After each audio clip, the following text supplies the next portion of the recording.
What's up? Ghost Fictions is here, and we're back again. This is a story where Izuku was sent to the world of Akame ga Kill. Enter Izuku Deku Midoriya, a hero in training, aiming to be the #1 hero. He's encountered obstacles and challenges on his journey. But what would happen if he was sent to a world where there is no justice, no peace, just corruption and despair? Will he rise up and take a stand? Or will he be swallowed up by this evil? But before we start, please consider subscribe to the channel and give this video a like.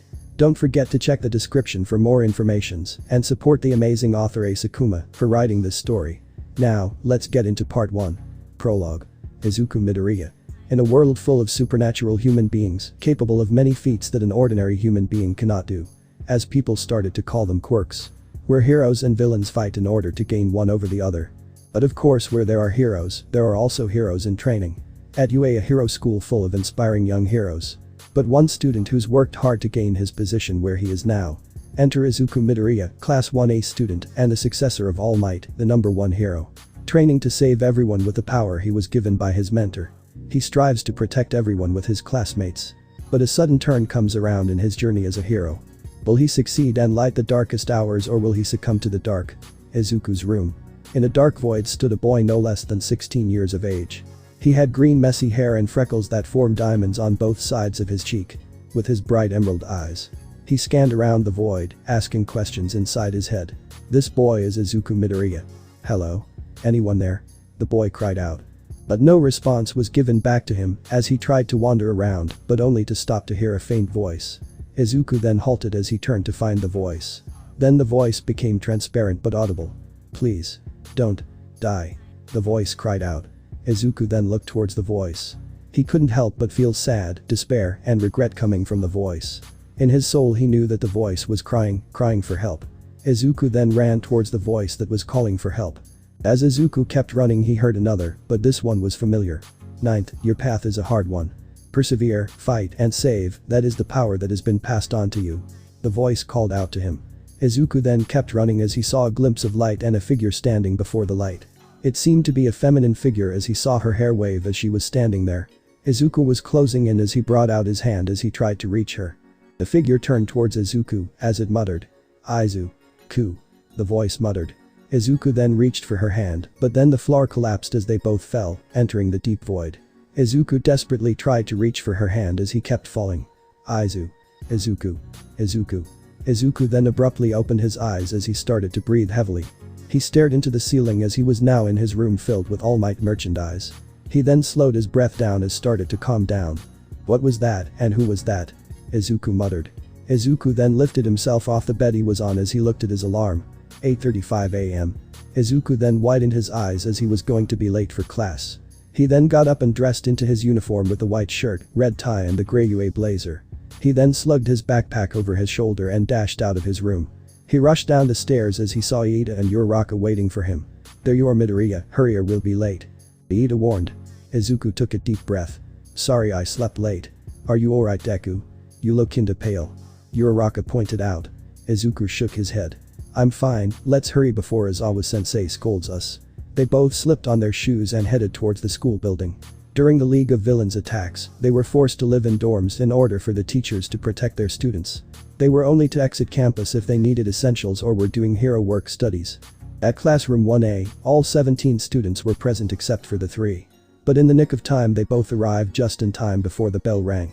All 20 students were now present. As the 3 breathed heavily, a boy with spiked up red hair walked up to them. Whoa, you guys were cutting it close, what happened? The boy asked. Deku slept in late for some reason.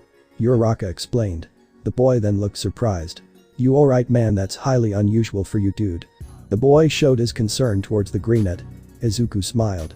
I'm fine, just slept in late, don't worry, Kirishima. He reassured the boy now named Kirishima. If you say so, man. As they all went to their respective seats. A man with long baggy hair and a grey scarf wrapped around his neck walked through the door. The man that entered was none other than Shota Izawa, aka Eraserhead. Izuku then leaned on his desk as he looked at the board. He couldn't pay attention to Izawa because of the weird dream he had.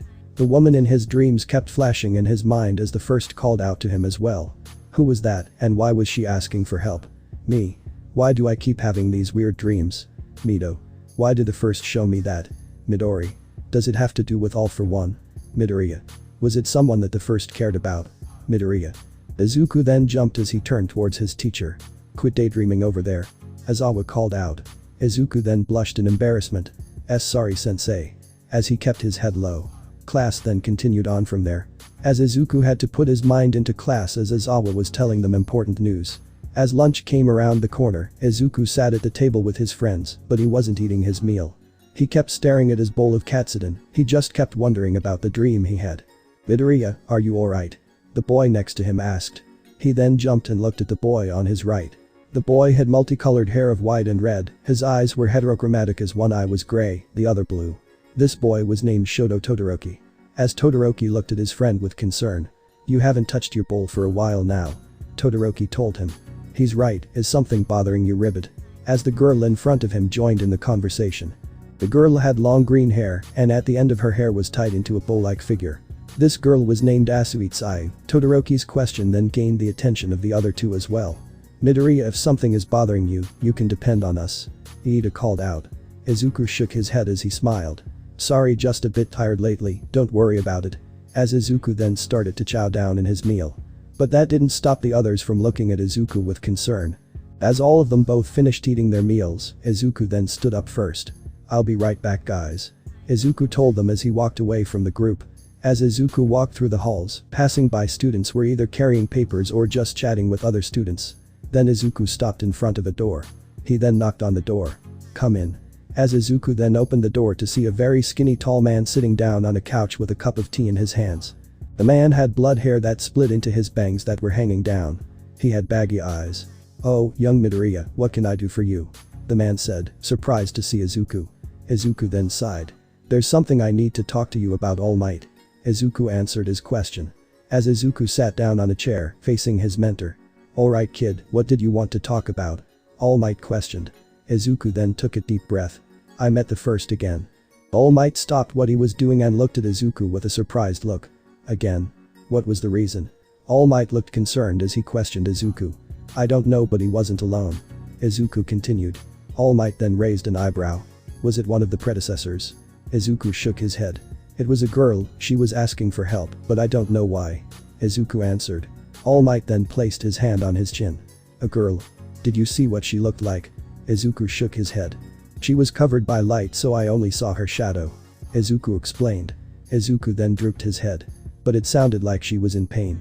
Izuku solemnly looked at the floor. All Might gently smiled at the kindness the boy displayed. Knowing full well that this boy would go to lengths to save someone. But he then slowly frowns as he thinks about Izuku's dream, a mysterious girl. Maybe the predecessors are trying to tell him something. Whatever it is, young Midoriya will be prepared for the worst. You trained so hard to get where you are right now, I'm sure, with your classmates, there is nothing that you guys can't overcome. All Might reassures Izuku. Izuku smiled and nodded. Right. Anyways, you should go back to your friends, they must be worried. All Might told Izuku. Izuku nodded and got up from his chair. See you later, All Might. As Izuku walked to the door. All Might waved, Izuku placed his hand on the doorknob but stopped. He then turned to All Might. Thank you again. All Might smiled and shook his head. Izuku then opened the door and left the room. As soon as Izuku left, All Might then looked at the cup he was holding. What are trying to tell him, first? He muttered. Lunch. With his classmates worried about their fellow green friend, they went to find him, but just in time Izuku came back. Sorry guys, I'm back, I just had to get fresh air. Izuku tried to reassure them. Iida looked at Izuku with concern. Are you sure you're alright, Midoriya? Izuku smiled as he nodded. He was still questioning the dream he had, but he knew that his friends were worried about him, he couldn't stay like this forever. As they went to head out of the lunchroom, the bell rang for the next class to start. USJ. As Izuku and Class 1A arrived at the USJ. Fully dressed in their hero costumes as Izuku wore a green jumpsuit with black stripes that wrapped around his sleeves, he wore arm bracers that was to his biceps all the way down to his wrist, he then wore gloves that had 5 yellow holes on the knuckles and a contraption around his wrist.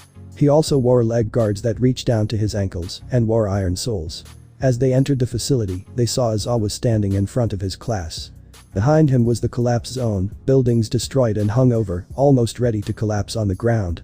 Alright, for today's class, you'll be finding a civilian in the rubble of the collapse zone. 5 civilians will be hiding in the rubble. You'll be split into 5 groups, each group will have their own civilian to save. You'll have 20 minutes before the session is over, is that understood? Aizawa informed them. No one questioned the situation as everyone intently listened to their teacher. Good, the first group is. As Aizawa listed the groups, the people started to find their teammates except. Why the hell do I have to pair up with Deku? A boy with spiky hair that's blood with red eyes shouted aggressively. This boy is named Bakugo Katsuki. The group was Jiru, Kaminari, Bakugo, and Midoriya. Izuku sweat dropped at the angry Pomeranian boy as the boy in question gritted his teeth. Aizawa ignored the boy and turned his attention towards the class again. Alright, you have 20 minutes to find your civilian, here are the locations that they have been spotted, now go. Aizawa ordered. As they rushed in towards the collapse zone, Izuku's group ran towards the location they were given. It's good to work with you, Midoriya. Kaminari grinned as he lifted his thumb up. Izuku nodded as he activated 8% 1 for all full cowling and dashed off. Bakugo then unleashed his explosions and followed behind Izuku. Before the exercise started, Aizawa gave them each communicators. Alright, well split up from here, tell us if you find anything. Jiru tapped into her communicator. Bakugo, Midoriya, you take that side and we'll take the side. Jiru ordered. Right. Izuku responded. Why the hell do I have to team up with Deku? Bakugo muttered. As Izuku sweat dropped. As they arrived at their location they started walking forward, looking at buildings that were jagged and decayed. As Izuku was looking around. Bakugo stopped him. Oi, Deku. He called out. Izuku turned as he looked at Bakugo. Did you make any progress yet? He asked. Izuku widened his eyes but then smiled. Yeah, I have, I can do long-range attacks now, I'm not falling behind Kaken. Izuku answered.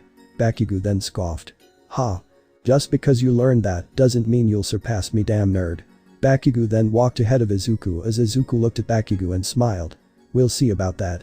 As Izuku and Bakugo walked for a few minutes they saw a purple light come from a building that was still standing, it appeared to be on the 6th floor. Izuku and Bakugo were then alerted as they headed towards the building. Izuku, thinking it was the civilian, he then activated OFA 8% again and tried to go up the building, but Bakugo stopped him. Wait, something is not right. Bakugo cautiously stepped forward. Izuku then alerted as well, he then got into a stance. Then out of the blue, a figure flew out of the building. Izuku and Bakugo then widened their eyes as the figure landed 10 feet away from them. Where the hell am I? He said that I was supposed to grab someone, but all I see is 2 brats. The figure had a pompous voice as he scoffed. He also wore a brown cloak that concealed who he was and what he wore underneath. Bakugo smiled. Who the hell are you? The man then grinned. Oh well, I guess I'll have fun. Izuku then tapped into his communicator. Jiru, Kaminari. Come and we have an intro. Before Izuku could finish the man appeared before him and tried to throw a fist at his face. Izuku instinctively dodged his attack and rolled to the left. Izuku then got back up and went to put his arm up as the man was already on him. Bakugo then sped towards him and released an explosion at him, causing the man to skid away from Izuku. Midoriya. What's wrong, did something happen? Aizawa's voice came through the communicator. Izuku was surprised to hear his voice, but shook that aside. Aizawa-sensei, there's a villain to the location we are at, I don't know how he got in here, but Kaken and I are holding him off. Izuku informed. Hold on, 13 and I are coming, don't do anything rash, we have your communicator tracked. Aizawa informed. Izuku then nodded as he looked towards their assailant. Bakugo then smashed his hands together as explosions sparked on his hands. Ha, they better get here before we pulverize this guy. Bakugo smirked. Izuku then got into his stance and put his hand out as he held middle finger in. Then he activated 20% through his fingers as he fired compressed air pockets that launched towards the man. Surprised by the move, he swiftly moved to the right and dodged the projectile. He then dashed towards Izuku, but Bakugo intercepted him by flying above the man and in smooth motion plummeted down on him as he detonated his explosions on top of him. The man dodged just in time as he moved to the left and skidded away from the explosions. But Izuku predicted this as he was on the man's left. He then lifted his right leg and swung it across his head. Graw. The man grunted as he flew to the side. Izuku then pursued him as he jumped above him. He then proceeded to fall as his right leg was lifted up high. The man quickly shook his head as he looked up. Izuku was coming down quick, all he could do was bring his arms up to block it. Manchester smash. As he smashed his leg on his arm, making a crater below him. The man smirked. I guess I'll bring you with me. Izuku widened his eyes, but before the man could do anything, Bakugo came speeding towards the man as he launched a massive explosion. The man flew back as he rolled. Deku, we're going to finish this guy. Bakugo called out. Izuku nodded as he brought himself to a low stance. I'm getting tired of this. The man vanished in an instant, leaving a purple particle behind. The boys widened their eyes, but in the corner of Izuku's eyes, he saw a purple particle appear behind Bakugo. He then moved quickly as he pushed Bakugo away.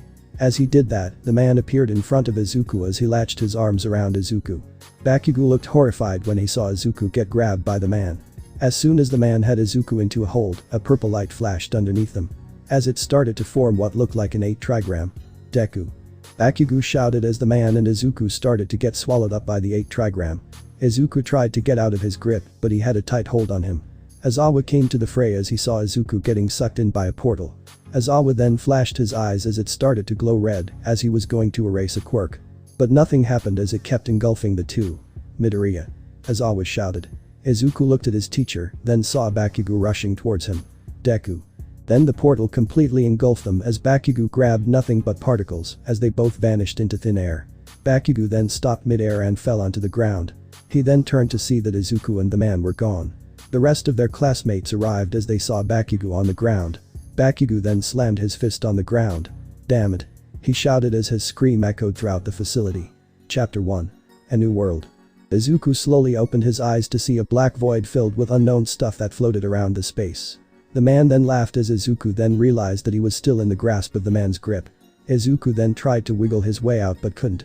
Izuku then only had one option left.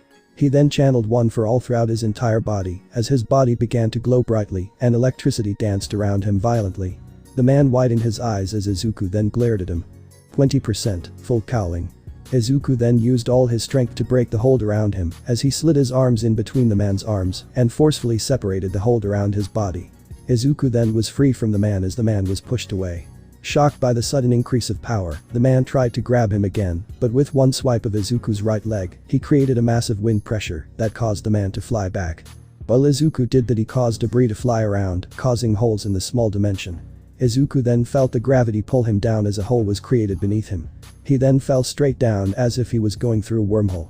Izuku started to panic as the gravity started to accelerate his fall.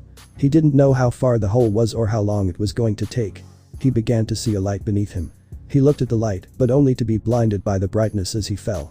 He didn't get the chance to look around him to fully grasp what was going on. As the brightness started to die down a bit, he felt the wind as it pushed him up or was colliding against him. He then opened his eyes to see the clear sky. He looked around to see the bright yellow sun beside him as he stared into it. He then looked down, but only to see the ground beneath. Wait a minute. Am I falling? Izuku muttered to himself. What a dumb question to ask as he then felt the wind pressure starting to increase and hitting his face. Ahhhhhh. Izuku screamed as he fell from the sky. Crap, crap, crap, crap. If I don't do something, I'm going to die. Izuku then panicked. Izuku then started to formulate a plan to ensure his survival from the height of the fall.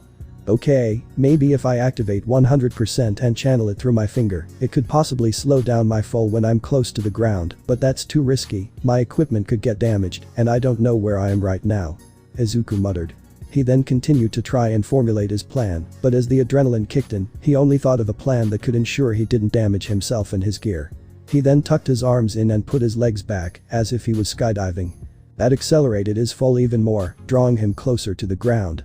Once he was halfway to the ground, he then expanded his arms and legs out and fired multiple Air Force smashes at the ground, causing him to slowly lose the momentum of the fall. As he was still fast approaching the ground, he then brought his right leg up as he then used 20% of full cowling as he waited for the right moment.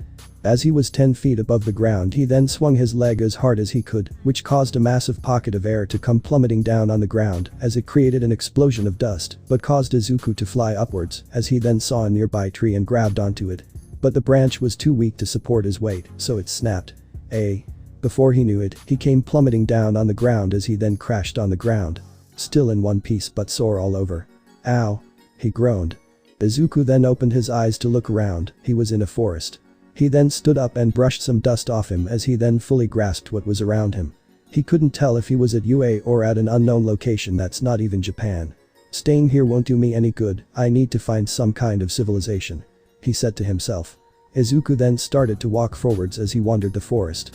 He walked and walked, but only to find himself lost in the forest. Izuku then sighed as he just looked down hopelessly. Where am I? He muttered. He then took another step to keep going, but then heard a low growl.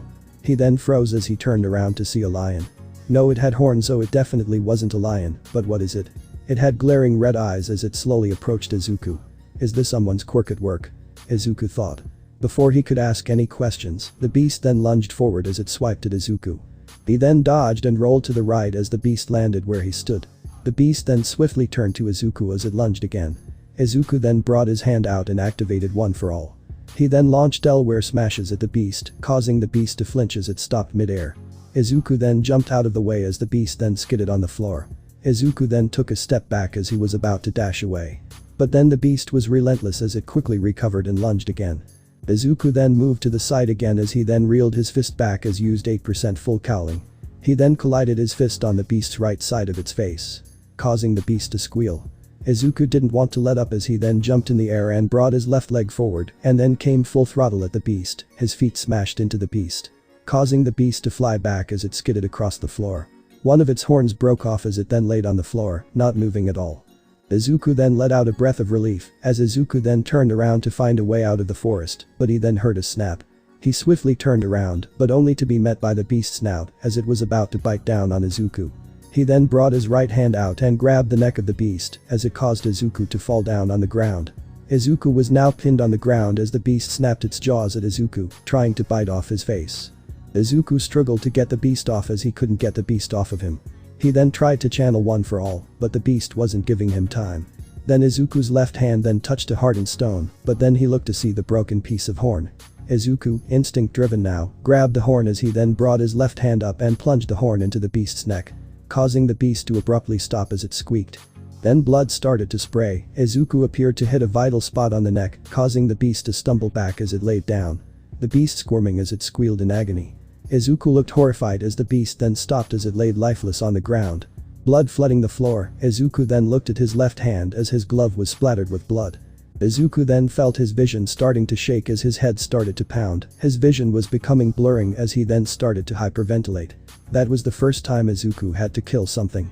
Izuku then started to feel something crawl up his throat as he then turned his head to the left and released his lunch on the ground as he couldn't bear to do what he did. Izuku coughed as he couldn't comprehend what he just did. He then wiped his mouth against his sleeve as he finished hurling his lunch. Izuku then got up from where he was as he stared at the lifeless beast. Izuku solemnly looked at the dead, but he had to carry on. He needed to find a way out of this place. He continued walking as he walked endlessly, tired and hungry. He didn't even know what time it was. He then spotted a small lake as he then rushed towards it. He took off his gloves and washed his hands, and so his left glove as it was covered in splatters of blood. He then drank some water to get the breath of vomit out of his mouth. After that he finished cleaning his glove as he then waited for it to dry up. Izuku sat down as he couldn't believe what just happened. He needed to get out of this forest as quickly as possible. Izuku then got up and slipped on his glove again as it was a little moist, but still he needed to wear it just in case if that happens again. Few hours later. Izuku had walked endlessly as he couldn't find any civilization at all. Izuku grumbled as his stomach was starting to tell him to find some food. But Izuku was too exhausted right now as he couldn't rest now, not while that beast could have others like it. As Izuku kept walking, he then heard several screams. Izuku then perched up as he then traced where the shouts were, then he looked to the left and found that the voices were coming from his left. Izuku then sprinted over as he dodged trees and bushes. Izuku then activated 8% full cowling and hopped from tree to tree. Izuku then saw clearing up ahead that two people with a wagon. He found civilians. But why were they on a wagon? Izuku then also spotted another being. This one would look to be a lobster-looking beast with 3 claws on it. He then noticed that the beast was about to attack those people. Izuku then sprinted full speed ahead as he then came out of the forest to see the beast about to land an attack. Izuku then swung his right leg and smashed his feet right across the beast's face, causing it to flinch, but he also noticed the beast's arm was cut off as well. Izuku then landed on the ground as he skidded away. But he also saw a boy his age behind it as well, hold a double-edged short sword. The boy had brown hair with bangs that split to both sides of his forehead. He wore a tan sleeveless sweater with a white long-sleeved shirt underneath, but also his hands were covered in brown arm guards. He wore blue jeans and brown combat boots. He noticed the beast unleashed an enraged roar. Heh, an A-class danger beast, a worthy opponent. He heard the boy. Danger beast. Izuku questioned, but it wasn't the time as Izuku saw the beast swinging his arms towards the civilians. Izuku acted quickly as he then sped towards the two as he slammed his feet on the remaining arm of the beast and redirected his attack. The brunette boy then dashed forward and cut the beast in various of places, caused the beast to bleed all over its body, but it wasn't down as it tries to slam down on the boy, but Izuku then jumped back and swiftly kicked the hand away, causing the wind to erupt around them. The boy and the two civilians covered their faces as Izuku then jumped off the beast's arms and then brought his right leg over his head and slammed down on the beast. Manchester smash. The beast that slammed on the ground causing it to make a crater beneath it. Then the boy brought his sword and swung his last slash against the beast, finishing it. The boy then sheathed his blade as he watched Izuku then land as it caused some dust to fly up. Izuku sighed as he got up and dusted some dust off of his pants. "That was so cool what you did," the boy exclaimed. Izuku then jumped and looked at the boy. He then noticed that the boy had bright green eyes. Izuku then awkwardly smiled. It wasn't that special. Izuku rubbed his head and the two civilians approached the two. "Thank you for saving us, we're in your debt." The first civilian spoke up. "Is there anything we can repay you?" The second offered. Then the boy grinned. "Well, if you can spread word that I, Tatsumi, am going to become the greatest in the capital." The boy now named Tatsumi had smug look as he puffed his chest out. Izuku's sweat dropped. He looked at the men that they saved, but only for them to have a cautious look. "You're going to the capital?" The man was surprised by the boy's request. The boy then nodded. "I need to make money over there in order to save my village," he responded. The second man shook his head. "I wouldn't go to the capital if I were you, there's monsters more terrifying than the one you both slayed," the man warned them. Izuku looked cautiously at the two. "What are they talking about?" he thought to himself. Tatsumi just shrugged it off and smiled. "Even so, my village still needs help." Tatsumi hardened his resolve. The men sighed they couldn't stop the boy. Tatsumi then grabbed his bag out of nowhere. Where was that the whole time? Izuku thought. "What about you, young man, what about you, are you heading to the capital as well? You seem to be in a place from afar, judging by your outfit," one of the men asked Izuku. He then looked at the man as he nodded his head. "Yeah, you could say that, I'm kinda lost right now, so the only option for me is to head to this capital you guys are talking about," Izuku replied. The man sighed as Izuku thought he was muttering something. "Well, if there is anything you guys want, we can offer, but we can't take you to the capital," the man offered. As soon as he said that, Izuku's stomach started to growl as he then held his stomach. The men silently stared at the young hero. Then they busted out laughing. "Young man, if you were hungry just say so," the man laughed. Izuku felt his face heat up as he shook his head. "I can't just take your food just like that." They then handed Izuku a bag of bread and some seasoning. "Call it a thank you gift for saving us," the man grinned. Izuku then looked at the back then at the men and smiled. "Thank you." He accepted the offer. As Izuku slung the bag over his shoulder, Tatsumi tapped his shoulder. "Since you have nowhere to go, want to head to the capital with me?" Tatsumi suggested. Izuku pondered on the question, he had nowhere left to go, and finding answers of where he was the first priority. "Yeah, I'll tag along." Izuku agreed. Tatsumi then smiled and nodded. Then he walked towards the direction of the capital. Izuku followed behind, but as the men watched the two headed towards the capital. "Damn, it would have been good to have those boys in the revolutionary, especially that green-haired boy," the man blurted. His partner nodded. "Well, we have to deliver this stuff to Night Raid." As both the men got on their carriage and dashed off towards the opposite direction. With Izuku and Tatsumi. "Oh, by the way, what's your name? I didn't catch it," Tatsumi asked. Izuku looked at him and smiled. "Oh, my name is Izuku Midoriya," he introduced himself. Izuku didn't want to use his hero name because he thought it would sound weird. "Well then, nice to meet you, Izuku." Tatsumi grinned. Izuku nodded his head. "So why are you here, is there a reason for being at the capital?" Tatsumi asked. Izuku shook his head. "Like I said, I'm lost so I don't really know where I'm going right now," Izuku answered. Tatsumi's eyes then lit up. "Hey, you can join the army with me and my friends," Tatsumi suggested. "Friends?" Izuku questioned. "Oh right, I traveled with two other people, but we got split up by bandits, so we decided to meet up here," Tatsumi explained. "Oh, must have been hard traveling alone." Izuku solemnly looked at the ground. Tatsumi shook his head. "Nah, I just trusted them to reach where we all agreed to go." Izuku smiled. "That's nice, but I don't think I'll be staying at the capital for long, so I don't think I'll be joining the army anytime soon," Izuku explained to Tatsumi. Tatsumi then slumped down. "Damn, that sucks." Izuku then chuckled as they then reached a gate as they stopped in front of a pathway as they saw people entering and exiting out. They both walked through the gate to see the spectacular side of the capital. "Whoa." Izuku muttered, but that wasn't what he was amazed about, but more surprised at how the buildings were outdated and seemed to be in a medieval era. "Seriously, where am I?" Izuku thought. Tatsumi then walked ahead. "Alright, I'm going to head to the barracks, I'll see you around." He waved goodbye to Izuku as he returned the gesture. Izuku then looked around to see vendors and marketplaces that were crowded, but for some odd reason he felt slight dread in the atmosphere. Izuku couldn't ponder long as he walked around to find some information, like a library. Izuku then asked around looking for a library of sorts, but only to be led to a bookstore. He didn't have any money on him, so he'll just have to borrow it from the owner. Izuku then entered the bookstore as he walked in to see an array of books from fiction to non-fiction across the shelves. As soon as he took a step and he was greeted by a man that had bright green hair. He wore a trench coat and welding goggles on his head. He had fingerless gloves on as well. "Hello, what can I get you today?" the man greeted. "Hey, I was wondering, do you have history books?" Izuku asked. The man then raised an eyebrow. "That's weird, why do you need a history book?" he asked. "I'm kinda new to these parts, and I thought I could be familiar with the capital's history, you know." Izuku answered, hoping that would not make him suspicious. But it was true, he was new around here and he didn't know what was going on. The man then rummaged through a pile of books behind his desk. He then grabbed one book and handed it to Izuku. "Here, this is the only one I got, it'll be 3 silver," the man said. Izuku then shook his head. "Oh, I don't want to buy it, just read it here if it's alright," Izuku asked. The man then nodded. "Yeah, sure, take your time." Izuku then grabbed the book and headed towards a quiet place to read the book as he looked over the book. The title, The History of the Glorious Empire. Izuku scanned each page with intent as he read thoroughly, but as he kept reading, he felt nothing but dread and confusion as he kept reading the book.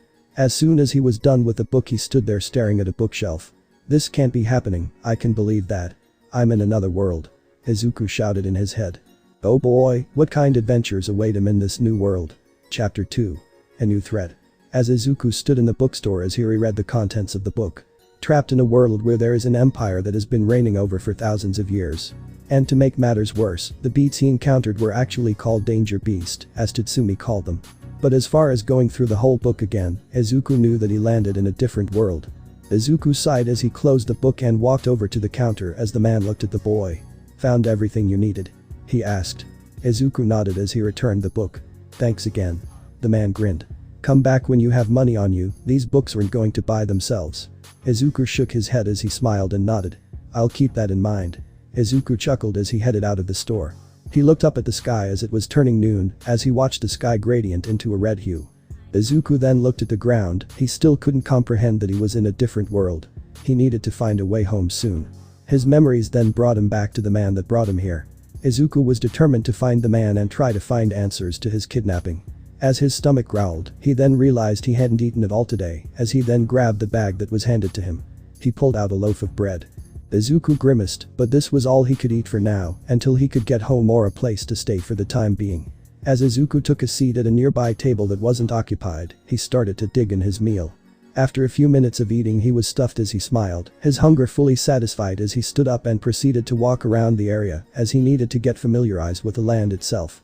Izuku then walked around to see less people around as nightfall was approaching. But while he wasn't looking, he bumped into someone.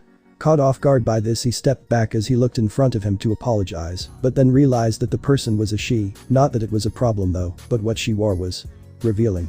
She wore a brown cloth that covered her breast, while wearing a white scarf with what looked to be baggy white pants with a belt that had a strange stone embedded in the middle. But clearly her cleavage was basically open. Izuku's face reddened a bit as he looked away. I'm sorry. I didn't see where I was going." Izuku stuttered. He didn't look at the female as a fear of her just looking disgusted at him. He slowly turned his head towards her, but only for the woman to grin at him. He got a closer look at her as she had short yellow hair that had 2 long strands of hair going down. She had piercing yellow eyes as she looked at Izuku. Izuku widened his eyes as he shook his head, trying not to look at the woman. The woman was confused, but she put on a sly smile. "Oh. What's wrong, boy? Can't handle what you see." The woman grinned. Clearly Izuku knew this woman was teasing him, but he didn't falter. Yet anyways, as he was stiff as a board. He shook his head.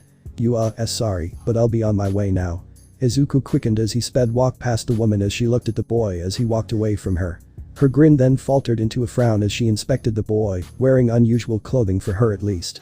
"Strange, never seen that kind of clothing before, oh well." She shrugged as she walked the opposite direction of where Izuku was heading. "Let's use this money for something useful, like food. Akame has been eating all our food lately," she muttered. She hummed as she cheerfully walked away. Meanwhile with Izuku. As Izuku was walking the streets, he decided to try and find a place to stay for tonight, but every inn that he tried to go into kicked him out or didn't accept him as he didn't have money. All Izuku had on him was a bag of leftover bread, just in case he'd ever grow hungry. The sun was slowly vanishing in the sky as the moon was finally appearing. Izuku then looked at the sky as he sighed. He's going to have to sleep on the ground, isn't he? The day was eventful as Izuku replayed what conspired today. Being kidnapped by an unknown man, then getting sent to another world where he had no knowledge of, struggling in money, and now he'd have to sleep on the streets and hopefully not get mugged or worse. Hopefully tomorrow he can try to get a grasp of this world. Izuku then continued to walk as he then walked by an alley, but only to hear a scream. Izuku perked his head up as he shifted his gaze quickly into the alley. Someone needed help, that was all going through Izuku's head right now. But he didn't want anyone to see his face, so he pulled his hoodie mask over his head and covered his face with the mask that came with his suit. He then sprinted into the alley. As he ran further into the alley, he could hear some struggling and laughing. As he then spotted 3 figures ahead as he activated 8% full cowling.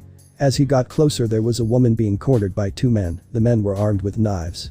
Izuku watched as they were about to cut a piece of her ragged cloth that was covering her bust. Izuku swiftly bounced off the walls as he then quickly approached the 3. The man that was about to cut her cloth turned, but only to see Izuku's iron soles collide with his face, as he then felt a heavy weight pushing him as he flew past his buddy. What the? His buddy flabbergasted but didn't have time to react as Izuku then went back on the wall and bounced towards him, putting his right knee forward and bam. Collided his knee into the other man's nose as he drove him into the wall, making a crack on the wall. Izuku landed as he then turned towards the person he sent flying as he slowly got up. This was his chance as he grabbed a woman and carried her away from the assailants. Izuku could hear some shouting as he quickly ran out of the alley with the woman and ran as far away from the location. As Izuku checked to see if they were in a safe spot he put the woman down. He breathed for air as he took a deep breath. He then looked at the woman as he then brought his hand out. "You're safe now, everything." Izuku couldn't finish his sentence as the woman took a step back as he was confused. He looked at the woman's eyes, only to see fear and distrust in her eyes. She then ran away from him. "Wait." Izuku cried, but it was too late as she was already gone. Izuku took off his hood mask and the mouthguard. What was that about? Why was she so afraid? He questioned. He didn't understand why she was so afraid, he just saved her, so why? He couldn't linger on it, as long as she was safe. That's all that matters in the end. Izuku then continued to walk in the streets to search for a place to sleep. He sighed, he needed to get out of here. After he went on his way, he encountered people in trouble as he tried to help as many of them as he could without revealing his face.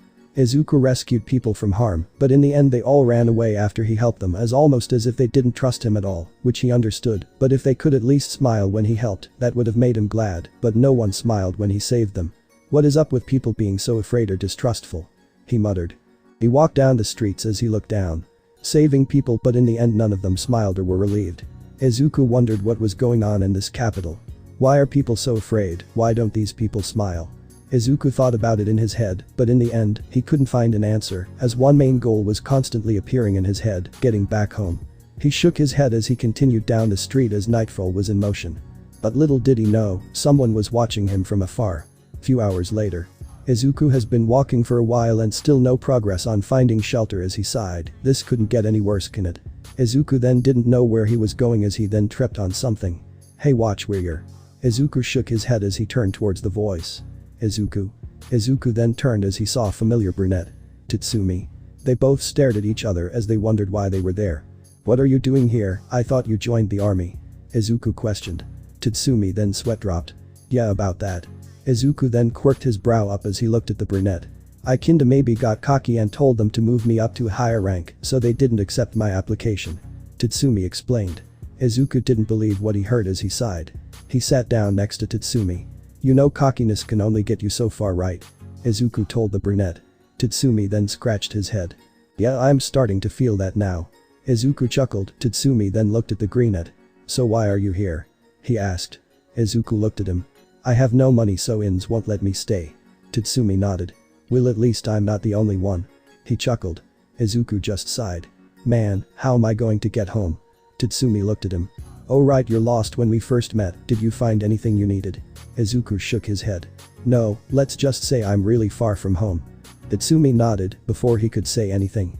The duo heard clumping as horses were coming this way. They looked into the direction to see a carriage. As it slowly approached them, they both stared at it. It then stopped in front of them. Miss Arya, not again. A voice spoke up. I can't help it, it's my nature. The door to the carriage opened to reveal a blonde girl. Her hair was short, almost touching her shoulder. She wore a blue dress with a ribbon. She smiled at the two. Looks like you two could use some place to stay. She smiled. Tatsumi seemed to have a poker face as he was kinda distrustful for some reason. Izuku just stared at her, she seemed to be noble, so why did she want some random strangers to stay over? Izuku was questioning the girl's offer. Miss Arya can't ignore people like you two, it's best to accept the offer, since you have no place to stay. The guard that was with her stated. Tatsumi thought about it as he turned to Izuku. He responded by shrugging as he really didn't have an option anyways. Tatsumi turned back to the guards. Yeah, I guess we'll take you up on that offer. He agreed. Arya smiled as she jumped. Great. Hop in, we'll show you to my house. She gleed. Tatsumi grabbed his stuff and headed inside the carriage, so did Izuku as they both walked in and sat down. Arya right across from them. The guards beside her as they kept watch on the two to make sure they didn't try anything. It was quiet, really quiet as you could hear the carriage rattling as it rolled on the streets. Izuku decided to break the silence by asking the young girl a question. So, Arya right. Do you often take strangers to your house? Izuku asked. Arya smiled. All the time, I can't help but help those in need. Izuku nodded as he fully understood that he was willing to do anything to help anyone he can. Tatsumi then looked at Izuku as he was glad that he broke the silence. You guys are really generous for taking in a bunch of country bumpkins in. Tatsumi jumped in. She smiled at Tatsumi. Well, my family and I tend to treat our guests that just arrived here with a warm welcome. Izuku was curious though, after he helped the lady that was about to get defiled. She looked at him with fear, as if he would do something to her. Yet this girl right here was offering them a place to stay. Maybe it was the guards with her that made her feel safe out on the streets. This place is really weird. Izuku thought to himself. Miss Arya, we have arrived. The driver announced. On K, the guards opened the doors and held it open for the three to step out of the carriage. As Tatsumi and Izuku took a step out, they were in front of a high-class mansion, as the gates were fully open, revealing the front of the manor. Tatsumi hung his mouth open as Izuku just stared at it with wide eyes. I didn't know she was rich. Tatsumi exclaimed.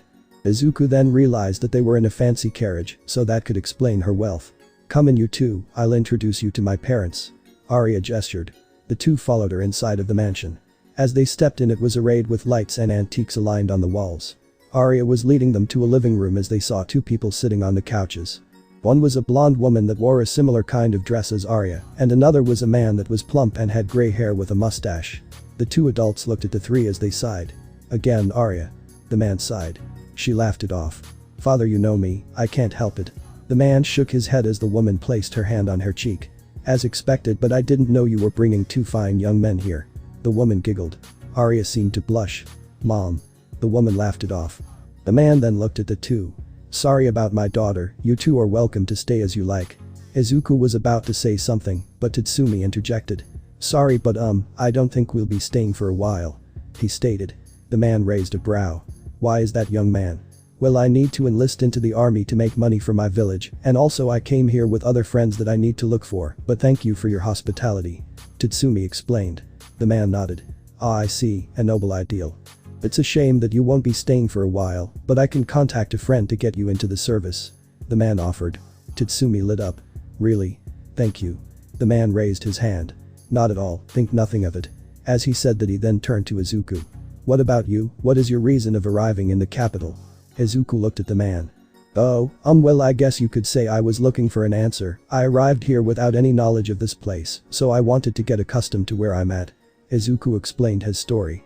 The man nodded. Did you come alone? Surely you came with someone. As soon as the man said that, Izuku widened his eyes, then looked at the floor, remembering his classmates as they watched him disappear right in front of them. No.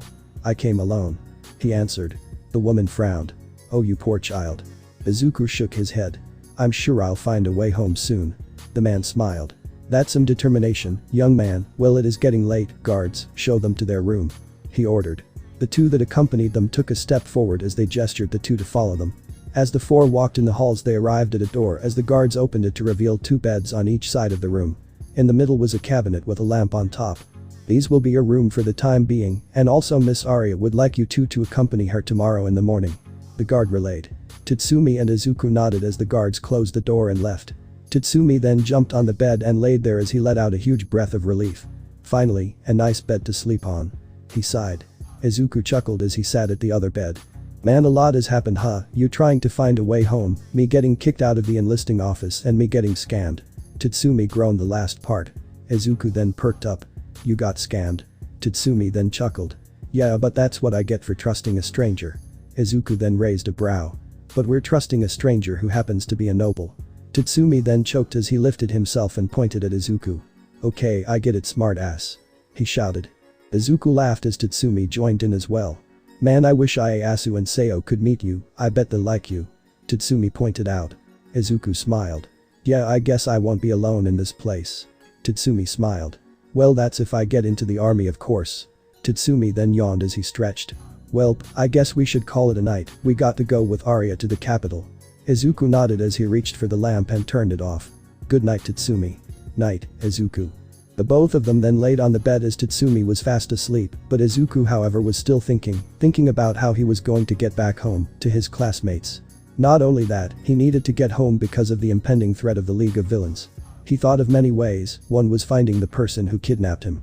He thought of others as well, but he also thought about the flaws of those ideas. Izuku thought long and hard, but he couldn't get any answers as his eyes started to feel heavy as he then drifted into a slumber. Next morning.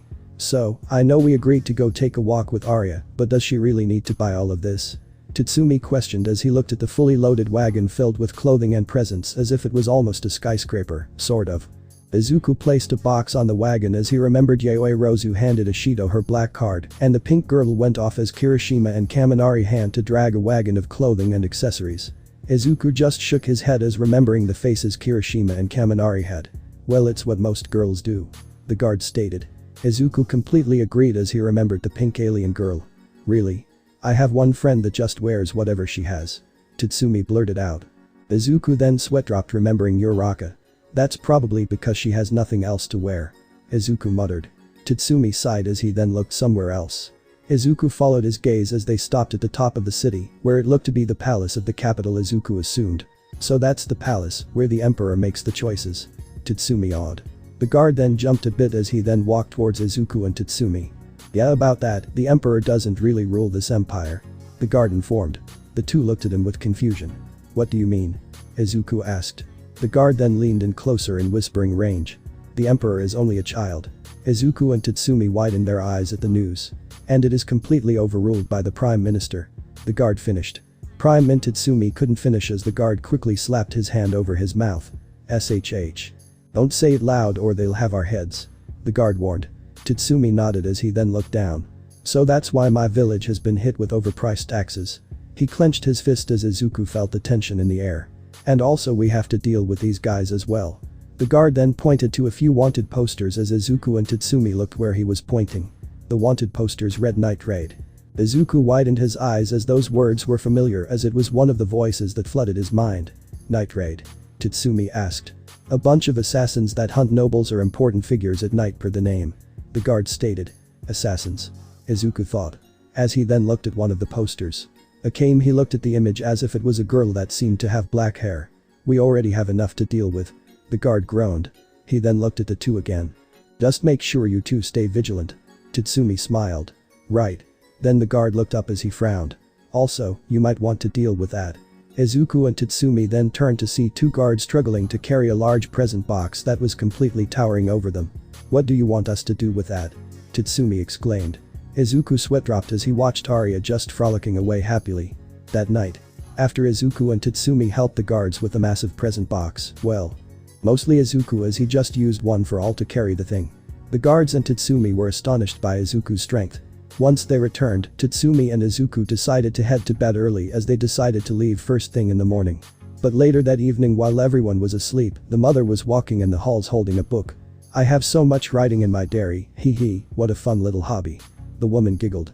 But before she knew it she then felt she was up in the air, but couldn't feel her legs and arm, as her midriff of her body was cut in half as her leg stayed on the ground, but her other half was up in the air. The blood poured out as she didn't have enough time to process what happened. She was dead before she knew it.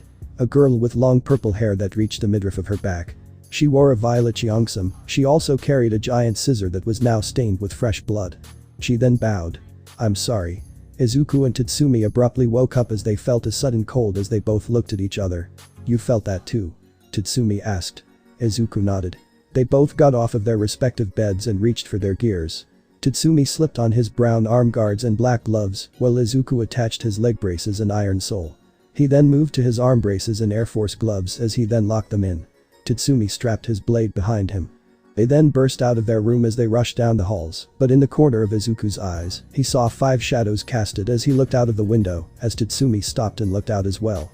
They saw 5 people standing on thin strings that somehow held their weight, facing away from the blood moon that illuminated in the dark sky. One was clad with grey armor that had a white cape behind him, he held a spear that was red on the blade. The next one was a girl that wore a pink dress that matched her hair, as she seemed to have something attached to her face that looked to be a scanner. She held a large rifle that seemed way too complicated to be a normal rifle.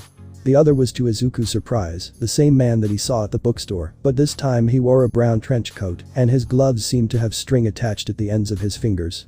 The other one was a woman that had long wavy yellow hair, and she had cat-like features, but for some reason her clothing seemed familiar. The final one was a girl with long deep black hair that seemed to reach down to her knees. She wore a black trench coat, but underneath seemed to be a red skirt with a black dress shirt that had a white collar. She held a katana that seemed to have an inscription on the handle. Tatsumi knew what was going on as he saw the black-haired girl. Izuku looked at the 5 as he knew what they were here for, to assassinate this family. At night, the killers in the dark. The Assassins of Night Raid. Chapter 3. Can't save everyone. Izuku and Tatsumi stared at the 5 as they stood over the manor. Izuku then looked down to see the guards rushing out to deal with them. "Hey, should we help them?" Tatsumi asked. Izuku didn't know what to do because he didn't know what these guys were capable of. Meanwhile, outside with Night Raid, the 5 stared down at the guards. The bright greenette spotted the guards and turned towards the black-haired girl. "Hey Akame, those guys are our targets," he explained. She then looked down. "Eliminate," was all she could say as she dropped down along with the man clad in armor as the dust dispersed as they landed. The guard stood ready as they watched the 2 walk towards them. Akame then unsheathed her blade. The guard then recognized the sword. "Watch out, don't let that sword touch you," he warned his comrades. He then charged forward. "Let's go." But before he even could get one swing in, Akame swiftly flew past him, but as she flew past, she cut his neck, making a small slit on his neck. He then coughed up blood as he stared down at his neck. "This is what I deserve, the capital has corrupted me," he groaned as he then laid lifeless on the ground. The other guard tried to attack Akame, but the armor-clad threw his spear at him, impaling and sending him flying back. The last guard shook in fear as he then ran away. "Who are these monsters?" he cried. But he couldn't get far as a bullet penetrated his skull. The pink-haired girl's rifle was now smoking as she looked rather disappointed. Izuku and Tatsumi widened their eyes as they witnessed a complete overwhelming power of the group of assassins. Izuku then hardened his nerves as he then turned to Tatsumi. "Tatsumi, go find Arya, they might target her, I'll go look for others," Izuku ordered. Snapping out of the trance, Tatsumi nodded as he rushed off. Izuku then heads in the opposite direction. As he rushed through the halls, he could hear struggling on the first floor. He needed to get there fast. He then activated 1 for all 8% full cowling as he zoomed down the hall. Akame was then finishing off some guards as the corner of her eyes spotted a flash of green light on the second floor of the building. She looked up to see what was going on. She then felt a tap on her shoulder. "Akame, go get the target, we'll take it from here," the armor-clad reassured her. She nodded as she went off to find her target. Izuku ran into rooms, trying to find people he could escort out of the building, but he found no one.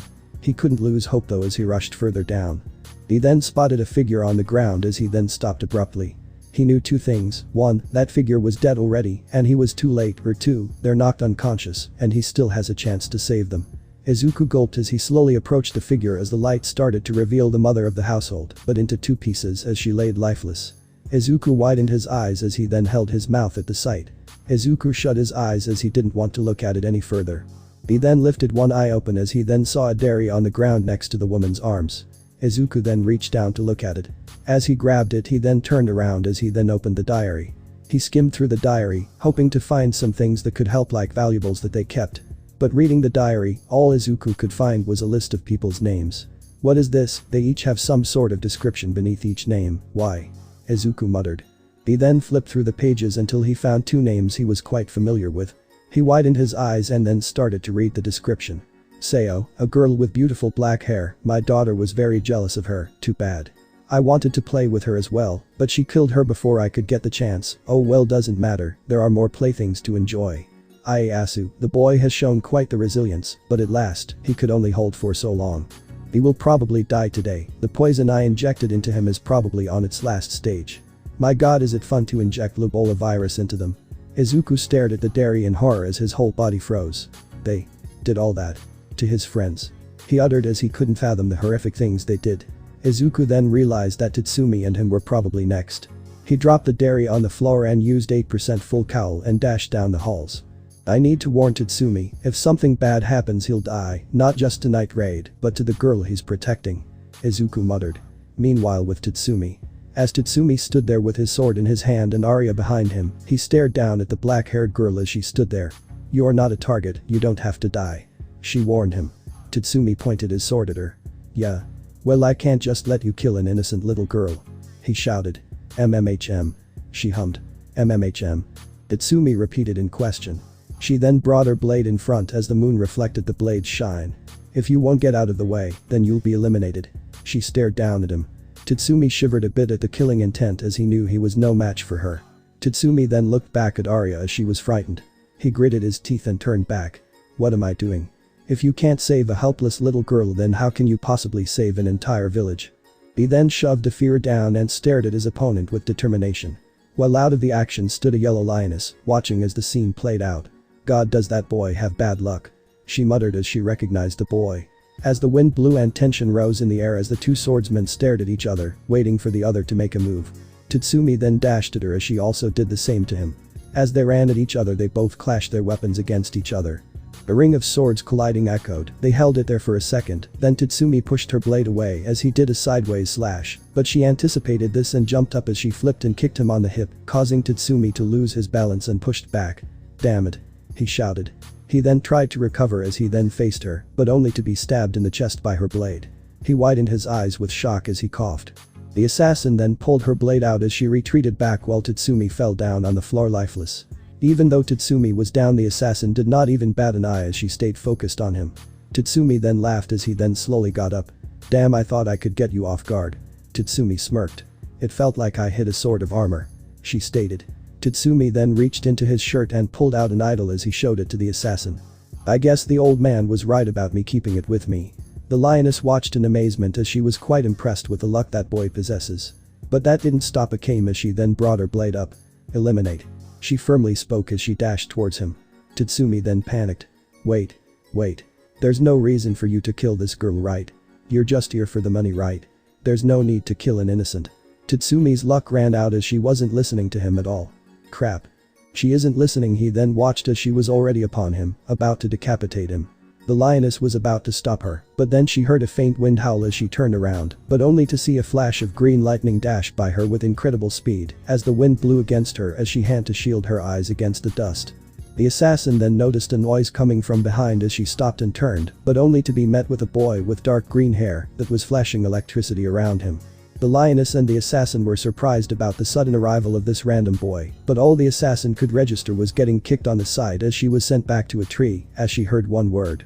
Smash. Izuku then stood before them as he was glowing with green lightning particles dancing around him. Tatsumi never felt more relieved to see the greenette. Izuku. Thank God you're he. Tatsumi, there's no time, I need to tell you something. Izuku interrupted him quickly as if it was urgent. But before he could utter any words, the assassin dashed out of the tree she was kicked to and brought her sword into a stabbing position as she was about to rail it into his abdomen. But Izuku's quick thinking used 20% full cowl and slammed his right foot down on the ground, causing the ground beneath them to shatter, but he also made a stone wall, making the girl stop in her tracks. The assassin, however, didn't stop as she then jumped up and was now above the young hero as Izuku then brought his hand up to fire off Delaware smashes at her. As they were about a few feet away from each other, a lioness interrupted them as she grabbed the assassin in the air and landed a few feet away from the three. What are you doing, Leon? Asked the assassin as she made a poker face. We'll still have time, Akame, and I think I owe the guy a favor. The girl now named Leon responded. Izuku stood there until he suddenly recognized the woman as she was the one that Izuku bumped into. Izuku was about to speak up, but then. Hey. You're the girl with the boobs. Tatsumi shouted angrily at the lioness. Izuku turned his head as he had a questioning look. Tatsumi noticed this and just awkwardly smiled and shrugged. That's right, big sis is here. She waved at them. Izuku then realized that he needed to tell Tatsumi about the family. Tatsumi. Izuku shouted. What? I didn't know what to say, Oka. Come to the shed with me quick. Izuku ordered. Leon and Akame raised their brows, but mostly Leon was surprised. Did this boy find out about the family? She thought. Izuku then ran towards the shed, as Arya flinched as Izuku brought his right leg up and used 20% and kicked down the door with brute force. Izuku then landed as he looked inside and widened his eyes in horror at what he was witnessing right now. Tatsumi followed behind as he then caught up to Izuku. "Hey man, you can't just kick down. What the hell?" he uttered in horror. The two stared into the shed as they witnessed hanging bodies, men and women alike, as their bodies were mutilated, but also some were in torture contraptions as they laid lifeless. Some were in cages as if they were desperately crying for help. "What is this?" Tatsumi uttered. "This is the true nature of the family. They lure countryside people with sweet talk, then drug them and torture them." Leon walked up to the two with Akame following behind. Arya tried to sneak away, but Leon caught the action and grabbed her head. "And where do you think you're going?" she hissed. "They did all of this?" Tatsumi asked. Leon and Arya looked at the brunette. "That's right. No, it's not. Who would you believe, Tatsumi? The people that saved you? Or a bunch of murders?" Arya rejected. Tatsumi turned to Izuku, but he was already gone as he looked forward, only to see Izuku bring down a body. Tatsumi looked at him with confusion until he noticed a familiar black hair girl that Izuku was carrying. "Sayo?" Tatsumi gasped. He walked toward Izuku. Tatsumi then carried the body as he then started to tremble as he held his friend's lifeless body. Tatsumi looked up to Izuku as he only saw sadness in the hero's eyes, but also frustration. He saw Izuku tighten his fists, but he couldn't see his eyes as his hair was covering it. "Is that your friend?" Leon asked. Tatsumi only nodded as he tried to hold in the tears. "Tatsumi." A voice called out. Tatsumi widened his eyes in horror as he turned his head to the left to see another friend, but he could see he was bruised and beaten. He was entrapped in a tiny cage where he had to kneel in order to fit in. "Ieyasu." He looked in horror. Izuku widened his eyes as he knew the condition he was in. Izuku activated 8% full cowling and dashed towards the cage and broke down the bars. Ieyasu almost fell to the floor, but Izuku caught him. Ieyasu looked at the greenette. Izuku couldn't look at him. He just couldn't, knowing the poison inside his body. "That girl, she brought us in. Then drugged us. When we came to, we were here. Then she tortured Sayo to death." He shouted but coughed. Izuku laid him down. Izuku looked around to see if there was any hope at all or anything, just to save him. There had to be, right? A way to save him, to prevent his death, right? Izuku shook as he gritted his teeth as he could do nothing right now to save him. "Fine, I did it." Ero slapped Leon's hand away as she took a step back. "So what, all of you are just vermin, cattle. You're nothing but livestock, only my playthings for my enjoyment. But that girl. She had such smooth beautiful hair, mine was always giving me trouble so I treated her extra special." Arya ranting as the innocent look completely vanished and replaced it with a crazed psychotic look. Izuku looked at her with horror as the girl took a complete 180. He could feel Ieyasu's hand clench as he heard the girl rant. "God, look at her, sorry for stopping you early." Leon looked at the blonde girl with disgust. "Eliminate." Akame prepped her blade as she was about to cut her down. "Wait." Tatsumi then stopped the assassins. Leon looked surprised. "Really? You're going to keep defending her?" "No." Tatsumi's voice was dark and low. Izuku widened his eyes as he turned around. "Wait, Tatsumi. Don't," but it was too late as Tatsumi cut her down as she gasped as her blood spilled on the grass. Izuku looked at Tatsumi as a vision appeared in his head as he clenched his head. He could see his vision glitch. As his vision glitched, he could see Tatsumi walking down a dark path filled with blood. Then fragments of vision started to interlap, seeing images that related to Tatsumi. Then he saw Tatsumi leaning against a giant robot behind as he was covered in blood. Izuku didn't understand what it was, but for some reason, he felt like he witnessed Tatsumi's death in the vision he saw. Izuku widened his eyes as he gasped. His breath was shaky now as he felt his vision blur. But he recovered as he felt a hand on his arm. He turned to see the dying boy look at him with desperation.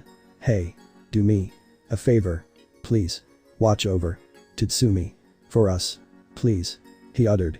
Izuku looked at the boy. At first all Izuku wanted was to find a way home and return to his life as a hero in training, but now he's holding a dying boy who he couldn't save. "Please. Tatsumi. Needs someone.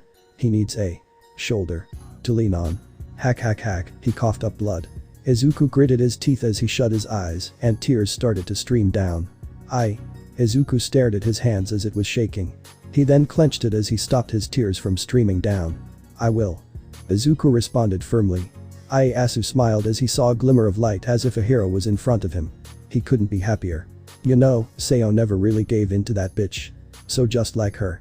He stared at the ceiling, reaching up. Tatsumi noticed this and rushed towards the two. "I'd like to go out with a bang." Ieyasu uttered his final words. Ieyasu. Tatsumi shouted. Ieyasu's eyes became dull as all the light drained away, his hand then fell limp as now Izuku held the lifeless body of Tatsumi's friend. Tatsumi widened his eyes. Ieyasu. He cried for his friend. Izuku let Tatsumi mourn as he stood up and held his arm, clenching as hard as he could. Young Midoriya, though I am the symbol of peace, I can't save everyone. That's just how life is, that's why I save as many as I can, to inspire them to become heroes themselves and save others just like you, young man, so please keep fighting. Izuku remembered the words that All Might spoke to him. He knew he couldn't save everyone, but why? The person was right there in front of him. So why couldn't he save him? Damn it. Chapter 4. Night Raid. Leon and Akame stared at the two as they mourned the dead. Akame solemnly looked at the two, she knew what it felt like losing friends, she knew it all too well. She looked at the Izuku as she saw frustration and sadness as he clenched his fists together.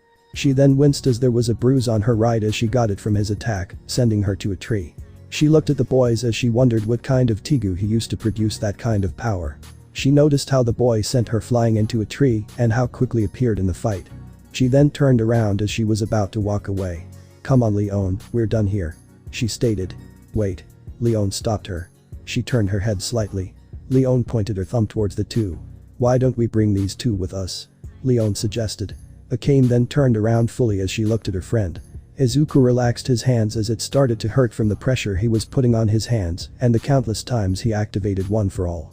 His body should be screaming right now, but it would seem that his body is used to 20%, but going further will only hurt him. Izuku turned his head towards Tatsumi as he tried to place his hand on his shoulder, but was then abruptly grabbed by the hood of his hero suit and dragged. Izuku widened his eyes as he also heard Tatsumi struggling. Hey, what the hell are you doing? Tatsumi squirmed around. Izuku looked back to see the lioness known as Leon dragging them, with Akame walking ahead. I mean, this boy has extreme luck and talent, it would be a waste to have him stay here, and Greenie has Tigu. What are the odds? Leon was talking to Akame. Izuku raised a brow. A Tigu? What is that? He thought. Hey, I need to bury my friends, damn it. Tatsumi exclaimed. Ah, don't worry, I'll bring them to our base, so don't worry. Leon reassured. Izuku then looked at the black-haired assassin as she was staring at him. Izuku shivered a bit but got a closer look at her. Deep smooth black hair that reached down to her knees, a black trench coat with red arm guards and black gloves that came with the guards, she also wore brown shoes with black high-knee socks. But that wasn't all, she was deadbeat beautiful. Izuku didn't really notice any girl features because, well, he rarely bothered trying. Uraraka was a precious friend, but he never looked at her that way. But when he looked at Akame, she was just strikingly beautiful. But what got Izuku the most was her eyes, her deep crimson red eyes. Izuku deeply blushed as Akame continued looking at the hero. Akame on the other hand was curious about what the boy was wearing and what his Tigu was. Was it the gloves? The iron soles on his feet? Or was it the suit itself? Akame gazed at the boy as she noticed his diamond-shaped freckles and his dark green hair that was messy, but she also looked at his emerald eyes so full of hope and determination, not an ounce of rage or despair. Izuku looked away as he realized that he'd been staring too long. But then he felt his body lift up as Leon shrugged Tatsumi and Izuku over shoulders and jumped. As Leon and Akame jumped from tree to tree as they approached a building and climbed up the building. As they arrived they noticed 4 people in front of them. The same people that were standing on the strings except the girl with purple hair. Tatsumi and Izuku were dropped down as they collided against the roof. Oof. They grunted. Izuku then looked at the 6 people, but an image clouded his vision again as they all were covered in blood. Each of them was still smiling as the vision showed each one of them dead. He shook his head as there was a sharp pain coming from his head. Finally, what took you? Guys. What are those? The pink-haired girl asked. Oh, these guys. Our new members. Leon answered. What? Tatsumi exclaimed. Izuku would say something, but the pain in his head was starting to pulsate, as if his brain was getting stabbed by needles. Oh yeah, I forgot to tell you. We are Night Raid. Leon introduced the two to the band of assassins. Yeah, we know that, but don't we get a say in this? Tatsumi interjected. Give it up, Leon never gives up when she wants something badly. Akame answered. Leon patted Akame's head. My friend knows me too well.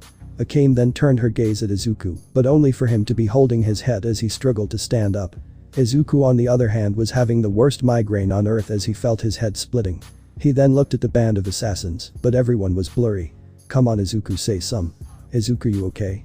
Tatsumi asked as he looked at the hero as if he wasn't paying attention at all. Izuku then took a step, but then he blacked out instantly as his body started to fall. Tatsumi widened his eyes as he tried to catch him, but Akame appeared in front of Izuku and caught him, preventing him from falling. What the?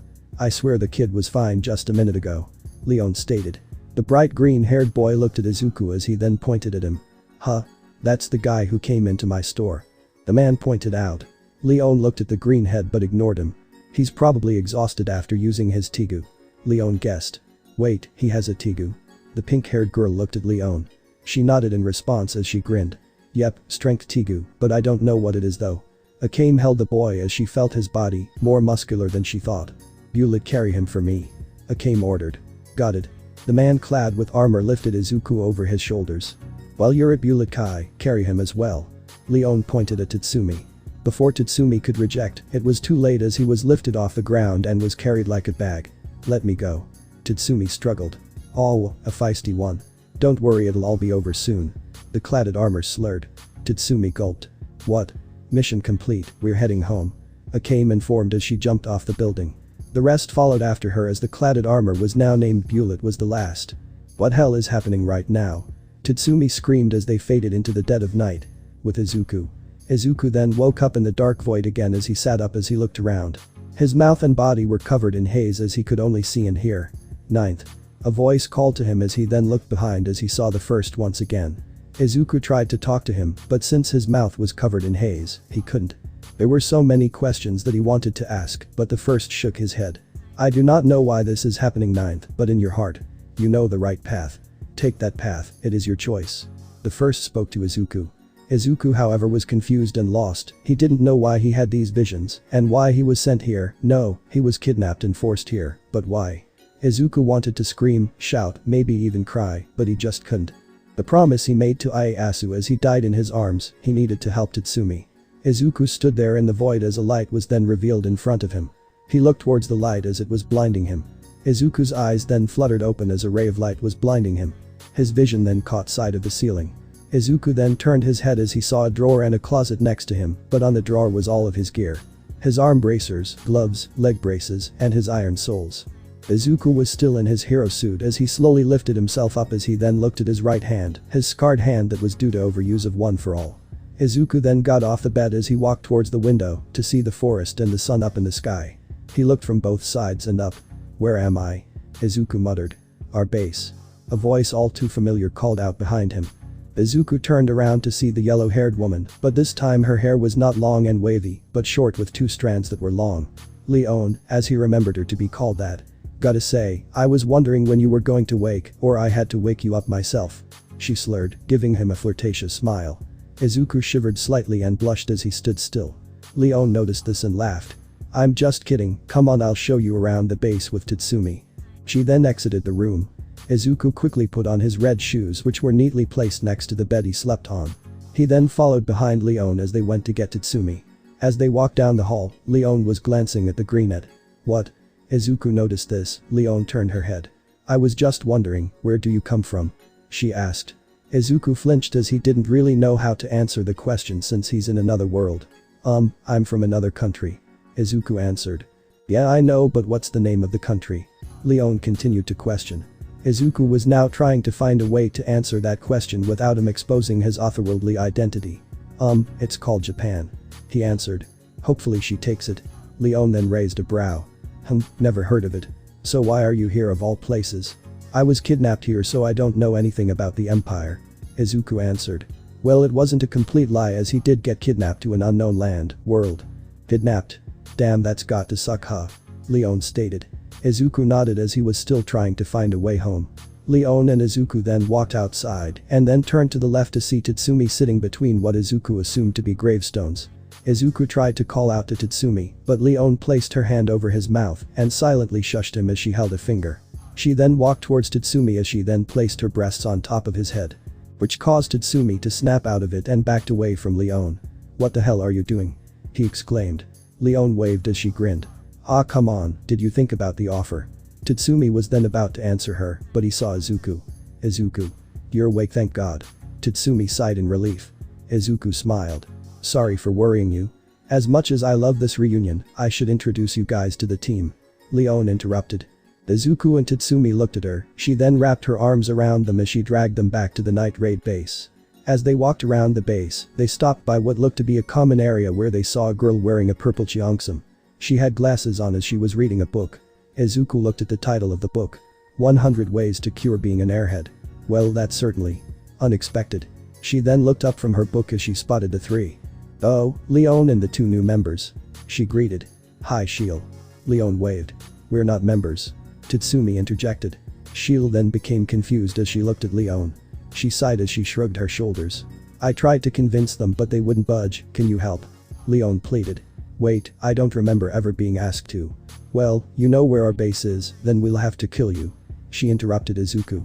Tatsumi and Izuku then shivered as they couldn't tell if she was serious or not. She then smiled at them. Just think about it, okay? Tatsumi nodded as Izuku just awkwardly smiled. Leon. Why did you bring these guys in here? A voice called out. They turned to see a girl with pink pigtails as she wore a small pink dress. Come on mine, they're one of us now. Leon stated. She then looked at both of them, up to down. She then scoffed and turned around. Nope, I can't accept this. They're clearly not clothed in the same experience as us. She berated them. What? Tatsumi gritted his teeth, clearly annoyed by the girl's comment. Izuku though wasn't affected by her words because she was right about him. He could never kill people even if he wanted to, he just couldn't. HMPH. The girl now named Mine crossed her arm. Ah, don't worry about her Tatsumi, that's just how she greets new members. Leon reassured him. Training area. As Leon continued to show the two around as they arrived at a training area. As they walked by they saw a man that was bulked up. Izuku watched the man in amazement as the man swung his pole arm with quick pace, but it was also precise and controlled as dust flew around him. The man had black hair that was combed into a pompadour. As the man then brought the pole arm back and swung it forward as he created a wave of dust as the wind blew against the three that were watching. Tatsumi was stunned by the performance that the man did. The man then relaxed a bit as he turned around only to see the three watching him. Ah, well if it isn't the ones we picked up the other night. The man called out. Tatsumi and Izuku clearly didn't understand what he meant because they didn't recognize him at all. Oh, you guys have only seen me in my armor. He informed. Izuku then put the piece together as the man was the one in the armor. It's a pleasure to meet you both, my name is Bulid. He greeted as he brought his hand out. Oh yeah, likewise. Tatsumi shook his hand. He's gay. Leon blurted out. Tatsumi froze as Izuku jumped and turned to Leon. Oh, don't give them the wrong idea, yet. He slurred. He didn't deny it. Izuku thought. Tatsumi then quickly pulled his hand away as Bulid laughed. In the forest. In the forest, there was a hot spring, but a man was perched behind a bush as he had binoculars with him. This is Sis's bathing time, I'll do anything to see that smoking hot body of hers. The man cried out. Oh? Then how about two broken fingers? Leon appeared behind him. The man then froze as he turned pale. AHHHHH. Leon then pinned him down as she grabbed his arm and held him down on the ground. You never learn, do you Lubba? Oh, this idiot's name is Lubbock, she introduced him as Lubbock was trying to escape. Izuku was then reminded of a familiar grape-headed boy. Izuku thought they could be friends. Probably though. Lubbock then looked at Izuku. Oh, hey man, it's been a while, ow. He grunted. Izuku waved as he listed the members of this band of assassins. A complete airhead, a aggressive mean pink girl, a gay-built guy, and a pervert.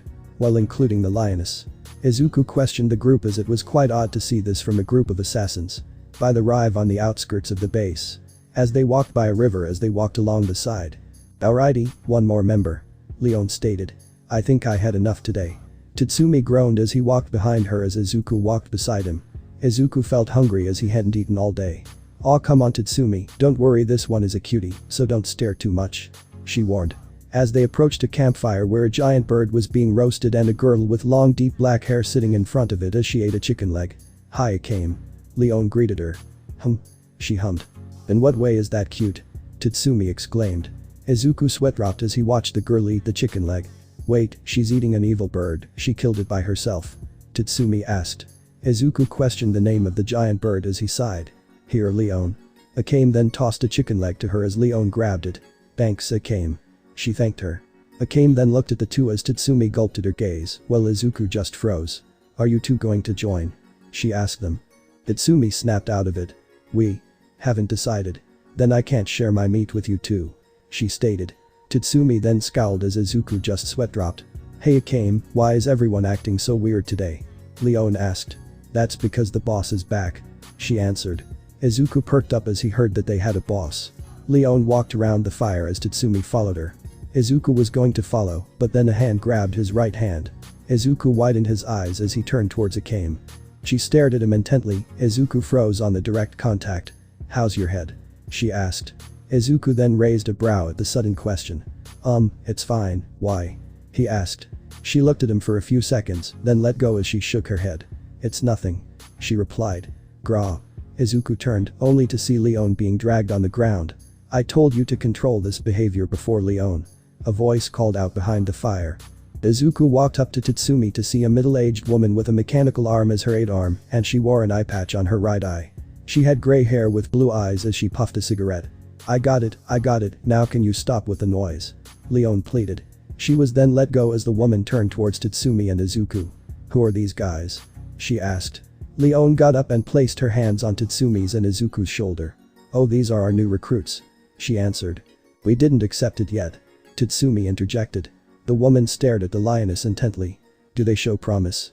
she questioned. Leon looked at her with a serious smile. "They do," she answered confidently.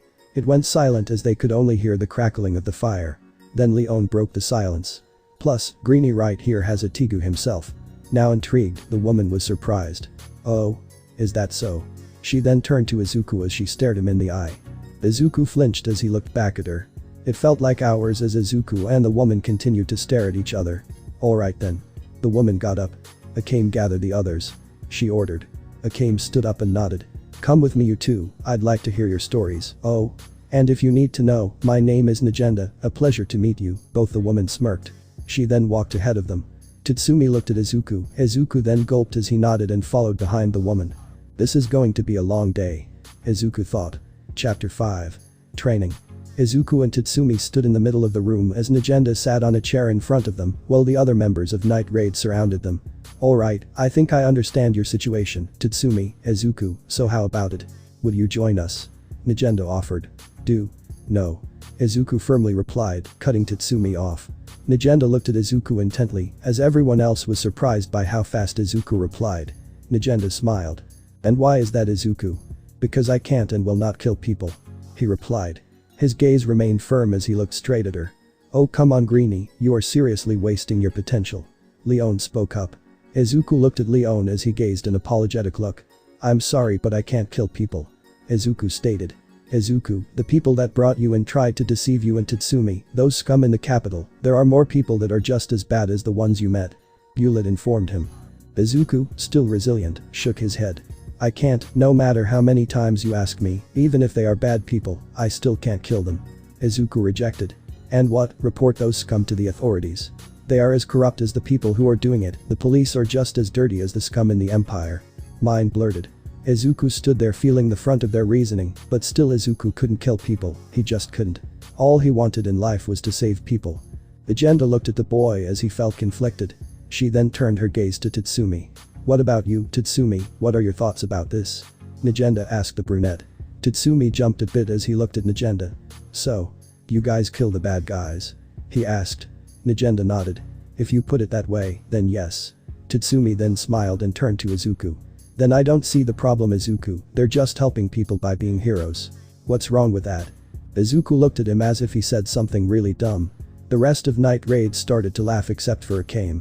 "Tatsumi, we are far from heroes," Bullet replied. "We do help people, but that doesn't mean that our actions are justified," Leon responded. "Once we're done with our jobs, we'll die in the end for our crimes," Bullet stated. "So, I ask again, hearing what you've heard, Tatsumi, will you join us?" Najenda asked. Izuku looked at Najenda in question. He felt that she gave up on asking him to join them. "Do we get paid?" Tatsumi asked. Najenda nodded. "We do get funds, in order for us to keep running things here, the Revolutionary Army funds us, in order for us to get intel and snuff out people of authority in the wretched place." Tatsumi then looked down, then up at her again.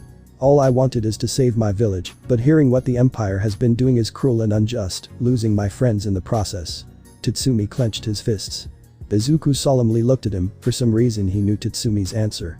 "So I have no other choice but to join, so I'll do it." Tatsumi looked at Najenda with determination. Najenda smiled and brought her metallic hand out. "Well then Tatsumi, welcome to the path of carnage." Tatsumi sighed as he looked at Izuku with an apologetic look. Izuku shook his head, signaling that he was not upset with his decision. "Now then, what do we do with Greenie?" Leon asked. Nagenda looked at Izuku. You still refuse even though your friend accepted? Izuku firmly nodded. Damn, does that mean we have to put him into the workshop? Lubbock blurted. Nagenda shook her head. No, I'll. Before she could say anything, Lubbock's strings on his gloves started to move as he looked down urgently. We have intruders, about 12 of them. He reported. Nagenda looked at the team as the tension felt heavy in the room. Izuku and Tatsumi felt it quickly as everyone had changed their expressions. You know what to do, leave no survivors. Nagenda ordered. They all grabbed their weapons and rushed out of the room. What are you doing standing there for Tatsumi? This is your first assignment. Now go. She ordered him. Tatsumi flinched as he grabbed his sword and followed the rest outside. Izuku was about to follow too.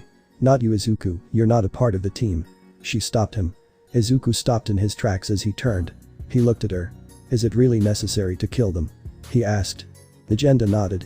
If they spill information about our base, then we have to find another hideout that will take some time. Izuku was about to interject, but she wouldn't let him. Izuku, I know that you hate the fact of killing people, but here, it is the only option that the Empire has put us in. Nagenda explained. Nagenda stood up as she looked down at the hero. So tell me, Izuku, who are you really? She gazed at him. He flinched as he had a worried look. What do you mean? I find it hard to believe your Tigu is built into your gloves or your iron soles. Nagenda stated. Izuku gulped as he looked at her. Crap. She's perceptive, she figured out my quirk. Izuku, were you an experiment? She deduced. Izuku widened his eyes as he was surprised by her answer. What? Hold on, why did you come to that conclusion? He exclaimed. Nagenda lifted her hand to her chin. So then how does your power work, or where did you get your power? Izuku thought about how to answer. Should she tell her about One for All or keep it on the down low? He went for the latter as it was best to keep it a secret. My power awakened when I was attacked by thugs. It helped a little, but in the end it had backlashes with it. I can put explosive power into my limbs that create power strikes, but if I use my full power it will shatter my limbs in an instant. So my mentor trained me to control this power. I can only control 20% so far, he explained, half lying. Nagenda looked at the boy with a hardened gaze. Izuku gulped as he hoped she would take the lie. I know when I see a lie, Izuku. Nagenda sighed. Izuku's breath hitched as she called him out. But I'd like to dig into your story. I'll let it slide just this once, but in the future, you're going to tell me. Nagenda stated. Izuku flinched as she gave him her stern look. But I also believe what you told me about your power was somewhat true. She confirmed. The fact remains that we can't let you leave here. She stated. Izuku then looked at her. So am I going to work at the workshop that Lubbock stated? Izuku asked. She shook her head. I knew you didn't kill people just by looking into your eyes. Izuku widened his eyes. My eyes. She nodded. A sense of justice and heroism, a look I haven't seen in a long time. She sighed. Nagenda then walked up to Izuku. From what I heard from Akame and Leon, your powers could help the Revolutionary Army in fighting the corruption in the Empire. Izuku looked at her. Your power could help people, so I have another job for you, become our auxiliary. She stated. Izuku raised his brow. Auxiliary. Nagenda nodded. It's a position where you are sent on search and rescue missions and delivering while assisting and saving allies in a critical situation. Izuku nodded in understanding. Also, you won't be involved in the assassinations. She continued. Izuku widened his eyes as he looked down at the floor. It's your choice, however, Izuku. She stated.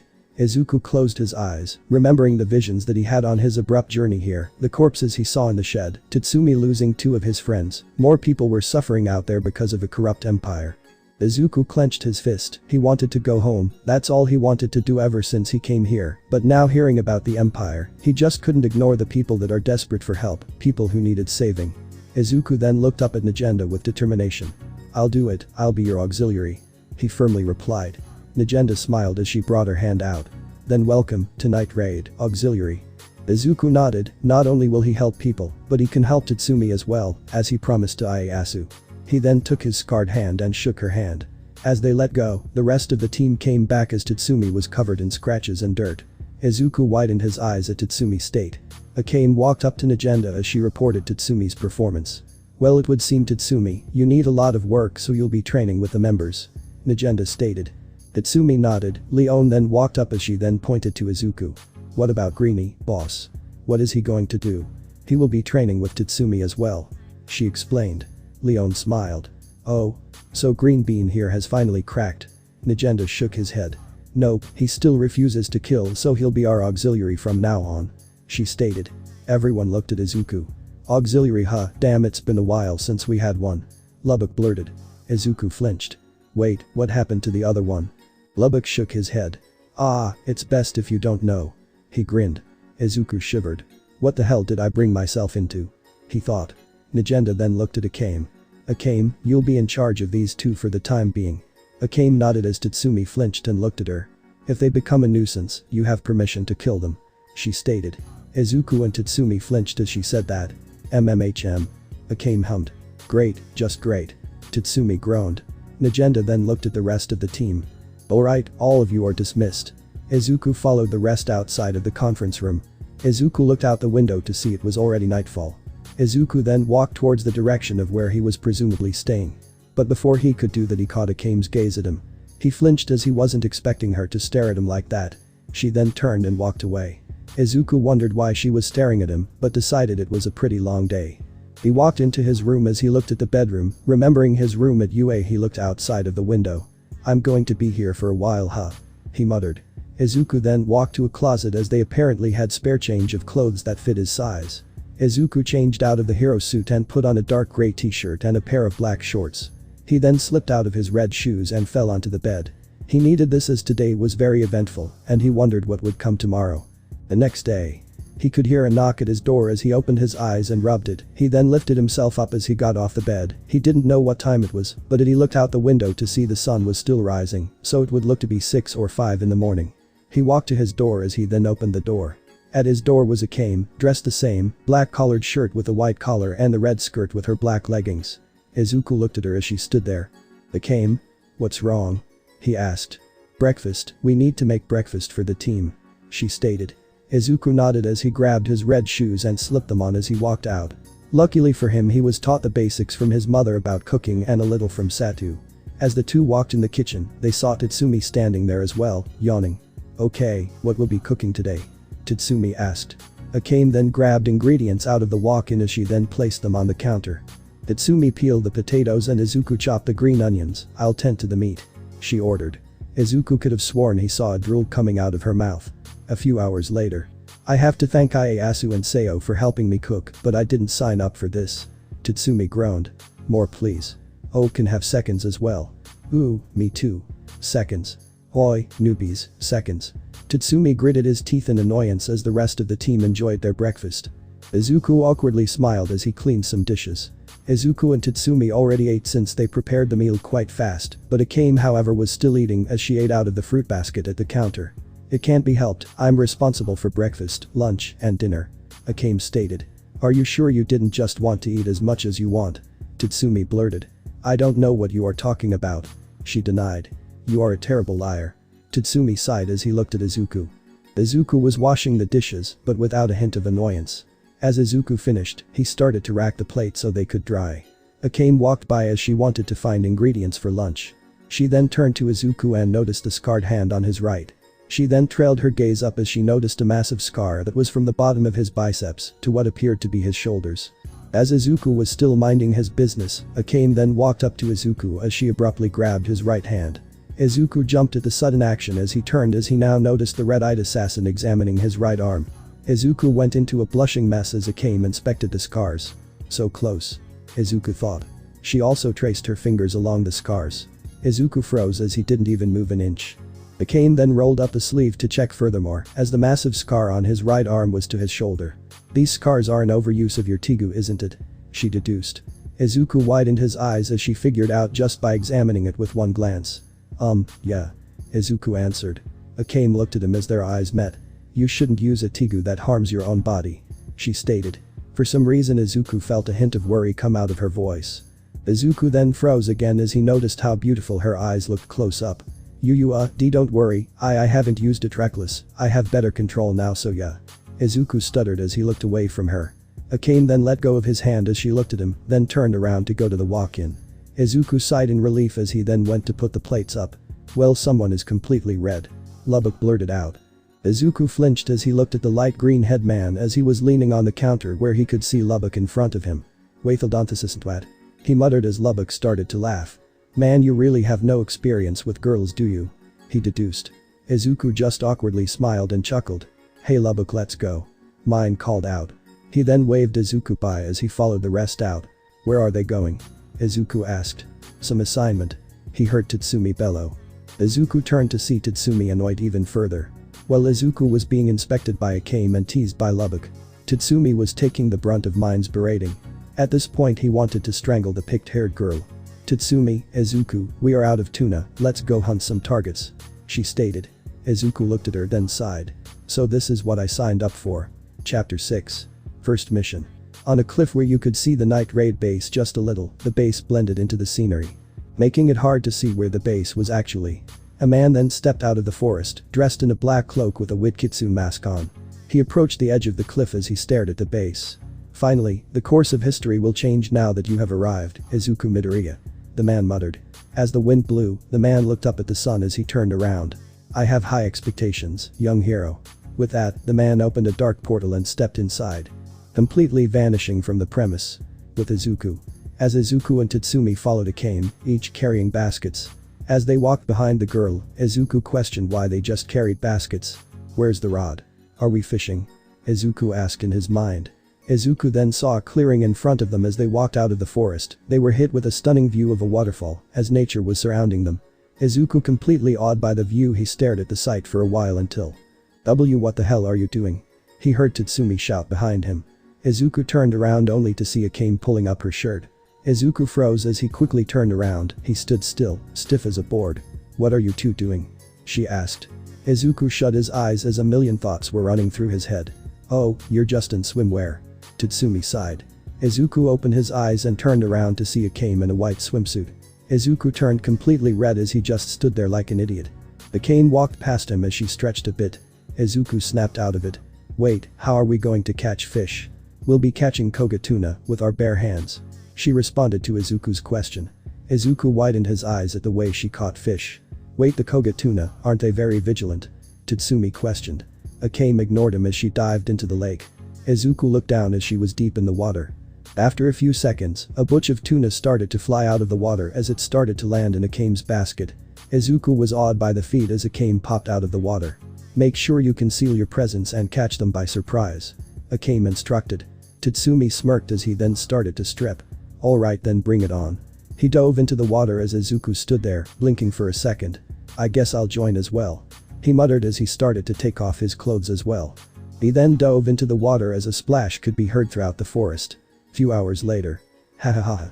Leon started to laugh as she held her stomach and placed her foot on the table. As hours passed, Izuku, Tatsumi, and Akame returned. As they brought back tuna, but well. So you two only caught half as much as Akame altogether. Nagenda summed up the situation. Akame told her. Hey, it isn't our fault that those things are fast. Tatsumi interjected. Izuku was slumped on the table as he groaned. I wasn't really good at stealth, I'll need to work on that if I ever go on stakeouts. Izuku thought. Well, it wasn't bad, I'd say you two did good, even though it was your first time. Nagenda reassured. Leon then wrapped her arm around Tatsumi as she had a grin. I heard that you shouted bring it on, gotta say that was brave. Leon mocked. Shut up, okay. Tatsumi shouted at her. You two need work on concealing your presence. Akame pointed out. Hey, we didn't know that we were going to do that kind of fishing. Tatsumi reasoned. Tatsumi looked at Izuku for backup, but saw him scribbling on his notebook, or a notebook that Lubbock gave to him per his request. Senator for Medical Consultant Person of Guru to becoming just letting Evan into order to get Sembi's prize. Izuku's famous muttering started as the three were surprised by how fast he was talking. Okay. That's the first. Leon blurted out. Nagenda then coughed as it snapped Izuku out of his mumbling. Though it's good that you're taking advice, Izuku, try to keep it inside your head when you're inciting it. She suggested. Izuku scratched his head as he chuckled. Sorry, old habits. Akame looked at the grenette with curiosity. Now then, back to the matter at hand. Leon, did you get it? Nagenda asked the yellow lioness. She nodded as she pulled out a bag filled with coins. Our targets are Gamel and Ogre, they work together. Apparently Ogre takes bribes from Gamel, Gamel commits a crime and then blames it on someone else. That's what the information stated. Leon stated. Is it valid? Nagenda asked. I checked it myself, they're guilty. Leon confirmed. Then as Night Raid, we accept this job. She accepted. Izuku gulped as they were about to go and kill people, though it was guilty people. Though the money smells kinda fishy, as if she was selling her body for this amount. Leon also added. Izuku widened his eyes as he clenched his fist. Those people need to be brought to justice. Izuku gritted his teeth. Nagenda noticed this as she sighed. It would seem though we're low on people. It would be best to wait for the others. Akame suggested. And let those two get away scot-free. Not a chance, they could be condemning someone else for false crime too. Tatsumi stood up and countered the suggestion. Oh? Are you saying you'll take on Ogre? Nagenda intrigued. We can't just let those scum walk away free. Tatsumi added. Gamel might be easy to deal with, but Ogre might be tricky. Leon added. I still think we should wait for the others. Akame still suggested. We don't have time, this is our chance to strike. Tatsumi argued. Leon, Akame, you'll go after Gamel. Tatsumi, you go after Ogre. Nagenda ordered. The two widened their eyes. Are you sure, boss? It's his first time. Leon warned. If he's confident that he can do it, then I'll allow it. Nagenda stated. Alright. Tatsumi cheered. Still, your mission isn't complete until you report it back. Akame warned as she stared at Tatsumi. Tatsumi gulped. Izuku felt the tension in the room, but then Nagenda turned to Izuku. There is also a mission for you as well. She added. Izuku turned to her. Leon, give him the information. She ordered. Leon nodded as she pulled out a map. This is a small camp that holds people that are condemned for false crimes. We already sent 2 recon scouts to survey the area. The problem is they have no anchor to lead them in and out. Leon informed. Nagenda turned to Izuku. Your mission is to assist the recon scouts in rescuing the captives and safely escort them out of the camp. Izuku nodded. And watch out for the captain of the camp, he might be on par with Ogre. Leon warned. Izuku looked at the map, scanning the placement. Can I bring the map with me? Izuku asked. Nagenda nodded. Use whatever you can. She then turned to everyone at the table. Alright, everyone has their missions, get to work and bring those bastards to justice. Roger. They responded. Izuku walked to his room to get his gear. Akame however stared at the boy as he walked off. Akame? Is something the matter? Nagenda asked. Akame turned around and stared at Nagenda. Are you sure we should let him stay? She questioned. Nagenda raised an eyebrow. Izuku? Well, I couldn't just let a Tiger user go. She responded. But he's too innocent. Akame argued. Nagenda froze as she looked at Akame. The assassin had a solemn and sad look, as if she was tired of watching innocent people die. Nagenda solemnly looked at her. She knew Akame was still suffering for what the Empire had done to her. Akame, the boy accepted. And I'm pretty sure that boy can handle himself. He may have held back on you, but you said he could rival the strongest people in the Empire. Nagenda stated. Akame nodded as she squeezed her arm tightly. I'm just worried that we'll lose another good person. Nagenda walked up to the assassin as she placed her metallic hand on her. Akame, all we can do is hope that they return. Akame nodded. With Izuku.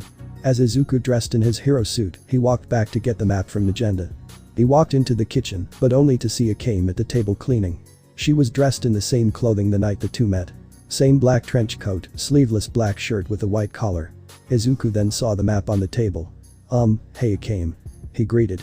Akame turned to him as he then froze at her gaze. Cold and stoic, the night he saw those eyes. But yet, he saw darkness, a darkness that she was drowning in.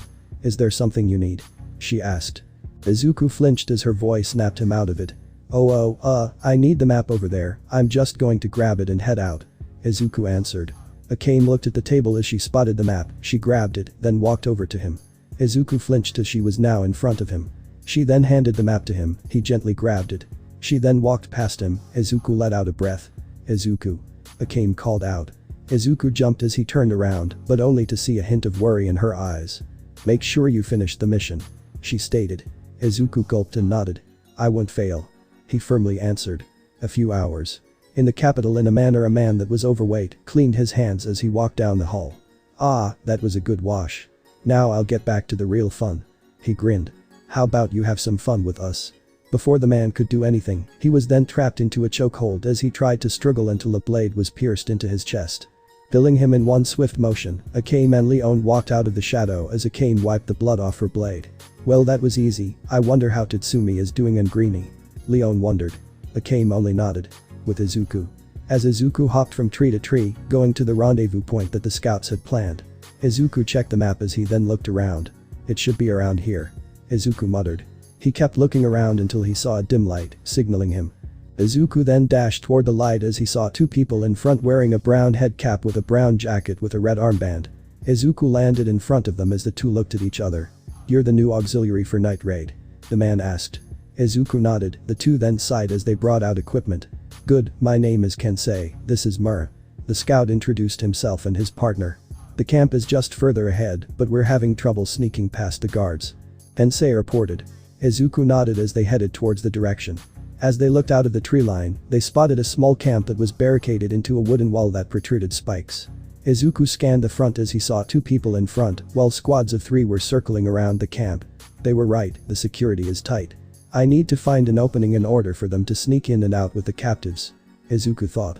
He then ran through his mind, trying to find a way in. Did you guys check the other side of the camp? Izuku asked. The 2 nodded. Yes, we checked every nook and cranny of the camp, no opening for us to get in. Mura informed him. The only option is to do a frontal assault.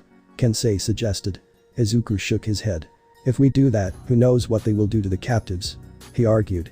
Izuku then re-scanned the camp again as he then spotted a squad exiting out of the base with a small opening. He watched them closely as they took a piece of wood out of the wall and replaced it back on as they huddled and started to smoke. There, the squad over there has a secret entrance way into the camp. Izuku pointed out as he pointed to the direction. The 2 were stunned by his observation. He was quick and observed the movements of the squads. I'll take down the squad, I'll signal when it is clear. Izuku stated. Izuku then activated 1 for all 10% full cowling as he then rushed down the hill they were on. As Izuku rushed down as he bounced off from tree to tree, he then came close to the squad that were fooling around. Izuku took the opportunity to strike as he appeared out of the tree line. The guards just noticed him as they tried to call for backup, but Izuku was too quick for them as he slammed his feet across each of their faces, knocking them out cold. Izuku landed as he swiftly turned around to check if they were out cold. He nodded as he then started to signal the 2 scouts. The 2 rushed down the hill as they met up with Izuku. They grabbed the unconscious bodies and dragged them to the bushes, making them hidden. Izuku nodded as he looked at the wall as he then placed his hands on it as he started to lightly push on it, checking which one was loose. He then came to one that was loosely placed. He then pulled on it as he lifted the piece of wood out as he then placed it on the side. Izuku entered the small crack, but when the 2 started to follow him, he peeked through to check if anyone was near. He saw that they were behind a tent, then gave them the clear as he walked out and checked his surroundings. The 2 scouts checked the surroundings too, as they held onto small handguns they had on them. Izuku hid behind a crate as the 2 followed. Izuku turned them as they pulled out the map. Alright, the captives are on the east side of the camp, we'll need to traverse carefully. Kensei warned. Izuku nodded as he saw guards walk by as they were talking. Izuku then saw an alarm bell, surrounded by boxes of crates. Izuku widened his eyes. There's an alarm bell. Izuku pointed out. Kensei looked and cursed under his breath. Shit. What now? We can't alert them, we'll be facing an entire army. Mura muttered. Do one of you have a knife on you? Izuku asked. Mura nodded as he pulled out a small knife. Alright, give it to me, I'll disarm the alarm. Once I disarm it, try to take down as many guards as you can without getting alerted, but don't kill them. That's not our mission, it's only search and rescue. Izuku explained. The 2 grimly nodded. Roger. Izuku then pulled his hoodie down, covering his face. He then dashed towards the next crate without alerting anyone. He looked to see the alarm bell was surrounded by 2 guards. Izuku looked around to see anything that would distract them. He saw a bottle of wine on a crate. Izuku then brought his hand out and brought it into a flicking motion. 10% Delaware Smash Air Force. He whispered as he launched a pocket of air and the air huddled towards the bottle as it hit it, causing the bottle to crack and fall off the crate it was on, making a loud noise, causing the 2 guards to be alerted.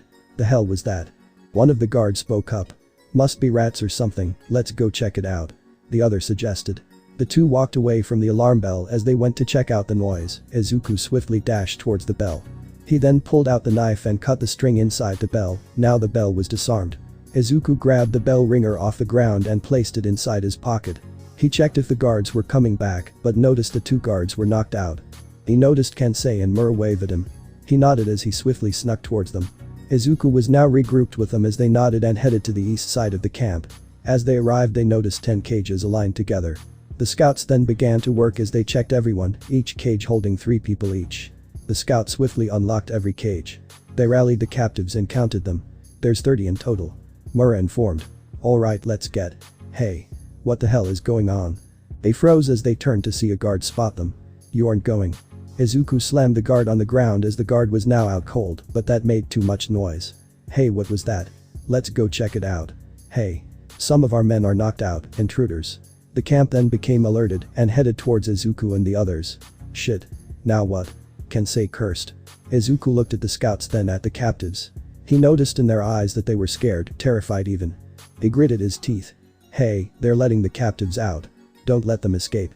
Izuku didn't hesitate as he turned to see two guards with guns. He used 20% full cowling and slammed his heel on the ground, causing the ground to spike up as it created a stone wall. He then turned as he then swung his leg at the wall near them. Izuku created a hole in the wall big enough for the people to escape. Go you two, escort them out of here now.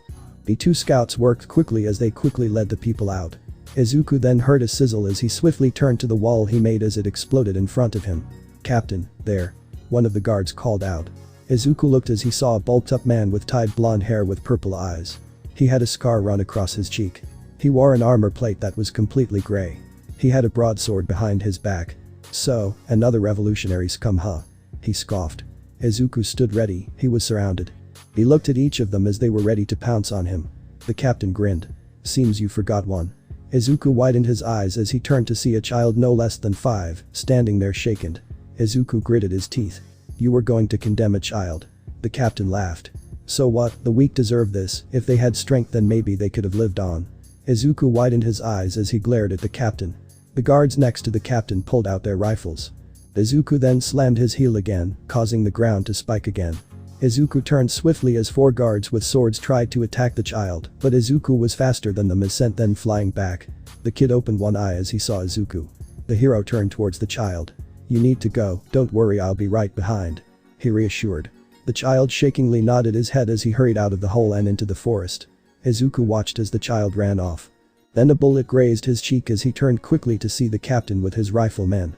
Izuku dashed towards them as they tried to fire at him, but he dashed past them and sent a fist towards the rifleman and sent him into a tent, making a collapse. Izuku then jumped in the air and slammed his feet on the ground, causing the ground to crack. This caused the rifleman to lose balance.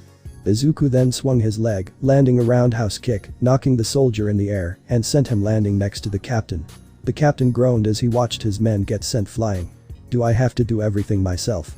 He shouted as he pulled his broadsword out and charged at Izuku. Izuku then punched the last guard unconscious.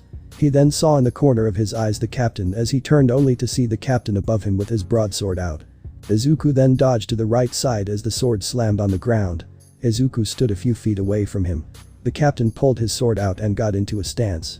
I'll make sure the emperor has your head on a pike. Izuku clenched his fist and got into his own fighting stance. I won't allow that to happen, I'll save these people by stopping you. They then charged at each other, ready to exchange blows. Chapter 7. Hero. Deku. In the camp, a clash could be heard as Izuku brought up his leg and slammed down the blade on the ground. Izuku then brought his left leg up, kicking the captain in the chin. The captain shrugged it off and lifted the blade up as Izuku flipped and landed a few feet away from. The captain then swung his blade sideways. Izuku jumped over him as he then launched 5 Delaware smashes at him. The captain swiftly turned around and blocked the projectiles with his blade. Izuku then landed as he then dashed towards him, leaving a trail of dust behind. He brought his leg forward as he then did a front kick midair as the captain blocked his attack barely. The captain was sent back as he rolled back. The captain then regained control as he skidded back.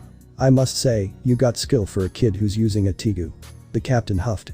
Izuku got into his fighting stance as they stared down at each other. Izuku then fired off Delaware smashes at the captain. He swiftly charged towards him, dodging the attacks. Izuku widened his eyes as the captain brought down his sword with full force. Izuku jumped back as he slammed the sword down, creating a dust cloud. Izuku landed as he then saw a shadow out of the dust cloud. The captain burst through and rushed him with incredible speed. Izuku jumped in the air as the man stopped and looked up. Izuku then brought his right leg up to his head as he let gravity do its work as he fell. Izuku then brought his leg down as the captain dodged to the side. Manchester smash. Izuku then smashed the ground beneath, creating a crater, and rocks flew up. Ha, that move was too obvious to predict. The captain mocked. Izuku turned to him as he smirked. It was supposed to be. The captain widened his eyes as he then looked beneath him to see him standing on a piece of rock that was kicked up in the air by the impact of Izuku's Manchester smash. What the? Before he could say anything he noticed rocks were in the air all around them. Izuku then jumped up and landed on a rock. He then bounced from one rock to another to another, and another. At this point Izuku was becoming a green blur as he bounced all around the captain. Izuku then launched towards him as he punched him and then flew past him. Gruh. The captain grunted. Izuku continued to repeat the process as from the outside was a green circle with lines passing inside. Izuku punched the captain around as the captain was being disoriented. Izuku then landed underneath the rock that the captain was on. Izuku launched up as he then uppercutted the guy while breaking the rock beneath him. As Izuku uppercutted him, he then flew above him and brought his leg up again as he then slammed his heel down his face, causing the captain to plummet down to the ground, creating an explosion of dust as he collided with the ground. Izuku landed a few feet away from him as he looked at the dust. But Izuku didn't relax as he saw a shadow figure out of the dust cloud. The captain rushed out as he started to swing his sword in order to hit Izuku. "You revolutionary scum," he cried. Izuku dodged the attacks as they moved around the area. "I will kill every single one of you. I condemn all of those you care about. Then I'll make you watch as I pleasure myself with the one you love. I'll enjoy your miserable face," he ranted. Izuku widened his eyes. "Every life is sacred, I won't let you kill those innocent people. Why, what's the point in protecting the weak, they only drag you down. The weak can only cower beneath the strong.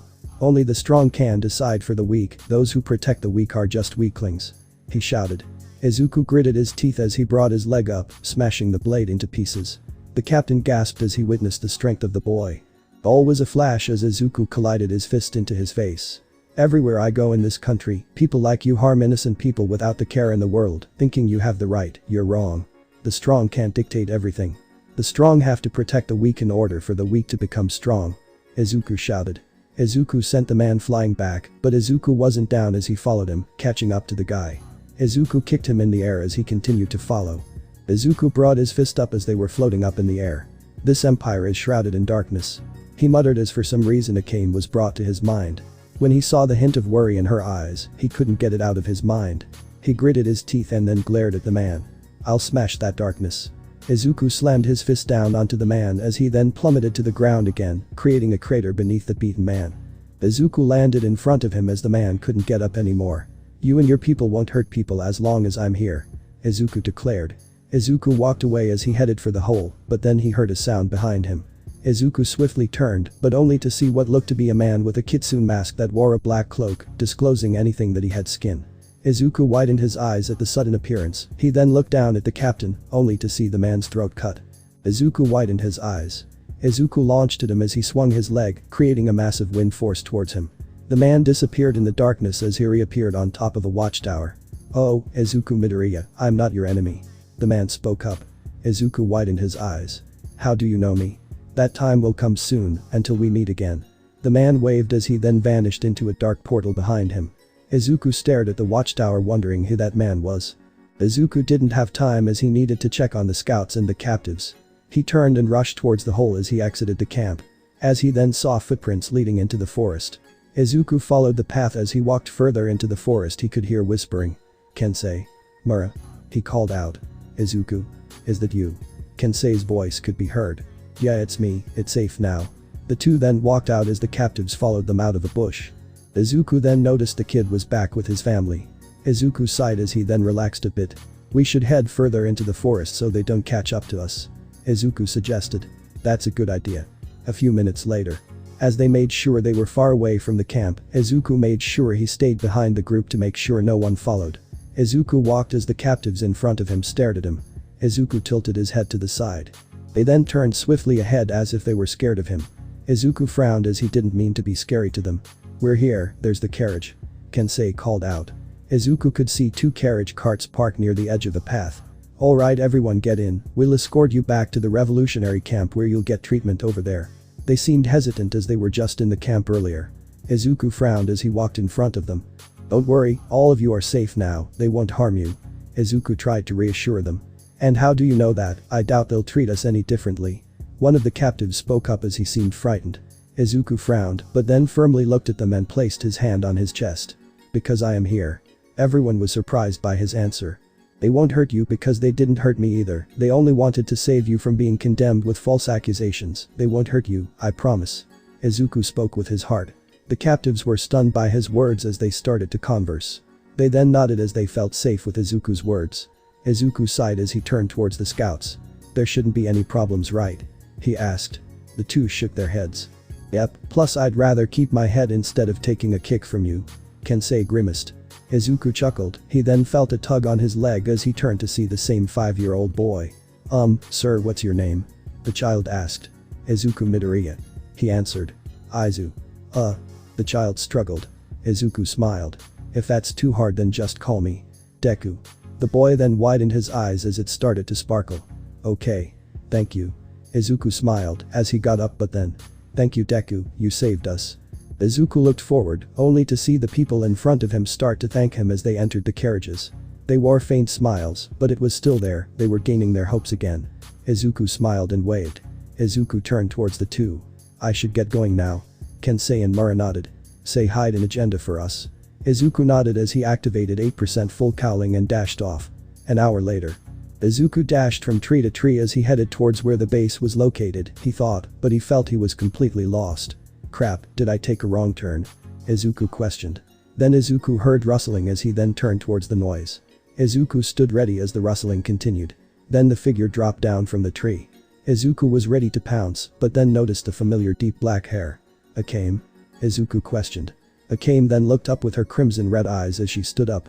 You were taking too long, so I went to look for you. She stated. Izuku scratched his head. Sorry, there was a hold-up. Akame then noticed a scratch on his cheek as it was still fresh with blood. Your face, it's bleeding. She pointed out. Izuku removed his glove as he felt the blood on his cheek. Oh, it's just a graze, I'll put on a bandage later. Akame walked towards him as she was now inches away from his face. Izuku widened his eyes as his cheeks started to flush red. She placed her hand on his cheek, checking the cut. Izuku froze as he was now completely red. Izuku stared into her eyes captured his gaze completely as they were so stunning to him. Akame looked directly at his eyes as well as it reminded her of a bright emerald. She then looked at his arm bracers as she then started to undo them. Izuku tilted his head until it happened so fast as Akame stripped him down from his chest to his legs. Hey Akame. What are you? He couldn't finish as he was now completely naked, only wearing his boxers. She examined his body, checking every nook and cranny. Izuku stood frozen still as he couldn't process what just happened. Akame then appeared in front of him as she stared at him with a poker face. Izuku wondered what she was doing. Thank goodness. Izuku widened his eyes as he witnessed her actually smiling since he met her. Izuku's heart skipped a beat as soon as he saw her smile. It was so gentle and kind compared to her stoic expression. Izuku didn't think she was capable of smiling, but this broke his expectations. What's worse was that Izuku became redder as soon as she started to smile. I witnessed people die from poison because they were too proud of what they accomplished. It's good that you survived. She happily stated. You yeah. Izuku uttered, he was still amazed by her smile. He knew she was beautiful, but her smile made him feel like it was light itself. Izuku then realized why she had a hint of worry in her eyes before he embarked on his mission. Akame, when we talked at the dining table, were you worried that I wouldn't make it? He asked. Akame nodded as she looked down. I've lost so many comrades, I'm afraid that I'll lose people I care about in an instant, but when I saw you, you're far too innocent to be in this cruel world. I was worried that we'd lose a good person like yourself. Izuku widened his eyes as he clenched his fist. He knew she had darkness shrouded around her, but he didn't know it was this deep. Who knows what she also lost. Thank you for worrying Akame, but I won't die. Izuku firmly said. Akame widened her eyes as she looked at him, his eyes filled with determination. I made a promise that I'll be the greatest hero, so until then I won't die, I can't. Izuku stated. Akame gently smiled again. Then let's do our best to keep living on. She brought her hand out. Izuku smiled at her. Yeah, I promise I'll protect you all. Akame blushed a bit as soon as she saw his kind smile. But either way she was happy that she got along with Izuku. Let's head back to the base then, shall we? Akame suggested. Yeah, but first let me put back on my clothes. Izuku shyly replied. Akame nodded. Back at the night raid base. As Akame and Izuku returned to the base, they chatted on the way back, talking about how they were taught to fight and what favorite things they liked. They didn't go into each other's past out of respect for the other. But on that day Izuku and Akame became friends, but deep down Akame also felt something else inside as well. At the base Tatsumi and Leon waited for them as Akame did the same inspection process to Tatsumi. Good job, both of you on your first mission. Nagenda complimented. Leon then wrapped her arms around the two. Gotta say that was quite the work you did. Izuku just chuckled as Tatsumi was annoyed by Leon's action. Now that you've finished training with Akame, I will now assign you new trainers. Nagenda announced. Tatsumi and Izuku looked at her as Nagenda smirked. Izuku, you'll be training under Leon. Izuku flinched as he turned his head towards her. Don't worry, I won't bite. Yet. She slurred. Izuku shivered as she said that. Tatsumi, you'll be training under mine. What? He exclaimed. Somewhere far away where the 4 remaining members of Night Raid are, mine shivered as she turned. I got a bad feeling about this. Back to the base where Tatsumi is trying his hardest not to rant off. Oof, good luck Tatsumi, you're going to need it. Leon chuckled. Why the hell do I have to train under her? Tatsumi groaned. Alright, that's it for tonight, everyone, good job. Nagenda complimented again. Everyone left the room except for Izuku as he remained. Izuku, is there something wrong? Nagenda asked. Izuku looked down, then at her. On my mission, after I took down the captain, another person appeared. Izuku told her. Nagenda stopped what she was doing. What did he look like? She questioned him. He wore all black and had a kitsune mask on. He explained to her. Nagenda rubbed her chin. A kitsune mask. He also had this weird dark power that allowed him to teleport or vanish. Izuku continued. Nagenda nodded.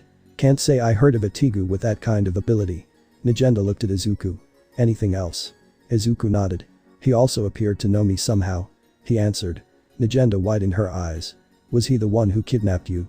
Izuku shook his head. No, he wore a brown trench coat, this guy wore all black. It couldn't be. Izuku stopped as he remembered the words of the man who kidnapped him. He told me to get someone, but all I see is 2 children. Izuku remembered those exact words. Was he the one who told him to kidnap me? Izuku. Izuku snapped out of it as he shook his head. Sorry, just overthinking. Well, it's been a long day, go take a rest, you'll be training with Leon. She stated. Izuku nodded as he headed out of the room. As Izuku walked to his room, he saw Akame in front of his door. Akame? Akame turned to him. Izuku. Can we talk? She asked. Izuku tilted his head as he looked at Akame. Sure. They both walked into his room as Izuku sat on the bed. Akame sat beside him, it was quiet for a while. Izuku started to fidget as the awkward silence was killing him. So what did you want to talk about? Izuku asked. Akame turned to him as she still had the stoic expression. Are you okay? She asked. Izuku was surprised by her question. Yeah, I'm okay, why do you ask? I meant about your backlash of your Tigu. She clarified. Oh, yeah, I didn't push myself too hard, so no straining on my body yet. Izuku reassured. Akame looked at him as she grabbed his right hand. Izuku then flinched a bit as she traced her fingers on his scarred hand. You shouldn't push yourself too hard, Izuku, or you won't be able to perform well. Akame looked at him with the same worried look. Izuku widened his eyes as he then smiled at her. Don't worry, Akame, I won't push myself too hard. Akame gently smiled at the hero as she looked into his emerald eyes. Izuku then frowned. But. Akame then tilted her head. What? She asked. Izuku then looked at her firmly. If any one of you are in danger, I won't hesitate to use everything I got in order to save you. He declared. Akame widened her eyes as she stared at him. Izuku looked at her with drive, determined to save anyone even if he had to risk his life in order to so. Akame could only nod as Izuku smiled at her. What a strange guy. Akame thought as she returned with her own smile as well. Chapter 8. A sudden arrival. It had been a few days after Izuku's and Tatsumi's first missions. At the night raid base, not far from there is a small area filled with lush green grassy fields, with rocks protruding out of the ground. There is a hill that is steep and can spot a green-headed boy carrying giant rocks over his shoulders as he slowly jogs up the hill. Izuku has been doing this since the dawn. Leon woke him up early in the morning to do some morning exercise. What Izuku didn't know was that he was going to be running up and down carrying rocks that weighed approximately 80 pounds. Leon told him to carry 2 rocks over his shoulder and run up and down the hill. He had been doing this for 5 hours already and was gasping for air. This reminds me of the time when I trained for the entrance exam at UA. Izuku thought to himself as he was approaching the top, where Leon was supervising him. As he reached the top, he then stopped to catch his breath. Izuku felt his legs and arms aching as his throat was dry, desperately in need of water. Leon walked towards him as she clapped her hands. Good job, that concludes training for today. She stated as Izuku dropped the rocks off of his shoulders. He then fell down and laid on the grass as he was heavily breathing for air. As he laid there, he stared up into the sky as he watched a cloud slowly moving across the sky. He couldn't imagine that he was in another world. He wondered how his classmates were doing, after all he disappeared right in front of them. Izuku closed his eyes as he felt the wind gently breeze by him. He opened them again as he reminisced about what happened back at the camp. How people were never safe from this empire. Izuku knew he had to return home, but he couldn't just leave people desperately pleading for help. He knows it isn't his business, but meddling when you don't need to is the essence of a hero. He remembered the words that came out of All Might's mouth, the words that allowed him to push forward. Hey Greenie, let's head back to the base, bet breakfast is ready. Leon called out. Izuku got up as he felt the soreness kick in as he stretched a bit. He then followed Leon back to the base as Leon looked back at the young hero. She noticed that the boy was in deep thought. She faced forward as she placed her hands behind her hind as she looked up to the sky. Wonder what's he thinking? The base. Meanwhile Tatsumi was tasked to wake Mine up since he was now training under her. As Tatsumi made a mistake when entering a girl's room. He forgot to knock. Mine, when are you going to key? Tatsumi stopped as he fully opened the door. Mine, now frozen as they both stared at each other for a second. Mine was revealed to be in her bra, everything happened so fast. Now there is a hole in the building. Hey, watch where you're shooting, that thing you could have killed me. Tatsumi shouted at her as he barely dodged the shot from Pumpkin. Well, you shouldn't have, you pervert. She exclaimed as she had her rifle locked and loaded. Well, it's your fault for sleeping this late. Tatsumi slowly realized that Mine was about to fire another shot. Well, haven't you heard of knocking? She screamed as she fired another round. As Izuku and Leon walked back to the base, they saw shots firing out of the base. Izuku was now alarmed. Is it an intruder? Asked Izuku as Leon kept walking. It's probably just Mine, don't worry about it. She reassured him. Izuku continued to follow Leon. She then started to think of something to entertain them, well, mostly her. Hey Greenie. She got Izuku's attention as he looked at her. What's up? He asked. Leon turned around. So how was your first mission? She asked. Izuku then looked at her. Well, I'm glad that I got the captives out of there safely. He responded. Leon nodded. I wish I could have been there to see, I haven't really seen you fight. She sighed as Izuku looked at her confusingly. But didn't I defend myself against Akame when we first met? He reminded her. Leon then put her finger on her chin. Oh yeah, well, I actually want to spar with you, maybe I should put that in the training schedule I have for you. She suggested as Izuku's sweat dropped. They then reached the building and headed inside. Izuku went to his room to change into comfortable clothing. He had a gray shirt and black pants with his classic red shoes. He walked into the kitchen to see Leon, Lubbock, Bullet, and Akame eating breakfast. Ah, there you are, your bowl is right there. Bullet stated as he pointed towards his bowl. Izuku then looked in the direction, his seat was right next to Akame. He went to sit down as he gripped his chopstick and dug into his meal. Akame kept looking at him as he continued to eat. Ever since his first mission, Akame and Izuku had been talking more frequently as they discussed mostly training and how to deal with the flashback of his quirk. But Leon noticed something odd about Akame, as whenever Izuku was out training or exercising, Leon would catch her staring at him for quite some time before she would go do her usual stuff. Akame kept biting into her meat but would occasionally glance at Izuku. Izuku then caught her looking at him through the corner of his eyes. He looked at her as Akame jumped at his sudden gaze. Is there something wrong, Akame? He asked. Akame shook her head as she continued eating her meat. Izuku was confused but didn't think of it too much as he continued his meal. Leon was looking at Akame across the table.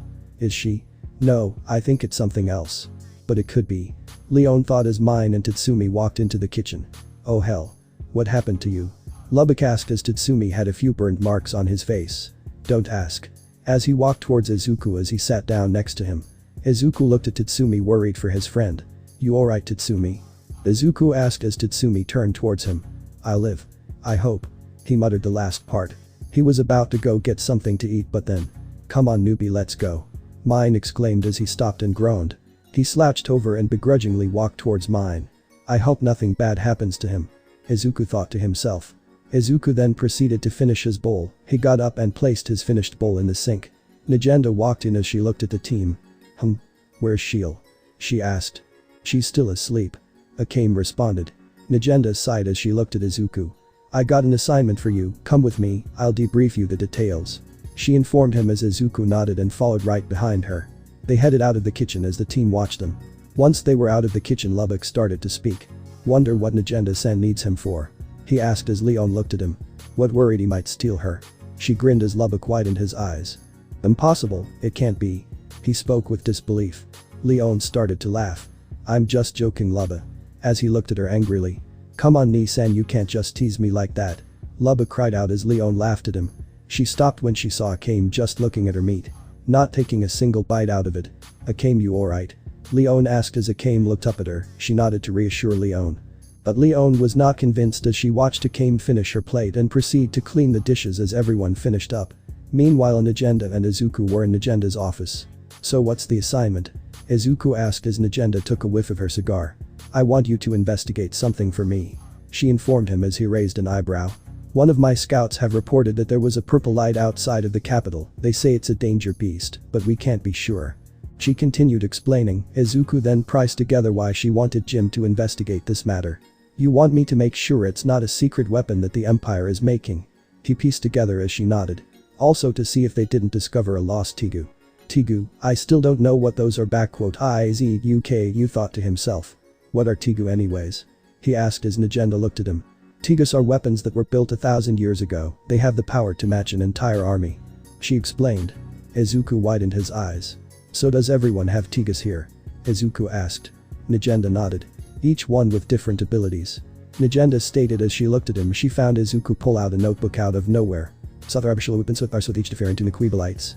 Izuku muttered as he jotted down the information that she gave him. So that's why he asked Lubbock if he had a notebook. She muttered to herself. She cleared her throat to get his attention. Izuku jumped as he closed his notebook. As I was saying, I want you to head towards the reported site and find out what it is. She ordered as Izuku nodded. Be careful, who knows what could be out there. After debriefing Izuku of the mission, Negenda also got reports of the Prime Minister relative capturing women and raping them. She waited for Mine and Tatsumi to return to the base to get the team to finish the mission together. Negenda looked at the letters she received from her scouts. As she continued doing her paperwork, Izuku arrived at the location where they saw a purple light in the nearby forest of the Empire. Izuku headed there as it was dusk. The sky was turning nightfall, so Izuku had to finish this before the danger beast started to pounce on him. He jumped from tree to tree, checking the area surrounding him as he kept looking around. After a few hours of surveying the area, he decided there were no signs of activity. He looked at the sky as it was already dark, the only light was the moon. As he was about to head out, he heard a scream behind him as he swiftly turned and jumped towards the direction. As he approached the screams, they kept getting louder and louder. He could tell he was getting close. He arrived and found danger beasts in a half circle as they surrounded something as a figure was back against a stone wall. Izuku didn't waste time as he boosted himself off the tree and planted his feet on the stone wall and lunged downwards at the danger beast surrounding the figure. He lifted his right leg up ready to attack. Manchester smash. He shouted as his heels collided with ground as it broke and erupted, leaving the beast stunned and lost balance on their footing. He quickly turned around and grabbed the figure and boosted out of the area. He jumped through the forest as he saw the path leading towards the capital. But then out of the corner of his eyes, a claw was coming down on him. He swiftly dodged it and landed on a tree. He looked at the beast that attacked him. It was a wolf that had spikes protruding out of his back. This wasn't what I expected. Izuku thought to himself as he jumped away from the beast as it bites down on the tree branch where he used to stand. Izuku then jumped over the beast and reeled his right leg back. St. Louis smash. He shouted as he planted his feet on the top of the wolf's head as it hit the ground. After he did that, he got out of the forest as quickly as possible. Once he was a safe distance away from the forest, he put the figure down. Well, that was unexpected. He muttered to himself. He was in thought until he realized he didn't know what he just saved as he was about to turn around. He heard a familiar voice. It was soft and surprised. The voice was a 7-year-old girl's voice, but not just any 7-year-old girl. This one he recognized instantly. The innocent girl asked as he turned around to see a 7-year-old girl with white hair and little horn protruding out of the right side of her forehead. She wore a red dress with white shirt under it. Izuku couldn't believe his eyes as he looked at the girl he saved. Eerie. He exclaimed as the girl now known as Eerie now has appeared into this dark, corrupt world. Chapter 9. Eerie. Izuku stood there as he waited outside of the door of the night raid base. What should I do? I can't leave Eerie to the Revolutionary Army, but I can't leave her here too. Izuku thought as Eerie held onto his hand. Scared of the unknown area that she had arrived. Few hours ago. Izuku looked at Eerie as she hugged him. I thought I might never see you again, Deku-san. Eerie cried into his legs as he started to rub her head. He grabbed her shoulder and made her look at him. Eerie, how did you get here? Izuku asked her as she looked at him. There was a purple light outside of the building, so I went to find what it was, and then I'm here. She explained. There was another portal to this place. Izuku exclaimed in his mind. Is the portal still there? He asked as Eerie shook her head. Izuku then sighed. He looked around as it was already dark. They needed to get out of there before danger beasts start to appear. Present.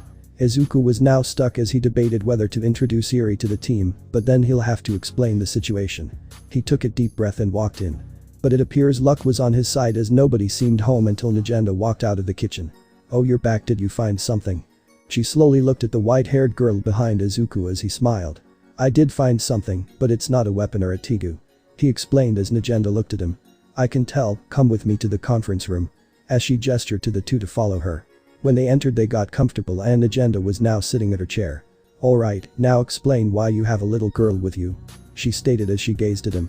Izuku on the other hand was sweating bullets. He had to come up with something that would be believable. Well you see, this was the evidence of the purple light that your scout saw. Izuku explained as Najenda looked at him then at Eri. Eri then proceeded to hide behind Izuku's leg as she peeked out to look at her. Najenda sighed as she looked at Izuku. There seems to be something more between you two, she claimed. Izuku gulped as he was now freaking out inside his head. She's a close relative back where I come from, apparently she was teleported here like I was. Izuku explained as Najenda intently listened. She sighed. Alright, I'll believe it, she concluded as Izuku sighed a relief. But one day you are going to have to tell the truth about yourself, whether you like it or not, she warned him. Izuku nodded as he was now conflicted on whether he should tell it right now or not. Also, how are you going to explain this to the team? Najenda added. Izuku jumped, now he has to deal with the rest of the team. I'll figure something out, he stated as he looked at the ground. Najenda then turned her head towards Eri, as Eri now shook at her sudden gaze. What's your name, little one? She asked as Eri was hesitant and looked up at Izuku. He nodded and smiled at her. Eri. She meekly replied. Najenda smiled and nodded. Hello Eri, my name is Najenda, nice to meet you. She greeted her as Eri smiled a bit at her. As Najenda got up from her seat, the door to the conference room opened, revealing the whole team.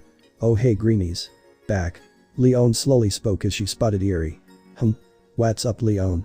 Mine spoke up until she saw what she was looking at. Eri got frightened at the new people that she ran behind Izuku's leg and hid again. Izuku, what's with the kid? Tatsumi was the first to break the silence. Well you see. Izuku looked at Eri as she was hiding behind him. This is a close relative of mine, and apparently she got kidnapped here. Izuku explained to them as they had suspicion written on their face, well except for Tatsumi. You know we're not babysitters, right? Mine blurted out. She crossed her arms as she stared at Izuku. I know, I'll take care of her so you don't have to worry about it being a problem, Izuku reassured her. More importantly, she's a mess, we should get her cleaned up. Leon interrupted the tension as she had stars in her eyes as she gazed at Eri. Eri on the other hand was scared as she kept herself near Izuku. Deku-san, who are these people? Eri meekly asked as she looked up at him. These are my comrades I met when I came here. Izuku answered as she looked at everyone, absorbing their looks and features. What's happening? She asked as Mine explained to her the situation. But as usual, Shield was still confused by the situation. Are you guys just gonna stand there or introduce yourselves? Najenda jumped in as everyone looked at her. Wait boss, are we seriously letting this little girl in here? Mine asked as Najenda looked at her. I approved of it, so it's fine as long as Izuku takes care of her, she's his responsibility, she explained. Izuku sighed as everyone nodded. Alright. I'll go first, Leon exclaimed as she knelt down in front of Eri. Eri took a step back at how fast she knelt down. My name's Leon, little one, what's yours? Leon grinned. Eri was not used to new people yet, so she was kinda scared of them. Leon, you're scaring her. Mine shouted at her. What, no I'm not, she argued. You kinda are. Lubbock shot back. Tatsumi stepped forward. Hi, I'm Tatsumi, nice to meet you. He greeted as Eri looked at him and slightly nodded, still behind Izuku's leg. Sorry, she's just shy around new people, Izuku stated. Tatsumi shook his head. It's alright, it takes time to get to know people, he reassured Izuku. Bullet then walked forward. Hello little one, name's Bullet, but you can call me bro or handsome. Izuku sweat dropped at the nicknames. Eri looked at him as she slightly nodded to him as well. Shield was next as she walked towards Eri. Hi, I'm Shield, it's a pleasure to meet you, Shield greeted as she took a step back. Mine then walked forward. My name's Mine, she greeted her as she looked to the side. Eri was confused on why she was looking the other way. Lubbock then stepped forward as he pointed his thumb towards him. The name's Lubbock kid, nice to meet you, he greeted her as he smiled at her to ease her. It worked but slightly. Then Akame approached her. Eri looked up at her as Akame kneeled down to her. Akame stared at her, and so did Eri as they looked at each other for a couple of minutes until Eri started to feel uncomfortable at her gaze. Akame then reached her hand out as Eri then looked at her hand. My name is Akame, what's yours? Akame asked her, but she did it with a kind and gentle voice. Eri's tension on her whole body started to relax as Izuku felt her hands on his legs start to loosen. Eri put her right hand on Akame's hand as she looked at her. Eri. She finally spoke.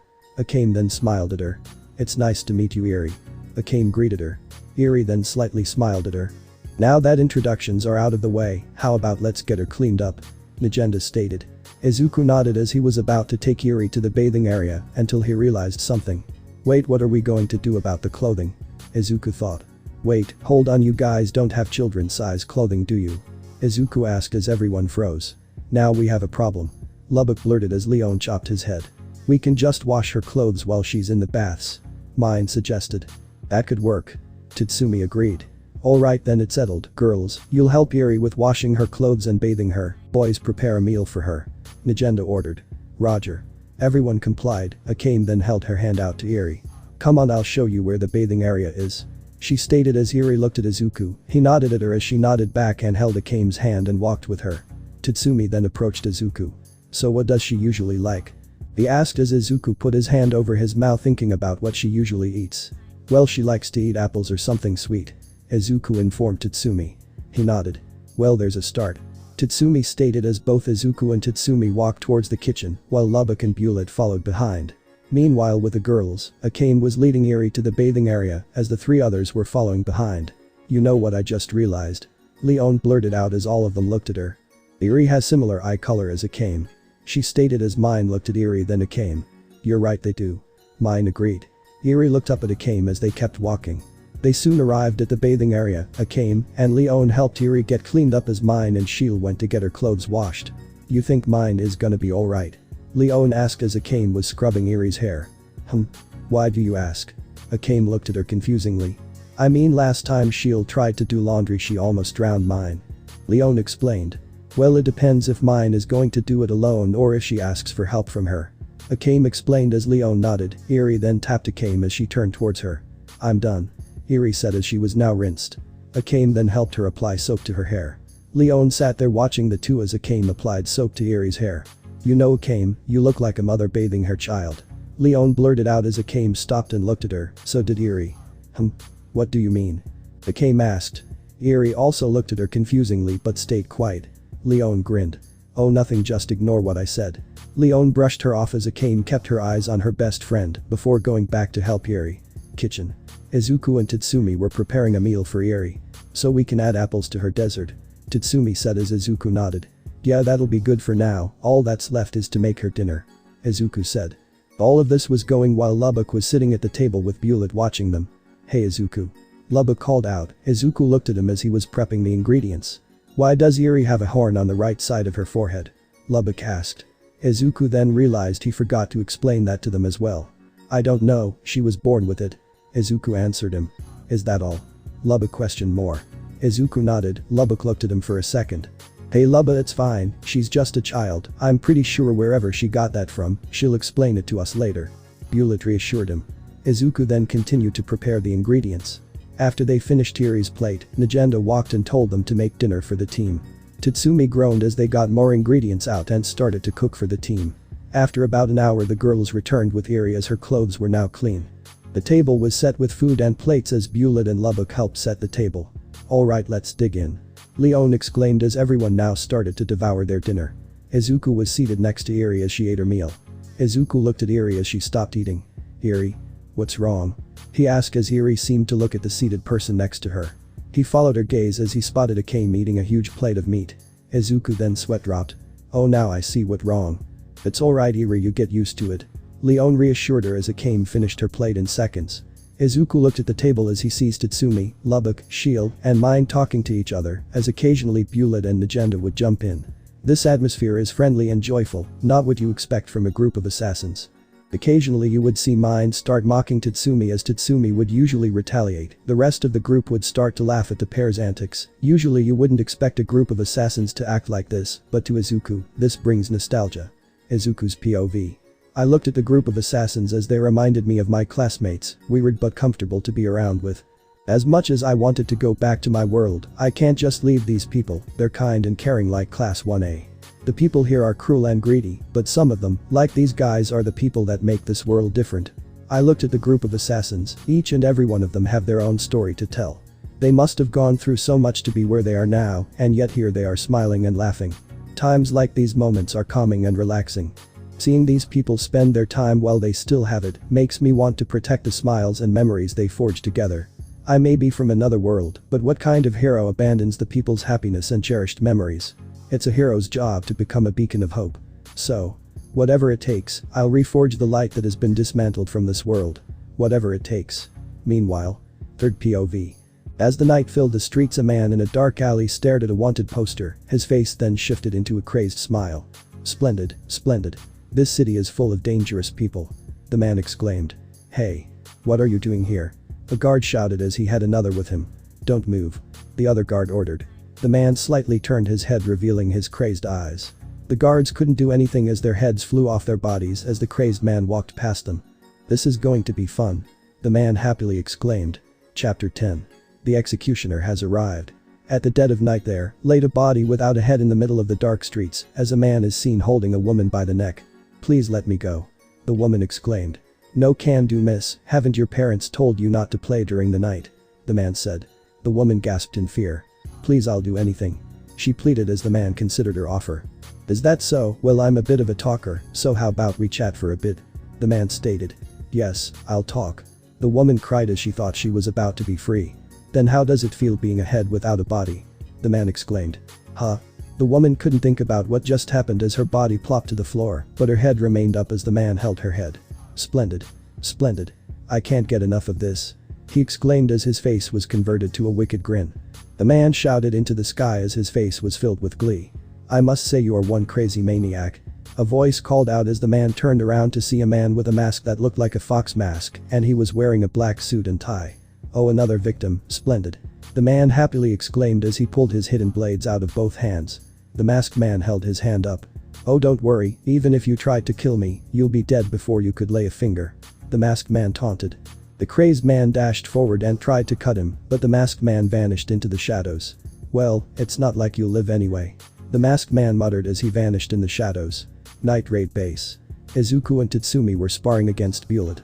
Tatsumi charged at him with his wooden blade as he did a downward cut towards his head, but Bullet intercepted it with a block of his palm. He then rotated his palm where Tatsumi's blade was brushed to the side. Bullet used that opening to use the other end of his palm to hit Tatsumi's left side. But before he could do that, Izuku ran up to him and held his arms up to block the attack. As soon as it hit Izuku's arms, he grabbed the end of the pole arm. Tatsumi used that opportunity to sweep under Bullet and tried to jab him with a wooden blade from behind.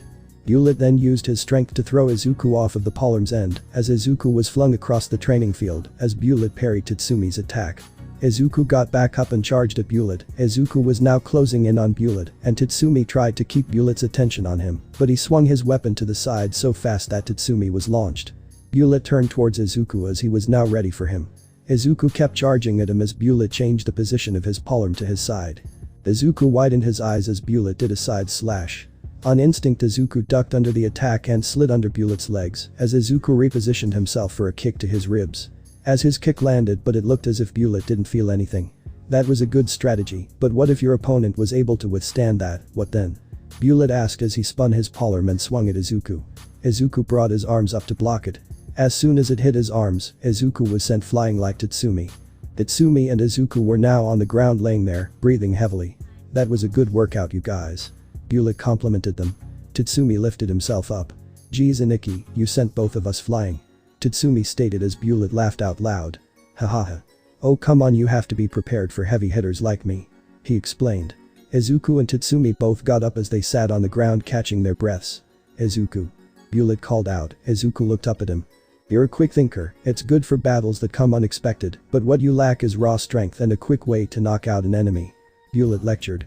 You're used to your Tiga strength, so maybe in the future try to work on your strength alone, build up your muscles, and maybe one day you can master your Tigu's full potential. Bullet motivated him as Izuku widened his eyes. He's right, all this time I've been training with one for all and shoot style, that I haven't picked up any advanced combat experience. Izuku muttered to himself. What I need is a more proficient way to bring down my enemies without using one for all sometimes. Izuku continued to mutter to himself as he thought of ways to improve his techniques even more. Bullet stared at him as the three words popped up in his mind. One for all? Bullet questioned in his mind. Is that his Tiga's name? Bullet thought about Izuku's words. Bullet stared at Izuku. I might have to tell the boss about this soon. Tatsumi then interrupted Izuku's coherent muttering as he chopped his head. Ow. What was that for? Izuku asked as Tatsumi snickered. You need to stop putting too much thought into things. Tatsumi replied. Sorry, it's a habit I picked up when I was growing up. Izuku smiled as Tatsumi shook his head. While this was happening, Akame walked by with an apron and Eri at her side. Tatsumi, come to the kitchen, we're making breakfast. Akame called him out. Alright, I'll be there. Tatsumi replied. Eri walked up to Izuku. Are you okay, Deku-san? Eri looked at him worried as he had scratches and dirt on his face. Izuku gave her a reassuring smile. "I'll be fine, don't worry," he reassured her. "Eri, you coming along?" Akame called out as Eri turned towards her. "See coming," Eri replied. Eri then proceeded to run up to Akame and walked with her to the kitchen. After the team was introduced to Eri herself was always with Izuku sometimes, but lately Eri had been following Akame around. At first Akame tried to find Izuku and put the girl on Izuku since he was responsible for her. But Eri kept following Akame to the point where Akame didn't mind at all, as Akame sometimes took Eri with her to hunt her fish. "Shall we continue training?" Bullet suggested as Izuku nodded. As Izuku got into his fighting stance and charged at Bullet. Few hours later. After training with Bullet, Izuku had to bandage his right cheek as he took a blow from Bullet's palm. Izuku walked into the kitchen to see breakfast was made. He spots Leon and Tatsumi fully bloated, well Tatsumi at least. Eri was seated next to Akame as she ate her breakfast. Izuku noticed 2 empty bowls right next to Eri. Izuku raised his eyebrows as he was confused on why there were 2 empty bowls on the table. "Why are there 2 empty bowls on the table?" Izuku asked as Tatsumi looked at him as if he should already know the answer. Izuku then pieced it together and looked at Akame. "Never mind." Izuku sighed. He was about to go to the kitchen to find some food to eat, but Eri stopped him. "Deku-san, your bowl is there." Eri pointed out towards the counter next to the sink. Izuku looked towards where Eri pointed and as Eri said, there was a bowl right next to the sink, wrapped up to preserve the heat. "Akame-san didn't want to purposely eat your meal, so she placed it there," Eri explained. I widened my eyes as Akame kept her head down, as you could slightly see a tinge of blush coming off her face. Leon was looking at Akame as she grinned. "Oh, I see where this is going." Leon thought as Tatsumi was still surprised that Akame could control herself for saving a bowl for someone. Tatsumi was processing the whole thing, eventually his brain stopped working. Izuku was about to speak until Shield walked and looked at the table. "Huh? What happened to my breakfast?" she asked as everyone in the room except Eri sweat dropped. In a secluded area near the night raid base. An injured man was leaning under a rock as Nagenda kneeled right next to him. "Were you followed?" Nagenda asked as the man shook his head. "I was. The only one who escaped." The man struggled to get his words out as he was close to crossing over. He reached for the inside of his jacket and pulled a letter out. "This is the information we received," he groaned. Nagenda grabbed it. "It's in safe hands now, you can rest," she reassured him. He looked at her with desperate eyes. "Please. Make sure the revolution succeeds." His words slowly became quieter as he drifted. His eyes became dull as he had no life in his body now. "I will, I promise," Nagenda stated as she covered the man up as he laid there finally getting the peace that he long wanted. Back at the base. Nagenda had called everyone to the conference room. They waited for their boss to give them orders. "We have received word that Zank, the executioner, has returned," she stated as almost everyone in the room had a grim look. "He's back, huh?" Leon muttered. Tatsumi then looked at everyone. Who?" he asked as mind turned to him. "You seriously don't know him? Wow, you really are from the countryside," she berated him. "So who is this executioner?" asked Izuku as he looked at Nagenda. "He used to be a former prisoner executioner, but after he chopped off so many heads, he's gone crazy and now it's become a hobby for him," Nagenda explained to Tatsumi and Izuku. "And now he's roaming around the capital now, word says that he got himself a tigu from the warden of the prison," Leon added. Tatsumi was even more confused about something. What are tigus?" he asked, then Akame pulled out her katana. "This is a tigu," she stated as Tatsumi sweat dropped.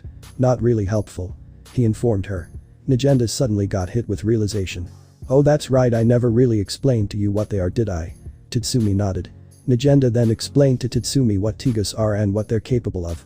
"So does everyone have tigus here?" Tatsumi asked. Nagenda nodded. "Murasame. The one-hit killer, the name is pretty self-explanatory, 1 CT from it, a poison will run through our heart can instantly kill you, there is no cure." Bullet has Incursio. The demon armor, impenetrable armor with added physical boost, Roman artillery. Pumpkin, a rifle that is more advanced than any other standard rifle, when the user is in a pinch the firepower increases, Cutter of Creation. Ecstasy, a large pair of scissors that can be used for defense and cutting down enemies. Infinite uses. Crossed tail strings made out of a dragon's beard, good for creating traps or alerting enemies' position, and finally King of Beasts. Lionel allows the user to transform their appearance and gives them heightened senses and strength. Nagenda explained to Tatsumi. Tigus also have trump cards that could be defensive or offensive. Nagenda added. "So which one's the strongest tigu?" Tatsumi asked. "Well, it depends on the user, but if I have to say, it's an ice tigu and the user is very strong as well." Nagenda grimly informed him. Fortunately, the person is not here as of right now. She reassured him. For now we need to deal with Zank, since we can't identify what Tigu he wields. I'll be splitting you up into 2 pairs, watch each other's back. Nagenda ordered. What about Izuku, what will he do? Leon asked. He'll also be going with you guys, he will be providing support to whoever he pairs up with. Nagenda informed him. Mine then realized something. Wait boss, have you figured out what Green's Tigu is? She asked. Izuku jumped at the mention of his quirk. Nagenda shook her head. No, I have not. She looked at Izuku as he sighed. What about you Izuku, do you know? Lubbock asked him. Izuku calmed himself down as he shook his head as well. I don't know, my mentor just gave it to me. Izuku explained to them. We'll figure it out someday, right now you all have a mission to do. Nagenda stated as all of them turned to her. Roger. All of them replied. At the capital. It was dead night as Izuku and Akame were patrolling the streets. Izuku looked around, fully alert. There aren't that many people out here. Izuku stated as Akame nodded. It'll be easier since we don't have to get Spo. Izuku couldn't finish as Akame grabbed him and pulled him to a corner as she covered his mouth. Guards? She whispered as guards were also patrolling this area as well. Meanwhile Izuku was freaking out. SSO, see close. He shouted in his head as she was literally right next to him with her hand over his mouth. After the guards were gone they came out of hiding and continued to find their target. Izuku was walking behind Akame as she took the lead. Izuku then looked at her blade as it was sheathed. Hey Akame. Izuku got her attention. She slightly turned her head to look at him. She hummed. So that blade can kill someone with 1 cut? Izuku asked as she nodded. She held it out. 1 cut is all I need, but I try not to overestimate its capabilities. She informed him. Izuku nodded, but Izuku was really interested in the blade, so he did what he usually does. Is there no equence of blood evidence use of this avenue that I were told if some inilsawel de deep investigation? Izuku's muttering was interrupted by Akame flicking her finger at his forehead. I'll tell you about Murasame after the mission. She informed him. Izuku held his forehead as he nodded. While Izuku and Akame continued patrolling their area, Izuku looked ahead as he looked at Akame. He couldn't help but wonder. She seems to be around my age, but she's seen more battles than me, what made her this way? He continued to wonder as he failed to notice a man standing on a clock tower as he peered over the city. What a night it is, a city with an executioner and assassins, splendid, splendid. The man exclaimed. Now who will be my meal tonight? He asked as he scanned the area. His eyes spotted Tatsumi as he ventured with Leon. Oh such passion and drive in his eyes. He then kept scanning over the city until his eyes stopped at Izuku. Oh my. Such heroism, a sense of justice, splendid. He exclaimed and snapped his fingers. I'll go for the most delicious one of them all. He decided. Izuku and Akame then took a short break as they sat there. Akame was eating her emergency rations. As for Izuku, he bought a small drink. He kept wondering as he looked at Akame. I may be overstepping my boundaries on this one, but something about her makes me wonder what she's been through. Izuku thought as he kept drinking his drink. But as soon as Izuku was about to ask, he felt something that needed to be done first. I'll be right back. Izuku stated as Akame took a bite out of her meal. As Izuku was walking away from the bench. Is nature calling? Akame asked as Izuku jumped. Izuku then released his fluid at a nearby alley. Maybe I'm nervous. Izuku sighed. He zipped up his pants to his suit as he was about to head out until he felt someone behind him. He quickly turned to see who it was, but he then stood there shocked at the figure in front of him. All Might. Chapter 11. Shrouded in darkness. Izuku stood there in the alley as he looked at the figure known as All Might. As Izuku took a step forward, All Might rotated and went the other direction. Wait. Izuku exclaimed as he ran after him. Akame then approached the alley that Izuku went to. Are you done yet? We have to. She stopped as she didn't see anyone. Meanwhile Izuku was chasing All Might. While he was chasing him, Izuku had so many questions flooding his mind. What's going on? How did All Might get here? Did they find me here? Izuku thought as All Might stopped in front of what looked to be a chapel. Izuku stopped a few meters away from him. Or, could this be a trap? Izuku readied himself as he distanced himself. Izuku activated 20% of full cowling and remained where he stood. As All Might had a surprised look, but then it distorted into a wicked and twisted smile. Impressive, how did you know it wasn't the person you loved? A voice asked as it wasn't familiar to Izuku. Who are you? Izuku asked instead of answering his question. Then the image of All Might disappeared as Izuku now sees a man with an eye-looking item on his forehead. The man had grey blonde hair and a grey trench coat on. You can call me Zank, the executioner. Zank then protruded hidden blades on both of his arms, forming an X shape. Izuku kept looking at his now opponent. This is bad, I didn't expect to encounter him so soon, I should probably stall until backup arrives. Izuku thought. Well then, before they arrive here, your head will be on the floor. Zank exclaimed. Izuku widened his eyes. What? Did he read my mind? Izuku thought as Zank grinned. Surprised. This is my Tigus ability. Spectator is capable of reading one. As Zank tried to explain his Tigu, Izuku took the opportunity to attack as he dashed towards Zank. Zank knew this was coming and stepped to the right as Izuku flew by with a straight kick. Izuku then skidded as he turned to see Zank already upon him. Izuku then tried to dodge the blade that was coming on his left, but Zank read his thoughts and moved his right, and as Izuku barely had time to dodge. He ducked under both blades as he tried to go in for a punch, only to be met with a kick aimed for his face. Izuku put up his arms as he felt the impact and was sent back a few feet. Izuku then put his right arm forward and reeled his fingers back as he launched a barrage of Delaware smashes at Zank. Zank rushed towards Izuku as he dodged and cut the air bullets. Izuku then planted his left leg on the ground as hard as he could as the ground protruded up, creating a wall. Izuku then jumped up a wall as he then spotted Zank at the bottom of the wall and lunged forward. Zank looked up as he grinned. Zank was enjoying every moment of this. He stepped to the right as Izuku came crashing down and caused an explosion of dust.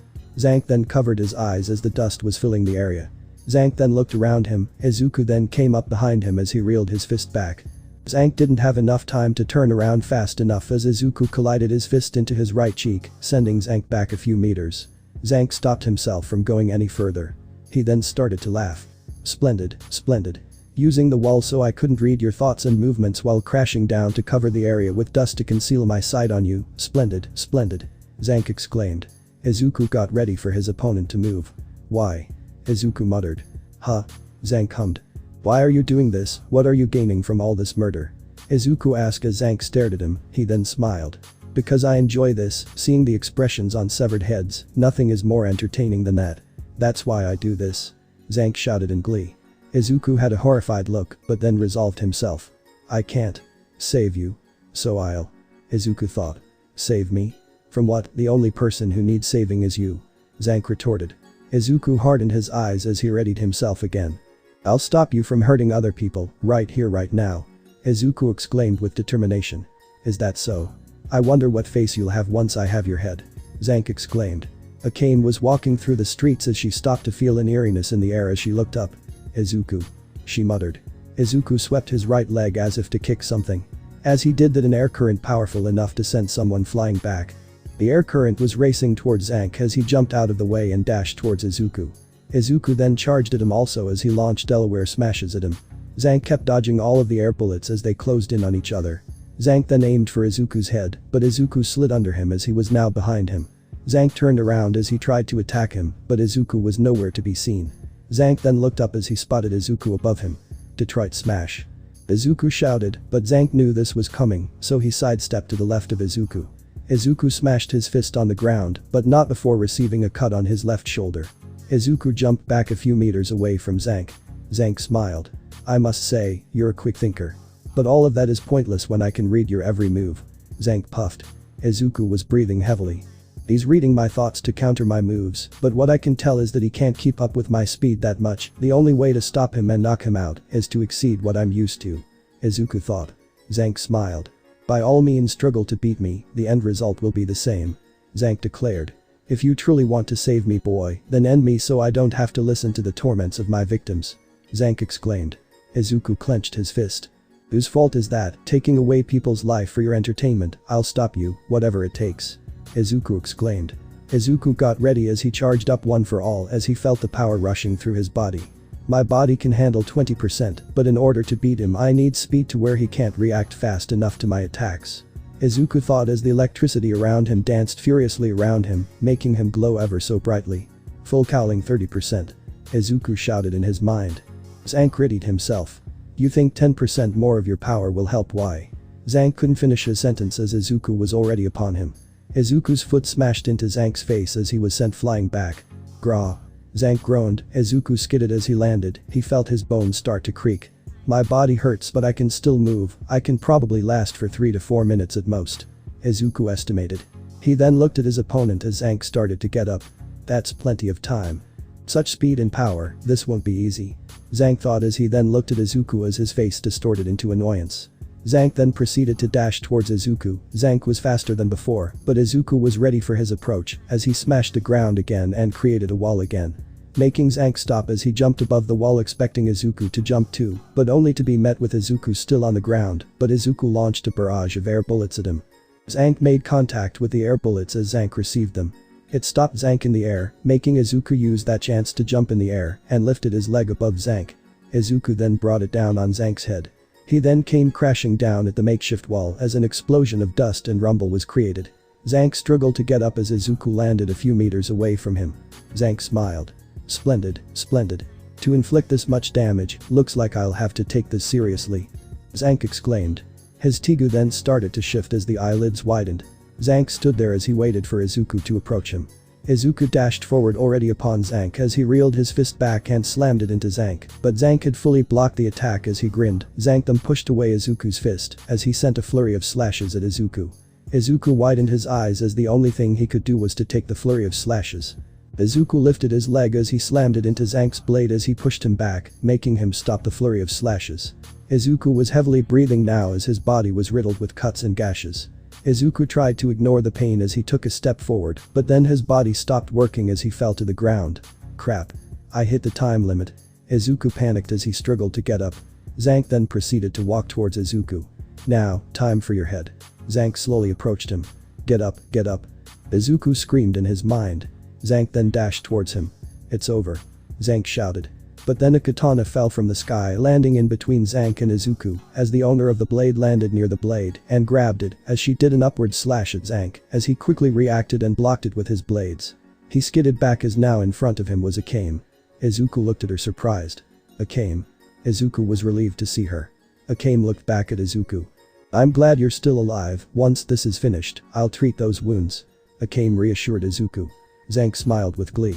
Ah, the ill-famed Akame, it's a pleasure to meet you. Zank greeted. Akame looked at him. It's a pleasure as well, for you are my target. Akame. Watch out, he can read your thoughts and muscle movement. Izuku warned. Akame nodded. Is that so? Well, is he fast enough to counter me? Akame then dashed towards Zank as he intercepted her. They both sent a flurry of slashes at each other, each colliding with one another, sparks flying as their movement was faster than the eye can see.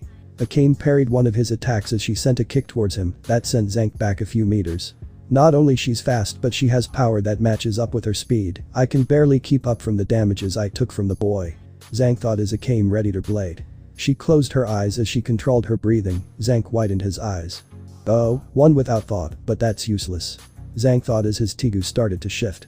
Akame then pounced towards Zank as she did a downward slash above his head. A normal person couldn't block the attack, but Zank was already blocking as he pushed her blade back slammed on the floor where she stood. Akame bounced back, but not after receiving a cut on her thigh. She skidded back as she readied herself again. Zank readied himself too. Say Akame, what do you do with the voices? Zank asked her. Akame made a perplexed look. Voices? She asked. You know, the voices of your victims that forever torment you. I constantly hear their scree. I don't hear them. Akame interrupted Zank. Zank then lowered his blades. That's a shame, and here I thought we had so much in common. Zank sighed as he widened his eyes, and so did his Tigu. Such a disappointment Akame. He shouted. Akame widened her eyes as the appearance of Zank had changed and saw someone else besides her target. Kurum. Akame muttered. Izuku was looking at Akame as she stopped moving all of a sudden. Her face was filled with grief and surprise. Akame. What's wrong? Izuku asked but she didn't respond. Izuku looked at Zank as he was smiling as always. She's seeing something that I saw last time, she must be seeing someone dear to her. Crap, he has an opening now. Izuku thought. Akame, snap out of it, it's just an illusion.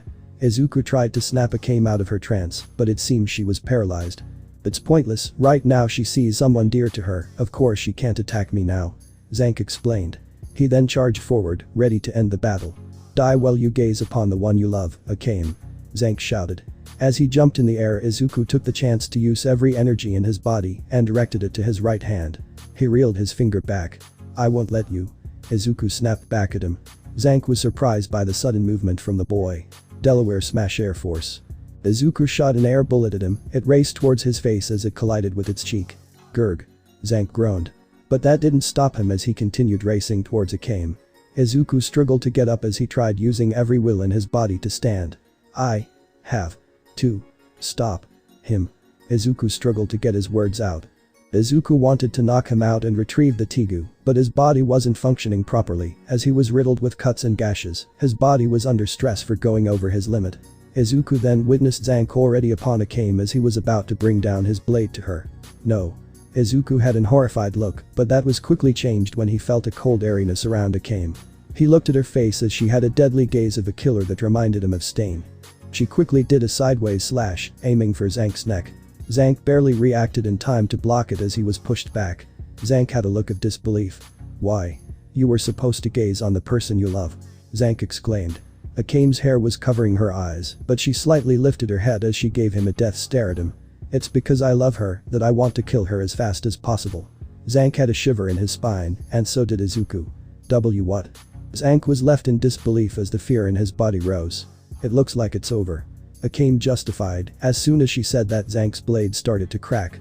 He then panicked as he felt death grabbing him. "I'll eliminate that blade of yours first." Akame charged at him as she propped her blade forward. "Like hell I'll let you." Zank snapped back. They clashed once more as they both exchanged another flurry of blows, but Akame was faster as she kept parrying her opponent's strikes. Every swing Zank threw was getting parried. He started to panic as he tried to find an opening. Akame then found an opening to his defenses as she did an upward slash at the bottom of his blades. As she did that, Zank's blade shattered.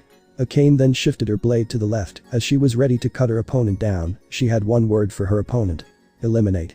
She then slashed Zank's neck as he coughed up blood. Izuku watched as he felt the cold feeling rushing down his spine. Akame is a natural. The amount of battle she's been through is enough evidence that she can adapt to her opponent's moves. She's a natural assassin. But there's something around her, like a shroud of darkness, that prevents her from experiencing normal feelings like an ordinary person should, Izuku thought. Akame then sheathed her blade as she looked at Zank. "You shouldn't hear those voices anymore," she stated. Zank's muffles on his ears shattered. Zank then realized the voices that were tormenting him were gone. "Ah.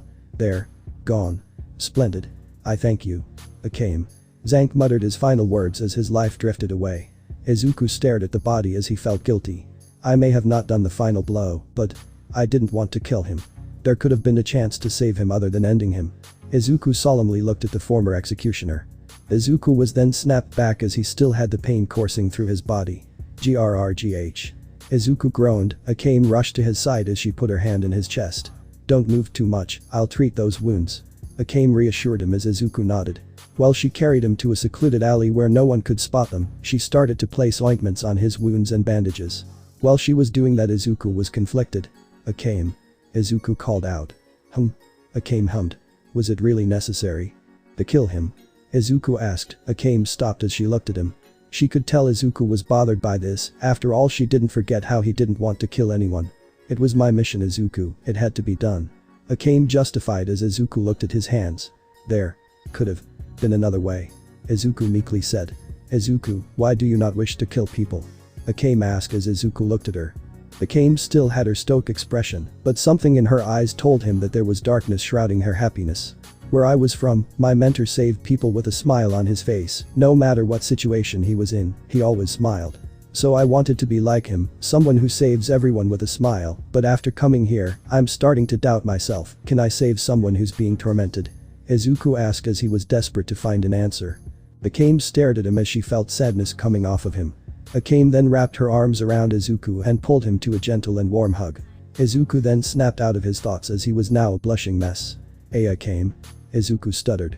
"Izuku, you bear responsibility that saving everyone can bring happiness, but in order to do that is to first make yourself happy as well." Akame answered him. "I don't know what your country is like, but hearing it from you, it seems like a nice place. Izuku, if saving people is something you can do, then do it, it's your own life," Akame stated. Izuku widened his eyes as he nodded. "Thank you, Akame." Izuku smiled as he felt warmth from her embrace. Akame hummed. Izuku was still filled with doubt, but when Akame was there he felt like it had ease. Akame then let him go. Izuku then felt discomfort from the sudden release, but decided to keep it to himself. "We should get going, the rest of the team should be looking for us," Akame suggested as Izuku nodded. She put his arm over her shoulder as she helped him walk. While they were walking, a person was watching them from afar. The man smiled under his mask. "Not yet. There's still so much room to improve, Izuku Midoriya." He then vanished into the shadows. Chapter 12. I'll be your hero. Izuku laid at his bed. He had so much in his mind. It had been 5 days after the mission. Izuku was conflicted and felt stuck. What is it that's bothering me? Why do I feel like there's something I need to do? Izuku thought. He laid there as he stared at the ceiling, remembering the fight against Zank. The words he said to him, but also the words that Akame said when she was under his illusion. Something about those words bothered him. He couldn't figure it out. As he stormed through his thoughts, he felt a hand on his right arm. He looked at the person who was cuddling with his arm and found Eri peacefully sleeping. When he looked at her, he was reminded that he needed to get himself and her back home soon. But not without saving the people of this world, if he could. He felt his eyes start to get heavy. He then drifted into sleep. While Izuku drifted into sleep, in another room another was awake. She was also going through what happened 5 days ago. Akame thought about what Izuku said, how Izuku was inspired to save others just like his mentor. But she knew that people who are driven by corruption cannot be saved. The only way to do that is ending their lives, but Izuku seems like to find another way. Akame shook off the thought as she decided to get some sleep. She closed her eyes as she drifted off into her slumber. The next day Izuku felt someone shaking him as he opened his eyes to see Tatsumi standing over him. "Hey, wake up, we got training to do," Tatsumi stated. Izuku rubbed his eyes as got up and gently laid Eri on the bed. "So who's training us today?" Izuku asked. "Shield is training us today." Izuku nodded and wondered how training was going to be since Shield is an airhead. He had an idea, but he didn't expect to be swimming in a lake with a full suit of armor.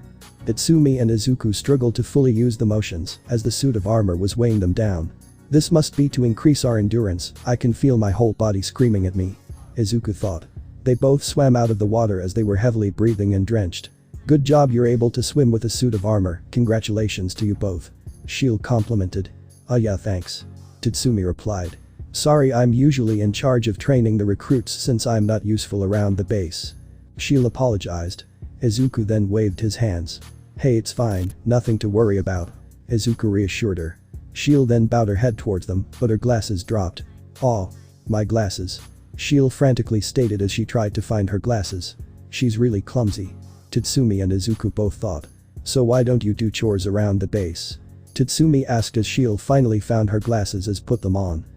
Well, I tried cooking, but I burnt the meat and Akame got really mad at me. I tried sweeping and mopping, but I ended up making a huge mess, so Bullet had to do it. Then Leon told me to go buy salt, but instead I bought sugar instead, but with a large amount of them, and then I tried to help with laundry, but I ended up almost drowning mine," Shield explained.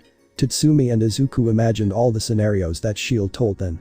Well, don't feel too bad about drowning mine," Tatsumi reassured her. "Yes," Tatsumi exclaimed in his mind. Then out of nowhere Izuku smacked him behind his head. "Ow. What was that for?" Tatsumi shouted. "What if mine hears you?" Izuku warned as Tatsumi just waved his hands. "It's not like she's camping out somewhere and pointing her sniper at me." Tatsumi brushed it off. "But she could," Shield stated as Tatsumi jumped and shivered. Izuku sweat dropped inside. "Oh, by the way, Shield," Tatsumi called out.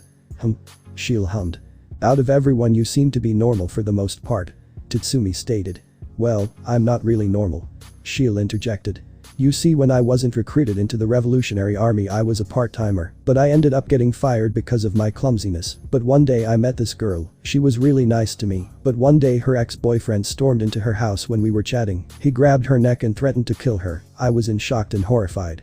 I looked at the knife that was next to me and plunged it into his neck," Shield stated as Izuku and Tatsumi listened intently.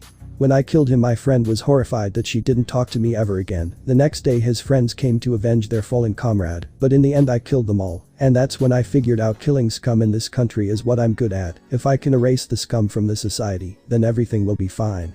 So that's how I was recruited here." Shield finished her story. "That's..." Tatsumi couldn't think of anything to say, but Shield smiled. "It's fine, because either way I met people who actually care for me now," Shield reassured him. Izuku was listening to their conversation. "Everyone's had it rough, these people were just victims to this cruel society," Izuku thought. "Seems you guys are doing great, Tatsumi, Izuku." A voice called out in the river as Izuku and Tatsumi both turned towards the voice. Yuka busted out of the water as he flexed his muscles. It went silent as Tatsumi and Izuku sweat dropped at the scene in front of them. Night Raid Base. As the team was grouped up in the conference room, Nagenda held out the Tigu that Akame retrieved from Zank. "Thanks to all of you, we've helped the Revolutionary Army progress further." Nagenda thanked them. "Here, Tatsumi, try it on," Nagenda suggested. "Really, I can?" Tatsumi asked as Bullet stepped beside him. "Why not, you improved since the last time, so this might help you in battle." Bullet stated. Tatsumi looked at the Tigu as he grabbed it from Nagenda and put it on his forehead.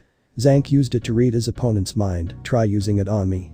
Akame suggested as Tatsumi and Akame stared at each other. You want to? Tatsumi gulped. You want to eat meat tonight? Tatsumi declared. Akame was surprised. It works. Akame confirmed. Eri then looked confused. But Akame-san, you always want to eat meat. Eri stated as she looked at her. That's because it hasn't activated yet. Leon pointed out. It has other abilities, just use those. Mine stated. Tatsumi then pouted. Alright. He then sat down and concentrated. It took a while, but then the eye on the forehead opened as he looked at the girls in front of him. Izuku was waiting for a response, but instead Tatsumi was blushing and tried to cover his eyes. Izuku raised an eyebrow. Well, does it work? Mine asked as she was close to Tatsumi. Tatsumi was about to speak, but then he felt immense pain on his head as he clenched it. What the? Tatsumi groaned. It's not compatible. Lubbock stated. I'll take it off. Akame stated as she took the Tigu off of Tatsumi. What was that? Tatsumi asked. It's not compatible, looks like I'll have to take it to the Revolutionary Army. Nagenda stated. You probably thought it didn't go well with your outfit. Mine stated. First impressions impact the user and the Tigu, so that's probably why it rejected you. Lubbock explained. Oh. Tatsumi sighed. Don't worry, we'll find you a Tigu that's compatible. Bullet reassured. We may do assassinations, but our submission is to retrieve other Tigus or to destroy it. Akame informed him. You're going to need to be informed about them, so here's a book about them. Nagenda stated as she handed Tatsumi a book. He then looked through the pages. Wow, there's so many. Each one has their own unique abilities, so make sure you're well informed. Nagenda informed him. Tatsumi nodded, he then felt like he had hope. Is there a Tigu that revives the dead? Tatsumi exclaimed as he looked at Nagenda. Everyone in the room went quiet as Nagenda sighed. No, there isn't one. Nagenda answered. But you said that there were some Tigus that were lost, so. Tatsumi was desperately trying to find it, but. The dead stay dead, Tatsumi, there's nothing we can do about it. Akame stated. Izuku was in thought as he felt Eri clench his pants as she hated that word because of her father died. Tatsumi then looked down as he felt hopeless. Izuku solemnly looked at him. After the meeting was over, Izuku placed Eri to bed as he went to get fresh air. He then spotted Tatsumi and Shiel outside as Shiel was hugging him. Izuku stopped as he didn't want to interrupt, so he went to another place to calm his mind. He went to where there was another cliff but with a tree. He went towards it, but when he got closer someone was already there. As he looked closer, he spotted Akame leaning against the tree, looking at the sky. Izuku wanted to stop, but something told him to keep moving, he didn't know why, but he felt he needed to. He then approached Akame as she turned her head and spotted him. You can't sleep either? Akame asked as Izuku just shook his head. No, I just thought I'd get some fresh air. Izuku answered her. She nodded, she then scooted to the right and padded to the free space on her left, gesturing for him to sit. Izuku nodded as he sat down next to her. They both looked at the moon as it was a crescent. They sat there in silence for a while until Izuku decided to speak. Akame. He called out. She hummed. What made you into who you are today? Izuku asked. Akame froze as it became silent. Izuku then panicked. Sorry, should to be sir. Izuku was then interrupted by Akame with a finger flick to the nose. It's fine, I'll only tell you one thing though. Akame stated as Izuku nodded. Akame then sighed as she looked at him. My parents sold me and my sister to the Empire. Akame informed him. Izuku widened his eyes in shock as he absorbed the information. Izuku was about to ask more, but then decided not to, as it would be an invasion of personal privacy. I'm sorry that happened to you. Izuku solemnly stated. Akame shook her head. What happened, there was nothing that could have been done. Akame reassured him, but Izuku wasn't satisfied. As matter of fact, he was pissed. How could parents just sell their children? He looked at Akame as she had her usual expression. Her stoic one. Izuku knew that someone took her smile away from her. There was darkness in the path she took, but he didn't care. Something inside of him screamed to help her, to restore that smile, to save her. But not just her, it was the rest of Night Raid. Everyone had their stories, the path of darkness they took, even Tatsumi took this path. Izuku clenched his fist, he then abruptly got up. Akame was startled by his sudden movement. Akame. Izuku called out, she looked at him curiously. From this moment onward, I'll do whatever I can to help you guys. Izuku declared as Akame was confused on what he meant. What do you mean? Akame asked, but then her face turned into a surprised one as Izuku faced her as the moonlight was shining on his face. He had shown a smile that was bright enough to wipe away the darkness. I promise to wipe the darkness not just from this empire, not just Night Raid, but as well as yours, whatever it takes. Izuku stated. Akame was staring into his eyes as she never saw such brightness in one's eyes before. Akame couldn't comprehend what he was saying until. Akame. I'll be your hero. Izuku stated and smiled. Akame widened her eyes, she felt her heartbeat quicken as she felt her something spark up inside. Well, look at you, Prince Charming. A voice called out as Izuku jumped and looked at who it was. Leon stood there, but not just her, it was the rest of Night Raid including Eri. WW, what is everyone doing here? Izuku exclaimed. Oh, don't worry, we totally didn't hear you just saying your marriage vows to Akame. Tatsumi teased. Izuku then became a blushing mess. It's not like that, I swear. Izuku interjected. Oh come on, just think about it, you and Akame with little Eri in your little cottage. Ah, what a family. Lubbock sighed. Huh. What's that supposed to mean? Izuku shouted. Izuku, you're so manly as expected of a man. Bullet complimented. Izuku was frantically trying to explain to them until Eri walked up to him. Deku-san. Eri called out. Huh, what's up, Eri? Izuku asked as Eri looked at him. Is Akame-san your girlfriend? Eri asked.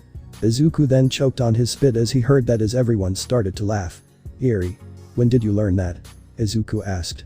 Lemillion-san said that when a boy and girl talk about important stuff and when a boy wants to protect a girl, then they are boyfriend and girlfriend. Eri explained as Izuku's sweat dropped. I think Mirio-senpai is teaching you something that is somewhat correct but incorrect. Izuku sighed. I can see it, the wedding bells. Leon dreamily sighed, Izuku's face was now completely red. I told you it's not like that. Izuku exclaimed, the group kept teasing the poor boy. Akame on the other hand was too focused on what Izuku said, that was the first person ever that said something like that to her. She then smiled gently as she held her hand against her chest, feeling her heartbeat. She looked at the group then at Izuku. She smiled. Thank you, Izuku. Chapter 13. The Man in the Mask. Izuku and Leon stood away from each other as they stared down at each other. Tatsumi, Shiel, and Mine were watching on the sidelines of the training grounds, waiting to see who would strike first. Leon smirked as she dashed forward towards Izuku. Izuku responded with a dash as well as they both exchanged fists. Both reacted, dodging their attacks as they proceeded to trade blows. Izuku had been learning techniques from both Bullet and Leon, he had fully taken notes on their movements and stances. He had some of their moves ingrained into his head. Leon threw a right hook towards his face as Izuku ducked under it and landed his fist on her stomach, making her step back a bit as she put distance between them. Izuku got into stance again. Not bad, Greenie. Leon complimented as she rushed forward again. Izuku then thought of a plan, as she ran up on him he waited for a split second for her to close the distance. As she closed it and had her right fist already aiming for his face. He moved to the left as Leon's fist flew by his face, he then grabbed her arm and pulled her close as he did a sucker punch at her stomach again. She gritted, but what she didn't expect was to be lifted up and over Izuku as he pulled with all his strength and slammed her down on the floor. Leon grunted in surprise as she wasn't expecting that from Izuku. But she then recovered from her shock as she lifted herself up and rotated her body and stuck her leg out and swept Izuku's legs, causing him to lose his balance. Izuku was now alarmed by the situation he was in as Leon got up and slammed her fist down on Izuku's stomach, making him slam down on the floor, making a cloud of dust.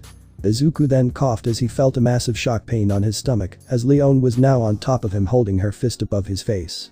Surrender? Leon asked. Izuku looked at her and nodded. She then got off of him as she dusted herself. Izuku lifted himself up as he sat there rubbing his stomach. Ow. Izuku groaned. Leon started to laugh. That's what you get for sucker punching me in the stomach 2 times and flipping me over. Leon stated. Sorry, I just saw an opportunity and I took it. Izuku stated.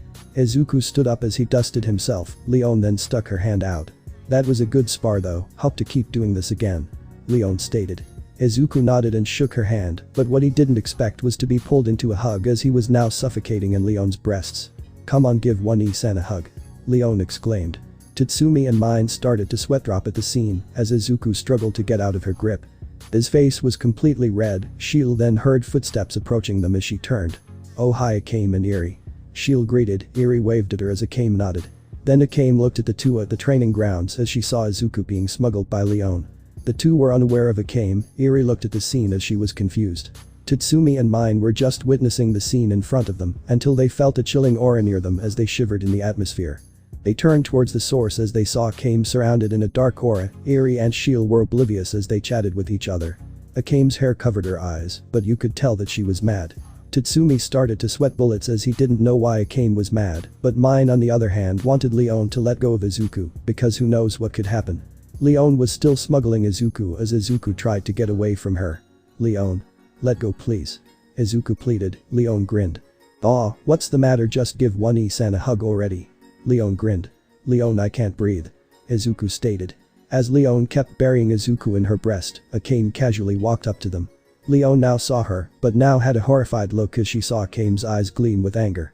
She had her usually stoic face, but the aura around her was telling her emotions. Leon couldn't even greet her as Akame grabbed Izuku's arm and pulled him out from Leon's grasp and dragged him away from her. "Huh? Akame?" Izuku noticed her but was oblivious to her aura as she pulled him away. "Izuku, we need to prepare breakfast," Akame stated as she dragged him away from the training ground. Eri saw this, she waved to the others goodbye and followed the two. Shield was waving back, oblivious to the event that happened while Tatsumi, Mine, and Leon stared at the direction they left from. Leon then grinned. "Oh. Well, this is interesting," Leon stated. Mine then sighed as she looked at her. "You better not get any ideas, Leon," Mine warned her. "Oh come on. Akame never acts like that unless it's meat," Leon stated. "Right, and what happened last time when someone stole her meat?" Mine shot back. Leon stopped and shivered. "What happened?" Tatsumi asked. Mine looked at him with a deadpan look. "It's best if you don't know," Mine stated as Tatsumi can only imagine what happened. While Mine tried to stop Leon from messing with Akame, Nagenda came around the corner. "Good you're here, Leon, I have an assignment for you, take Tatsumi with you," Nagenda ordered. Leon was now bummed as she slumped over. "Right away." Leon groaned as she walked past Nagenda. She looked at Leon as she walked past her and looked at the others. "Did I miss something?" Nagenda asked. Both Tatsumi and Mine shook their heads. Shield just tilted her head as of course she didn't know what was going on. Kitchen. As Akame, Izuku, and Eri entered the kitchen, Akame let Izuku go as she went to get the ingredients out. Izuku decided to get the cutting board out and the knife. Eri watched them work. While Akame was getting the meat out, she was thinking of something else. Why was I irritated by that? She thought as she remembered Izuku being smuggled by Leon. The image in her head made her annoyed and irritated at Leon for some reason, but she didn't know why. Akame? Izuku called her out, she snapped out of it as she turned around with the meat. Izuku then looked at the ingredient. Meat again. Can't we eat something else? Izuku asked as Akame had a deadpan face. She shook her head. Izuku sighed, one day eating all this meat is going to kill him. Can we at least add some vegetables? Eating all this meat has to be unhealthy. Izuku tried to reason with her, but to no avail. Absolutely not. Akame disagreed. Izuku sweat dropped as he pulled out some vegetables and started to prep them. Whether you like it or not, I'm adding them, Izuku declared as he started to cut them. Akame just looked at him, she then proceeded to prep the meat and cook it. As Izuku finished cutting the vegetables, he turned around to see Akame getting another meat product. Izuku then widened his eyes as he rushed and stopped Akame from cooking another pound of meat. "I think we have enough meat for breakfast," Izuku suggested, but Akame was persistent as she turned towards him. "It's never enough," she declined as her mouth drooled. "We can eat meat for lunch," Izuku stated, but Akame shook her head as she went to grab the meat, but Izuku moved the meat away as Akame tried to reach for the meat over his shoulders. Akame then jumped for it, causing Izuku to lose his balance and fall, dragging Akame down with him. A loud thud was heard as Eri looked at the kitchen to check up on the two. Izuku had his eyes closed, he then opened them as he still had the meat in his hands. He then looked up, but only to be confronted with Akame's face, inches away as they both stared at each other. "Deku-san? Akame-san? Are you okay?" Eri asked. They both snapped out of it as Akame got up and helped Izuku up. "We're okay, Eri," Akame reassured her. Izuku was red as the scene replayed in his mind. Akame was blushing as well, she felt her heartbeat increase. She snapped out of it as she continued to prep the food. "We can have meat at lunch," Akame stated as she went to get the bowls ready. Izuku stood there with the meat in his hand. He then shook his head and placed the meat back in the pantry. But the scene kept replaying in his mind. Akame's face was inches away from his. He felt an itch in his chest. He tried to ignore it by continuing to help prepare breakfast. After breakfast, Izuku was called to Nagenda's office, saying that she had an assignment for him. Izuku entered the room as Nagenda waited for him. "Good you're here, I'll debrief you quickly," Nagenda stated. Izuku nodded, awaiting for his orders. "You'll be going into the capital and giving these letters to a person I know. He used to be a captain in the army, but he joined the revolution. Give him these safely," Nagenda ordered. Izuku nodded as he took the letters and put them in his pocket. "Those letters have important information, don't let anyone see them," Nagenda informed. "Right, I'll do my best," Izuku stated. capital. Izuku walked the crowded streets, following the address to the person he was delivering the letters to. As Izuku kept walking as he followed the signs, he ended up lost. Izuku sighed, he tried to trace back his steps, but the crowded streets were too hard to navigate. Izuku was now slumped over as he couldn't find the way to the address. Then a girl turned the corner to see a troubled Izuku. The girl had amber eyes and auburn hair. She was wearing military-grade armor, as she had what looked to be dog behind her. "Look, Koro, a troubled citizen, let's help him, in the name of justice." The girl exclaimed as she rushed towards him, dragging the dog named Koro. Izuku then heard footsteps behind him as he turned around to see the girl rushing towards him. "Hello citizen, you seem troubled," she guessed. Izuku didn't know how to respond, but he needed directions. Good thing the gender wrote the address on a separate paper. He then showed her the address. "Do you know where I can find this address?" he asked. She examined the paper as she looked at him. "Indeed, follow me, I'll help you," she proudly stated as Izuku nodded. She then pointed towards the direction she was heading. Izuku followed her. "So what brought you here today, citizen?" the girl asked. "Oh, just visiting a friend of mine," Izuku lied. She nodded and kept walking towards the direction. "As a part of the military police, it is my duty to help the citizens and bring justice to my enemies," the girl stated. Izuku looked at her. "Who are your enemies?" he asked. She stopped as Izuku stopped as well as she had a killing intent surrounding her. "Night raid," she menacingly stated. "I'll kill them all," she declared. Izuku looked at her. He didn't like how she said that, but he needed to keep his cool for now. "Why kill them?"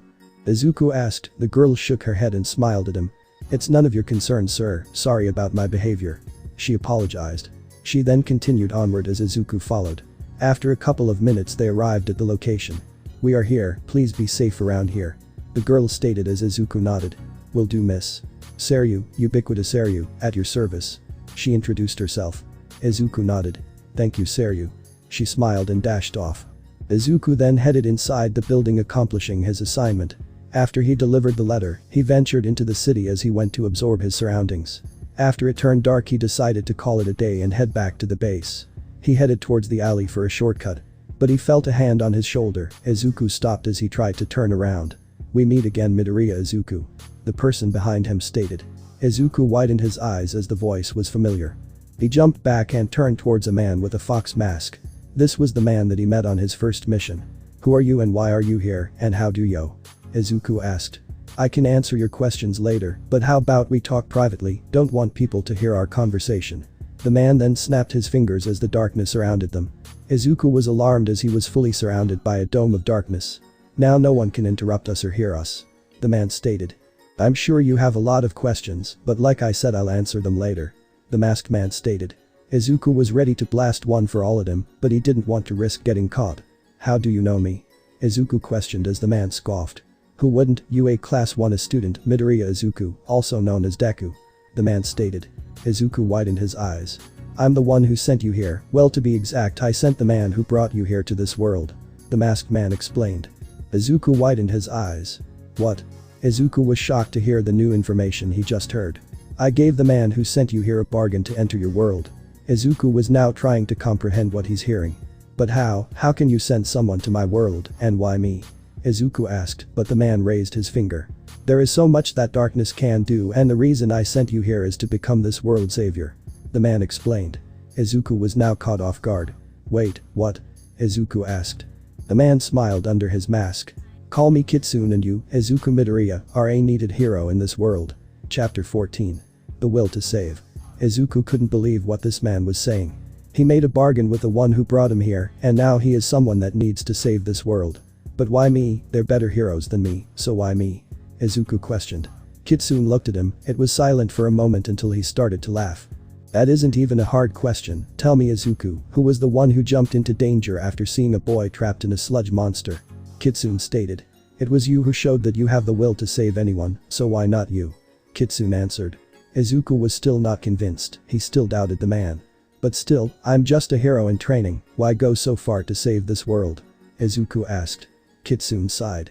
"You have room to grow, Izuku, your power and spirit will be tested, so ask yourself, this Izuku Midoriya, are you ready to become a symbol?" Kitsune asked Izuku. Izuku was perplexed by his question, is he ready? Izuku didn't know what to say, but first of all was he worthy of it? Izuku for so long had doubted himself, a part of him still believes he's the useless Deku from before. Let me rephrase that again, are you ready to save everyone? Kitsune spoke again. Izuku widened his eyes, those words. His dream, that's what he always wanted to do. He wanted to save people like All Might, that's all he wanted, ever since he was a kid. This may be a different world, but didn't he promise to Akame that he'll save Night Raid and her from the darkness that has forced them on the path of carnage? Izuku knew what he had to do now, in order to get home with Eri. Izuku started. Kitsune questioned. I don't know if I can do what you expect me to do, but… Izuku looked at Kitsune with determination. But I'll do things what I want to do, and that's to save these people who suffered long enough. I don't care if I become a symbol or not, all I ever wanted to do was to save people, so that's why I'll save them, whatever it takes. Izuku stated, determination lit his eyes. Kitsune smiled under his mask. I see, well then, I look forward to your progress, Izuku Midoriya. Kitsune stated. He turned to walk away but then stopped. One more thing, your friends are in trouble, they might need your assistance near a clock tower by the park. Kitsune informed him. Izuku widened his eyes. What? Izuku exclaimed. Kitsune turned to him. I would suggest you hurry, before someone dies. The man warned him. Izuku didn't bother trying to question him how he knew, he busted through the dark dome with 20% full cowling, and dashed towards the direction Kitsune pointed towards. Kitsune watched him as his figure started to vanish through the night sky.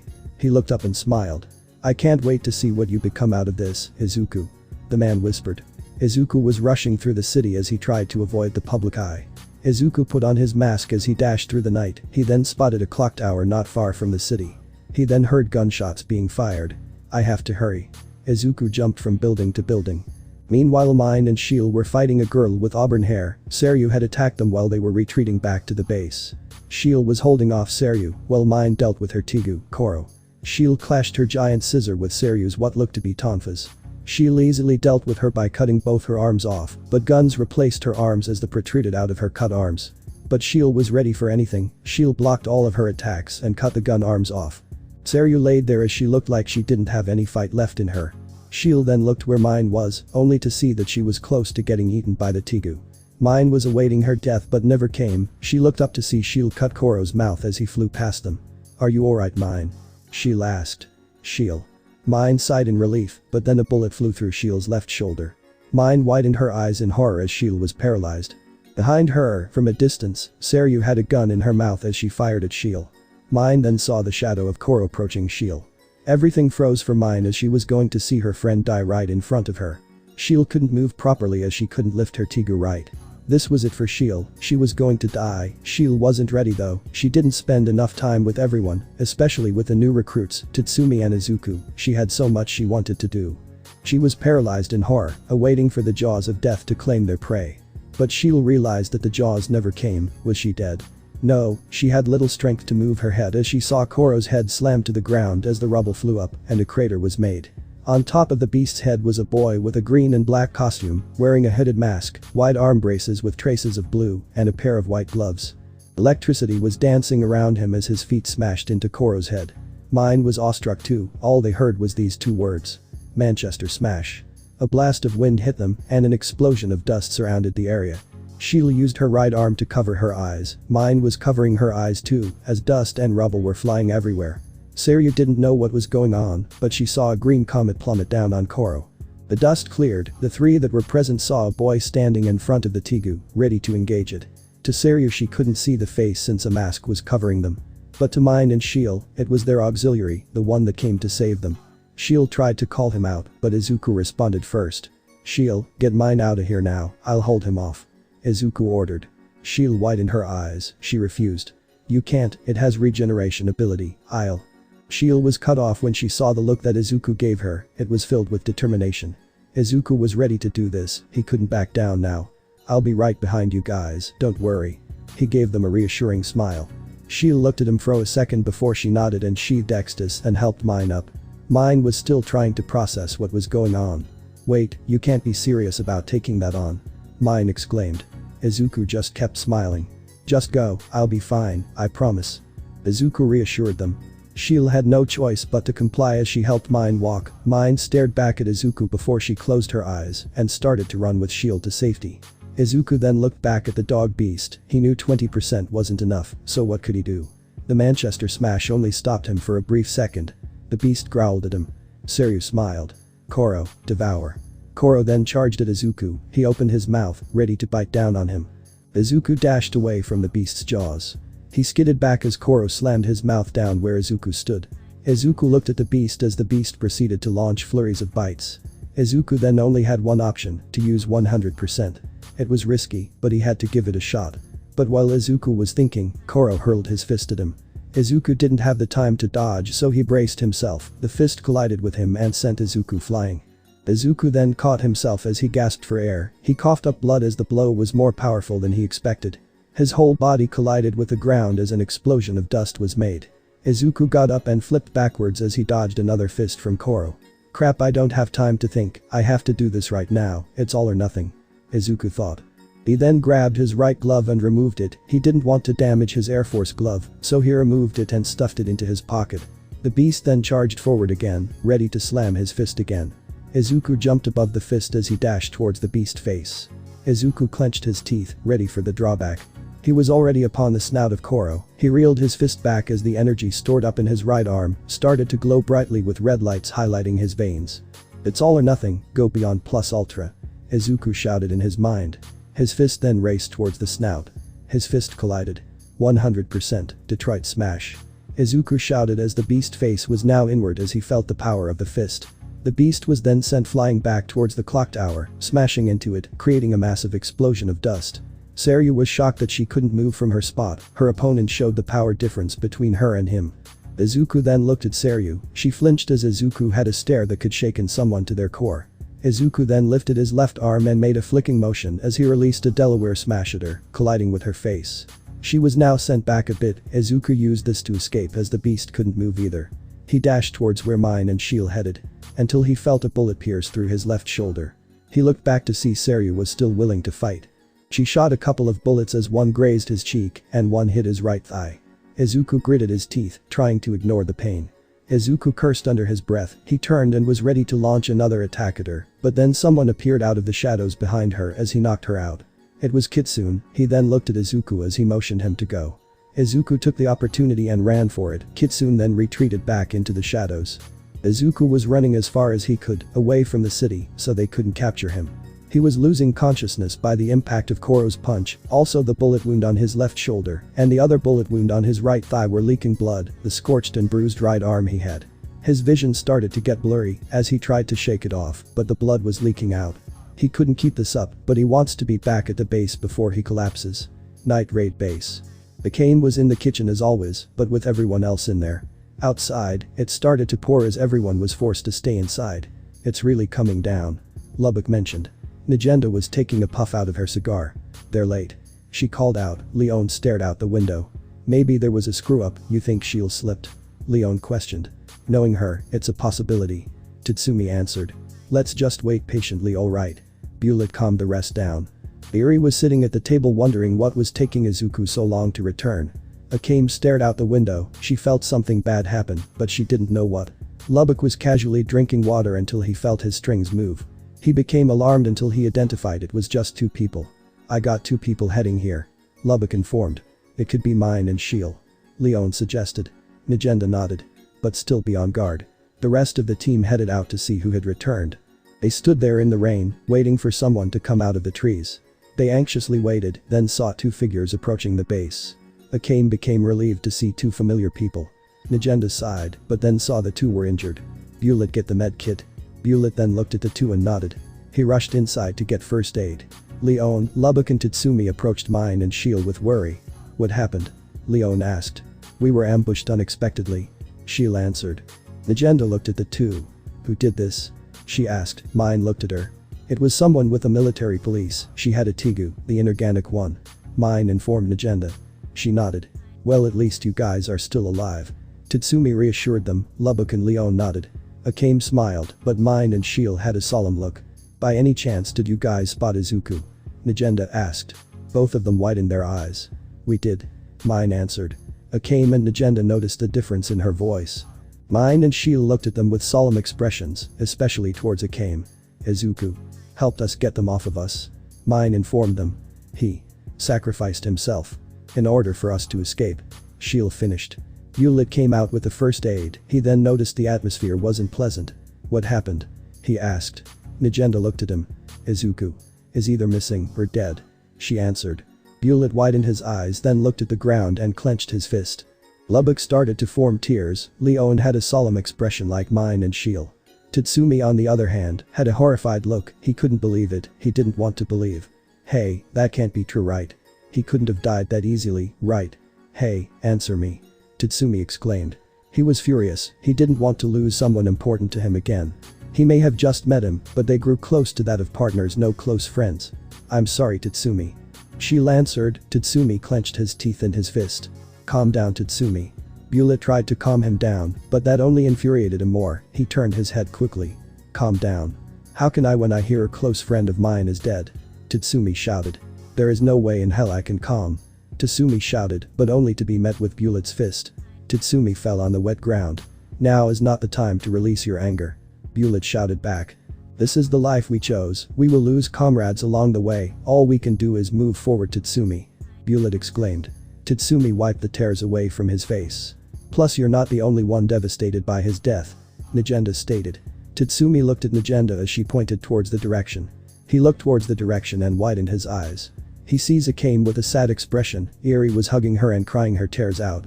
Tatsumi then clenched his fist. He remembered the words Izuku said to Akame. I'll save you all, Akame, I'll be your hero. Izuku's words impacted Akame heavily. It made Tatsumi feel saddened that he was helpless. He couldn't help his friend when he needed him the most. Leon went to comfort Akame as she wrapped her arms around her. Akame looked down and closed her eyes. She then opened them. Leon looked at her friend. She had sadness in her eyes, but she didn't show it. Akame kneeled down in front of Eri and hugged her tight. Eri cried as she gripped Akame tightly. To lose one of the people who saved you is devastating, especially at a young age. Akame held her tears back. She was an assassin. She didn't want to let her emotions out. But why does his death hurt more than it should? She lost many comrades before. All of them hurt like hell. So why does this hurt even more? Lubbock was sitting there as he felt all the grief take over until he felt a tug on his strings. He looked at it. One string was moving. But slowly, he widened his eyes. I got movement from my strings. Lubbock informed everyone. Eri stopped crying and looked at Lubbock. Nagenda looked at him. How many? She didn't want to be hopeful, but she wanted to know. Everyone stared at him in anticipation. Just one. Nagenda wasn't relaxed yet. Identify the position. Akame, Bullet, Tatsumi, come with me. Leon and Lubbock tend to mine and Shiel. Nagenda ordered. Roger. They all responded. Lubbock then felt his strings stop moving. They stopped moving. Lubbock informed again. Lubbock location. Tatsumi exclaimed. West from here, it looks to be a cave nearby. Lubbock informed them. Nagenda was ready to go, but then felt a tug on her sleeve. She looked down to see Eri looking at her. Nagenda sighed. I know you're worried, but this could be dangerous. She warned. Eri then shook her head. I need to see Deku-san, she stated. Nagenda also shook her head.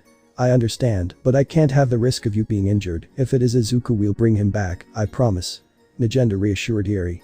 Regretfully, Eri looked down and nodded. Nagenda patted the girl's shoulders and turned towards Akame, Tatsumi, and Bullet. All right, let's move out. Remember, be on guard. She ordered. Roger. They responded.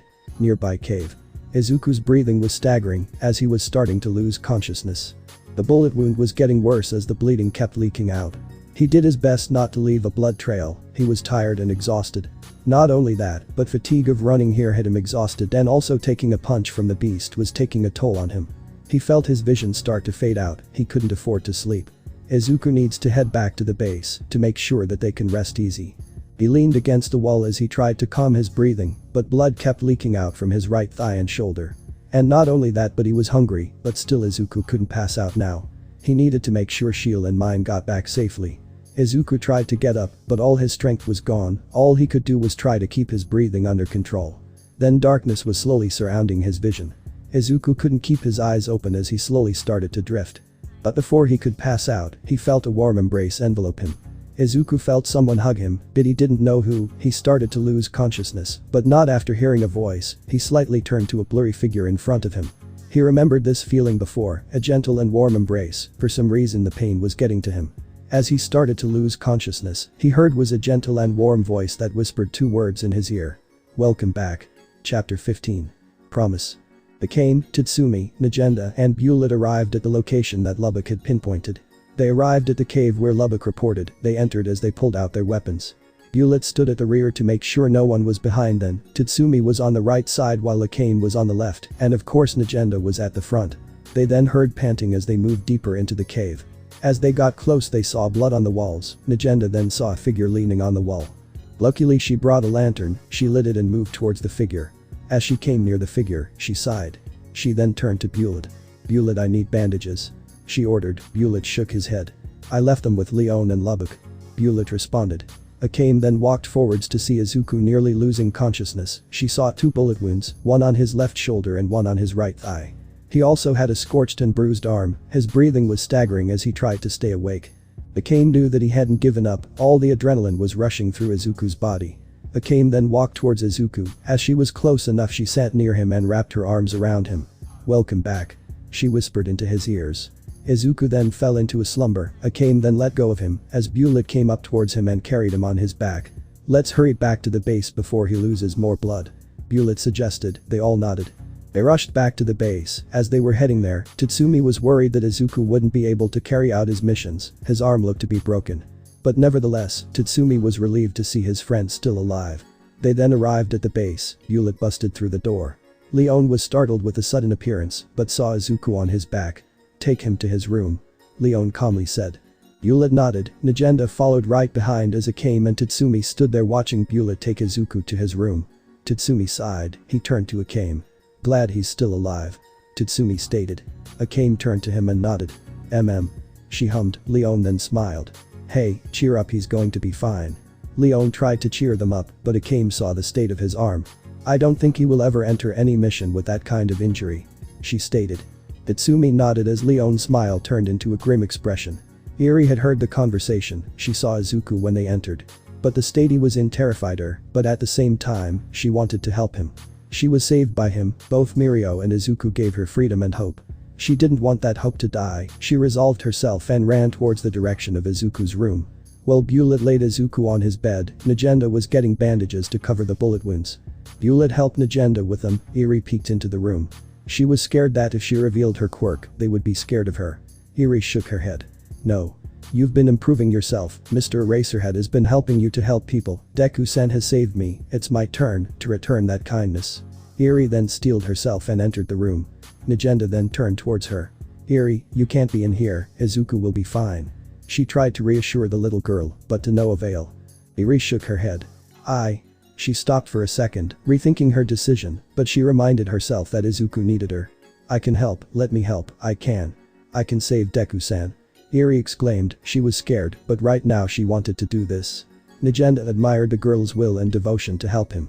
Bullet tried to speak, but Najenda interrupted him. "If you believe you can help, then show me," Najenda stated. Bullet looked bewildered. He didn't want to bring Eri down, but what could she do to help Izuku with an arm that is beyond repair? Eri held her hands together, she then hardened her resolve once more and approached Izuku. Akame, Leon, and Tatsumi had entered the room. Akame was surprised to see Eri. She saw Eri walk up to Izuku as she hovered her hand over his right arm that was broken beyond repair. Eri closed her eyes and inhaled, and then exhaled. She had to repeat this process over. Some would say she was concentrating or panicking, but she was remembering the training she did with Eraserhead. She had to do this, she wanted to save Izuku, whatever it takes. She then activated her quirk, her horn grew slightly larger than before and started to glow. Everyone in the room became bewildered at the sight. Eri then concentrated on the amount of power she was putting out into her arms. She then touched Izuku's right arm as it started to glow. As they watched, Izuku's right arm was starting to heal. No, more like reverting back to it was before. The process was slow because Eri didn't want to make him vanish. Izuku's arm then returned to normal, as if it wasn't broken from the start. His scars were still there, but his arm looked to be functional again. Eri then deactivated her quirk, but she then stumbled backwards as it took most of her energy. Akame moved quickly and caught her. Akame looked at Eri looked at her and smiled. "I did it?" Eri cried. She was tearing up, not only fully healing Izuku's arm, but controlling her quirk. Najenda then checked Izuku's arm, she was astonished. How could a kid have this kind of power? Leon jumped in excitement. "Holy cow, Eri. You can heal people," she exclaimed. Eri then turned shy again as she hid in Akame's arms. Eri was then cut off by Najenda. "It's not that you can heal people, but revert them back to their original state," Najenda deduced. Eri then nodded. Najenda sighed. "As much as we would like to ask you about this, but we should rest, it's been a long day." Tatsumi was shocked at what he witnessed. He looked at Izuku, then at Eri. Izuku, Eri, who are you guys, really? He thought in his mind. Izuku's mind. Izuku's eyes opened as he was in the dark void where he met his predecessors. Ninth. A voice called out. Izuku turned towards the voice. Again he saw the first wielder of One for All. They looked straight at each other. Ninth, your will to save others defies all logic. The first stated. But can you save everyone? He asked. Izuku widened his eyes. You've entered the path of heroism, but one day you will fail to save someone, and when that time comes, would you be prepared for it? Izuku put his hand out, trying to reach the first. The hero is many things, someone who will carry the burden of others and march forward, making a path to a bright future for the ones who are stuck in the dark. In the world that you are in, only you can show them that there is hope. Be strong, Izuku Midoriya. The world then started to collapse as the light started to shine in the void. Reality. Izuku then opens his eyes again, blinking several times, absorbing the light in his eyes. Where am I? From the looks of it, I'm back to my room in the base. Izuku then lifts himself up, but as soon as he lifted himself up, he felt intense pain on his left shoulder.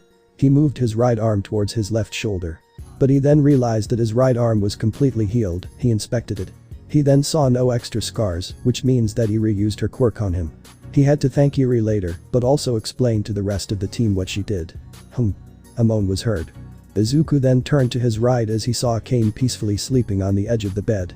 She laid her head on the side of the bed. Izuku then started to blush. Akame then started to drool. Meat. Akame muttered loud enough for Izuku to hear. He then sweat dropped. Izuku then moved his right hand and wiped the drool off of her mouth. Of course she would be dreaming about that. Izuku chuckled. He then saw a bit of hair strands in front of her face. On autopilot, he then moved them to the side. He got a better view of her face. So calm, so peaceful, and yet so beautiful. Izuku thought. Akame started to say something. Izuku then looked at her. She's probably going to say meat again, isn't she? Izuku guessed. But the word didn't come out. Instead he heard. Izuku. Izuku froze. His heart jumped and started to accelerate.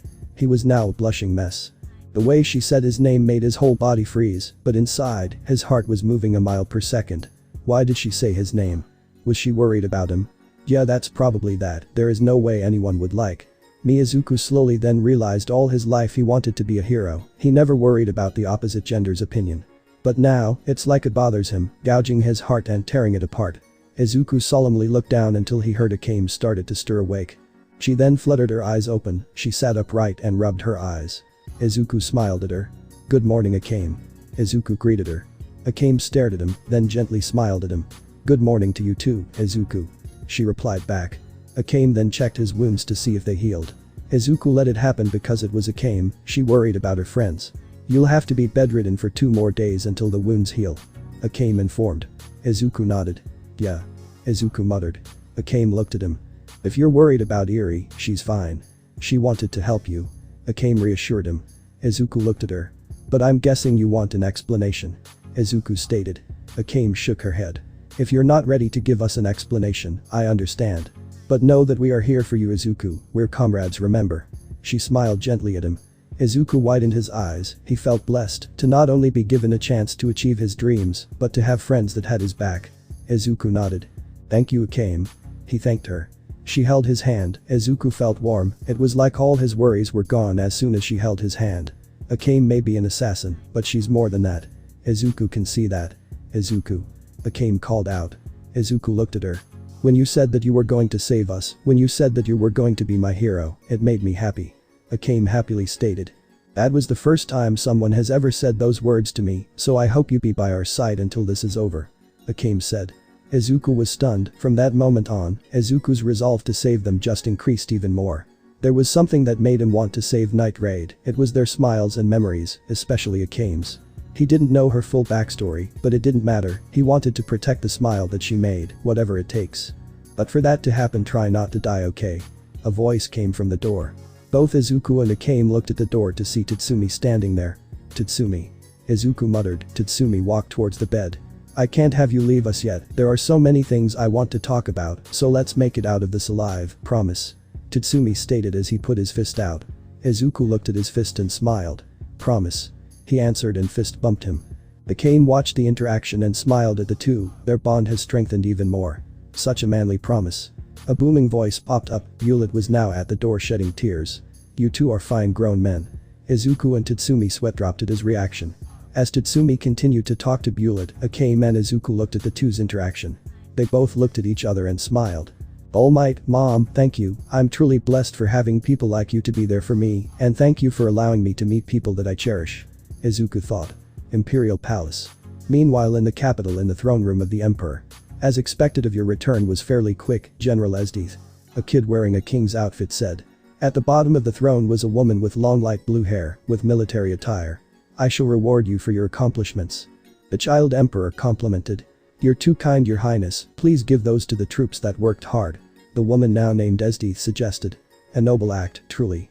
Emperor Makoto kept applauding. What would you be doing now, General? A man that was overweight and chewed on a piece of meat asked. This man was the cause of this corruption, the root of all the darkness in this capital. His name is Prime Minister Honest. Esdeath smiled, but with amusement. I will be hunting down the elusive group of murders, Night Raid. She declared. She had a sadistic grin etched as three of her subordinates behind also had the same grin. While in the shadows, someone was eavesdropping. Izuku, you now face a greater threat than before, can you handle it? Kitsune muttered as he vanished into the shadows again. Chapter 16. The Ice Devil. Far away from the capital was a small village. The village was covered in snow, a carriage came by with guards guarding it. The carriage had delivered supplies to the poor village. But after that the carriage was now seen to be destroyed, along with the guards that were escorting it. It was a massacre, puddles of blood dyed the snow deep red. A woman's face was skinned off, and an old man's head was decapitated from his body. This man was an imperial official that had tried to change the inside of the capital. Other officials were with him as well as they both suffered the same fate. As bodies were laid rotting. There were flyers that had the Night Raid symbol. At the Night Raid base. Izuku was stretching his arms and his legs, he recovered from his wounds a week later. His right and left arms seemed to function normally. While he recovered, he had been resting, but the assassins wanted info on Eri's power. Izuku had told them her capabilities, though she lacked the power to fully control it.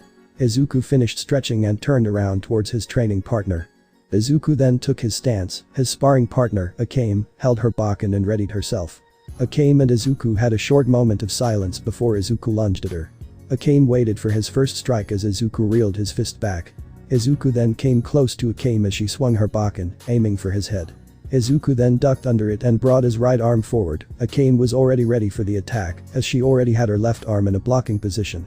But Izuku used his right arm to feint and swiftly brought his left arm for a left hook. Akame however had a fast reaction time and ducked under his swing. Akame jabbed the back end of the hilt of the bakken into Izuku's stomach. Izuku grunted and skidded back. Izuku then recovered quickly, but Akame was already upon him as she did an upward slash. Izuku reacted in time to dodge the attack, grazing his chin. Izuku then lifted his right leg up and swung it as hard as he could. Akame brought her bakken up to block the attack. She skidded back a few feet away, her face stayed neutral as she readied her bakken again. Izuku then dashed towards her. Akame was watching his movements intently. Izuku was closing in on her, but then, in an instant, a fist appeared in front of his face. Izuku barely dodged it as he fell backwards onto the ground. Ow! Izuku groaned. Izuku then heard a hearty laugh as he looked at his surprise attacker. There stood Bullet with his wooden bow staff. Come on Izuku, you need to be aware of surroundings, you never know when a surprise attack could appear. Bullet lectured. Izuku rubbed his head and awkwardly smiled. I'll try to remember that. Bullet smiled. Alright, it's my turn to face you, Tatsumi will be joining us as well. Bullet added. Tatsumi then grabbed a wooden sword as he gave Izuku his hand. Come on, this time we'll beat Aniki. Tatsumi exclaimed. Izuku smiled and then shifted it to a determined look. Yeah. Izuku grabbed his hand and lifted himself up. Izuku and Tatsumi turned towards Bullet as he stood there ready. Izuku and Tatsumi lunged at Bullet as they relentlessly attacked him. Bullet was deflecting their blows and dodging. Akame smiled at the sparring session. After the spar, Night Raid sat at the table as they started to laugh and tease Tatsumi and Izuku. Reason why is that they were completely demolished by Bullet. Tatsumi and Izuku did occasionally land hits on him, but he took it like it didn't affect him at all. And now the duo was covered in dirt and bruises. Tatsumi was getting bandages wrapped around his head by Lubbock, Shield was wrapping his arm with bandages, and Izuku was covered in scratches all over his face. Eri helped with the bruises by putting ointment on them, and Akame was putting bandages on injuries that were leaking blood. While they were getting treated, Mine and Leon were teasing them, while Mine was berating both of them. Ha! Look at you both, you look pathetic. Mine insulted as Tatsumi was fuming and Izuku sweat dropped. Would you shut up? Tatsumi shot back at her. Mine smirked. Why should I? At least I'm not the one covered in dirt. Mine added. You're about to be flat chest. Tatsumi shouted. The room went quiet as they didn't expect that from Tatsumi. Mine was red, head to toe. She then started to shout at him, Tatsumi also shouted back. The rest watched the bickering. Nagenda shook her head as she sighed. Leon was dying in laughter as well as Lubbock. Sheila on the other hand tried to calm both of them down, but to no avail. Bullet was laughing alongside Leon and Lubbock. Akame and Eri just looked at the confrontation, they then continued to patch Izuku up. Izuku was awestruck at how Tatsumi was brave enough to say that. Izuku then flinched a little as Akame lightly added ointment on his left cheek. Nagenda then cleared her throat to get the attention of the team. Though as much as this is fun to watch, there is news that's been going around. Nagenda got the attention of everyone. Nagenda pulled out a piece of paper and placed it on the table. Everyone looked at the table. A day ago 4 Imperial officials were attacked along with their guards, the attackers left these flyers around. Izuku read the contents of the paper. He put 2 together, whoever attacked the 4 officials was obviously trying to frame Night Raid for it. Were there any survivors? Izuku asked. Nagenda shook her head. All of the guards were elite officers that were highly trained. Nagenda informed. Then whoever did this has to be highly skilled or have Tigus like us. Bullet guessed. Nagenda nodded. Tatsumi stood up. We can't let them do this, they're faking and using our name for something we didn't do, we have to bring them down. Tatsumi exclaimed. Nagenda smirked. Indeed, this mission is in 2 locations, 2 officials of the capital who have been trying to change the empire from the inside, may be targets. Akame, Tatsumi, Lubbock and Bullet, I'm assigning you for this mission. Nagenda ordered. Roger. They responded. Nagenda then turned towards Izuku. Izuku and Leon, you will be observing Esdeath. The whole table went quiet. Wait, she's back. Mine shouted. Nagenda nodded.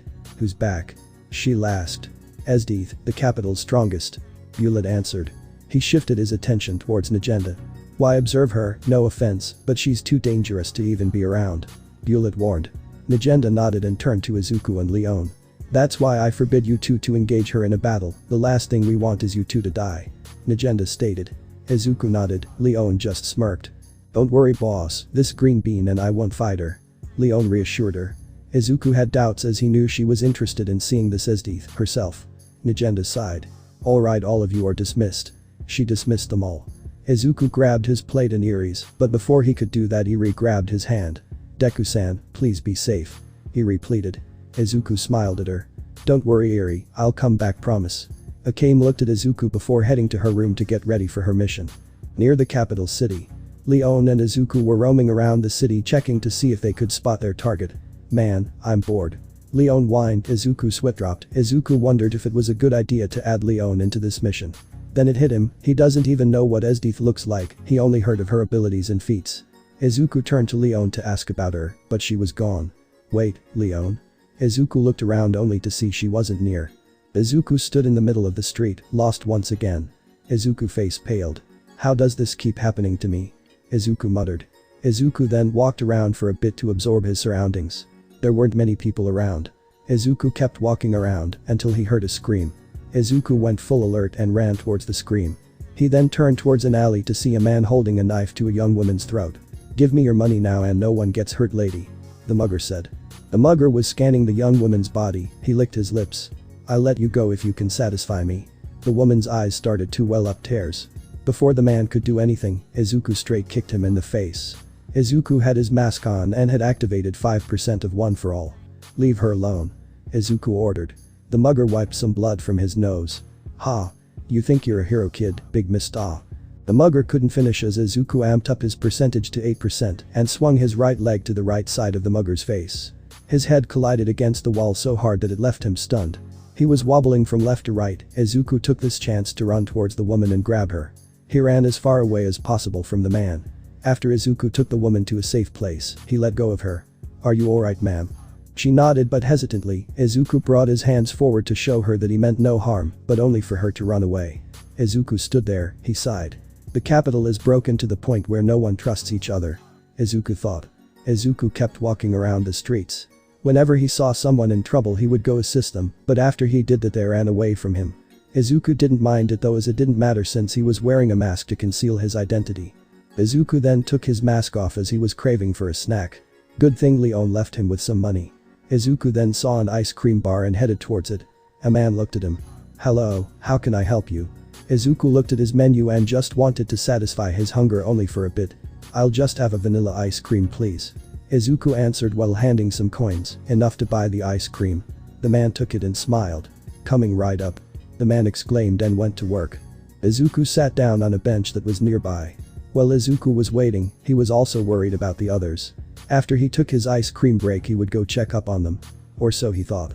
After he received his ice cream, he started to eat it. While he was eating he didn't notice a woman with a general's apparel wearing a military cap. Parts of her cleavage were showing. Above her chest seemed to be a tattoo. The ice cream man noticed her and froze in fear. As if he knew who she was. Izuku paid no mind as his mind was somewhere else. The woman stopped in front of the man. "I'll have an ice cream please," the woman ordered. "Oh of course ma'am, this one is on the house." Esdeath shook her head and grabbed 2 coins and shoved them into the man's eyes. "Just take it." The man quickly grabbed the coins and began making her ice cream. He quickly finished it, hoping for dear life. She grabbed it and sat down near Izuku. All while Izuku was still in a world of his own. Esdeath looked at the young boy who wasn't taking a bite out of his ice cream. Interesting," she thought. Izuku was muttering inside his head until a cold feeling touched his hands. He realized his ice cream started to melt. He quickly snapped out of his thoughts and panicked while rushing to eat his ice cream. But then he saw a glimpse of someone right next to him. He turned to see a woman with long blue hair and blue eyes. To a normal person she looked like she was a part of the Imperial Army. But he's encountered people that had an aura of killing intent, but hers was an aura of a cold mass murder. Izuku felt his body stiffen as she stared back at him. "What the who is she? I didn't even notice her. And what's with this atmosphere? It's like she's a demon, no, a devil," Izuku thought. "Hello young man, nice weather it is today isn't it?" She greeted him. Izuku tried to play it normal. "You why yeah, well, if you call rain nice." Izuku tried to joke around, he was mostly trying to calm his nerves. Whoever this woman wasn't showing her killing intent, but the aura around her screamed danger at him. "So tell me what is a young boy like you doing out here?" she asked. Izuku wanted to keep it short and to get the heck out of here as fast as possible. "Oh I'm just exploring around and decide to take a break here," Izuku answered. She nodded and smiled. Izuku remained claimed on the outside, but inside he was freaking out, his instincts told him to run. But he needed to remain calm. Izuku then tried to finish his ice cream as quickly as possible.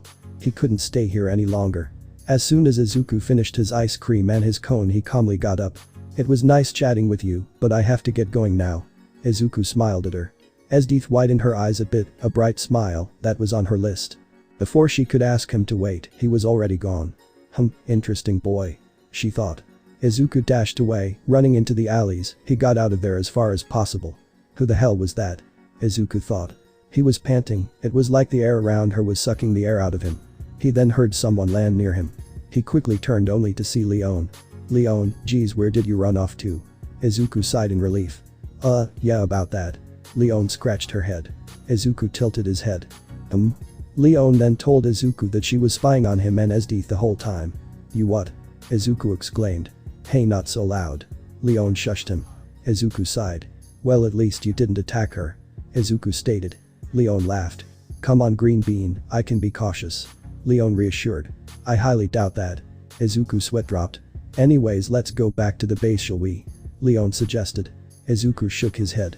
"I'm gonna check up on Tatsumi and Bullet, I'm kind of worried," Izuku informed. Leon nodded. "Alrighty, see you back at the base." Leon then dashed off. Izuku then activated 15% full cowling and headed towards the location where Tatsumi and Bullet were assigned. It was raining hard. Izuku then stopped to see someone in grey armor in the alley.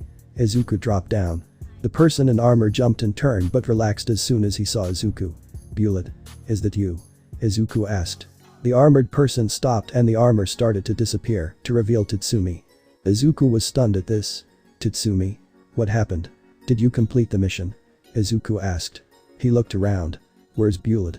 Izuku asked. Tatsumi gritted his teeth, he looked up. Izuku saw tears streaming down his cheeks. Nikki. Is not with us anymore." Tatsumi stuttered. Izuku stopped, both of them stood in the rain as Tatsumi broke down. Izuku was horrified. "Bullet is not with us anymore." Izuku couldn't process it, the rain kept pouring as Izuku stood there absorbing the news. He then felt something warm on his cheek. It wasn't the rain felt cold, this warm feeling was his tears streaming down his face. Tatsumi was holding a sword that did not look like his original. Izuku saw his original sword on his back. Izuku's eyes widened as they dulled. Bullet is dead. Chapter 17. To move forward. Izuku and Tatsumi stood there in the rain. Izuku was absorbing the news. Bullet is dead. The thought kept replaying in Izuku's mind. He couldn't believe it. Why? He failed again. He couldn't protect his friends, which led to someone dying. Izuku clenched his fist. He couldn't save him. What happened? Izuku solemnly asked. Tatsumi tightened his grip on his left arm. Bullet fought his old teacher. He injected poison into himself, and he had a Tigu that could control water. Then Tatsumi didn't want to relive that moment again. Tatsumi stayed silent, but fortunately Izuku put the pieces together. Izuku looked at the sword that Tatsumi had. It was silver and black, and in between the hilt and the blade was a red circle that had a black cross in the middle. At the end of the hilt was a small chain connected to the hilt. Is that? Izuku spoke up again. Tatsumi looked at the blade. This was Iniki's Tigu. He gave it to me before Tatsumi started to choke on his words. He was broken, he lost his childhood friends and now his teacher, the one he admired. Izuku didn't know what to do. This was the first time he lost someone so close to him before. Tatsumi was hurting even more than he was. Izuku was stuck. He didn't know what to do or say. Izuku put his hand on Tatsumi's shoulder. Let's head back to the base before anyone finds us. Izuku then turned around only to be stopped by Tatsumi. Wait. Before we go back, can we give Iniki a proper burial? Tatsumi desperately looked at Izuku. Izuku nodded. He knew it was dangerous, but he didn't like the fact that if the Imperial Army found it, they would do something horrible to Bullet's resting body. Tatsumi equipped Incursio as Izuku activated 20% full cowling. Izuku then started to follow where Tatsumi headed. Tatsumi stopped at a nearby dock, away from eyewitnesses. Izuku saw the resting body of Bullet. He peacefully laid there at the dock with a smile on his face, like he accomplished what he wanted. I took him off the boat before anyone could spot us. Tatsumi explained. Izuku kneeled by Bullet's body. Izuku clenched his fists. His tears started to stream down his face. He closed his eyes as he felt a wave of guilt wash over him. If only I could have been there, I could have saved him and Tatsumi, but Izuku started to feel his heartache. Tatsumi placed his hands on his shoulder. Tatsumi was trying to hold his tears back. Let's get out of here. Tatsumi choked out. Izuku nodded. He pulled his mask over his face as they both hoisted Bullet over their shoulders. Tatsumi equipped Incursio as Izuku activated 20% one for all and launched upwards as they jumped building to building. While they were returning to the base, Izuku had a lot of thoughts running through his head. But they weren't analytic, they were more negative thoughts. Izuku started to blame himself. He started to doubt that he had the strength to save everyone, even though he was given this power to save. He questioned himself again. Why? Why couldn't I save him? Am I really worthy of this power? Izuku asked himself. Night Raid Base. Akame was sitting at the training ground watching Leon beating the snot out of Lubbock for peeking. Eri was sleeping on her lap as she cuddled against Akame. She slept peacefully. Mind and Shield were awing as Eri's sleeping form was literally bursting their hearts. They occasionally wanted to poke Eri's cheek, but Akame swatted their hands away instantly. Akame occasionally stroked Eri's hair as it would comfort Eri even more. Ow. Ow. Ow. I'm sorry, please have mercy. Lubbock screamed, but Leon stomped on his back as she pulled his right arm. Shut up, Lubba, there's a sleeping child. Leon mercilessly stomped on him again. To Lubbock's surprise, Eri was still sleeping peacefully during all the ruckus.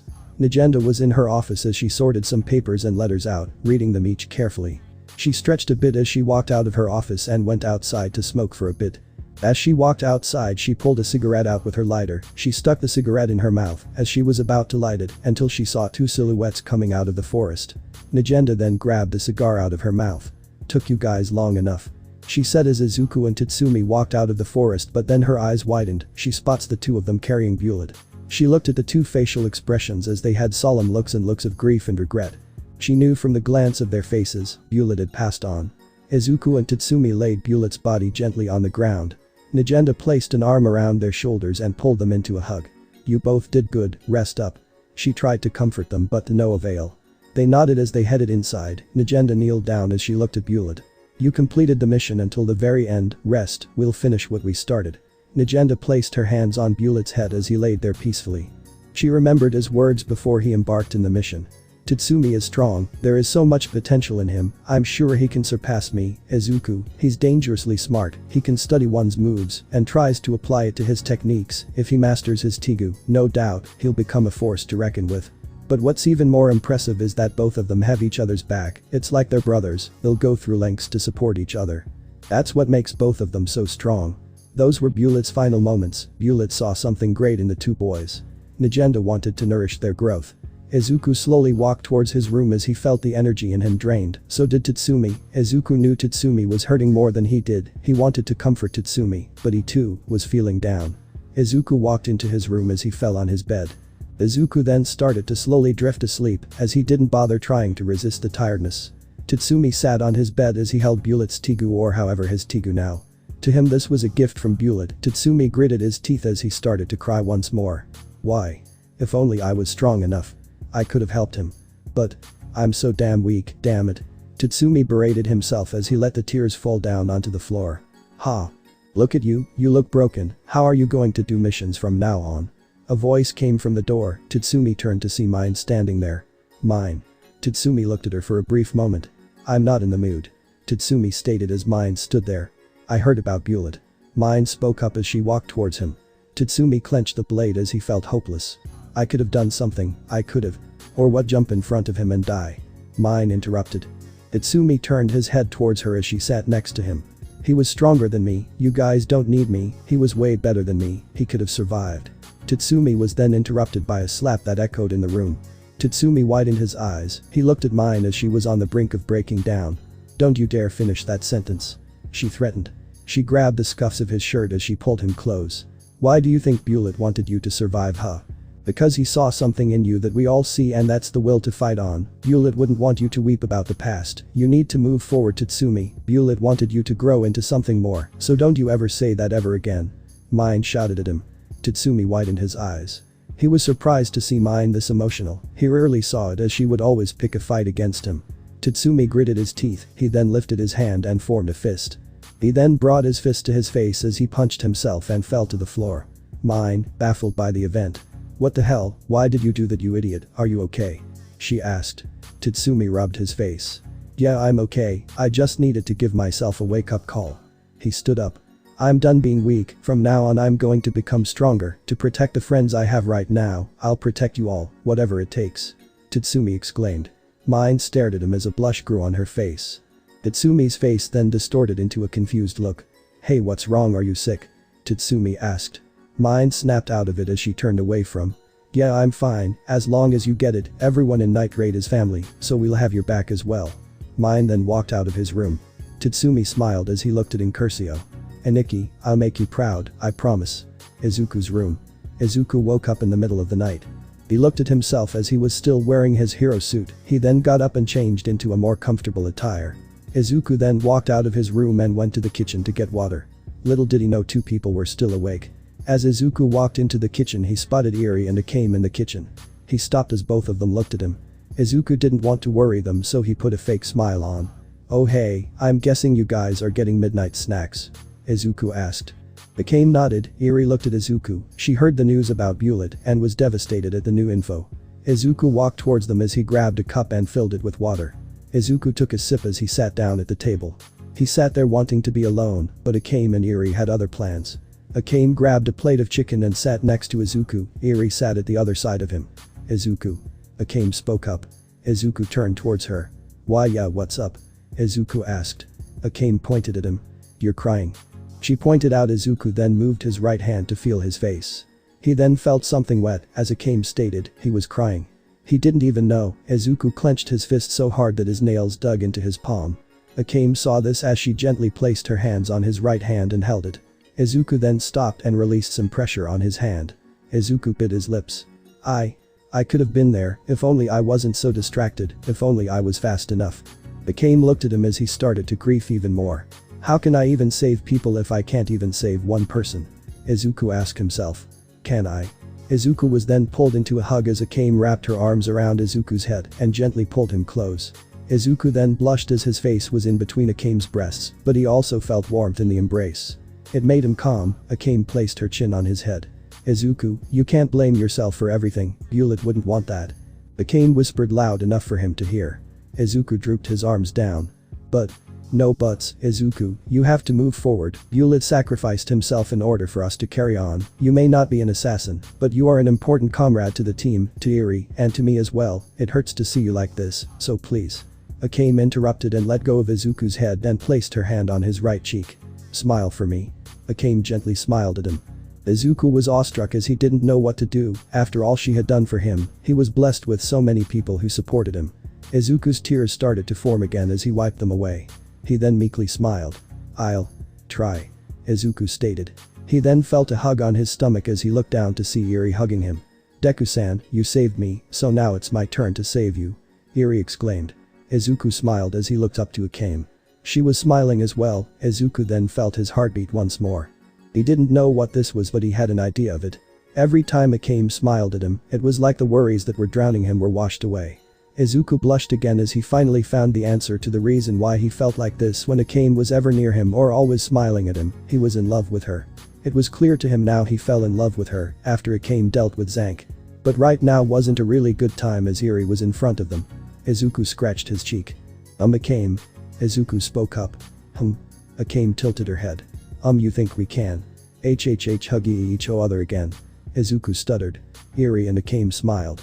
Without warning, Akame wrapped her arms around Izuku's head again and pulled him in once more.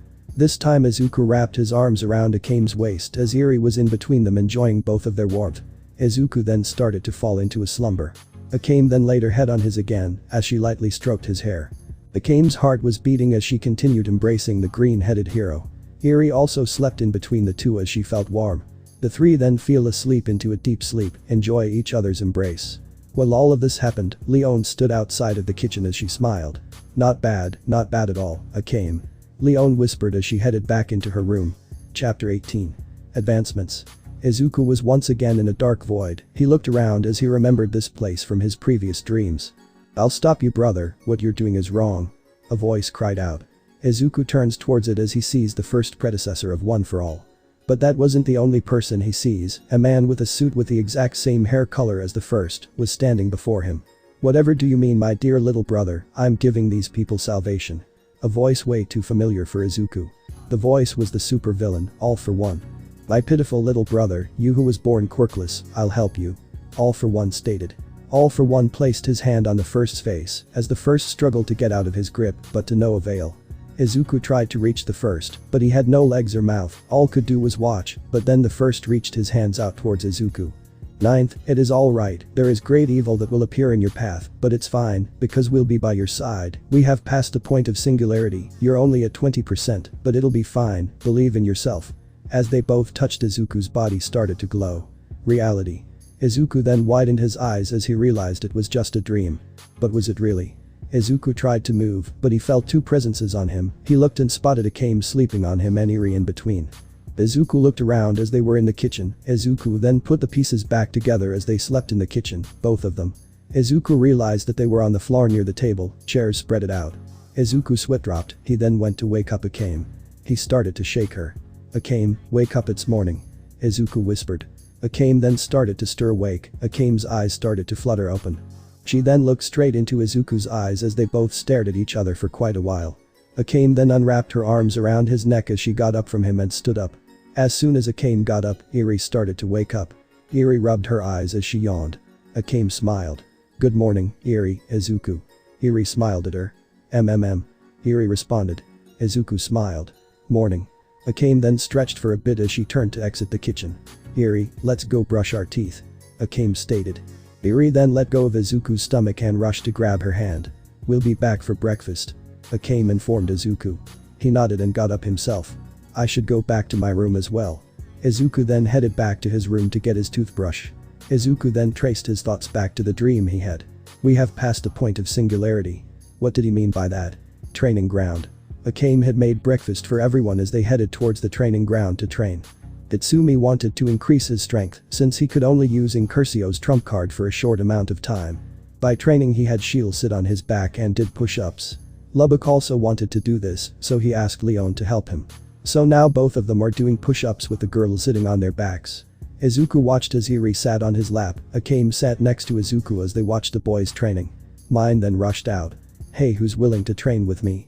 Mine exclaimed, but then stopped as she spotted the two boys. "Oh, what are you doing?" As she witnessed them doing push-ups. "Since I can only use Incursio's trump card for a short time, I thought I can bulk up a bit," Tatsumi explained. Mine grew a slight blush, but then look at Lubbock. Why are you doing this? Mine asked Lubbock. Well, since the team has gone down to 3 guys, I thought I might as well bulk up as well. Lubbock explained. Aw, that's cute of you, though you only did half as much as Tatsumi. Leon berated. Lubbock pouted. Well, I think it's because there's a weight difference, is there not? Sheil asked. Tatsumi, Mine and Lubbock froze as Leon smacked Sheil in the head, leaving a bump on top of her head. Izuku sweet dropped as Sheil rubbed her head. Eri was now sitting on Akame's lap as Akame brushed her hair. Good, you're all here. Agenda called out. Everyone turned towards her as she had a large backpack behind with what looked to be a battle axe. What's with the bag? Tatsumi asked. Well, I'm heading off towards the headquarters to give these Tigas that the scouts collected for us to the Revolutionary Army. And to also get new recruits. Nagenda explained. We're short on members, so we need all the help we can get. Nagenda continued. Tatsumi looked down solemnly. I'm sorry guys, if only I was stronger that day. Tatsumi. Nagenda sighed. Tatsumi, don't let it affect you. Bullet always believed that you would surpass him, so hold your head high. Nagenda motivated Tatsumi. Tatsumi nodded, holding back his tears. Nagenda smiled, then looked at the rest of the team. Alright, I'll be away for a while. Akame, I'm putting you in charge, can you handle it? She asked. Akame nodded. She replied. Izuku sweat dropped. Izuku. Nagenda called out. Izuku looked at her. You'll be coming with me as an escort. The group raised their eyebrows as they were surprised to hear this. Wait boss, can't you handle yourself? Leon asked. Nagenda nodded. I can, but that's not the reason why he's coming. Apparently there is a village in dire need, and I think Izuku is best suited for this. Nagenda explained. But wouldn't we need him? What if something happens to us? Lubbock asked. Nagenda looked at him. I'm not going to assign you missions, just recon around the capital and stay out of sight, understood? Nagenda ordered. Roger. The group shouted. Nagenda nodded and looked towards Izuku. Now then, I suppose I'll let you get ready. Izuku nodded and headed inside to get his equipment. While Izuku was packing his stuff in his room, he heard footsteps behind him and he turned to see Akame at his door. Akame? What's wrong? Izuku asked. She shook her head. Just wanted to see you off before you go. Akame replied. Izuku looked at her as she was fidgeting. Izuku tilted his head. Then it clicked into Izuku's head. She was worried about him. Izuku smiled. It's fine, I'm going to come back alive, I promise. Izuku reassured her. Akame looked at him, she then walked towards him. Izuku then took a step back, but Akame was already up close into his face. Izuku blushed. So close. He thought. Akame grabbed his scarred hand and held it. Please come back safe. Akame pleaded. Izuku nodded as he was too focused on her hands, they were warm and soft. Izuku snapped out of it. I will. Izuku reassured again. As Izuku waved bye to the team while following Nagenda, Eri was worried as she was scared to see Izuku injured again like last time. Akame stared at Izuku as he walked further into the forest with Nagenda. She felt her heart. Akame was confused why her heart was beating so fast and why she was so fixated on Izuku so much. She kept asking herself over and over, but she couldn't find the answer. She never felt this way before, but she can't let this affect her in missions, so as usual she buried it inside. With Izuku and Nagenda. Izuku and Nagenda walked towards a field of grass. As they walked on the vast land, Izuku admired the beauty of the land as it was captivating. Beautiful, isn't it? Nagenda spoke up. Yeah, it is. Izuku answered. Sometimes I forget all the beauty this world has to offer. Nagenda gazed at the land. Izuku nodded. I'd like to visit this place again, but with everyone else. Izuku looked up at the sky as the wind blew. Oh, well, we're here, I've been meaning to ask you this. Nagenda grabbed the attention of Izuku. Izuku hummed. What is one for all? Nagenda asked. Izuku stopped dead in his tracks. He turned to her quickly. Where did you? Bullet heard you mutter those words when you were training with him and Tatsumi. Nagenda interrupted him. I'm guessing your reaction, that one for all is the name of your power. Nagenda deduced. Izuku gulped and cursed under his breath. What really is the origin of your power, Izuku Midoriya? Nagenda asked. Izuku stared at her as she gazed at him. Where did you really come from? Nagenda questioned again. Izuku didn't know how to explain it. How was he going to explain that he was transported here for the purpose to save this country by some mysterious guy who needed his help? Well, you see. But Izuku couldn't finish as both of them heard a scream. Izuku fully shifted into alert mode and dashed towards the direction of scream. Nagenda followed behind. Izuku then reached the scream. Below the hill he stood on top of was a man with his son, both huddled together, but surrounded by reptilians that stood on their own hind legs. They looked like velociraptors. There were a total of 5 of them surrounding the poor father and son. Izuku quickly activated 20% full cowling and dashed towards the two. One of the danger beasts was about bringing its claws down on the two, but Izuku propelled forward, smashing the beast with his right leg, sending it hurtling away from the father and son. The two were shocked at the sudden appearance of their savior. Nagenda jumped down next to them. Izuku turned his head towards her. "Get those two to safety," Izuku called out. Nagenda nodded and led the two away from the fight. Izuku looked back at the danger beasts, but one was already upon him, going in for a bite attack. Izuku swiftly dodged to the left as the beast slammed his head on the floor. Izuku tried to send a Air Force Delaware smash to the beast, but another came towards him with its claws, ready to maul Izuku. Izuku propelled backwards, avoiding the claw. By the time Izuku steadied himself, the beasts were surrounding him. From what I learned back in junior high, some animals hunt in packs, and there is one alpha. If I take down him, maybe the beasts would scatter. Cutting Izuku's train of thoughts. A beast pounced towards him. Izuku reacted by jumping into the air, above the beasts. "No good, they're not giving me time to think of a strategy, I need to disperse them," Izuku muttered. Izuku then lifted his right leg up above his head as he came crashing down due to gravity. "I'll create a smokescreen then," Izuku exclaimed as he collided into the ground with his right leg. He yelled, "Manchester smash." Dust and rocks were flying everywhere as an explosion of dust was created. The beasts were startled of the sudden dust exploding into their faces.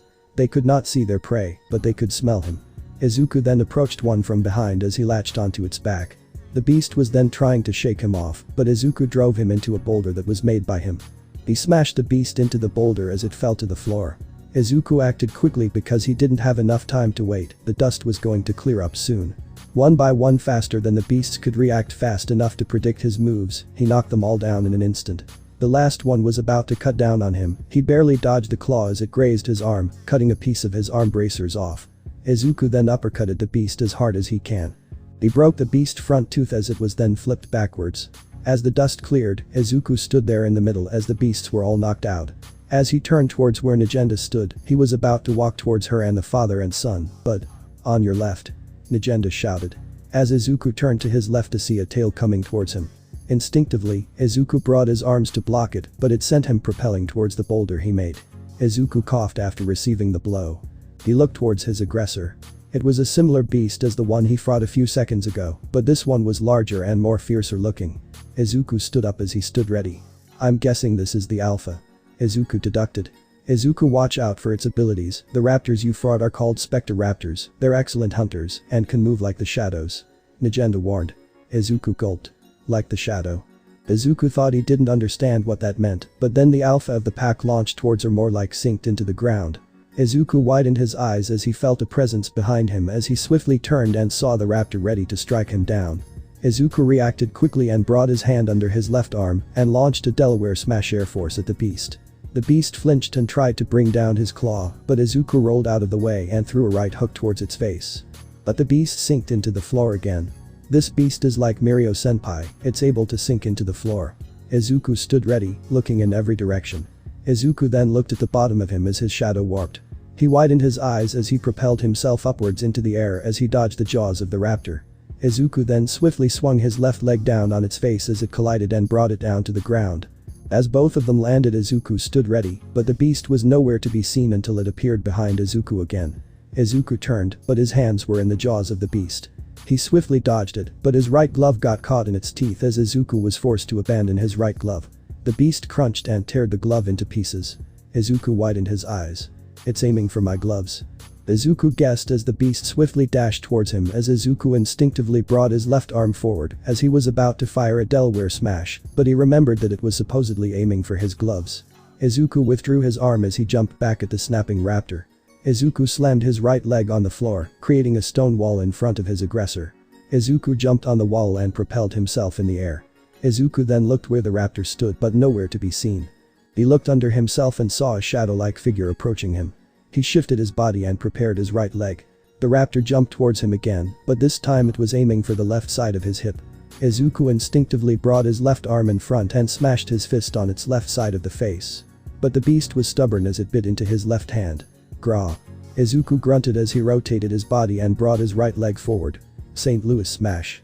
Izuku shouted as he swiped his right leg across its face as it came plummeting down to the ground, letting go of Izuku's left hand. Izuku landed near the crater he created. He looked down to see the beast out cold. He sighed as he went towards Nagenda and the civilians. Nagenda walked up towards. "We should go before they regain consciousness," Nagenda ordered. Izuku nodded. After saving the father and son, they led them towards the camp of the Revolutionary Army. The father was seeking a safe place with his son until they were attacked. The two thanked Izuku and Nagenda for their help. Izuku was escorted to a medical tent. Nagenda was greeted by people as she ordered a doctor to tend to Izuku's left hand. Izuku sat there as he waited for Nagenda to finish her business with her colleagues. Izuku looked at his arms as he sighed. "Great, I lost the gloves, now what am I supposed to do with long-ranged attacks?" Izuku muttered to himself. Izuku's attention was then brought to someone entering the tent he was in. He looked at the person but was awed and confused. "Akame? What are you doing here?" Izuku asked. As Akame approached him, he was about to get up until Akame pulled a needle out of behind her as she put it near Izuku's neck. Alarmed, Izuku was now confused. Clearly this wasn't Akame he was looking at. "You can't lower your guard just because someone looks familiar to you." The voice very different from Akame, the voice was mischievous and relaxed. Mist started to form around Akame as it changed into a girl with auburn pinkish hair and red eyes. "You're really naive, huh?" The girl smirked. Izuku was confused as he was processing what just happened. The girl started to laugh. "Hahaha. You should see the look on your face." She held her stomach. Who are you?" Izuku asked. The girl stopped laughing and grinned. "Name's Chelsea, nice to meet ya." She greeted him. "Now, what's your name?" "Oh wait, I know, Izuku Midoriya, right?" She asked but then answered her question. Izuku nodded. "Heard a lot about you, especially from the recon team. Gotta say you being a part of Night Raid as an auxiliary is interesting." Chelsea continued. Izuku was just stunned as he didn't know what to do or say. "Oh, it seems you two are getting along nicely." Both of them looked at the entrance of the tent to see Nagenda, but she was with someone. The man who was extremely tall, he had horns on his blue navy hair. He had a cold neutral look on his face. "Izuku, I'd like to introduce the new recruits." Nagenda introduced. "This is Susanoo, a biological Tegu." Izuku widened his eyes as sparkles started to come out of his eyes. Izuku was snapped out of it as he got a head chop by Nagenda. "I'll explain it once we head out to the village," Nagenda stated. Chelsea was laughing as she didn't expect Izuku to go on a mumbling rampage. "I like this guy, he's funny." Chelsea laughed. Nagenda grabbed her coat as she turned towards the three. "We're heading out, Susanoo. Chelsea, you'll be assisting Izuku and I to the village." Both of them nodded. "Izuku, it seems that your gear has been damaged in combat." Nagenda handed him his left glove, but with a tear and holes on the glove. "The glove is too high-tech for us to repair, so if you want we can go to the barracks and look for a similar glove for combat," Nagenda suggested. Izuku nodded. "Yeah, we can do that. I rather have something to protect my hands and arms," Izuku stated. Nagenda nodded. "Alright, follow me then." Izuku followed her out for the tent, while the two followed behind as well. Izuku looked around to see soldiers either prepping or relaxing. It was lively here. Izuku kept looking around as he was curious. Chelsea kept staring at him, wondering why he was so curious. Nagenda stopped in front of a large tent as she entered, followed behind the trio. A man with an eye patch and had a little stubble on his chin, he looked at Nagenda. "What brings you here, General?" he greeted. "I'm looking for combat gloves if possible for our auxiliary." Nagenda pointed towards Izuku as he flinched at the sudden attention. The man looked at him. "I'll see what I can do." He motioned the group to follow them as they followed him to the back. In the back were a variety of weapons and armor that were in crates. "You can look around if you want," the man said to Izuku. Izuku looked around as he looked at various weapons. He was practically gleaming as he observed all the weapons they had in stock. But then he stopped at a concealed box. It was closed off as if it wasn't meant to be touched. Izuku felt something off about the box as he approached it. He unwrapped the concealment off of it as he opened the box. What was inside the box was two white bracelets with a blue rectangular button on it. "What are these?" Izuku asked. The man turned around as he grabbed a pair of combat gloves. He then spotted Izuku with the box. He widened his eyes. "Hey kid, don't touch those," the man shouted. Izuku frantically turned towards him, but the bracelets latched on his wrists. Izuku then panicked as he tried to take them off, but to no avail. The man walked towards him as he tried to help him. Nagenda turned around to see what was going on. The man tried everything to take it off of him, but he accidentally pressed the buttons on the wrist as it transformed the bracelets on his arms into gauntlets on both of his arms. They were pure white and had a green glow on the linings. It looked to be bandages but metallic. As the blue rectangle grew larger than before and moved to his knuckles. His fingers were not covered, but from the palm to the end of his forearms was covered in the white metallic gauntlet. "Whoa, what the?" The man was awed at the new form that bracelets took. Nagenda walked up as Chelsea and Susanoo followed behind. "What is this mark?" Nagenda asked. The man now named Mark scratched his head. "Well, from the looks of it, it's a Tegu, but we have no idea what they're called. It hasn't reacted to anyone until now," Mark explained. Nagenda nodded and looked at Izuku. "It looks like you found yourself new gloves, or should I say gauntlets. How do you feel?" Nagenda asked.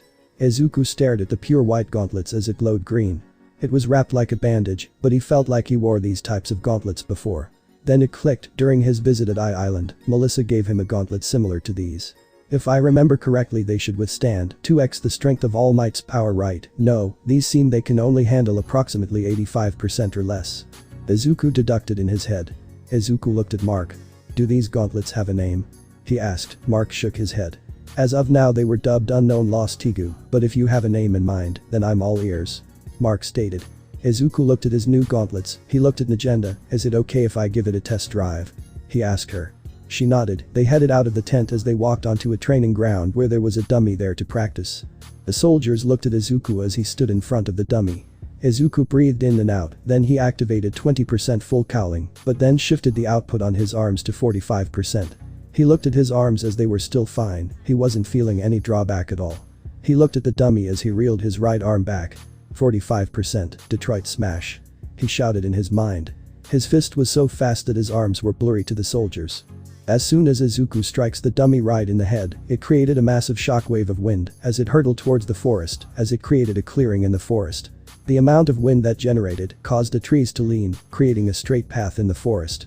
Chelsea was surprised by the amount of power he drew from a single punch. Nagenda was impressed but still wondering what his powers were and how they worked well with this unknown Tegu. After the dust cleared, Izuku checked to see if the gauntlet was alright. He checked for cracks, but they were fine. The green glow resembled the power build-up from One for All. Izuku clenched his fist as he now had a support item to help him improve his quirk even more. He then heard clapping around him as he looked around. The soldiers were awed by the strength of power he displayed. Mark rushed towards him. "Kid, the hell kind of power was that? Those gauntlets can do work." Mark awed over his support item or his official Tegu. "So what are you gonna call it?" Mark asked. Izuku looked at the gauntlets. Full gauntlets. Chapter 19. The Reveal and Awakening. Izuku stared at his new gauntlets as he moved and stretched his hands for a bit. "These gauntlets work like the ones Melissa gave me, and apparently they look similar, just the color scheme is different," Izuku muttered. He then tried to revert them back into bracelets, but there was one problem. "How do I get these off?" Izuku asked. Izuku checked the gauntlets for a button, but there were no buttons, and knuckles weren't helping either. As Izuku kept trying to find a way to revert the knuckles back, Nagenda walked into the tent he stayed in.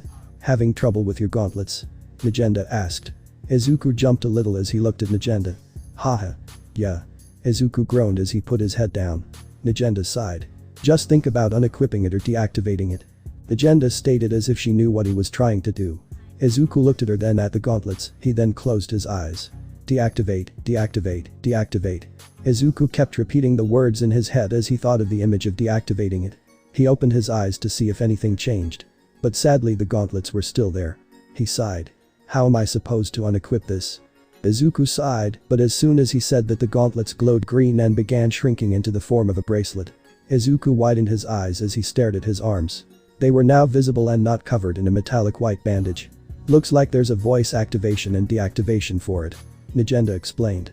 Izuku then looked at the bracelets as he stared at them. "If it's voice activation then," Izuku thought as he held his arms up. "Equip." In response to his word, the bracelets reformed into the gauntlets once again. Izuku sighed as he figured out how to deactivate his brand new support item or his Tegu. But Izuku was still slumped on his new weapons.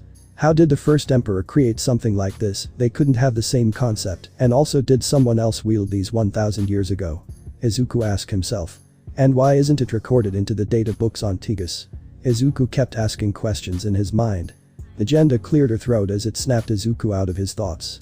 "Now before we help the father and son from those specter raptors, you didn't answer my questions," Nagenda reminded him. Izuku flinched. "What is One for All and where do you really come from?" Nagenda questioned. Izuku gulped as he now had to explain. "Do I tell her the truth or do I stall?" Izuku brainstormed solutions, but he sighed. "No, it's time she knew the truth. If it weren't for her and Night Raid, I'd be dead right now in this world," Izuku concluded. "Alright, I'll tell you the truth." Izuku finally spoke up. Nagenda then got comfortable because she had a feeling this was going to be a long story. After explaining his story, Izuku sighed as he looked back at Nagenda. She had a neutral face. It stayed that way for a few minutes. So, you're not from another country, but from another world. Nagenda spoke up. Izuku nodded. And your world is filled with people who were born with powers called quirks. Nagenda continued. Izuku once again nodded. Nagenda then rubbed her head. But didn't you say that your mentor gave you those powers? Nagenda stated. Izuku nodded. He gave me a chance to become the person I want to be. If it weren't for him, I'd probably be living my life as a civilian. Izuku explained. Nagenda sighed and sat down on a chair. She pulled a cigarette out as he lit it. She had a lot going through in her mind right now. So, what's your plan after we overthrow the empire? Nagenda asked. Izuku looked up at her. He stopped to think. Wait, how am I going to return home after all of this? Izuku thought. Izuku sat there in silence as he was now wondering on how to get home. You don't know, do you? Nagenda guessed. Izuku shook his head. It's that I don't know, and it's whether if I can return home is the issue. I have to return Eri home as well. Izuku answered. Nagenda looked at him. She nodded as he took a quick puff of her cigarette. That is an issue, but for now don't look too much into the future, it'll distract you from missions. Nagenda stated. Izuku nodded. Well, we leave in the morning. Why don't you familiarize yourself with the new recruits? You need to memorize their faces. Nagenda suggested. Izuku nodded. Izuku stood up and deactivated his gauntlets as headed out of the tent. Nagenda waited for him to leave, and as soon as he left she sighed and lifted her prosthetic arm to her face. She closed her eyes as she reopened them. A world of heroes and villains, huh? Nagenda muttered. As Izuku went to go find the new recruits, he instantly met Susanoo. Izuku walked out of the tent and turned, only to be met with the blue-haired Tegu. Izuku was startled for a bit as he looked up. Oh, hi. Susanoo was it? Izuku greeted him. Susanoo looked down and nodded. Izuku weakly smiled as his stare was intimidating. I know he's a Tegu, but he's intimidating. Izuku shouted in his mind. Susanoo then saw that Izuku's hero suit was wrinkled slightly. It wasn't noticeable, but it was there. Susanoo then swiftly hovered his hands over Izuku. The green-haired boy on the other hand was confused about what he's doing. Susanoo then swiftly but gently straightened his suit and dusted off some dirt. There, all clean. Susanoo nodded as he seemed satisfied with his work. Izuku was confused as he sweat dropped a little. Okay then. Izuku stuck his hand out towards Susanoo. Susanoo looked at it as he was confused. I'm Izuku Midoriya. It's a pleasure to be working with you. Izuku smiled at him. Susanoo continued to stare as he looked back and forth to his hand and him. Susanoo then took it and a smile gently creased his face. Indeed. They shook hands for a bit. Then Izuku realized something. He had all the time to ask Susanoo questions. Izuku swiftly pulled a notebook out of his bag, wherever he got that from, and flipped towards a blank page. He then looked up at Susanoo with stars in his eyes. Susanoo, do you mind if I ask you a couple of questions? Izuku happily asked. Susanoo shook his head. Not at all. As Nagenda walked out of the tent, she then looked to her right as she saw Izuku and Susanoo sitting on a nearby bench and talking to each other. She looked at what was in Izuku's hand. She sighs as she sees him jotting down stuff on his notebook. He's an interesting one. A voice popped out behind her. Nagenda nodded. He's a weird fellow, but I think that's what charms him to others. Nagenda stated. Chelsea then walked out of a dark corner as she chewed on a lollipop. But with that much enthusiasm and his ideals, it'll get him killed. Chelsea warned her. Nagenda sighed. Hopefully, it doesn't have to come to that. Nagenda prayed as she stared at the green-haired hero. Next day. As the sun rose, Izuku packed his things as he made sure he had everything with him. He nodded.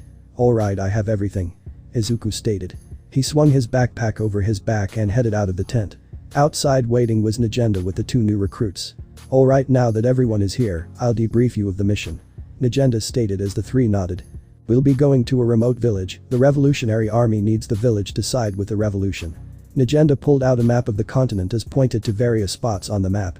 With the village alliance, the Revolutionary Army will have an easy access to our supply route, with the main camp and other camps as well. Nagenda explained as she pointed out the camps that were accessible. Susanoo and Izuku will be my bodyguards, just in case if things go south. Chelsea, you'll be scouting around the village. Look for any suspicious activity going around the village. Is that understood by all of you? Nagenda ordered. The three nodded. Good, let's head out. Nagenda turned around and walked towards the exit of the camp. The three followed behind, as Izuku looked at the bracelets he wore. He needed to test these things out. If they were truly weaker versions of the prototype, he would need to limit himself to try not to break it. Hey, wait. Someone called out. Izuku stopped and turned to see Mark run up to him. As Mark reached Izuku, he held something out of his hands. I gotta give you these before you go. In Mark's hands were a pair of gloves, it matched his previous white gloves that he wore all the time in battle. I tried to replicate the gloves, but I didn't know if you wanted it or not since you know, you have your Tegu, but keep it just in case. Mark stated. Izuku looked at the pair of gloves, he smiled and looked up at Mark. Thank you. Izuku took the gloves and stuffed them into his bag. And kid. Mark stopped him once more. Izuku hummed. Go give those imperial bastards hell. Mark grinned. Izuku awkwardly laughed. Haha. I'll try to. Izuku reassured him. Izuku then turned around and ran towards Najenda as she waited for him. Mark watched him as he ran towards the group. How did you know it would respond to him? Mark asked someone. As Mark's shadow shifted as a man with a fox mask popped out of the shadow. The gauntlets respond to those of pure heart and heroic spirit, of course it would respond to him. The man was now revealed to be Kitsune, Mark sighed. Just so you know I had to go through a lot to get those behind the guards. Mark complained to Kitsune. Kitsune looked at Mark and sighed. I'll repay you back once this is all over. Kitsune reassured him. Kitsune looked towards the direction that Izuku headed. Those gauntlets were to restrict excessive exhaustion for the user. The previous user was a bioengineered superhuman, so he could use the gauntlets without putting extreme damage to his body, since his body was unstable, Mark explained. Kitsune nodded. Indeed, and that bioengineered human has a similar case as the boy. Mark looked at Kitsune with a questionable look. Tell me, Kitsune. Right, is that what you're called now? Anyways, I don't get how a boy could have the same body issues like you, I mean it's not like he's also bio. Mark was interrupted by Kitsune staring at him. The boy possesses strength that could match an army, he just needs to control that strength. Those gauntlets will help him gauge his power and durability. Kitsune explained. The first emperor entrusted those to me, but now I entrust them to the boy. Kitsune continued. Mark sighed and rubbed the back of his head. I just don't get it, that Tegu hasn't responded to anyone in decades, not even the emperor himself was accepted by those, so why now? What makes a boy like him special? Mark asked. Kitsune rubbed his right arm, then looked at Mark. You'd be astonished if you knew the potential the boy has. In the forest. Izuku and the others walked on a path in the forest, Najenda was behind Susanoo as she looked at a map. Izuku was behind Najenda looking around the area in the forest checking if there were any danger beasts. Chelsea was behind Izuku. She kept glancing at him as Izuku just kept shifting his head from left to right. He then turned his head around to see Chelsea staring at him. Izuku jumped at the sudden stare. Is something wrong? Izuku asked. Chelsea shrugged and picked up the pace to walk beside him. Just curious. Chelsea answered. Izuku raised a brow. About what? Izuku asked again. Chelsea looked at him. Why is a boy like you doing this? She answered again. Izuku looked at her. It's because people need saving. That ideology is going to get you killed someday. Chelsea interrupted him. Izuku stopped in his tracks as Chelsea kept walking. People in this country aren't that nice once you save them, and yet you're willing to save people without a reward. Chelsea continued. She turned towards him, Izuku looked at her, but then smiled. Isn't that what heroes do? Help people without receiving anything in return. Izuku answered. Chelsea stared at him for a while before turning her head forward and sighed. God, you're an odd one, you know that. Chelsea stated as Izuku lightly chuckled. Najenda heard the conversation between the two but didn't jump in, but in Najenda's mind, Chelsea was right. Soon or maybe even this mission, his courage and ideals will be tested. I see a settlement up ahead. Susanoo called out. Najenda looked ahead to see a small village, but as soon as they were closing in Susanoo got into a defensive stance as the other three stopped. Up ahead were two people standing guard in front of a barricade. Najenda recognized the uniform. Everyone get to cover. She ordered everyone. They responded quickly as they hid in the tree lines. Najenda pulled out binoculars as she inspected the front of the barricade. The guards were uneasy as they weren't afraid of them, but something else lurking in the forest. Izuku peeked through a bush he was hiding in as he inspected the barricade, it was laced with spikes and traps. It looked as if they were trying to keep something from entering the village, but what? We need disguises to enter the village to see what's happening inside. Najenda spoke up. I can get in, but I'll need a prisoner. Chelsea suggested. She then looked at Izuku with a gleam in her eyes. Izuku shivered as Chelsea smirked at him. But while they were trying to plan an infiltration operation, they felt the ground shake as it was coming from behind. Izuku turned around to see something coming straight for them. Incoming. Izuku alerted them as they turned towards where he was looking. Trees started to fall down as they spotted a figure that was approaching them fast. Susanoo, built to protect his wielder, swiftly grabbed Najenda and rushed towards the barricaded village. Izuku activated 20% full cowling and grabbed Chelsea away from the incoming threat. as they dashed towards the village. Izuku heard a loud roar. He turned to see purple malice-lit eyes that stared daggers at him. Izuku refocused his vision in front as he followed behind Susanoo. As they broke through the tree line, the guard spotted them, but they seemed afraid instead of alert and ready to attack the intruders. More so, they were looking behind the group as they rang alarms. "Quickly get in, the beast is back." The guard surprisingly shouted at them. As the gates opened, Izuku and Susanoo dashed inside as the guards closed the gates behind them. They heard a loud thud as they heard a low growl behind the barricade. As they heard footsteps tracing back and forth in front of the gate. A few seconds of no one making a sound, the beast slowly walked away from the gate. The guards turned towards the group. "What were you four doing? Out there." The guards were now realizing who they let in. Susanoo then sensed a sudden change in the atmosphere and grabbed his weapon while he still had an agenda in his arm. Izuku looked around to see the Imperial soldiers surrounding them. Izuku activated 20% full cowling and got into a defensive stance while carrying Chelsea. "Lowering your weapons, men." A booming voice called out as the Izuku flinched by the powerful voice. He turned towards where the voice was coming from. "This village is in dire need of help, we can deal with the night raid later." The voice continued. As the guards moved out of the way, the voice belonged to a man that was almost as tall as Susanoo. He wore black shoulder guards that had a black cape attached. He wore a silver chest plate outlined with black outlines. He had a battle axe behind him. He was a man with a chiseled jawline with obsidian eyes with red hair. He stared directly at Najenda. "It's good you're still well, Najenda." The man looked directly at her. Najenda got off of Susanoo as she dusted some dust off. "Good to see you too, Hisik." Najenda greeted the man now named Hisik. He nodded. "Come with me, I believe the village chief was expecting you," Hisik informed. He started to walk but turned back around. "Just you though?" he finished. Izuku had a look of concern, fearing it was a trap, but Najenda turned around and reassured that she could deal with it. She followed behind Hisik as she carried her bag over her shoulder. "Men, show these three to comfortable quarters," he ordered his men. "Sir, yes sir." All of them responded. One guard approached them. "I'll lead you to your temporary quarters." The guard pointed. Izuku looked towards Susanoo, and he nodded. Izuku turned towards the guard and nodded. But before Izuku could take another step, he felt a tap on his shoulder as he looked towards where he was tapped. "You can put me down now," Chelsea spoke up. Izuku was confused on what she meant until he realized that he was still carrying her. Instantly he put her down gently. "Sorry." Izuku apologized. Chelsea waved her hand. "Nah, it was enjoyable being carried like that." She turned towards him and smirked. "We should do that more often," she teased. Izuku blushed as he shook his head. Meanwhile, as Najenda and Hisik were heading towards the village chief, there was a suspenseful silence as they walked. "It's been too long, General." Hisik was the first one to speak. "Likewise, Captain, but I'm an ex-general now since I defected." Najenda responded back at the redhead. Hisik nodded and looked ahead. "After this mission is over, I'll be forced to capture you alive and your comrades," he warned. Najenda nodded as she pulled out a cigarette and lighted it.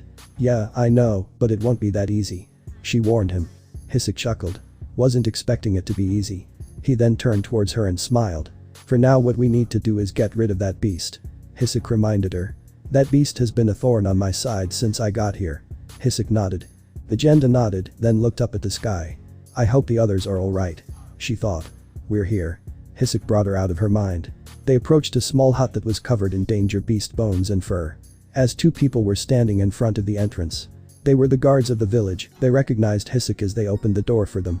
They entered the hut. When they entered, they were greeted by an elderly man that was wearing what looked to be bear fur. He used a bone of a danger beast as a cane. He had a very strong presence with him, but he had a stern and disapproving look as if he didn't even want the two to be here. "Welcome back, Captain, and welcome Najenda," the elder greeted them. "I am the village chief. I'm sorry that you didn't expect the Empire to be here, but we needed the help we could get," the chief explained. "No need to apologize, Chief, you need to do what's best for your village," Najenda reassured. The elder nodded as he sighed. "That beast has been hunting our people for the last 5 years. I cannot risk my people's life to kill that beast," the village chief explained. Hisik and Najenda intently listened to the elder. "Your war has gone on long enough and it has angered the beast, and now he hunts my people." The village chief stood up and pointed towards them with the bone cane. "Tell me, how would you take responsibility, Your war has ravaged these lands, and now my people are left to starve," the village chief continued. But before he could continue, a young lady entered. She was about in her late teens. She had brown hair that was in a ponytail. She wore a brown top and had a black apron on. She bowed with a tray of tea. "Pardon the intrusion, father." The girl apologized. The elder waved his hand for his daughter to come in. This is my daughter, Nanam. The elder introduced his daughter. She bowed in front of the captain and the ex-general. Najenda got a closer look at her face as she appeared to have puffy eyes, and it looked to be that she had been crying. The elder noticed his daughter's face too as he solemnly looked at her. He then turned towards Hisoka and Najenda. My people have suffered enough from your war, and now a beast has ravaged my people. The elder continued. Najenda knew that his anger was being suppressed, but he was now releasing his stress to them. Tell me, Hisoka, Najenda. How would you bring peace to my people? How would you make my wife rest peacefully? The elder asked. The tone of his voice was stern but broken. The dread filled the room as the daughter was holding back her tears. Look, elder chief, my men are doing everything in their power too. Before Hisoka could continue, Najenda stood up. You want the beast gone? My team will do it. Najenda blurted out. Hisoka looked at her with shock as the elder looked at her. The daughter looked desperately at her like a ray of hope flashed before her eyes. Nanam looked her in the eyes as Najenda firmly stared into the eyes of the elder and Nanam. My team will take care of this beast, we'll make sure of it. Najenda firmly stated to the elder. The elder gazed into her firmly determined eyes as he saw that she was serious. Nanam looked at her father, hoping she would give them a chance. The elder sighed as he rubbed his forehead. If you believe so, Najenda, then I'll hold you to your words, but what makes you believe that your team can take on this beast? The elder asked. Najenda stood up and turned towards the door. Don't worry, they'll do their job. She stated. She then turned towards the village chief again. So what's the beast's name? She asked. With Izuku, Chelsea, and Susanoo. The guard guided the three to a tent big enough for 4 people to sleep in. This will be your tent for now. The guard pointed out. Izuku inspected the tent as it was beside some of the huts, and some villagers were staring at them. The guard gestured to them to head inside. They complied and headed inside the tent. They sent their bags down and placed their sleeping bags down on the ground. Chelsea stretched a bit as she sighed. Well, this wasn't what I expected, but whatever. Chelsea grunted. Susanoo was polishing and making sure the bags were comfortable to sleep on. Izuku brought out his notebook and sat down, scribbling away on his notebook. Chelsea decided to peek at Izuku's notebook, but briefly got a glimpse of it. Najenda came into the tent, alerting the 3 to stand up. She looked at the 3 individually, she sighed. Looks like we've got a new assignment. Najenda informed them. What's the mission, boss? Chelsea asked. The beast that we encountered has been ravaging this village for a while now, and our mission is to execute the beast. Najenda briefed the mission to them. Do we have any information about the beast? Izuku asked. Najenda nodded. The danger beast is called a Fang Banshee. This beast is credited to Phantasy Star Online 2, not mine. The beast is a saber-tooth type, stands on all 4, and has claws that could rip a man in half. Najenda explained. So how do we lure it out? Susanoo asked. Izuku, you will be a decoy. Najenda pointed towards him. Izuku gulped as he straightened himself. Najenda pulled out the map of the entire village and the surroundings. The elder said the danger beast will be around this area, looking for prey. Izuku will grab its attention and lure it to this area where there is a clearing. Once Izuku lures it there, Susanoo will ambush it. With the combined power of Susanoo and Izuku, it will tire itself, and that's when the Imperial Army will lend a hand. Then hopefully, the beast goes down. Najenda explained the plan. Wait, boss, what will I do? Chelsea asked. You'll provide backup for Susanoo and Izuku. If things go south, then it's your job to distract the Banshee to buy time until they can retreat. Najenda explained to her. Chelsea nodded. Najenda grabbed the map and stood up. The mission will begin in the afternoon, so prepare yourselves, this isn't going to be easy. Najenda ordered. Roger. All 3 of them responded. With Izuku. After the mission debriefing, Izuku decided to take a look around the village. He watched Imperial soldiers set camp and give rations to villages as the villages looked worn out. All of them had dark expressions and tired eyes. Izuku kept walking around until he bumped into someone. Oh, I'm sorry. Izuku apologized. He then looked up to see the captain from before. Oh, hello, you must be Najenda's subordinate, my name is Hisoka, a pleasure. He stuck out his hand. Izuku grabbed it and shook it.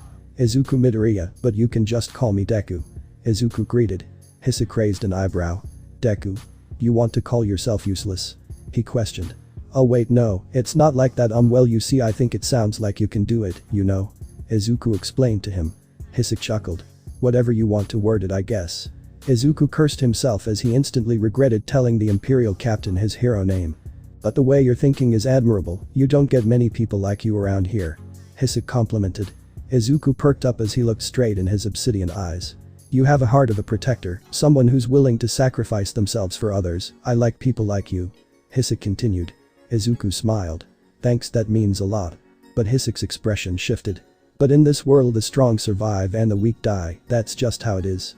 You can save people, but ending their life is another kind of saving as well. Hisoka informed. Hisoka walked past Izuku as the greenette was surprised by his words. He turned around only to find the captain gone. Izuku stood there as the words replayed in his head. Ending their life is another kind of saving as well.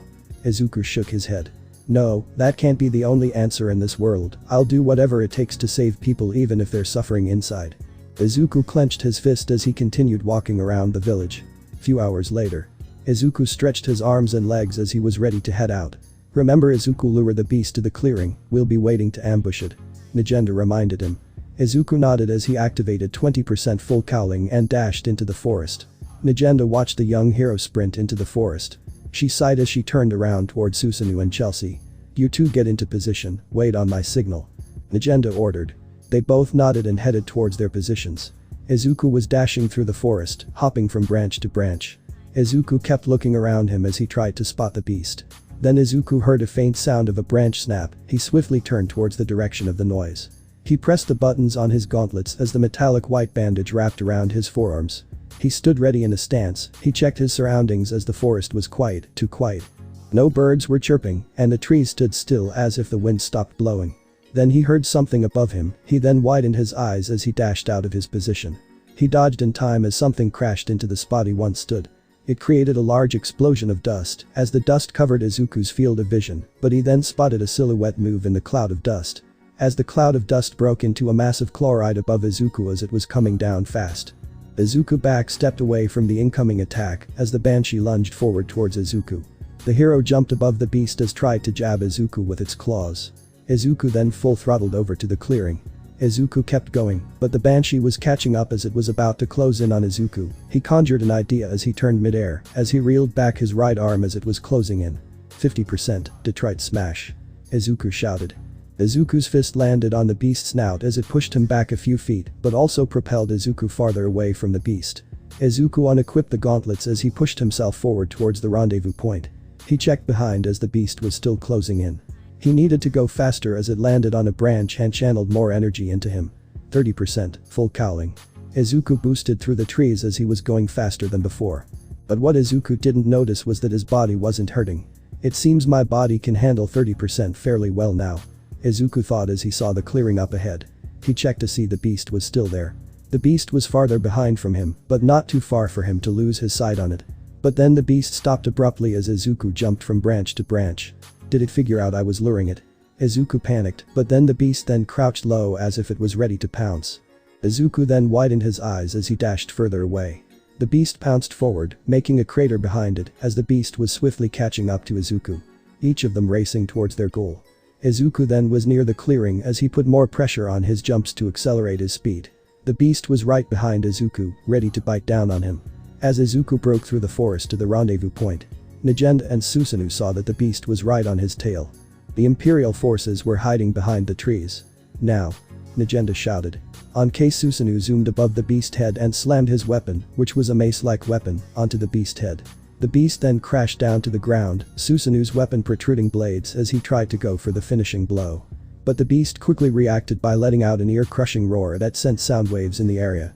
Everyone flinched as the beast continued to roar. Susanoo was blown back as the waves interrupted his momentum. He landed right next to Izuku as both of them stood ready. As the beast stopped letting out his roar, he glared at the two. Watch out for those claws, one swipe and you're finished, try to hit his blind spots, there is bound to be a weak point. Susanoo warned. Right. Izuku responded. Izuku activated 30% again, but this time he equipped the gauntlets again. Follow my lead. Susanoo ordered as he dashed towards the beast. Izuku followed behind, catching up to his speed. The beast slammed its right paw down on them, both of the two dispersed separate ways. Susanoo went towards the left and Izuku took the right. Susanoo brought his mace and swiped the beast's left leg, causing it to lose its balance. Izuku took this chance to jump in the air and dashed towards the beast's face as he closed in. He brought his right leg forward as he smashed the beast's face onto the ground. The banshee roared in pain as Izuku jumped off and landed on a nearby tree. Hisoka saw the opportunity to attack. Alright men, that's okay, give it everything you got. He ordered. Roger. The soldiers shouted. They loaded cannons and started to unload on the beast. The banshee continued to roar in pain, but the beast endured all the attacks and charged towards the soldiers. Izuku swiftly dashed towards the men to get them out of there. He rescued each of them one by one as the beast destroyed the cannons. Izuku placed the men in a safe distance from the beast. But then he heard a scream as he swiftly turned as he widened his eyes to see a lone soldier in front of the banshee. The beast was about to slam his claw onto the soldier. Izuku reacted quickly as he tried to reach the soldier, but he was too far away to reach the soldier in time. No, not like this, not again. I can't let this happen again, I can save him, I just need to reach. Izuku desperately dashing towards the soldier. I need to reach him. Izuku shouted. As he shouted, a black mass formed on his hand as it produced black tendrils that quickly grabbed the soldier and pulled him away from the incoming attack. As the soldier landed far away from the beast, the banshee glared towards Izuku as he was grunting in pain. The black tendrils started to go wild and started to smack the beast. The banshee growled in annoyance. Izuku tries to control this mysterious power he just activated. Come on, why can't I control this? What is this anyways? Izuku questioned as he tried to keep the black tendrils from hitting anyone. The banshee slowly approached Izuku as he struggled to keep the tendrils in control. But Susanoo flew above the beast again and with all his strength slammed his mace on top of the beast's head, causing the beast to slam to the ground. Susanoo landed in front of the beast as he brought his mace to the side and got into an airtight stance. The mace then protruded blades again. Susanoo then, with all his strength, swiped his mace across the beast's face, disformed the banshee's face as it squealed in pain. As its screech echoed through the forest. Then Susanoo brought his mace above his head and slammed down once again, shattering the beast's skull to pieces, ending the fanged banshee's life. Susanoo was now covered in blood as his mace was drenched in blood. Susanoo then turned to Izuku to see the tendrils surrounding the young hero in training. Nagenda spotted Izuku as she saw his distorted face. She figured he couldn't control whatever he conjured.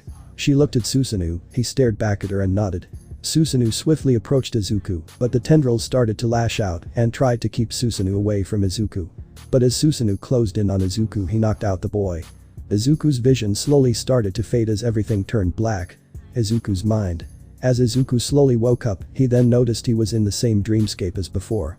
He inspected his surroundings, but noticed that he couldn't talk. He then heard a voice call out to him. Hey. You're doing it all wrong. A strong voice called out. Izuku turned towards it to see a man look to be as tall as All Might, but he was bald and had goggles on his forehead. One for all isn't singular power anymore, you gotta focus. The man lectured Izuku. Izuku looked surprised to see the man in front of him. Huh? You can't talk right now, oh well, I'm running out time anyways, so listen up, what you used was my quirk, it's called Black Whip. The man explained as he produced black tendrils out of his hand, but they were calmer than the ones Izuku conjured. This quirk is very versatile, it matters how you control it. At first you thought to catch the guy you wanted to save, right? Well, that's why my quirk responded. The man explained. The man then started to flicker. He looked at himself as he grunted. Damn, it's time. Listen kid. You're not alone, and to tell you the truth, One for All is evolving, so now you have 6 other quirks to master. Good luck kid, and remember. The man placed his fist on Izuku's chest. You're not alone, we're here now. As the man now completely vanished. Reality. Nagenda shook Izuku multiple times to get him to wake up. Damn, this kid isn't waking up anytime soon. Nagenda cursed. Then Chelsea walked in front of him, then brought her hand up. Slap. Izuku abruptly woke up and shouted. Ow. As he rubbed his face. Sorry, drastic measures. Chelsea teased. Nagenda shook her head as she looked at Izuku. Are you alright? She asked. Izuku nodded as he looked at his right hand. He remembered the words of the man. You now have 6 quirks to master. Izuku was confused. How did he obtain these other quirks, and why did they manifest now? Izuku. Are you sure you're okay? Nagenda asked again. Izuku shook his head. I'm alright, just thinking what just happened to me. Izuku answered. Nagenda placed her hand on her hip. So you don't know either? Well, I'm sure we'll find an answer some other time, but for now we finished the mission. Nagenda smiled. Izuku widened his eyes as he looked around to see the soldiers cleaning up the demolished cannons. He then spotted the beast's head disfigured. He flinched at the sight of the head. Now all we need to do is report back to the elder, and then we can go home. Nagenda stated. Izuku widened his eyes. Home, that's right, I wonder how everyone is doing. He then thought of Akame, but quickly shook his head. You just thought of someone, didn't you? Chelsea grinned. Izuku blushed. And no, I didn't, I swear. Izuku denied. Chelsea smirked. Aha, keep telling yourself that. Nagenda sighed as she watched Chelsea tease Izuku. In the distance, Kitsune watched the whole confrontation. Something about the boy's quirk is a mystery. As he vanished into the darkness. Chapter 20. Night Raid's Hero. After Izuku and the others took down the danger beast, the village was surprised and shouted in excitement and relief. The walls around the village were taken down, and the villagers started to celebrate and made a feast to which everyone joined in. Izuku was held as the star of the celebration as he not only saved the soldiers, but he was the reason that Hisoka's platoon suffered no casualties. Soldiers cheered and laughed as they drank. Negenda sat with Susanoo and Chelsea as they both watched a young hero in training get flustered by the sudden attention. Hisoka stood up and held his beer up in the air. Again, to our soldiers that worked hard and to this young man who risked his life for us, to Izuku Midoriya. Hisoka cheered. His soldiers shouted and cheered. To Izuku Midoriya. Izuku just sat there as he awkwardly laughed and mostly hid himself as he was getting embarrassed with all the attention towards him. The villagers joined in as well as they chanted his name. Izuku tried to reason with them that he didn't do anything special, but they kept cheering. Poor guy is getting all the attention. Chelsea laughed as she watched Izuku try to speak up and reason with the soldiers. Negenda sat there as she stared at Izuku. Well, he did save all those soldiers from death. Negenda stated. But I don't get it, what good will it do saving those soldiers? For all we know he could just be adding more problems for the Revolutionary Army. Chelsea warned Negenda. Negenda sighed. Let's hope not. As she tried to take a cigarette out, Hisoka approached her. What are you three sitting there for, aren't you gonna celebrate with your comrade? He asked. Negenda shook his head. It's his celebration, I'll let him enjoy it. Hisoka sat down next to her. If you say so. Hisoka watched as Izuku helped a wasted soldier up as he frantically tried to calm the rest of his men down. He smiled as he watched a kid who was potentially an enemy help others without hesitation. Hisoka knew that the empire was shit, but what could he do? There was nothing he could do against the Prime Minister and General Esdeath. But seeing the boy helping his enemies made him realize that there was still hope left. That hope was in the young man, a pure-hearted boy who only wants to save people. Negenda. Hisoka spoke up. She hummed. I think I'm gonna defect from the Empire. Hisoka blurted out. Negenda froze as she was about to light her cigarette.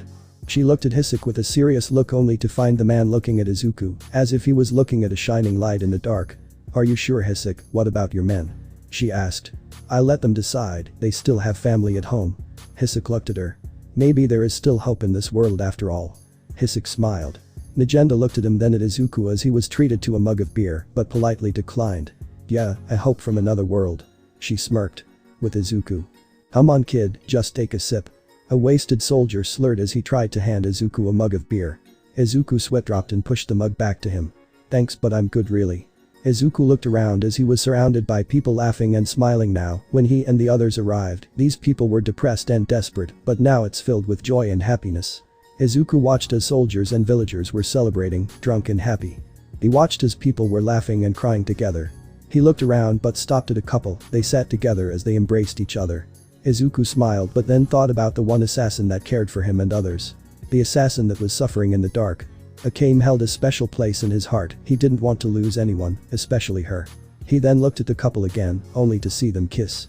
He blushed as he witnessed the couple kiss, but what made him even redder was that he imagined Akame and him doing that. He shook his head to clear the image out of his head. Thinking of something youngling. A voice spoke to him. Izuku jumped and turned to his left to see the elder of the village right next to him. Well. Izuku tried to conjure some words but couldn't. The elder laughed as he stared up in the sky.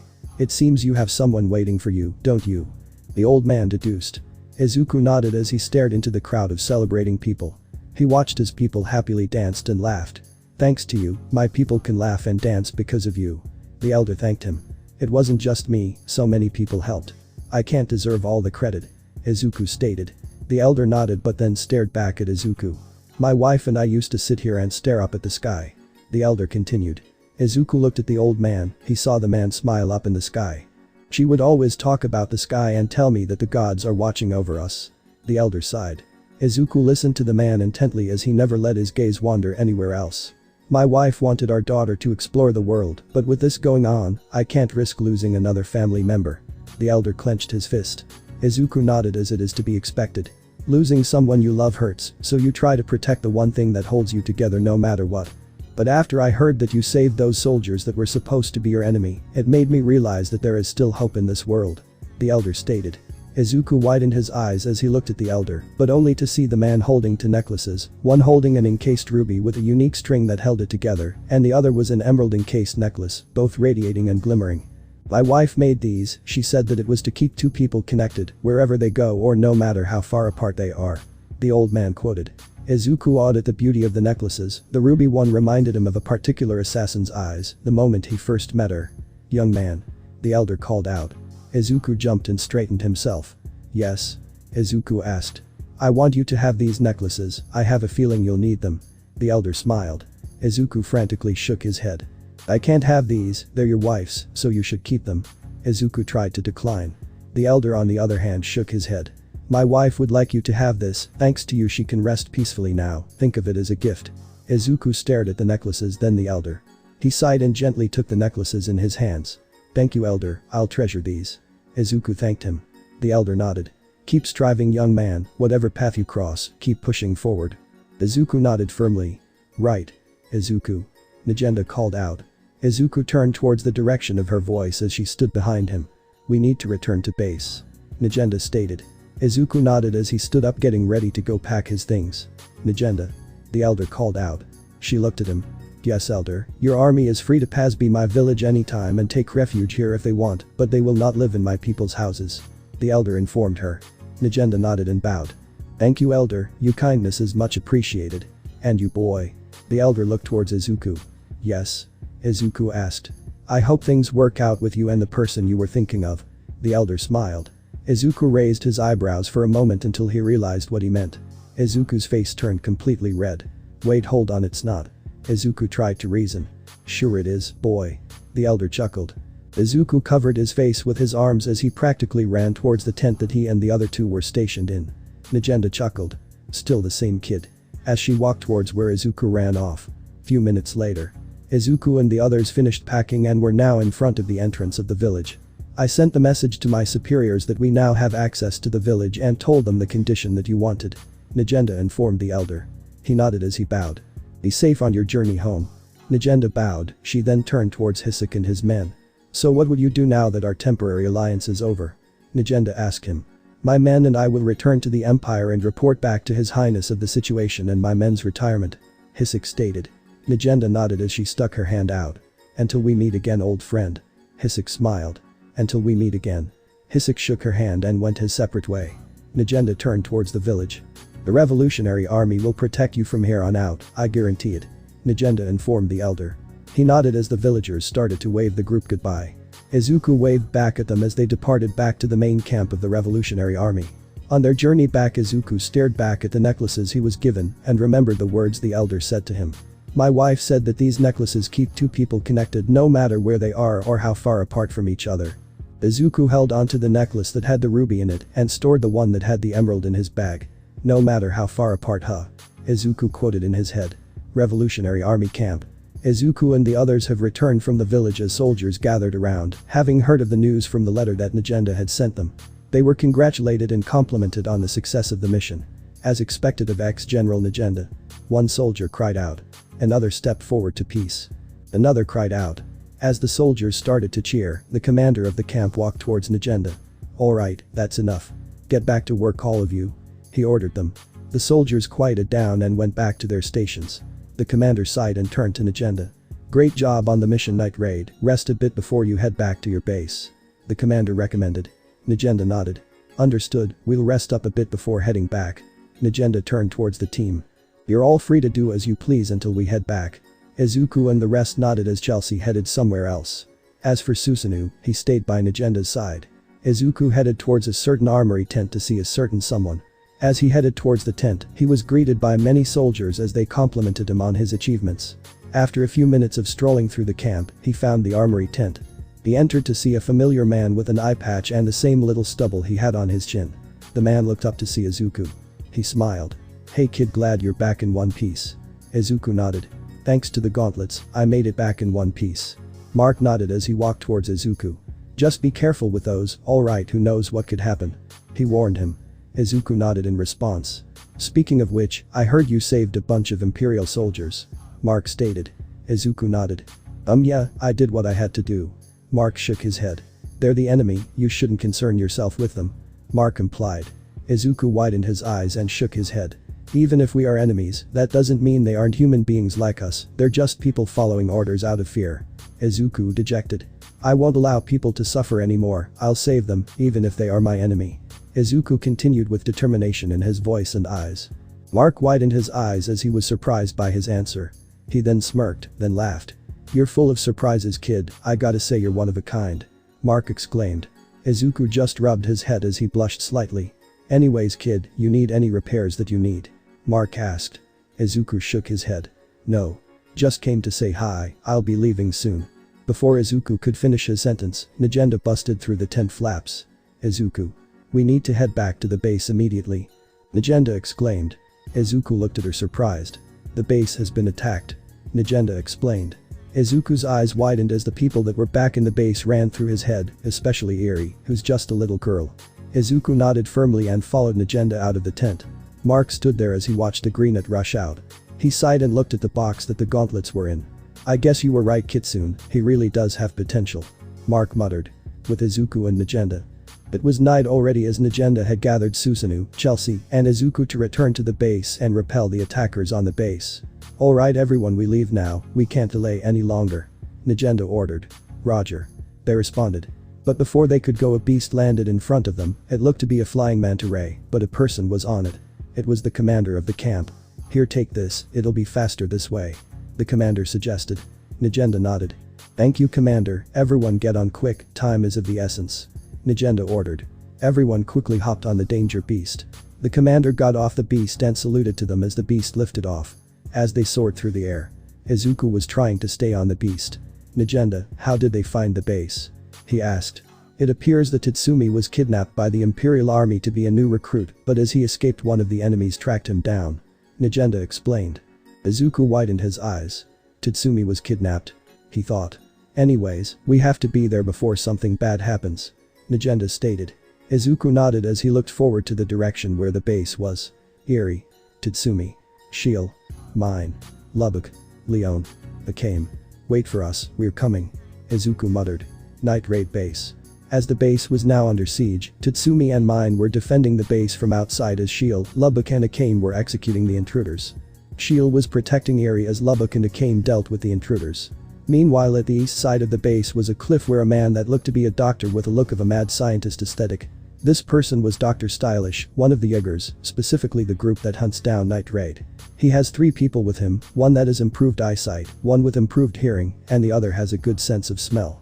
But all of Dr. Stylish's men were all bioengineered and that they did not feel pain. "Shiel, is Eri alright?" Akame asked as she sheathed Murasum. Shiel nodded. "She's fine, how are things in here?" Akame shook her head. "It seems they found us, they surrounded the entire area, we need to regroup with Tatsumi, Mine and Leon," Akame stated. Shiel nodded. "But what about Eri, we can't bring her into the crossfire." Akame nodded as she kneeled in front of Eri as the little girl was shaking. "Eri, I'm going to need you to hide in here for now," Akame calmly told Eri. Eri shook her head.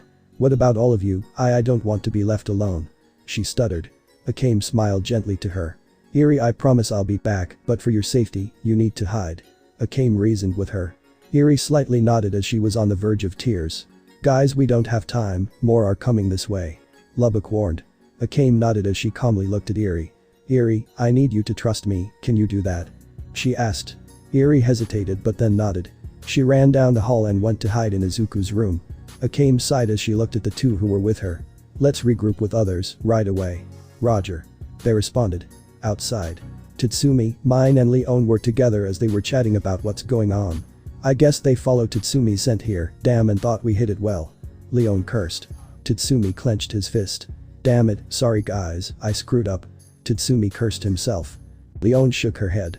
"Don't worry about it, right now let's just survive, we need to regroup with the others." Akame, Lubbock and Shiel ran towards them.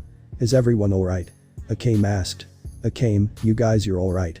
Tatsumi sighed in relief to see everyone together again. But the reunion was short as thousands of foot soldiers surrounded them. They got into stance as they were ready to take every single one of them down. "It can't be helped, let's take all of them down before the boss and Izuku get back," Tatsumi exclaimed. Akame nodded. But they all froze except Tatsumi. Tatsumi widened his eyes as everyone fell down. "Guys. What's wrong?" Tatsumi concernedly asked. "My body won't move." Mine struggled to get her words out. Tatsumi looked around to see he was the only one standing. "This was just like on the boat at Tigu," Tatsumi guessed. "No. This is poison," Akame deduced. Tatsumi looked around as the enemies were closing in. Damn, we can't take them on now, I'm the only one that can fight, that means I'll just have to protect them all. Tatsumi muttered. He got into stance as he was ready to take them all on. But then something fell from the sky as it plummeted down on the army of the bioengineered soldiers. Night Raid looked surprised to see a man with dark blue hair with horns and what looked to be holding a mace-like weapon. Susanoo, eradicate the enemies. A shout from the sky was heard as everyone looked up to see a giant manta ray soaring in the skies. A sigh of relief washed over every one of the members as they were relieved to see their boss. Meanwhile inside of the base. Eri was hiding under the bed of Izuku's room, but she heard a door open as it was a quiet footstep. Eri held her breath as she was frightened and afraid. She didn't know what to do as the footsteps kept pacing through the room. Until it went quiet. Eri had not moved a muscle as everything was too quiet. Until the bed that Eri was hiding under was flipped over. Eri screamed as she saw a man in a mask as he protruded claws out of his hand. He was ready to bring it down on Eri until she heard one word. Smash. Izuku busted through the walls and smashed his foot into the intruder's face as it launched him outside of the base. Eri opened her eyes to see her hero had arrived. Eri's tears started to flow as Izuku turned towards her. Eri, are you alright? Are you hurt? Izuku questioned. But none of those questions were answered as Eri ran up to him and hugged as she started to cry her tears out on him. As Izuku smiled and hugged her back, a loud explosion was heard outside. Izuku wanted to check what was going on, but he couldn't leave Eri here. Deku-san, is everyone alright? She had a worried expression. Izuku shook his head. I don't know, but they're strong, trust me. Izuku took a look outside, hoping that everyone was alright. He then felt a tug on his pants as he looked down. We need to help them. Eri was shaking, but she had determination in her eyes. Izuku stared at her. Are you sure? It's dangerous out, I don't want to risk your life, Eri. Izuku warned her. She nodded. Izuku knew she wouldn't take no for an answer, he sighed. Alright, but if it gets dangerous you run the other way, okay? Izuku asked. Eri nodded. Izuku then turned around and squatted down. Hop on my back. Izuku told her. Eri started to climb on his back. As she was on his back, Izuku stood up and activated his gauntlets as they surged a green aura and the white metallic bandage wrapped around his forearms. Hold on tight. Izuku instructed Eri. Eri held onto Izuku tight as Izuku channeled 1 for all 30% throughout his body as the green lightning danced around his body brightly. He then burst out the room as he soared through the air. He then traveled back to where Negenda and the giant manta ray beast was. Before the arrival of Negenda and Izuku. As they soared through the sky, racing towards the base. Izuku activated 20% full cowling. He wanted to be ready for anything. Izuku. Negenda called out. He turned towards her. Once we arrive there, go check on Eri. I'm sure the others have told her to hide, but I believe there could be scavengers. Negenda ordered. Izuku firmly nodded. And also, are you going to tell the others what you told me? Negenda asked him. Izuku froze as he looked straight into her eyes. Negenda was waiting for an answer as he kept staring into her eyes. He then looked forward. I don't know, once we know everyone is safe, I'll decide. Izuku answered her. Negenda nodded as she also faced forward. Alright, everyone, we're closing in on the base. Izuku, your mission is to rescue anyone in trouble, the rest execute on sight. Negenda ordered. Roger. They responded. Present. As Izuku jumped from tree to tree, he spotted the manta ray. He also was told that there was poison air in the area, so Negenda told him a route where he couldn't be affected by the poison. But to be safe, he had his mask on and rushed through the forest with Eri on his back. He then jumped up in the air and grabbed onto the manta ray's tail. He then landed on its back as Negenda turned around to see the young hero safe and sound with the little girl. But you're back, mission accomplished, now it's just the target. Negenda spoke up. Izuku nodded as he safely put Eri down. Hold on tight, Eri. Izuku told her. She nodded. As she held on to the beast, Izuku looked where the target was as he was a doctor with 3 others with him. He deduced that the 3 others must be for recon and surveillance or his guards that are highly skilled and could rival Night Raid. Negenda then directed the manta ray towards the others that were affected by the poison. As they were heading towards there was a loud booming voice as Izuku turned around to see that a giant humanoid creature stood tall as he could hear laughter coming from the humanoid creature. As they landed, Izuku got off and rushed off to help the others. Greenie, you're back. Leon exclaimed. Izuku smiled under his mask. Sorry we're late, but we're here now. Leon chuckled as she helped Lubbock. Before Izuku could get any words out, he felt an earthquake as he looked towards the source as the humanoid was smashing the ground as he tried to squash someone. He looked around to see that Akame, Tatsumi and Susanoo were not present. He then looked over at the battle again to see the 3 battling the humanoid doctor. Before he could do anything, Najenda placed her hands on his shoulder. "Don't do anything reckless, got it?" Najenda warned. Izuku smiled and nodded. "Roger," he responded. As he activated full cowling 30% and dashed towards the fight. The battle. As Susanoo tried to damage the body, it was ineffective as the body seemed to be hard as steel. He then dodged an incoming hand about to slam at his position. He swiftly dodged and landed a safe distance away from Dr. Stylish. Tatsumi was carrying Akame on his back as he charged in to let Akame land a strike on the doctor, but it was ineffective as the doctor continued his rampaging barrage. As Tatsumi was trying to find an opening as he danced around the humanoid. Until an opening was created as a flash hit the humanoid, causing the doctor to lose his balance. Mine was on the manta ray, assisted by Najenda for her to hold her aim steady on Pumpkin. Tatsumi saw this and hopped on his leg and dashed towards the head. The doctor tried to intercept Tatsumi and Akame, but Susanoo swiftly appeared before his right hand and blocked it with his mace. As they approached further, the doctor protruded multiple wires that had needles at the end and tried to pierce them, but Tatsumi dodged most of them as he threw Akame towards Dr. Stylish as she unscathed Murasame. But then the needles started to aim for Akame. The needles raced towards her as she couldn't change her trajectory in the air, but she didn't flinch as if she wasn't worried at all.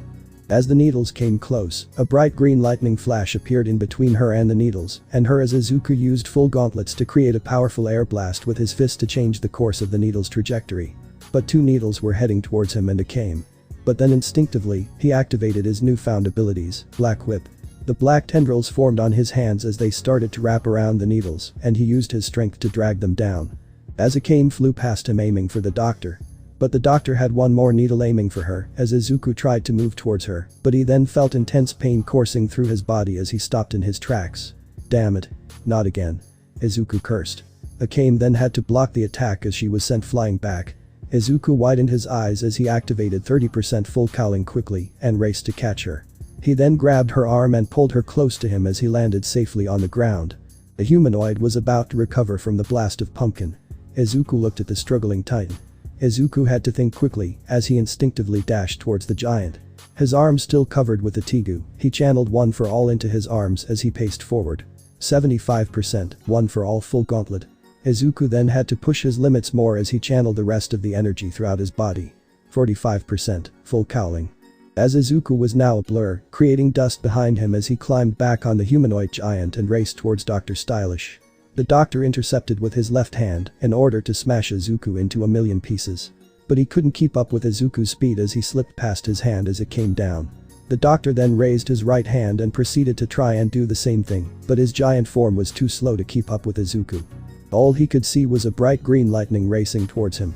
The doctor tried to recall his needles, but it was too late as Izuku was already upon him. Izuku floated above him as time slowed down. The doctor watched as the hero was glowing, and all he could see was a pair of eyes, completely white as electricity danced around him brightly. Izuku reeled his right fist back as the energy started to flow through his arm as power started to build up. The doctor was not afraid though, but more astonished than fearing for his life as he saw what looked to him beautiful lightning dancing around the perfect specimen he had ever seen. But before he could say anything, a fist, wrapped around in white metallic bandages, smashed into his face as Izuku roared as he used all his strength and plummeted the doctor out of the humanoid body and smashed him into the ground, creating a larger crater underneath the doctor. As the rocks, rumble and trees started to fly up because of how strong the wind current and power of the attack Izuku created. A cloud of dust was formed as the area was completely covered in dust clouds. Tatsumi and Akame covered their faces as Susanoo stood there as he awaited the outcome. As the dust settled, they could see shadows as one was above the other that was laying down. As it cleared up, they saw Izuku holding Dr. Stylish by the collar as Izuku looked exhausted. Izuku then started to question him. Why? Why experiment on people's lives as if they were you toys? The doctor laughed. Why? Isn't it obvious, for my research, to create the perfect being that could rival that Tigu? Izuku didn't know what he was saying, but he was furious, a person who toyed with others and sent them to die knowing full well they couldn't match against experienced assassins. He grunted his teeth. You took the freedom of people and made them into your puppets, but not only that, you sacrificed them in order for your own growth. I can't forgive you, but I can't kill you. Izuku was biting his lips as he said those words. The doctor smirked. And that makes you vulnerable as he pushed Izuku off of him, making Izuku lose his balance. Dr. Stylish then pulled out a needle and tried to plunge it into Izuku, but Izuku then grabbed his arms and turned his back on the doctor and flipped him over and smashed him to the ground. Crag. The doctor coughed. It's over, please just rest and you don't have to lose your life. Dr. Stylish smiled wickedly as he laughed.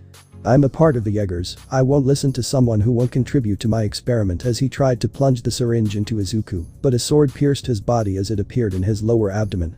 The doctor stuttered as he turned to see Akame behind him with Murasame plunged into his back. Eliminate. Akame muttered. As the doctor started to panic as his life started to fade. The poison reached his heart quickly. He then looked at Izuku and laughed before he then faded from this world. Akame then pulled her sword out as she wiped the blood and sheathed her blade. She then looked up to see Izuku with a solemn look as he stared at the dead body of the doctor. Izuku held his right arm as he clenched it as if he regretted everything. Why is this the only way? Why can't the killing end? Izuku asked himself. As Izuku looked at Akame, she had a sad look as she stared at him. Izuku tried to walk towards her, but then his body started to collapse as the aftermath of pushing his limits started to catch up to him as he then fell forward. But luckily Akame was in front of him as she caught him. I'm sorry Izuku, but you can rest now. Welcome back. Akame whispered in his ears. Chapter 21. The Truth. The battle was over, Dr. Stylish and his experiments were all eliminated. Negenda rode on the manta ray danger beast that carried Mine, Chelsea, Eri, and Shield. Negenda then steered the beast towards the group that fought the doctor. Akame held Izuku as he passed out due to exhaustion. Tatsumi rushed over towards the duo. Akame. Are you guys alright? Tatsumi asked. Akame nodded as she laid Izuku down on the ground. Tatsumi sighed as he was about to speak. The danger beast that the rest of the group were on landed near them. Is everyone alright? Negenda asked. Yeah, Izuku is just exhausted. Tatsumi explained. Shield then spotted the new gauntlets that Izuku was wearing. Is it just me or does Izuku have new equipment? Shield questioned. Everyone then looked at Izuku's arms to see the new white gauntlets that wrapped around his arms as if they were bandages. Wait, what happened to his Tegu, did they break? Mine asked. Akame looked at the new gauntlets as she too was questioning why he replaced them. Maybe they evolved, it happened with Incursio. Tatsumi deduced. Negenda sighed. It's best if Izuku explains it to you all, but first we need to find a new base location. Who knows if the Empire knows of this location? Negenda changed the subject. She turned to Susanoo and signaled him to carry Izuku. He complied and lifted Izuku up and carried him to the danger beast. The rest followed behind him. Wait, where's Leon and Lubbock? Tatsumi asked. Right behind you. Leon whispered into his ears. Tatsumi jumped and turned around. The hell sis? Where did you come from? Tatsumi questioned. Leon laughed as Lubbock groaned. Good to see you both, now let's hurry. We don't have time to waste. Negenda stated. As the group hopped on the manta ray, Negenda signaled the beast to fly. It rose above the ground and flew off. Akame laid Izuku on her lap as Eri was on the other side of her. Eri constantly worried about Izuku as he rested. Akame stared at Izuku as she could hear him gently snoring as if he didn't get enough rest. Akame then remembered the strange ability that Izuku used. The black tendrils that appeared on his hands. She started to wonder if Izuku was hiding something from them. Akame then gently brushed a strand of hair to the side as she felt the air blowing as they soared through the sky. What are you hiding Izuku? She asked herself. Hours later. As Izuku slowly started to regain consciousness, he opened his eyes to see Akame and the blue sky. He saw that Akame's hair was blowing, as if they were in the sky. Akame then looked down and smiled. Good morning Izuku, she greeted him. Izuku slowly lifted himself up as he looked around, only to see them on the manta ray, soaring through sky. Looks like someone is awake. Izuku turned towards the voice to see Negenda and the rest of the group. We're about to land so don't worry. She informed him. Izuku then looked at Akame as she had a conflicted look on her face. Izuku, being worried about his friends, went up to Akame as he grabbed her hand. Is something wrong Akame? Izuku asked with concern as he looked straight into Akame's eyes. Her cheek slightly reddened as he was close to her face, but she couldn't lie on what was bothering her. Izuku, you've been with us for at least a month now, but it seems that you're still hiding something from us. Akame responded to his question. Izuku then widened his eyes as he looked at Akame. Negenda looked at the two and sighed, but then she spotted a clearing, seeing no danger beast. Alright, we're going to land. Negenda announced. The rest looked at where Negenda pointed as Izuku looked inside. He turned to Akame. Once we land Akame, I'll tell you the truth. Izuku answered. Akame looked at him as Eri looked at him as well, knowing full well what he was going to tell her. As the manta ray landed, the rest of them got off the beast as they started to stretch. Man, that was fun. Tatsumi stated. While Mine and Lubbock were still shaking as they were happy that they were on ground again. Mine then looked back at the beast, but only to see it leave. Hey, it's leaving. She called out. Yeah, to go back to headquarters, come on, it should be obvious. Chelsea stated. Mine scowled at the girl's comment. Nagenda then realized she hadn't introduced the new members yet. Ah well, we're at it, let me introduce our new members. Nagenda stated. She then pointed to where Chelsea was, but she wasn't there. Chelsea was right next to Akame as she stroked Akame's hair. So you're Akame, God you're so pretty. She complimented her. What are you doing, please let go. Akame asked her. Oh, the name's Chelsea, I'll be killing people with you all from now on, pleasure to meet you all, here have a lollipop. Chelsea offered Akame. Akame's eyes started to sparkle as she drooled. She swiftly grabbed the lollipop and started to unwrap it and chew on it. Welcome to the team. Akame said, muffled. Just like that. Tatsumi exclaimed. She must have been really hungry during the flight. Lubbock deduced. Tatsumi then stopped and looked at Nagenda. Now that I think about it, Chelsea doesn't look like an assassin. Nagenda shook her head. Looks may be deceiving, but she's completed missions as much as Akame did. Tatsumi was stunned at the information. Nagenda then turned to Susanoo. And our other recruit is an organic Tegu, lighting flash, Susanoo. She introduced as the tall man looked at everyone. Tatsumi walked up to Susanoo. It's nice to meet you. Susanoo then noticed Tatsumi's pants were ripped. Susanoo then crouched and started to sew the pants until it was fixed. Tatsumi panicked and questioned what he was doing. As soon as Susanoo sewed his pants, he nodded as if he was satisfied. He's also a clean freak. Nagenda added. Leon then walked up to Nagenda. So what else does he do? Nagenda chuckled. I'm glad you asked. She turned to Susanoo. Now Susanoo. Right. Susanoo then out of nowhere grabbed an axe and started to chop down trees as he then started to build a house, then started to cook. Everyone was mildly impressed, but. So he's just doing housework. Leon stated. Nagenda smirked. He also has a special move that only I can activate. She gloated. Izuku sweat dropped as he looked around. Chelsea was teasing Mine, as the picked hair girl wasn't having it. Shield was holding her back as Mine tried to claw her. Lubbock was glaring at Susanoo, saying he was better than, but Susanoo was confused on what he was saying. Chelsea then saw Eri as she walked up to the little girl. She then squeaked as she hid behind Akame. Hey boss, I didn't know there was a little girl in this group. Chelsea looked at Nagenda. Nagenda pointed towards Izuku as Izuku flinched. Oh? So why is she hiding behind Akame then? She asked. Then she gasped. No way, is this your secret love child? Chelsea deduced. Akame and Izuku simultaneously blushed as she said that. What, no, she isn't. Izuku denied. Akame just looked down as she was trying to hide her embarrassment. Then who is she then? Chelsea asked. She was then face to face with Izuku. Akame looked at the two as she watched Chelsea smile at him. Izuku turned towards Akame as he looked at her. He still remembered that he had to tell them the truth. I rescued her from her tormentors and now she's stuck with me, but that's not the full story. Izuku explained. Chelsea noticed the serious look he gave her. Izuku turned to everyone else. I also need to tell you guys the truth about me and Eri. Everyone except for Nagenda and Susanoo widened their eyes. The truth? What do you mean, Izuku? Tatsumi asked. It's best if we head inside. Izuku stated. As Izuku walked towards the house that Susanoo just built. A few minutes later. Everyone was situated as they sat down on couches as they had their attention on Izuku. Izuku took a deep breath as he firmly looked at them. Eri and I are from another world. He blurted out. Everyone looked at him as if he was crazy. Greenie, you sure you didn't get hit in the head too hard or something? Leon stated. Izuku shook his head. Here's how it started. Izuku explained and told his story of how he was from another world and how he was kidnapped here. He stated that Eri somehow was transported here as well. He also told them about the overhaul incident. They thought he was joking, but the look in his eyes was him telling the truth. Everyone was silent as he finished his story. Each and every one of them absorbed the information he relayed to them. So. That's why you needed that history book from me. Lubbock pieced together. Izuku nodded as he looked at them, then at Nagenda. She nodded at him as she looked at the team. I know this is hard to believe, but it is true since his powers originate inside his body. She explained. So that's why you have new gauntlets. Shield pointed out.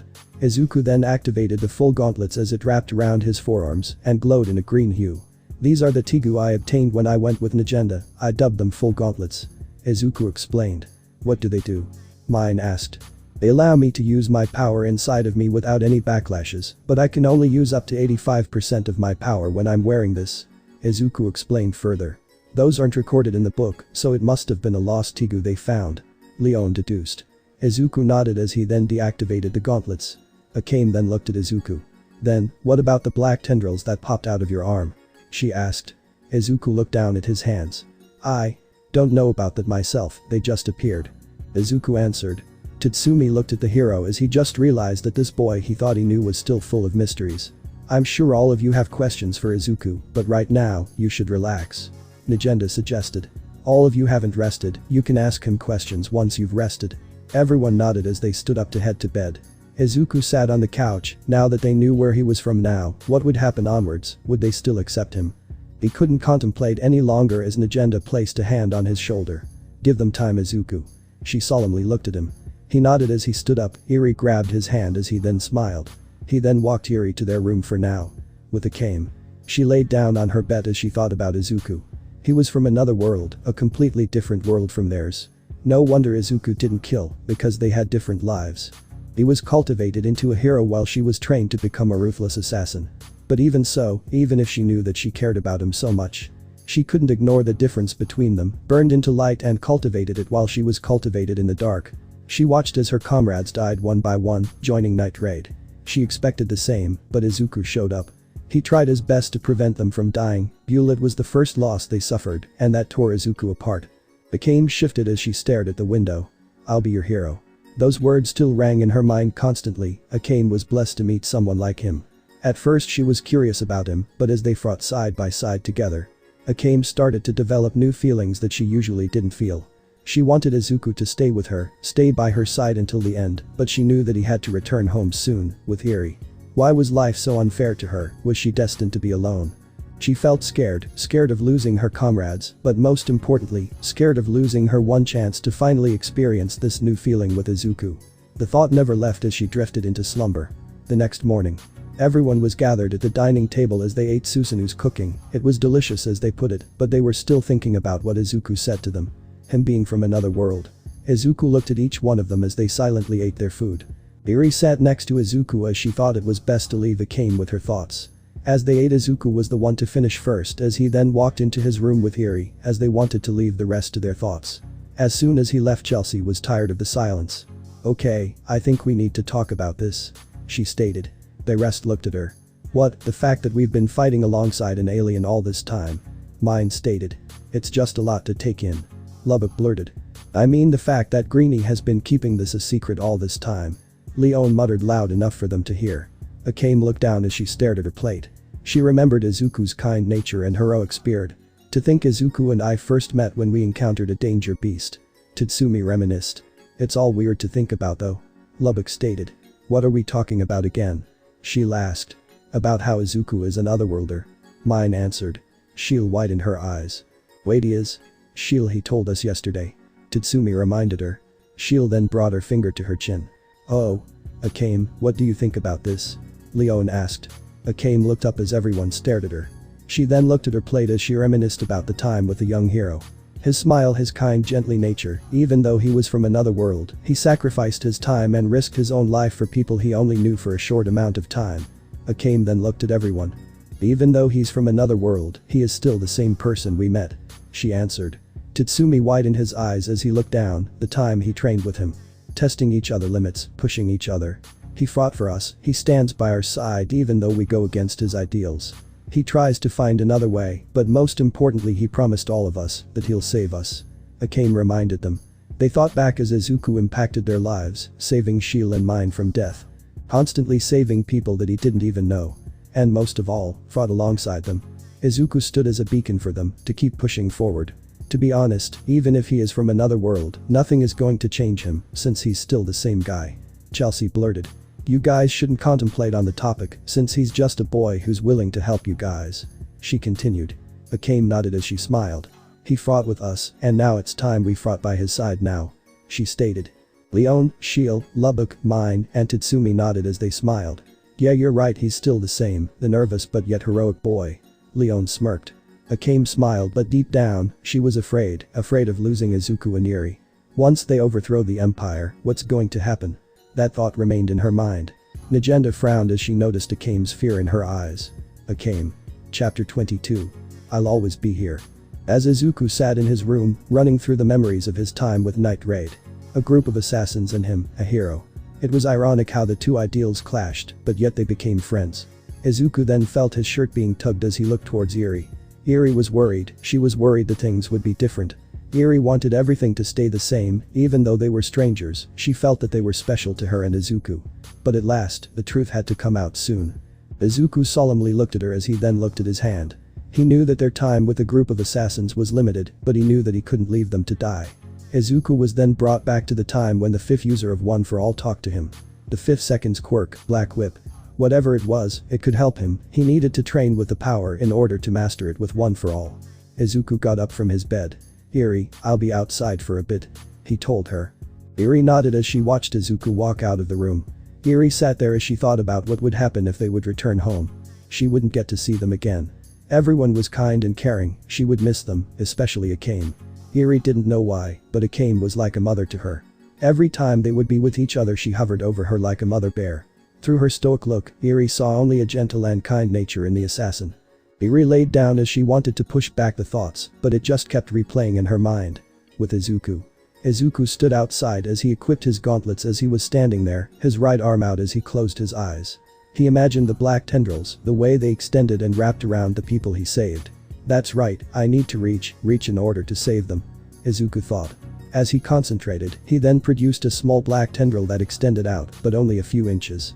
Izuku then gasped as he then let go of his arm. Izuku looked at his hand as it was shaking. It appears you haven't gotten used to those powers of yours. Izuku turned towards the voice as he saw Susanoo standing behind. Izuku straightened himself as he looked up at Susanoo. Yeah.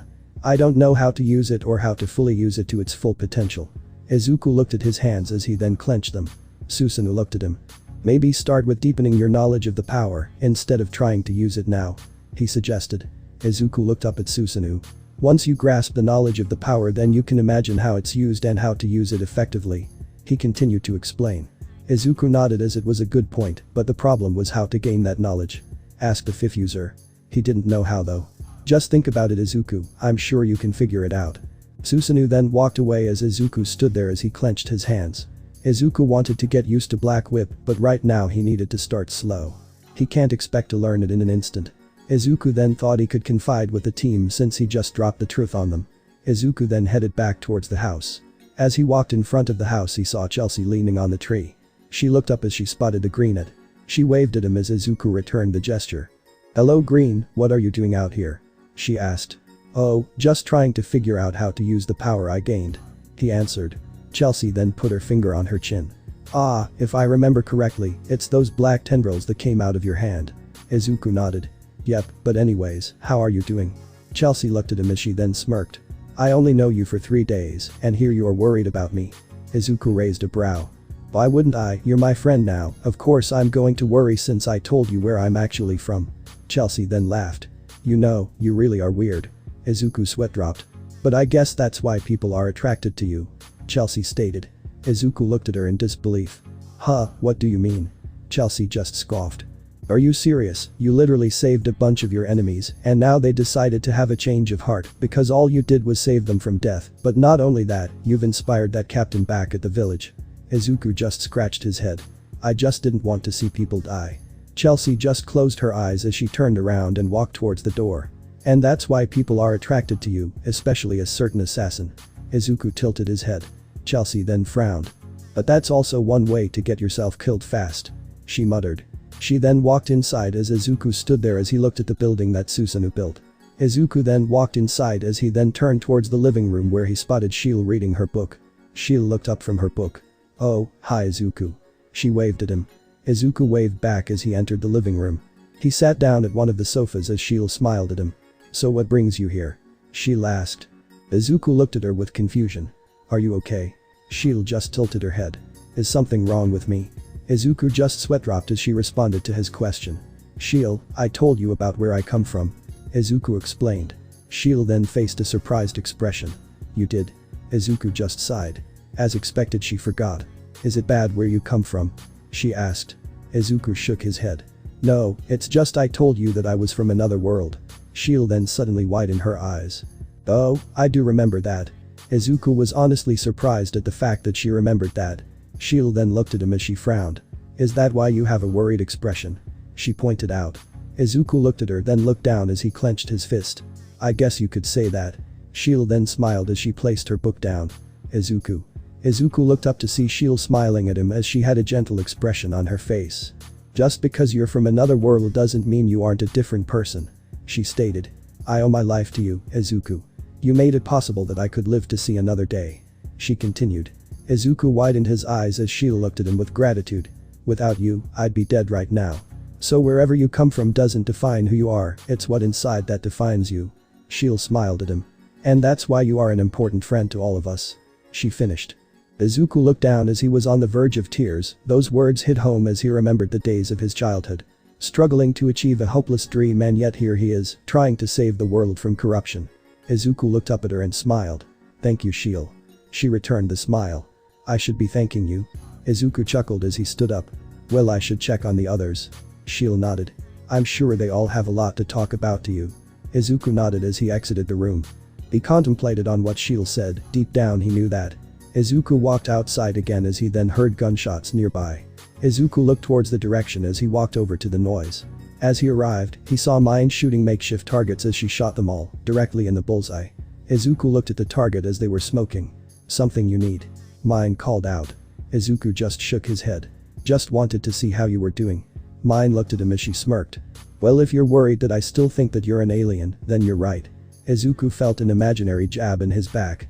An alien? Mine laughed. You are from another world. Izuku then froze as she clearly had a point. But still, without you, Shield would have died. Mine stated. Izuku looked at Mine as she glanced at him. I guess you being here was a good thing, because you saved our necks back there. Izuku smiled as he took the compliment. Thanks, Mine. Mine just huffed. Well, when the time comes when you're in a pickle, I'll cover you. She smirked. Izuku looked at her as he then smiled. Izuku then realized something. Back at the base, Mine would always tease and taunt Tatsumi, and sometimes she would try to feed him. Also, they would also train together, occasionally though. Hey Mine. He called her out. Yeah, what's up? She responded. I see you with Tatsumi all the time, is something going on between you two? He asked. This caused Mine to flinch as she missed her shot on a target. She quickly stood up and grabbed Izuku's shirt collar. Huh. What the hell is that supposed to mean? She intimidated him as she had a dark aura surrounding her. Izuku started to sweat as he had his hands up. Nothing at all. He squeaked. That's what I thought. She let go of Izuku as he was shivering in fear. Scary. He thought. Izuku watched as Mine walked back to her position and laid down, prone as she grabbed Pumpkin. Though he could see a hint of blush on her cheek. But Izuku decided not to point it out.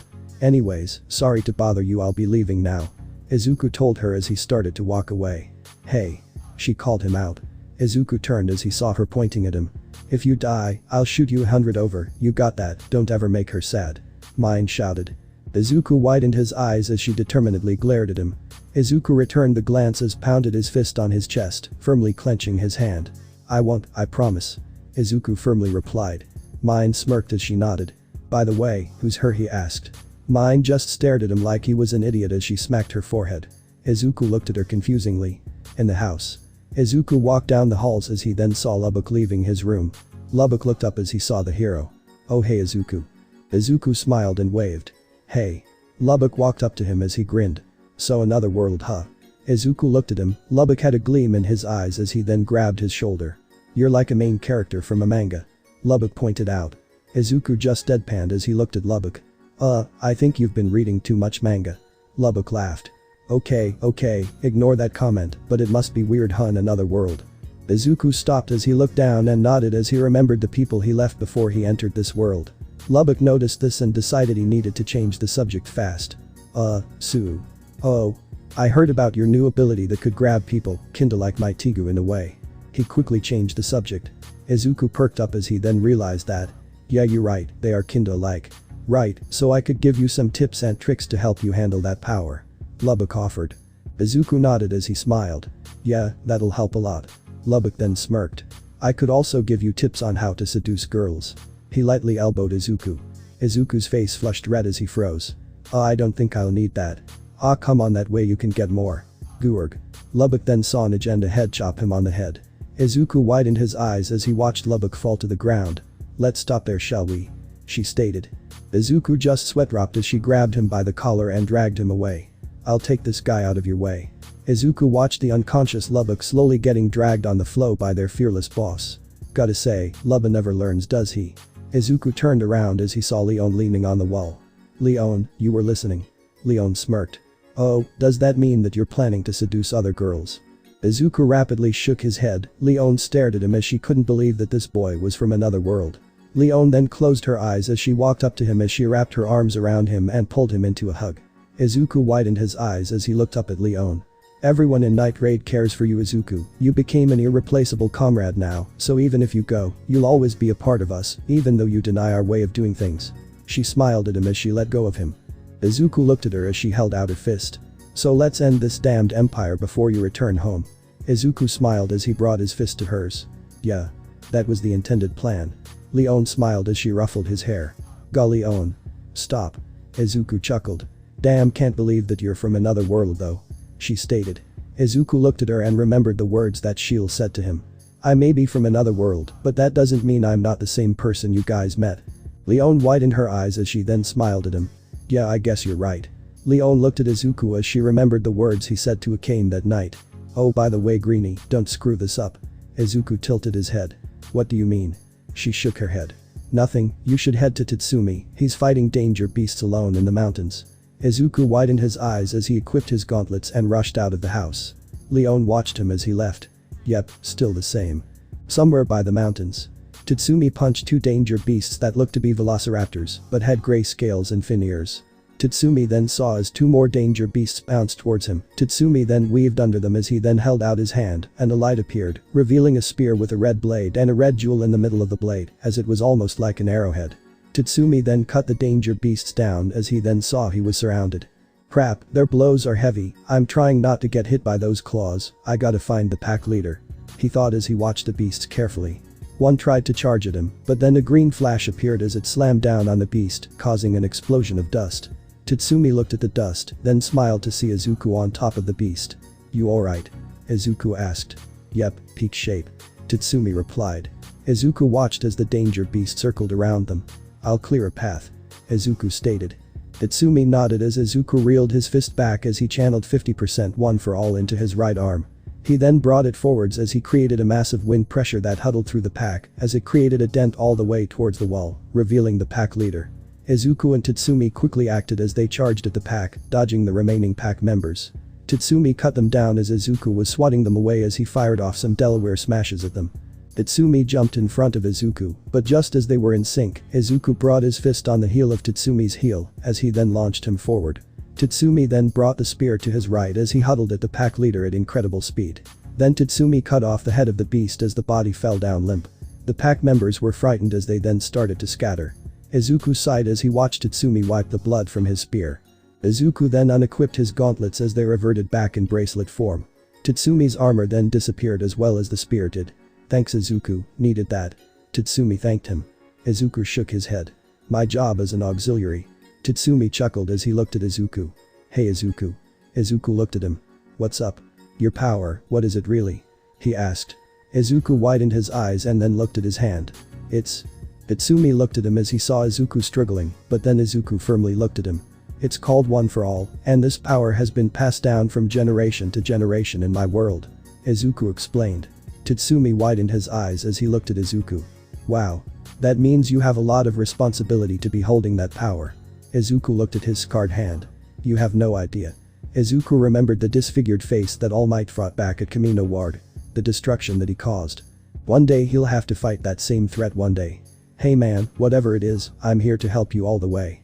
Tatsumi placed his hand on Izuku. "You're not alone, we're here if you need us." Tatsumi smiled. Izuku returned the smile with his own. "Yeah. I'll remember that." Tatsumi then looked up to see the sun setting. "We should head back." Izuku nodded as they walked back to the base. At the temporary base. Izuku and Tatsumi arrived as they were about to head inside until Izuku spotted Akame near the waterfall that was nearby. Izuku stopped. "Hey, I'll be right back." Tatsumi looked where he's looking at then grinned. "Oh. Okay then go meet up with your wife then." Izuku's face then reddened. It's not like that." Tatsumi chuckled. "Whatever you say." Izuku just sighed as he then walked over to Akame. As he was about to call her out, the moon's light was reflecting the water as the light made the water dazzling. Akame's hair flowed naturally along the wind.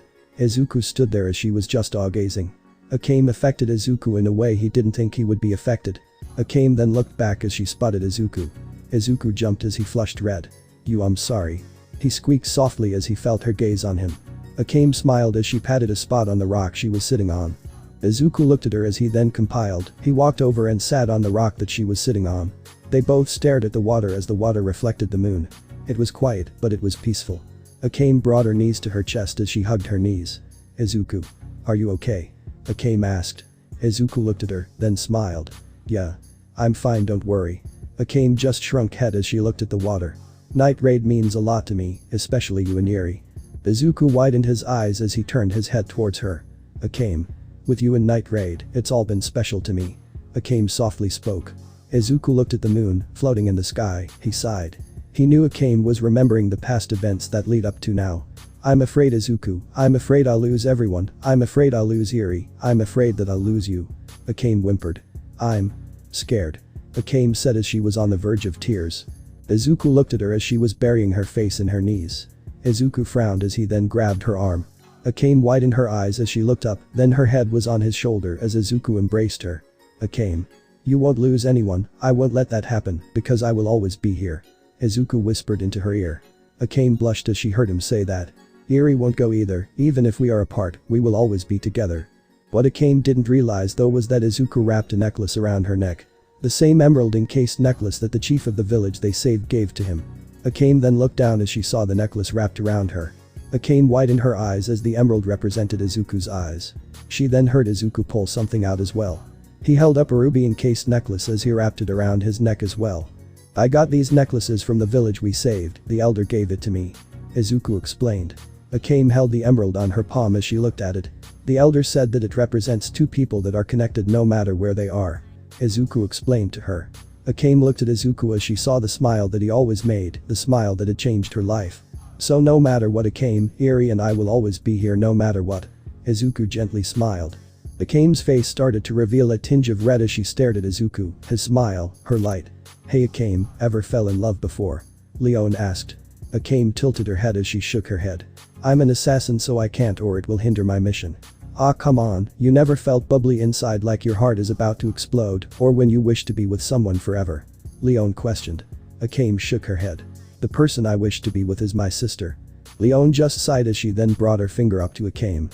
One day Akame, you look at someone like that besides your sister, just watch. Akame chuckled as she stared at Leon. I doubt that. Akame softly smiled, remembering what Leon meant now, the bubbly feeling inside her chest, the rapid heart rate, the heavy weight on her heart, and the satisfaction of being near Izuku. She understood now, she knew what Leon meant now. Akame finally understood the feeling inside her heart now, she understood why she was so afraid of losing Izuku. Izuku looked at her as he scratched his cheek as his face was red as well. I guess this is what it is like to be in love. Akame thought as she laid her head on Izuku's shoulder. As the streets were filled in the night as shops were still open. This district is trapped by the Empire's dark influence. The military enforcing their power on the civilians. On a nearby clock tower, a man stood on the hour hand as it was at the 12. This man is Kitsune, he peers over the looming city. He spots various soldiers abusing their power. This is it, time to reveal yourself to the world now, Izuku Midoriya. Kitsune hummed as he looked at the crescent moon. He then vanished into the dark, not to be seen. Night Raid's temporary base. Izuku stood at a clearing as he had his eyes closed, as he seemed to be focusing on his right hand as it was out in front of him. Izuku then opened his eyes as he then focused one for all into his right arm, as the power channeled through, a black small tendril appeared between his index and middle knuckles. The black tendril didn't expand further as it abruptly dissipated as Izuku let out a heavy breath. He fell on his bottom as he sat there catching his breath. Izuku looked at his hands as he clenched them. Still trying to draw out more of that power. A voice called out behind him. Izuku looked behind him and up as he was now looking at Susanoo. Izuku only nodded as he looked back at his hands with a frustrated gaze. I still can't figure out how to effectively get it out. Izuku explained. Susanoo looked at Izuku. Maybe you're looking at it from the same perspective. He stated. Izuku widened his eyes as he looked at Susanoo again as he stood up. What does that mean? He asked. You're just drawing out that specific power when you really have more than one now, instead of trying to focus on one power, try drawing out both of them. Susanoo explained. Izuku looked down. That's going to be hard. Susanoo placed a hand on his shoulder. It's never easy, you have to use them simultaneously. Think of it as multitasking, using both of them will not only increase your body's compatibility, but also experience with the power. He continued. Izuku thought about it. He's right, it's like driving a car, the driver has to focus all of body parts, his feet on the pedal and the brakes, while his hands are on the wheel, his side is focused on the road, while watching his sides and the rear, in order to see and switch lanes, whenever he has to do multiple tasks, in order to stay safe on the road. Izuku looked at Susanoo. Thanks Susanoo, that really helped a lot, now I can figure out what I can train on. Susanoo nodded. Also wanted to tell you that lunch will be in 30 minutes. He informed. Izuku smiled and nodded. Got it. With that, Susanoo left Izuku alone as Izuku continued to train. He activated 20% full cowling and tried activating Black Whip with full cowl.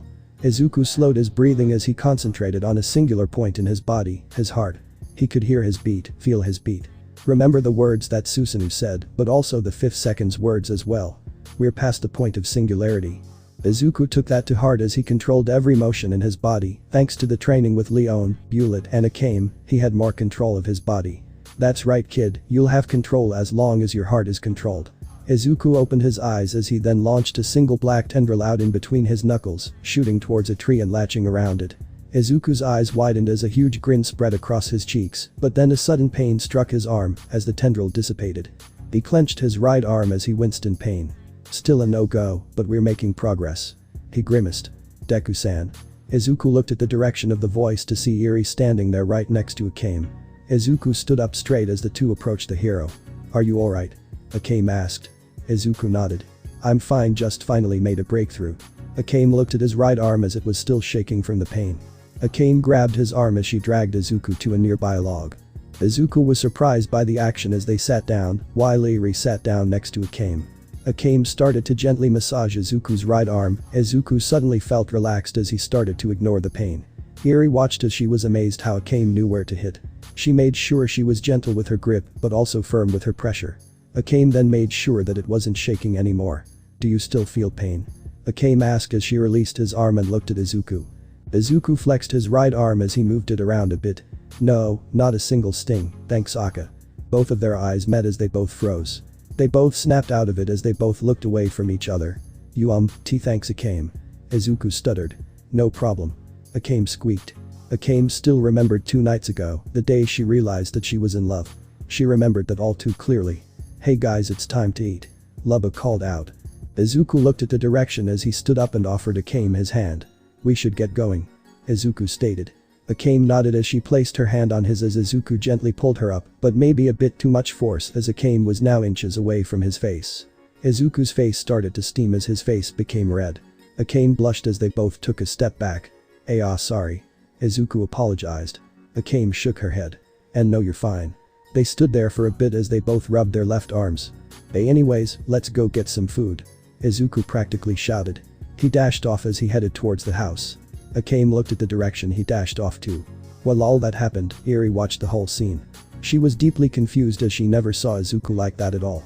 Akame shook her head as she looked at Eri. Shall we? Eri looked up and smiled. MMH. She hummed. Dining room.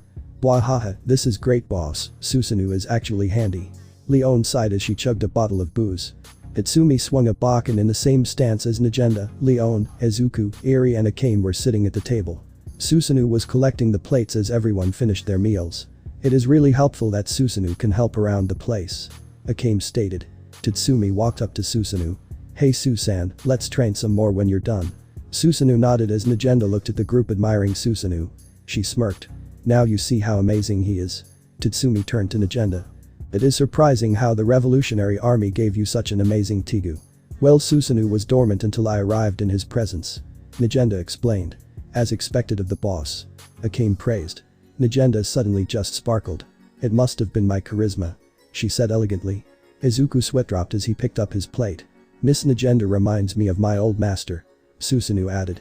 Oh, she must have been a wonderful person. Najenda guessed. Susanoo closed his eyes as he nodded. Indeed. He then reopened them with pride. He was a splendid person. He exclaimed with proudest coming from his voice. He. Tatsumi and Leon held in their laughter as Najenda froze. Then the two started to burst out laughing. Bwahaha. I mean, you do look like a guy. I guess that's why they call you a hunk. Leon busted out laughing. Tatsumi laughed alongside her. Sis, you can't laugh this hard or he'll get made. Najenda cold stared at them as they abruptly stopped laughing as they sweat dropped. Bonk. Bonk. The two were now kneeling in front of Nagenda as she stared at the two who received a massive bump on their heads. Izuku watched this occur as he just chuckled a bit. He then heard Mine shouting as he turned to see Chelsea having a mischievous look on her as Izuku put two and two together. Apparently Chelsea disguised herself and stole Mine's cake. Izuku wondered how she disguised herself though.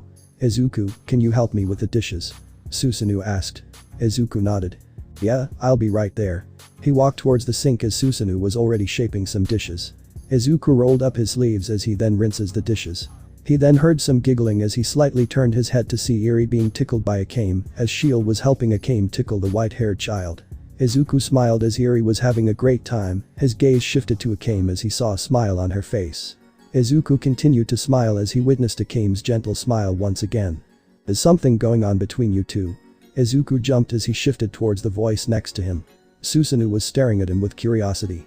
"Ah, no, not really." "Well, I don't know," Izuku answered. Susanoo was confused as he could tell that Izuku was looking at Akame in a different way than he did to the other members, though he still cared for them. He noticed that Izuku's heart rate would increase every time he would look at Akame. "I don't really understand human feelings since I'm just a Tigu, but it seems you care a lot about Akame," Susanoo deduced. Izuku stopped as he held a plate in place. Izuku frowned. "It's just, even though we've been through a lot together, I just still don't know a lot about her. Maybe I'm being too curious, but maybe if I knew more about her, then maybe." Izuku stopped as he just froze. After all this time he knew little about Akame. All he knew was that she was sold to the Empire and trained to become an assassin. Then after finding out that the Empire was corrupt, she defected. But what about her friends that she left behind? Did she have siblings? A lot of questions flowed through Izuku as he contemplated. "I heard from Nagenda that you want to save Night Raid." Susanoo interrupted Izuku's train of thoughts. Izuku widened his eyes as he turned to the man. "What do you mean by that? They are not in danger now, so why do you want to save them?" Susanoo asked. Izuku's sweat dropped. "It's not that they are in danger, don't get me wrong, I'll do whatever it takes to save them when they're in danger, but there is another way of saving them," Izuku explained. Susanoo tilted his head. "Then do tell me.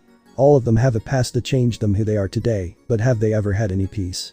When was the last time they ever felt that nobody was out to kill them each time they went out?" Izuku stated. "They are constantly hunted because of the suffering that the Empire inflicted on them. I want to be there when they feel like everyone in the world has abandoned them, that's why, I'll save them from that torment. I'll be their symbol of peace," Izuku explained. Susanoo stared at the young hero. "Your ideology is strange to me, I haven't met people like you that much, Izuku." Izuku looked at the Tigu as he smiled. "I get that a lot. I guess." Meanwhile someone was listening to their conversation. A certain auburn-haired girl hid behind a wall, listening in on the conversation. A day later. Tatsumi, Izuku, and Susanoo were standing near a waterfall as Tatsumi was in Incursio. He stood near the fall as if he was waiting for something.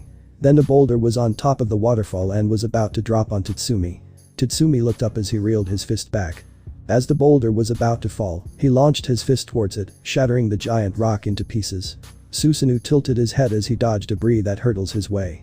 Izuku watched in amazement at how strong the armor made him.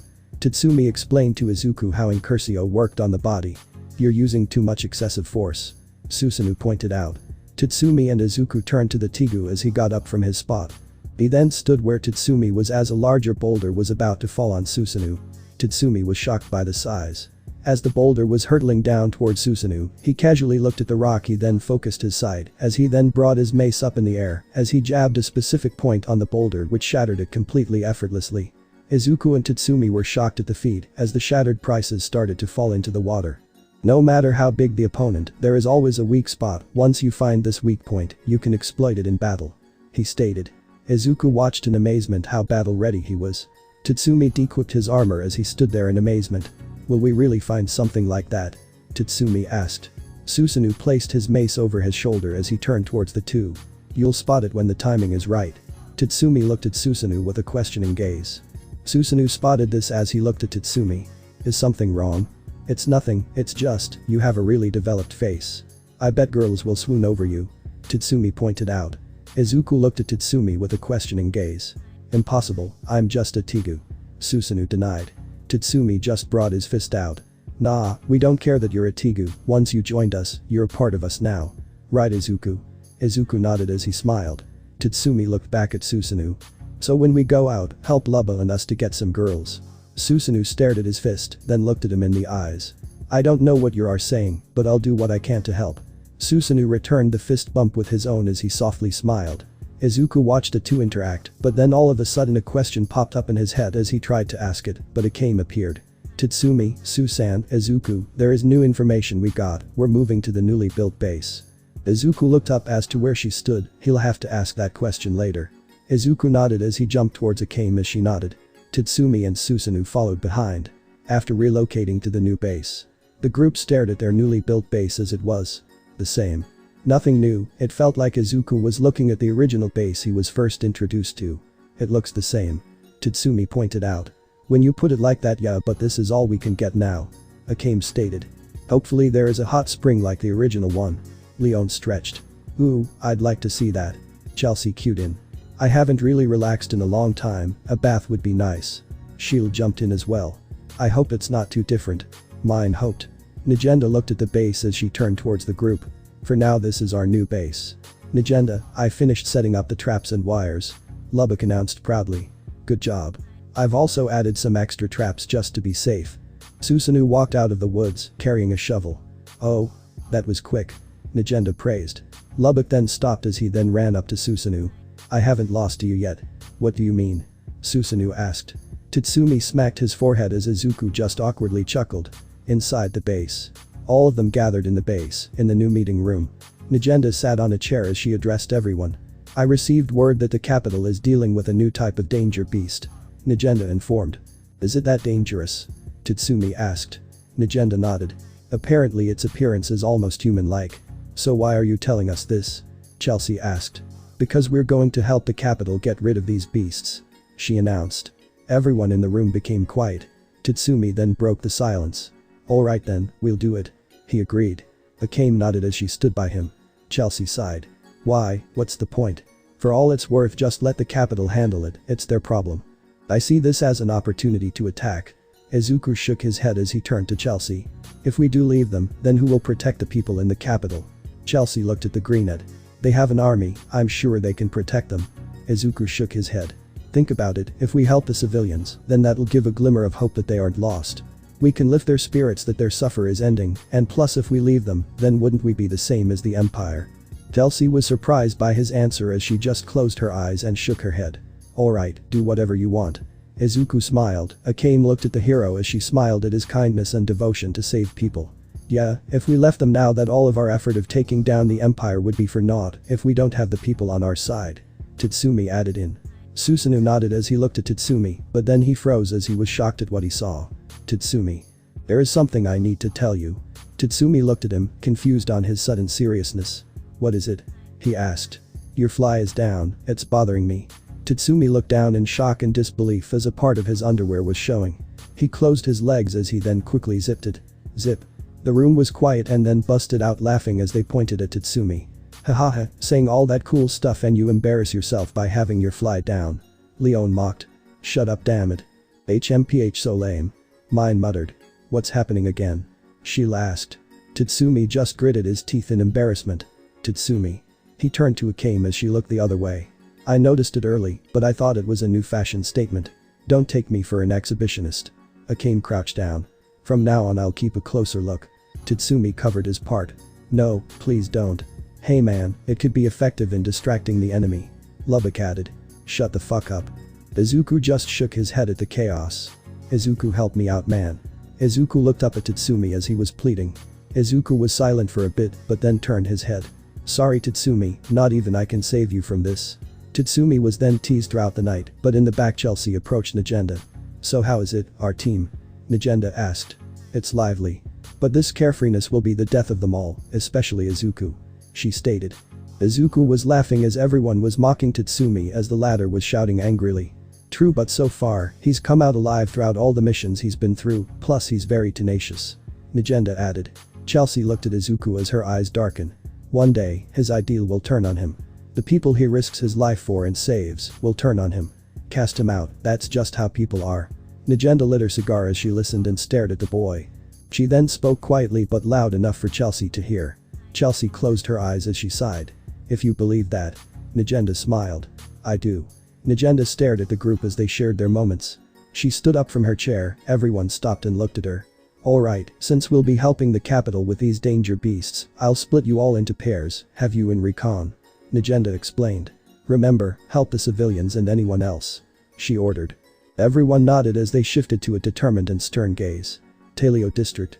As the night approached the looming city as streets started to fill with drunkards and merchants.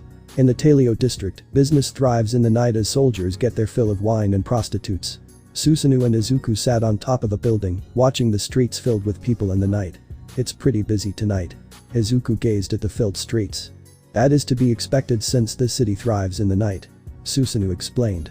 Izuku watched the city as he could spot some thefts and mugging happening. Izuku pulled his mask down on his face as he covered his mouth with his mouthguard.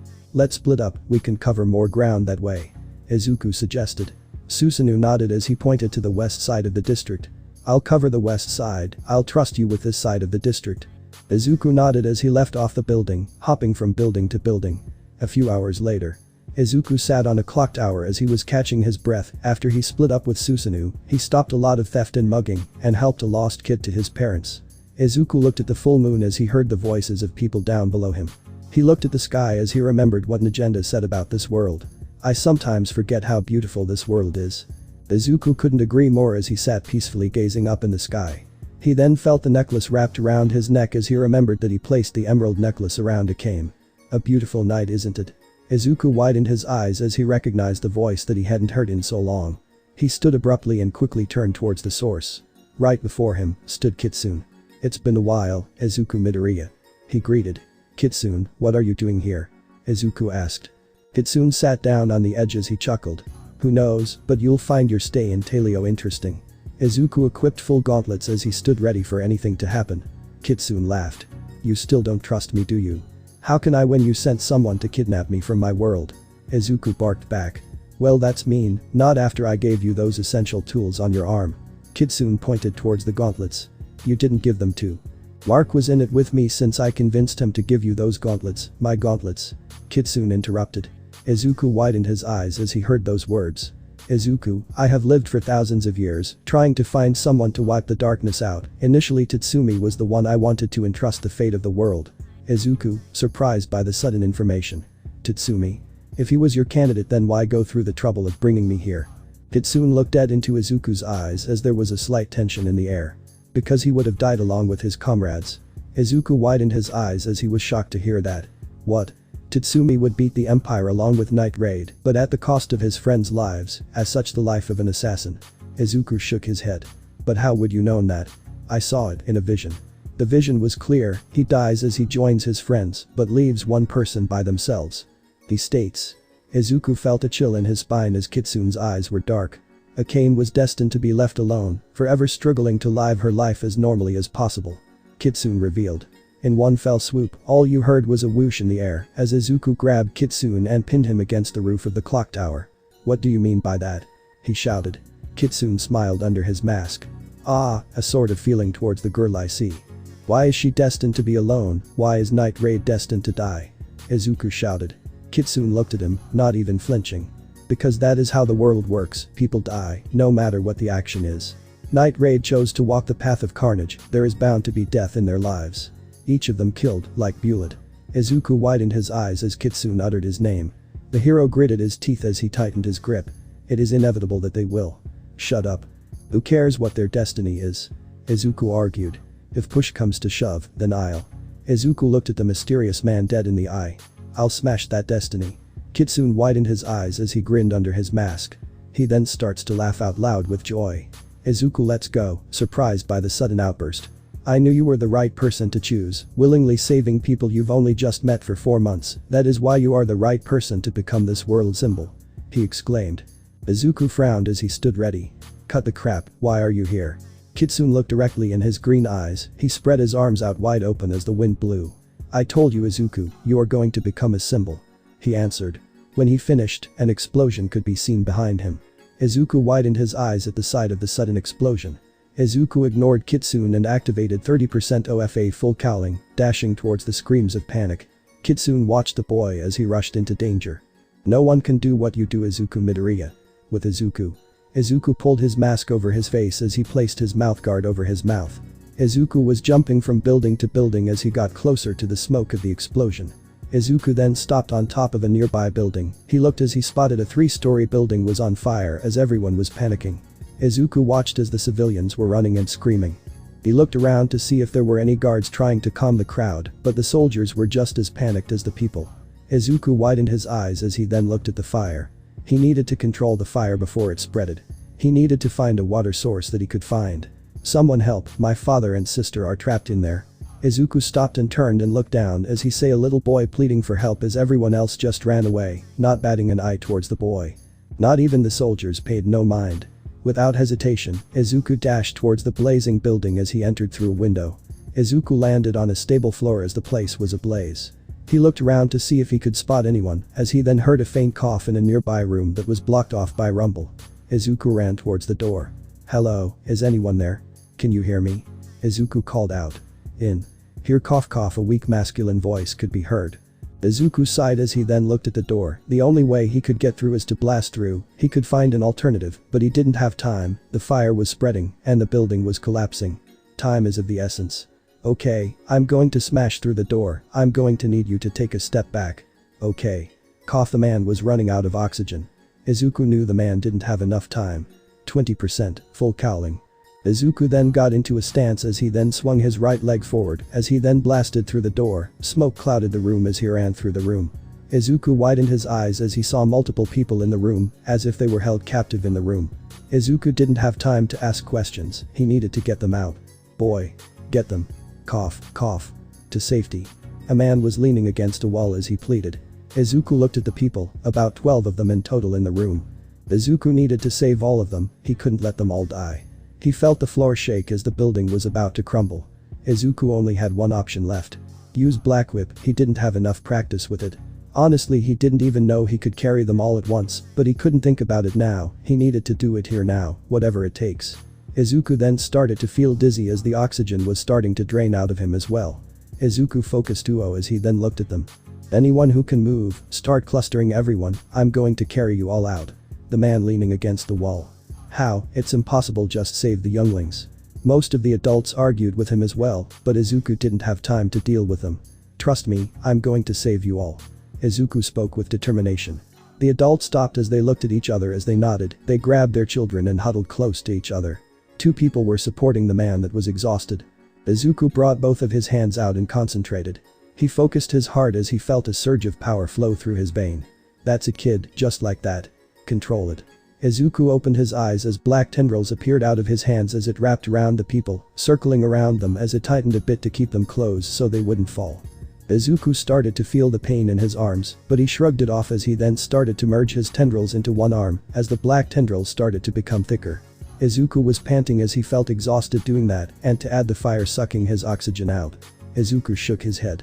Everyone hold onto each other tight. Izuku turned as he knew he couldn't fit them through the door he blasted through. He needed to make a hole in the wall. Izuku activated full gauntlet on his left arm as he then activated 45% full cowling as he then planted his foot on the ground as he then dashed towards the wall as he reeled his left arm back while holding the civilians in his right with Black Whip wrapped around them. He then collided his fist at the wall, creating a massive hole in the wall as rumbles started to fall out of the side of the building. Izuku was about to jump out, but then he heard more voices downstairs. Izuku widened his eyes as he then closed them and jumped out with the civilians he held.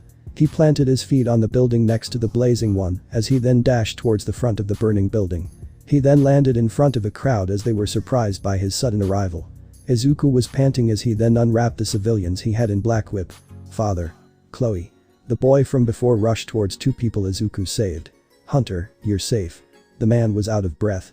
The family embraced as the brother cried in joy.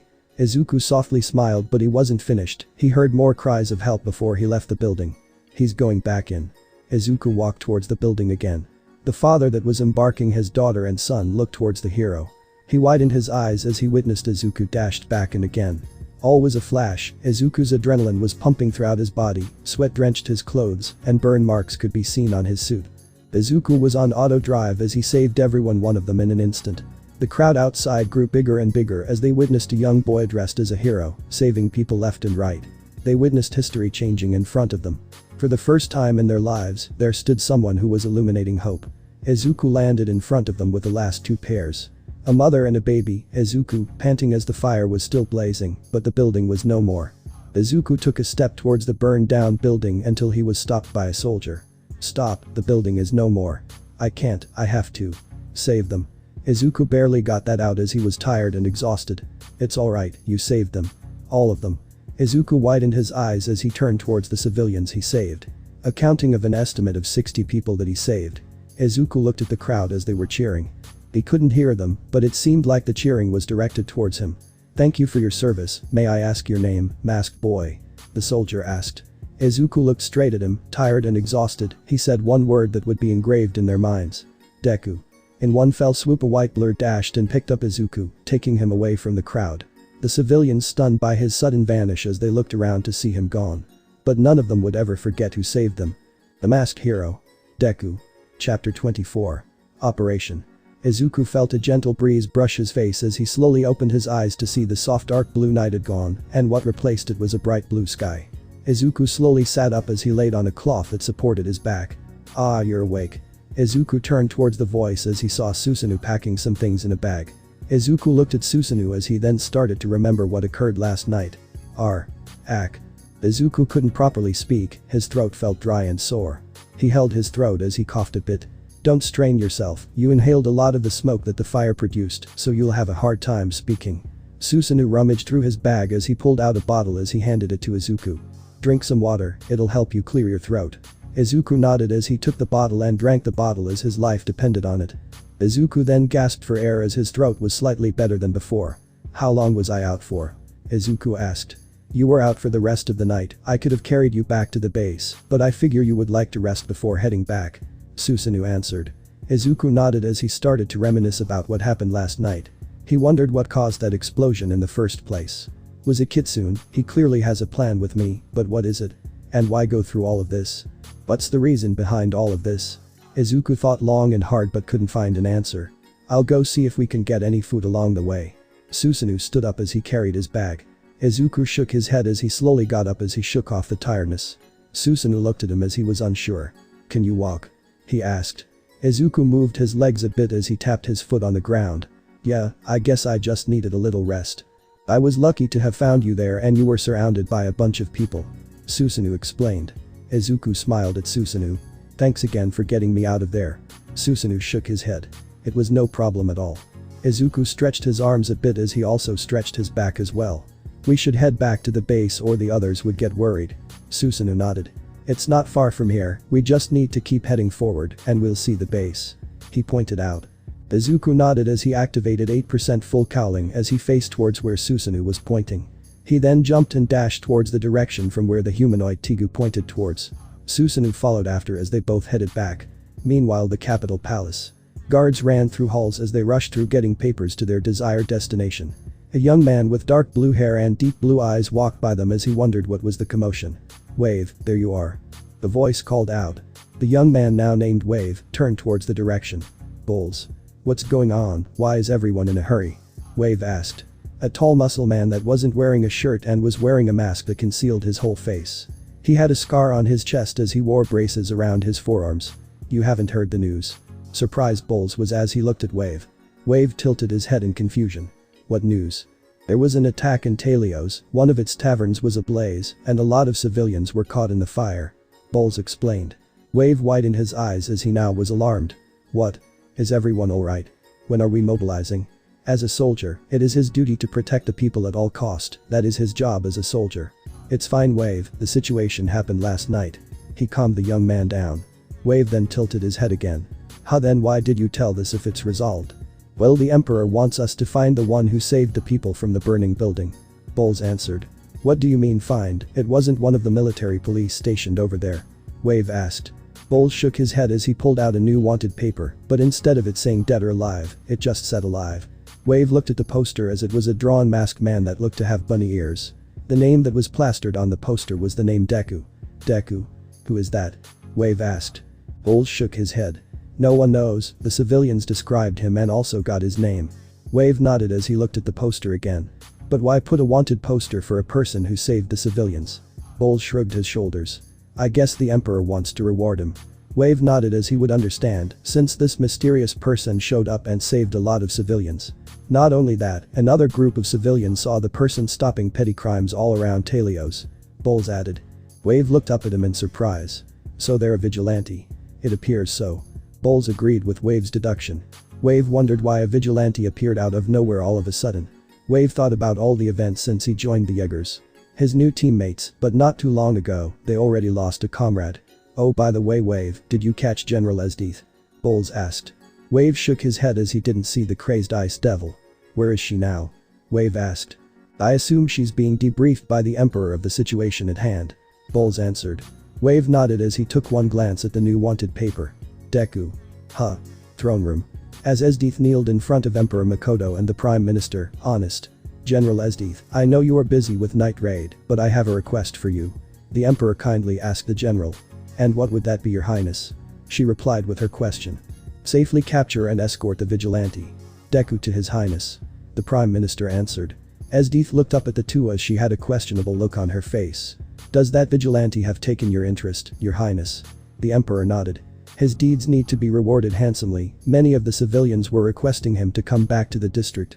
Esdeath nodded but looked at Honest as he had another look on his face, a face of disagreement. General Esdeath, this could also be a replacement for the boy who ran away from you. The Emperor suggested. Esdeath shook her head as she looked up. Apologies, Your Highness, but no one can replace my love for him. She rejected the offer. Oh, I see then, it's a shame, but if that is what you want, just don't forget this mission. The Emperor reminded. Understood. Esdeath responded. Is this really necessary, Your Highness? Honest questioned. The Emperor looked at his Prime Minister. What do you mean? For all we know, he could be a spy for the rebels. Honest proclaimed. Nonsense, Prime Minister, a rebel wouldn't go out of his way to save civilians. The Emperor rejected his proclamation. I suppose you're right, Your Highness. In the garden. After the meeting with the Emperor, Honest and Esdeath met alone in the gardens as they stood outside of the throne room. It seems you don't support His Highness, Honest. Esdeath deduced as Honest was furiously biting into a piece of meat. That vigilante is going to cause problems. Not only will he be the people's idol, but he'll also instill in the people that they could resist against the Empire. He ranted. I want him dead. I don't care what you do, just get that vile rodent out of His Highness's sight. We already have a handful dealing with the Revolutionary Army. We don't need to deal with civilians rebelling. Honest ordered. And what do we tell His Highness once he knows he's dead? Esdeath looked at the man. Well, just tell him he was a spy for the Revolutionary Army and sought to bring down His Highness's hierarchy. Honest answered. Esdeath looked at the flowers in the garden, remembering her reunion with Tatsumi that was short-lived as they got separated again. It infuriated her that she finally found him, and yet he kept getting away from her, but that didn't matter to her. She grinned. Before we kill the vigilante, if he does turn out to be a threat to the Empire, I would love to torture some information out of him. Do whatever, just make sure he's out of my sight and not a hassle. Honest then walks towards the throne room as Esdeath smiles sadistically. I cannot wait. That smile is horrific, General. A voice came from behind her as she turned around to see a tall broad man with combed blonde hair and dressed in full dark navy armor with a red cape attached. Ah, General Budo, nice to see you. Are you going to defy the orders of His Majesty? He asked in a serious tone. Why would you ask? Esdeath gave back the same tone. I would prefer you didn't kill that vigilante, he could be a great asset in the Empire. He answered. Oh? Have you taken interest in this fellow? She asked with interest. Perhaps, a brave fellow but refuses to show his identity, selfless in fact. Budo answered. Esdeath thought about this as she would like to fight this vigilante, but if Budo trained him up a bit, he could be a fun sparring partner. The river reflected herself, all you could see was a mirror version of herself, but in her eyes, she saw a girl stained with innocent blood, her blade cut down the one she called family. She remembered the time where she was with the Elite 7, her first mission. To cut down Martha, a mother figure to Akame. Her first mission as an assassin, a painful memory that she never forgot. All her previous comrades that died, she held onto their memories as she continued to walk on the path filled with corpses. She gripped the fishing rod tightly as she remembered the one she dearly loves, her precious little sister, Kurum. Her sister, who soon will have to battle and maybe even stain her blade with her blood. The thought dawned on her, how much it hurts to fight the one she swore to protect with her life. Akame was then snapped out of her thoughts as Eri placed a hand on her lap. Akame-san. Are you okay? You look sad. Eri asked as her face filled with worry for the assassin. Akame gently smiled to reassure her. I'm fine, Eri, thank you. Eri looked at her then smiled at her. It's okay, Akame-san, I'm not going anywhere. Eri brightly smiled at her, and as soon as she smiled at Akame's eyes widened as Eri's smile was similar to Kurum's. For some reason, Akame saw her little sister in Eri. Why? She asked herself.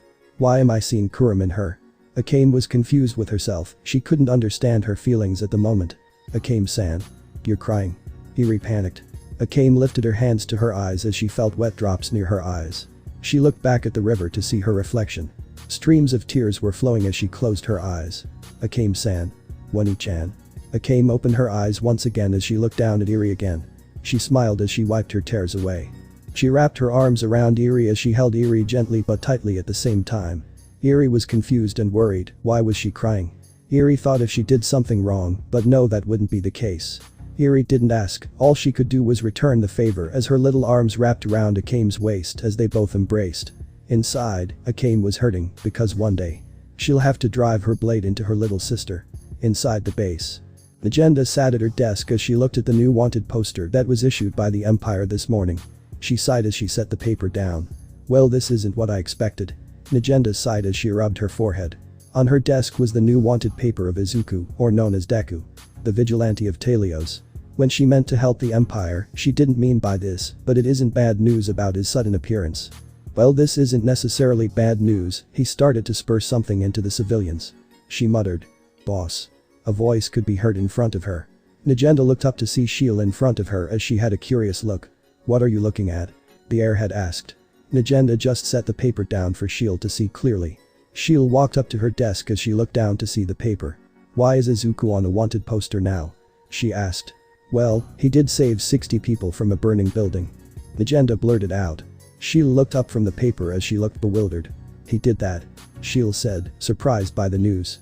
Magenta nodded as her face formed a smirk as she thought about his world. I guess he just couldn't help himself. Magenta then realized one thing that she completely forgot. By the way, how is Tatsumi? I heard he encountered Esdeath when he was on recon with Lubbock. Shield just tilted her head. That happened. Magenta then realized who she was talking to. Ah. Never mind. With Izuku and Susanoo. As the two pushed through the trees, they reached a hideout as they landed in front of the building. Izuku planted his foot down, but then started to lose balance as he barely caught himself falling. Susanoo caught on as he looked at the hero. Good thing we've arrived, you should get some rest once we head inside. Izuku nodded as he shook off the fatigue as he walked towards the door. As he opened it, he was instantly tackled by Lubbock and Tatsumi as the three fell on the ground. What the? Tatsumi, Lubbock. Izuku had a surprised look. Izuku. Help us. Lubbock exclaimed. Damn it, Lubba, the hell did you bring me into?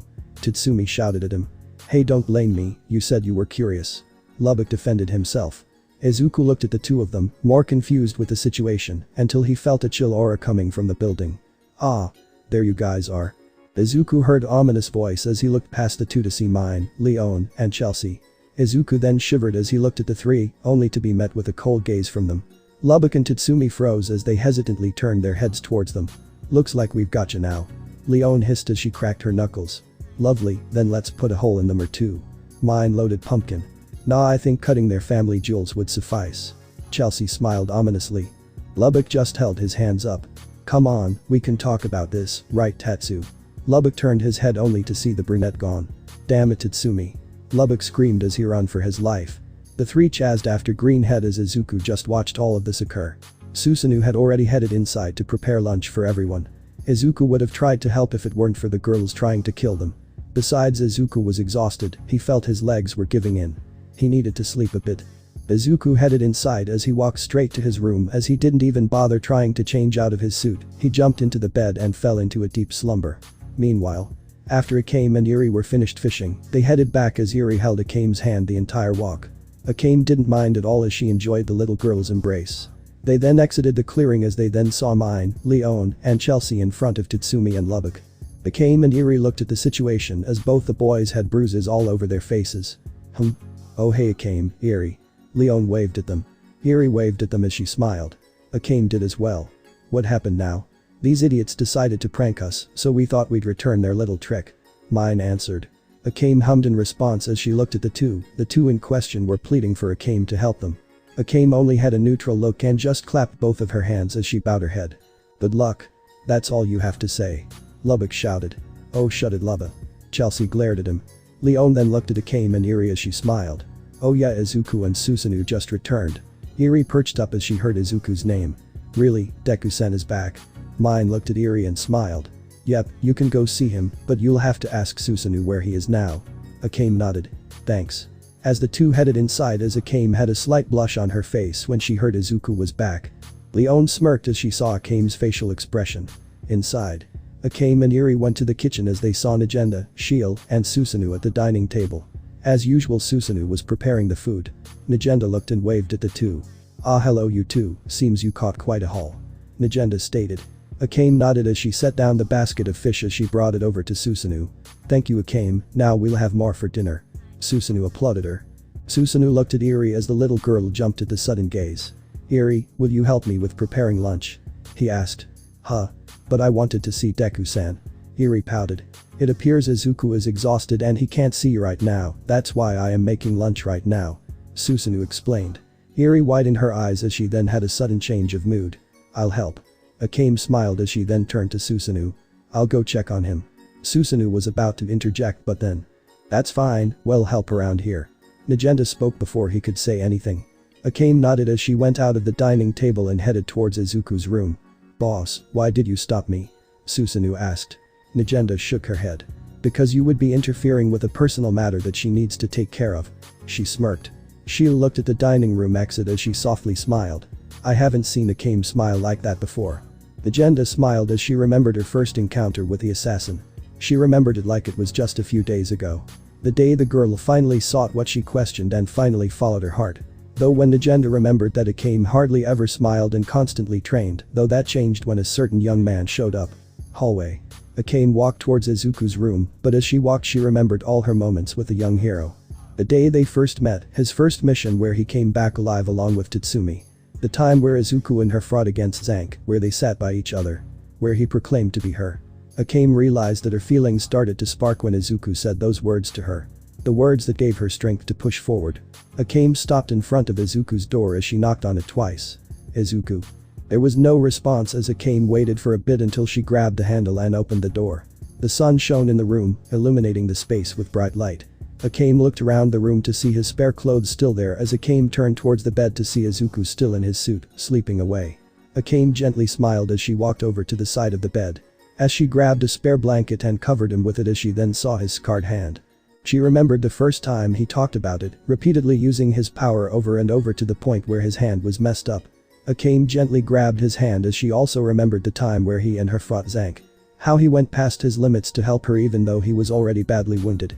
Akame admired his selflessness but also worried about him. He would sacrifice himself for the ones he cared for and for the innocent, without a second thought. Akame felt saddened that he would just abandon his own safety for the sake of others. She gently placed his hands down as she got up and headed to help with lunch. She looked back at the hero as he slept peacefully. She smiled once more as she left the room. Akame walked in the hallway as she had a trip down memory lane, all the events that occurred in her life. The day she was sold to the Empire with her sister. The day where she got her first kill, the day she slew her mother figure, and the day where everything started to come rushing at her. I'll be your hero. Akame thought about those words, if he was going to save them from their darkest times. Who was going to save him from his? Akame stopped as she looked out the window as those words played out in her head. Akame looked at the sky as she tried to find the answer, but she couldn't think of it. Akame shook the thought away as she headed towards the kitchen. When she arrived, she saw everyone there already. Shiel, Mine, and Chelsea are already eating their meal. Tatsumi and Lubbock rapidly devoured their plates. Leon and Eri talking as Negenda chimed in from time to time. Ah, there you are, Akame, is Izuku not joining us? Susanoo asked. She shook her head. He's resting right now, I'll bring his food once everyone is done. Negenda saw this opportunity as she then looked at Eri. Eri, how about you bring Izuku's food to his room? She suggested. Eri smiled as she vigorously nodded. She got up from her chair as she reached for Izuku's plate as she then grabbed it and headed straight towards Izuku's room. Why the sudden suggestion, boss? Tatsumi asked. Negenda looked at Akame as she saw the seriousness in her eyes. Akame went to sit down where Eri was as everyone in the room shifted their attention to Negenda. This conversation cannot be heard by those two. Negenda answered. Tatsumi was about to speak, but Lubbock stopped him. Lubbock looked at Tatsumi and shook his head. In 3 days, we will be commencing an operation. Negenda announced. Our targets are the Jaegers, Bulls and Kurum. Akame widened her eyes as everyone in the room looked at their boss with tension. We're drawing near towards the Empire, the only obstacle is the Jaegers, we take them out, the Empire is as good as dead. Nagenda stated. Well, guess that settles it then, huh? Leon leaned on her chair. Tatsumi looked at his plate as he remembered his time with the Jaegers. He's going to see them again, but this time as enemies. Prepare what you need, but there is one crucial objective that you must do. Nagenda got their attention again. What's that? Mine asked. Keep Izuku from ever knowing about this operation. Nagenda stated. Everyone but Chelsea and Akame were surprised. Hold on, why? Shouldn't he know this, he's a part of this team. Tatsumi argued. Did you forget his ideology? Tatsumi. Chelsea asked. The guy refuses and hates the idea of killing, and yet he's in a group full of assassins, and don't forget he's an auxiliary, he doesn't need to know about this operation. Chelsea countered. But it's for the best. Akame interrupted. Leon and Tatsumi looked at Akame with surprise. If Izuku caught on about this, he would try to call off the operation, we're lucky that he doesn't know about Harem. Akame added in. Nagenda looked at Akame as she could clearly see in Akame what she was feeling.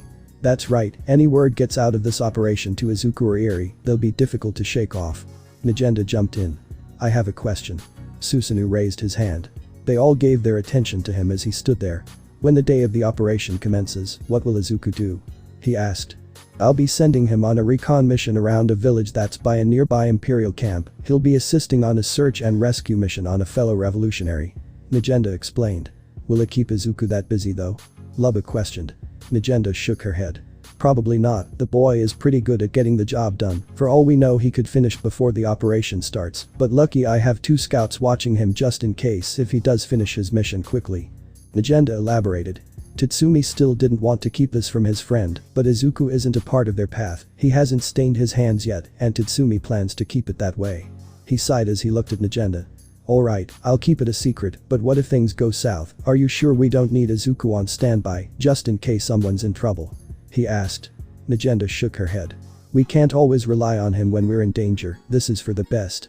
Tatsumi nodded, but there was sudden guilt, he didn't want to have to keep this operation from him, but if it was for the best, then it had to be done. Nagenda smiled at Tatsumi knowing he was in on the plan as she looked at the others. Any other questions? She asked. Everyone shook their head as Nagenda nodded and stood up. Alright, remember, this operation will commence in 3 days, prepare for the worst. Roger. They responded. Akame then looked down as she was preparing for the battle to come in 3 days. Chapter 25. Decisions. UA. In the prestigious Hero School UAA meeting was happening as all the teachers gathered in a room discussing a certain Greenettes and the little girl's disappearance.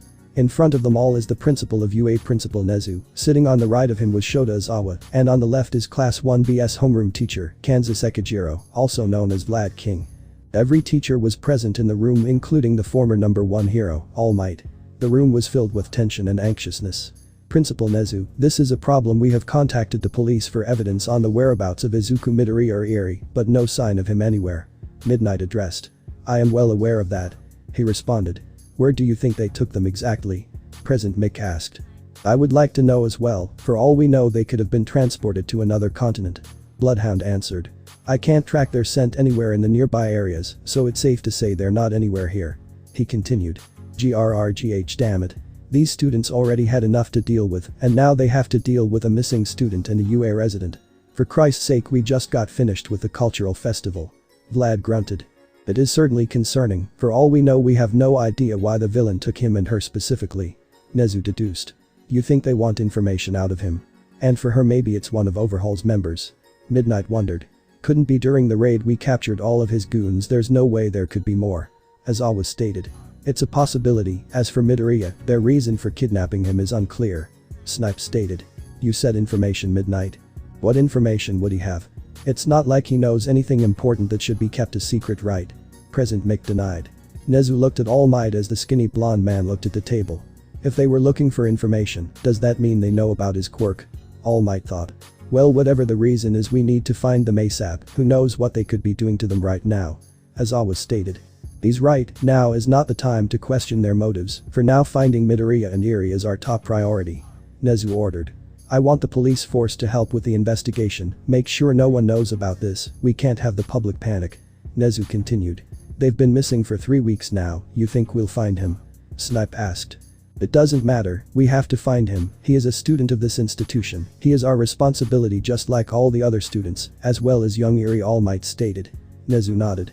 This meeting is over, you know what to do. They all nodded. May I ask something, Principal? President Mick blurted. What is it? What do we do with Class 1A? I'm sure they would want to join in the search. He asked. I cannot risk another student to end up being abducted again. Nezu answered. Class 1A dorm. What? Class 1A shouted as they looked at their homeroom teacher. You heard me, we can't let you help with the search. Aizawa stated. With all due respect, Mr. Aizawa, but we all want to find him as much as you do. Iida informed. And Yuri-chan as well, she just got here. Ribbit. Sayu stated. Yeah. We can't just let them slide for this one. Kirishima exclaimed. At least let us help with the search. Shoto demanded. It's for your own good, if you disobey you'll be expelled from this school. Aizawa glared at all of them. They all fell silent, but they didn't budge as they were so eager to find their classmate. Aizawa sighed. I know you won't find them, but leave this to the pros, we'll take it from here. Bakugo clicked his tongue as he was annoyed. He clenched his fists in frustration as he remembered that day clearly. All of Class 1A slumped their shoulders as they felt frustrated again, like the time in the training camp. All of you relax for a bit, there is no class today, take this time to recuperate. With that, Aizawa left the dorms. Class 1A all sat down on the couches as they all had a lot on their mind. Grah. What hell, we all were there and yet we just let that happen. Kirishima cried in frustration. Calm down bro, I'm sure the pros got this, they'll find Eri and Midoriya in no time. Zero tried to reassure him. Yeah, but still it doesn't change the fact that we just let that happen. Kaminari stated. They all fell silent again as they sat there. I wonder if he's already dead and using Eri for some kind of drug, Mineta blurted out. Mineta. All of them shouted. What, I'm sorry but it's a possibility, you never know what villains can do these days. Mineta explained. As much as I would like to disagree, but it's a possibility. Shoji chimed in. Both of you shut the fuck up. Bakugo glared at them. They all looked at Bakugo as he sat there. Even if they did try to kill Deku, there is no way that damn nerd is letting them. You're pretty sure of yourself. Shoto stated. Shut up, half and half. You don't disagree with me either, do you? He shouted. Shoto nodded. This is Midoriya we're talking about, he'll be fine. If you say so. Jiru hesitantly chimed. Uraraka sat there as she clasped her hand together as she prayed. Please be alright Deku, Eri. With Izuku. Izuku sat with Lubbock as he stitched all of the rips on his hero suit. Alright. Done. Lubbock exclaimed. Thanks again Lubba. Izuku thanked. Hey, no problem, it's what I do best. Lubbock smiled as he handed Izuku his suit back. Anything else that you need? Lubbock asked. Izuku shook his head as he stood up. No, that's all, thanks again. Izuku walked out of his workshop as he headed back to his room to stow away his suit. Upon reaching his room he noticed Tatsumi and Mine walking together as he then looked at them with curiosity as he approached them. Oh hey Izuku, what's up? Tatsumi greeted. Heyo, alien. Mine greeted. Izuku sweat dropped at the nickname as he just shrugged it off. Just putting my suit in my room, what are you two doing together? Izuku asked. The both of them flushed as they thought of an excuse when really Tatsumi asked for tips on long-range attacks that he could avoid, but as they trained, it turned out to be more than that, as they just started talking instead of training. Gah. Mine was helping me train on how to avoid long-range attacks from afar, right Mine? He lied. Alright, just training, that's all. Mine followed through. Oh, that could be useful someday. I should think about that. Izuku said obliviously. Tatsumi and Mine sighed as they relaxed a bit. Izuku then saw Akame behind them as she walked the other direction with Leon. Izuku tried to wave hello to her, but he suddenly stopped. He didn't know why he stopped, he just did, he felt something odd. Hey Izuku, you alright? Tatsumi asked. Izuku looked at Tatsumi. Yeah, I think. Mine looked towards Akame then Izuku as she sighed. Jesus, why are you prolonging this? Huh, what do you mean? Izuku asked. You idiot. You like Akame, don't you? Mine blurted out. Izuku froze as his whole face went red. Huh. Tatsumi smacked his forehead at Mine's bluntness. Damn it Mine. He muttered. Just ask her out already, we know you like her. What's the reason for stalling? Mine asked. Izuku snapped out of it as he thought about it. There were a lot of reasons why he didn't want to. There were so many reasons that he couldn't say out loud. All the thoughts inside his head started to play out loud inside his head. The words that gravely marked his heart. Izuku couldn't say anything, he really couldn't. Mine sighed as she walked past him. Well, whatever is going on inside your head, figure it out, because you may never know, you may never see her again. She stated. Izuku widened his eyes as he heard those words. Tatsumi was flabbergasted at what Mine said. Come on Tatsumi, let's go, you promised to make me food. Mine shouted. Yeah, on my way. Tatsumi replied. He looked at Izuku. Hey, don't overthink it too much, okay? You don't have to if you don't want to. Tatsumi comforted Izuku. He placed his hand on his shoulder. Just take some time to think about it though, okay? Izuku nodded as Tatsumi followed after mine. Izuku stood in the hallway as he thought about his junior high school life. The amount of shit he got just for being quirkless. Izuku walked as he headed towards the outside where he could get some fresh air. With Akame and Leon. Meanwhile with Akame and Leon, they were talking about what to catch for lunch as they headed into the forest. Until Leon brought up a question. Hey Akame, so you like Greenie right? Akame stopped in her tracks as she turned towards the lioness. I mean it's quite obvious thaw. It's more than that. Akame responded. Leon was surprised by her answer as she looked at her. Akame placed her hand on her chest as she felt her heartbeat. Every time when I'm near him, it's like the world is slowing down and I'm at peace. He makes me believe that there is still hope in this world. Akame stated. Akame turned towards Leon as she looks at her hand. It's more than just liking Leon. Akame then makes eye contact with Leon. I have fallen in love for the very first time. Leon was genuinely surprised by her answer. She never expected Akame to open up like this. Looks like Izuku truly changed her and for the better. Leon thought. If that's what you truly feel, then why not tell him? Leon asked. Akame shook her head. Not now, not when we have that operation in 2 days. Leon frowned as she looked at her best friend. Akame, one day those feelings that you keep inside will eventually explode if you don't let them out. I know you're conflicted on killing your sister. Akame flinched. It doesn't matter, I have to. I wish it were different, but right now I have to focus. If I don't, I die, and I won't get the chance to tell him how I really feel. Leon sighed as she walked up to her and embraced her tight. Leon, what are you doing? Akame asked. Just let me do this, you look like you need it. Leon replied. Akame didn't try to pry out. She just stood there as she wrapped her arms around Leon, returning the embrace. Once this operation is over, will you tell him? Leon asked. Akame thought about it as she then nodded. Leon smiled as she placed her hand on Akame's shoulder. Great. And that means you'll experience all sorts of things with Izuku. Akame smiled as she giggled a bit at her statement. I meant it, Akame, I am really happy that you found someone who is willing to risk his life for you. Leon smiled. With Izuku. Izuku was in a clearing not too far from the base as he practiced his kicks and punches. He repeated the same movement as each hit got faster and faster as he unconsciously was using full cowling. Each movement caused the wind to blow as he threw a punch or swung a kick. Full cowling gradually grew in percentage as the wind started to pick up. While he was going through the motions he had the statement that mind stated to him. When was he going to do it? He felt this wasn't the right time. He didn't even know how to ask her. He never really asked anyone out. But he also started to think negatively about the situation. What if she doesn't feel the same way? Why would she even like you anyway? Your life had no meaning without one for all. You chased a hopeless dream. Just because you have a quirk doesn't change who you are. Useless. Worthless. Unworthy. Meaningless. Izuku threw one last punch that was charged up to 45% as the wind pressure was crazy at this point. Izuku was breathing heavily, he felt so conflicted. Why would she want me anyways? All you're doing is help them, then you're on your way home. Izuku sat down as he looked up to the sky as the past still haunted him. The word Deku may have a different meaning now, but that doesn't mean the other meaning disappeared. Izuku still thought he was that same Deku from before, the one that couldn't do a damn thing, the one that was powerless to even make his dream into a reality. So give me one good reason why she would choose me when I haven't changed. Deku-san. Izuku turned towards the voice as he saw Eri standing next to him as she handed him a water bottle. You seem tired. She assumed. Izuku grabbed the bottle as he smiled at her. Thanks Eri. He opened the bottle as he drank the water, refreshing himself as he drank it. Is something the matter, Deku-san? Eri asked. Izuku shook his head. Nothing at all Eri, I'm fine. You say that but you look sad, Deku-san. Izuku frowned as he looked down, he berated himself for worrying Eri. I guess you could say I'm just conflicted is all. Eri looked at her savior, the one who said that he'll never let go. Eri went up to hug Izuku as he widened his eyes. Eri. Deku-san, I don't know why you are sad, but I love you, and so does everyone. If you weren't there when you held on to me I would not have been saved. Eri stated. So Deku-san, remember that you'll always be important to us all. Izuku widened his eyes as tears started to form, he held it back as he smiled at Eri. He then stood up as he stretched a bit and looked at Eri.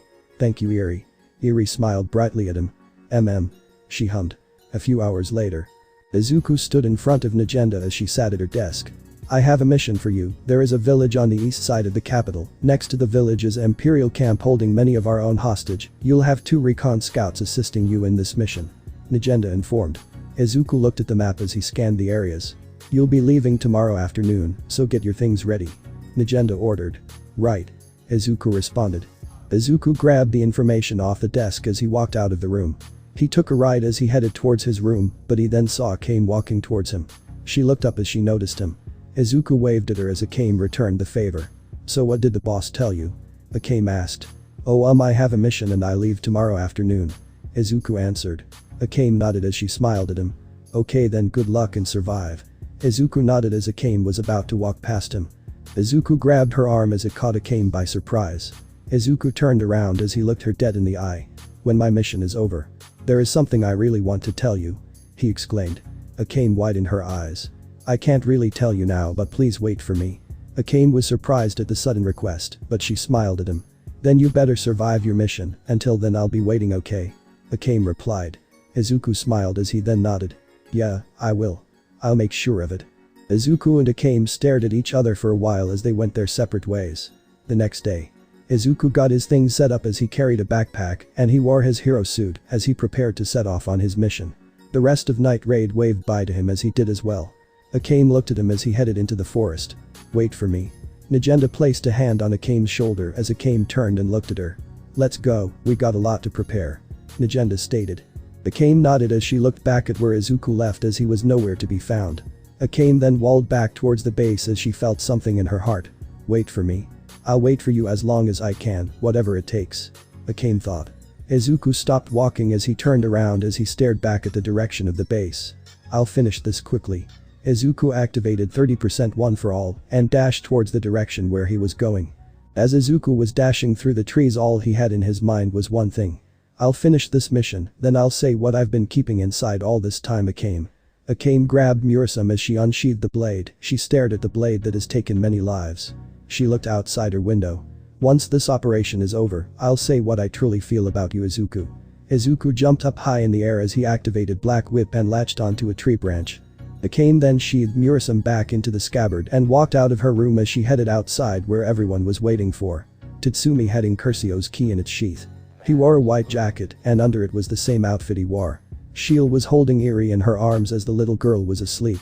"You ready, Akame?" Leon asked. She nodded as they all headed out. "Alright, the operation is commencing tomorrow. We'll be setting up a nearby base near the Ramari main road on the eastern side of the capital," Nagenda informed. "Roger." Akame looked up in the sky, so did Izuku as he landed on a tree. "I'll finally be able to tell you." Izuku heard a growl as he heard a danger beast approach him. Izuku equipped full gauntlets as he then charged up 45% full cowling. Izuku then vanished from his spot at blinding speed. The dangerous beast was confused as it looked around its surroundings. But it was too late as Izuku was already above him and prepared a falling axe kick as Izuku's fall accelerated. Izuku slammed his heel on the danger beast's head as it created a crater beneath them. "I love you." Chapter 26. Unforeseen turn. Eastern Mountains. Snow covered the lands as the sky was a cloudy gray etched across the lands. As the cold winds blew, a pair of two scouts were walking in a snowfield as the snow was up to their knees. "How much longer till we reach the village?" one of the scouts asked. "Not much farther, we should be close," the other answered. Things were going smoothly, but then they heard a rumble in front of them as they halted as they looked forward. A beast covered in white fur with its two massive arms and ferocious tusks protruding out its mouth as it roared. "Crap. It's a winter behemoth." They tried to pull their weapons out, but they struggled to even grip their weapon firmly because of the weather. The danger beast was already on top of them as it lunged in the air as it was about to slam its arms on them. Shit. They saw their lives flash before their eyes as they closed them, accepting their fate to the beast. Smash. They opened their eyes as they looked up again to see a figure dressed in a green suit with a black scarf wrapped around their neck as the figure slammed its legs onto the beast's face and launched back. The figure landed in front of them as it turned to them, the green mask on the wanted papers, the vigilante. "Deku has arrived. Are you two alright?" Izuku asked. The two nodded, but they weren't out of the danger yet as the beast roared. Izuku looked back as the beast charged at them again. This time the beast fired massive snowballs at them. Izuku activated Black Whip and grabbed the two out of the way as he then dashed off with blinding speed as the beast stopped to look where they went. Izuku was already behind the beast as he then reeled his fist back without the gauntlets activated. 45% one for all. Izuku then dashed forwards as the beast turned around, but it was too late for it as Izuku was already upon its face. Detroit smash. Izuku connected his fist on its face as it felt the brute force of the punch as it was sent flying towards a giant boulder, causing a massive explosion of snow and dust, making the cold air blow even harder than before. As the dust and snow clouds dissipated, the beast was knocked out cold as it was etched into the boulder. Izuku deactivated full cowling as he then walked towards the two scouts. Izuku looked at the scouts as he approached them. "Are you two alright?" They both nodded as the other stood up as he smiled at the hero. "It's good to see you again." The scout greeted. Izuku tilted his head in confusion. I'm sorry, but have we met before?" The scout was hurt by the comment as he then pointed at himself and his partner. His partner placed his hand on his shoulder. "It's fine, it has been 6 months since we've last saw each other." Izuku was still confused and also guilty that he had already forgotten people who seemed to know him. "We helped you during the encampment raid on Ogre's camp," the scout reminded Izuku. As Izuku then started to go through his memories as it then finally clicked to him. "Oh. Kensei and Mura, right?" Izuku remembered. The one who was upset suddenly looked up as his face was filled with joy. "That's right. Finally something clicked inside that brain of yours." The scout that was happy seemed more energetic than the other. His partner sighed as he looked at Izuku. "Sorry about Kensei, he doesn't like to be forgotten." Izuku nodded as he looked at the two. "So you two are going to help me with my mission, right?" The two nodded. "Whenever you get into trouble, we'll be there to give you a helping hand," Kensei exclaimed. Izuku nodded as he thanked them for the company. "The village is not far from here, if we keep heading into that direction we'll see the village gate." Mura pointed behind him as he informed Izuku. "Alright, let's get going then." Izuku walked ahead of them as the two looked at the hero. "So we have to stall him long enough for Night Raid to finish their operation, right?" Kensei whispered loud enough for Mura to hear. Mura nodded. "Yes, that were the orders we received from Nagenda." Kensei sighed. "The operation starts tomorrow, I hope Night Raid can pull it off." Izuku turned around to see the two huddled up. "Are you guys alright?" Mura and Kensei separated as they smiled. "Sorry, it's just cold up here, so we thought we'd huddle up first." Izuku nodded as he was right, the temperature was freezing him to the bone. "I can carry you two if you can't move," Izuku offered. They shook their heads. "It's fine, we'll manage, we'll always do." Kensei kindly rejected the offer. Meanwhile, with Night Raid. Not far from the main eastern roads, Night Raid has established a temporary base in the middle of the woods as they were devising a plan to lure out the Jaegers. Shield was distracting Eri during the meeting, so she wouldn't listen to the plan. Akame and mine will draw out the Jaegers, which will give us the chance to set up. Akame and mine will rendezvous with us while we cause a disturbance on the road, which Esdeath will most likely split her team.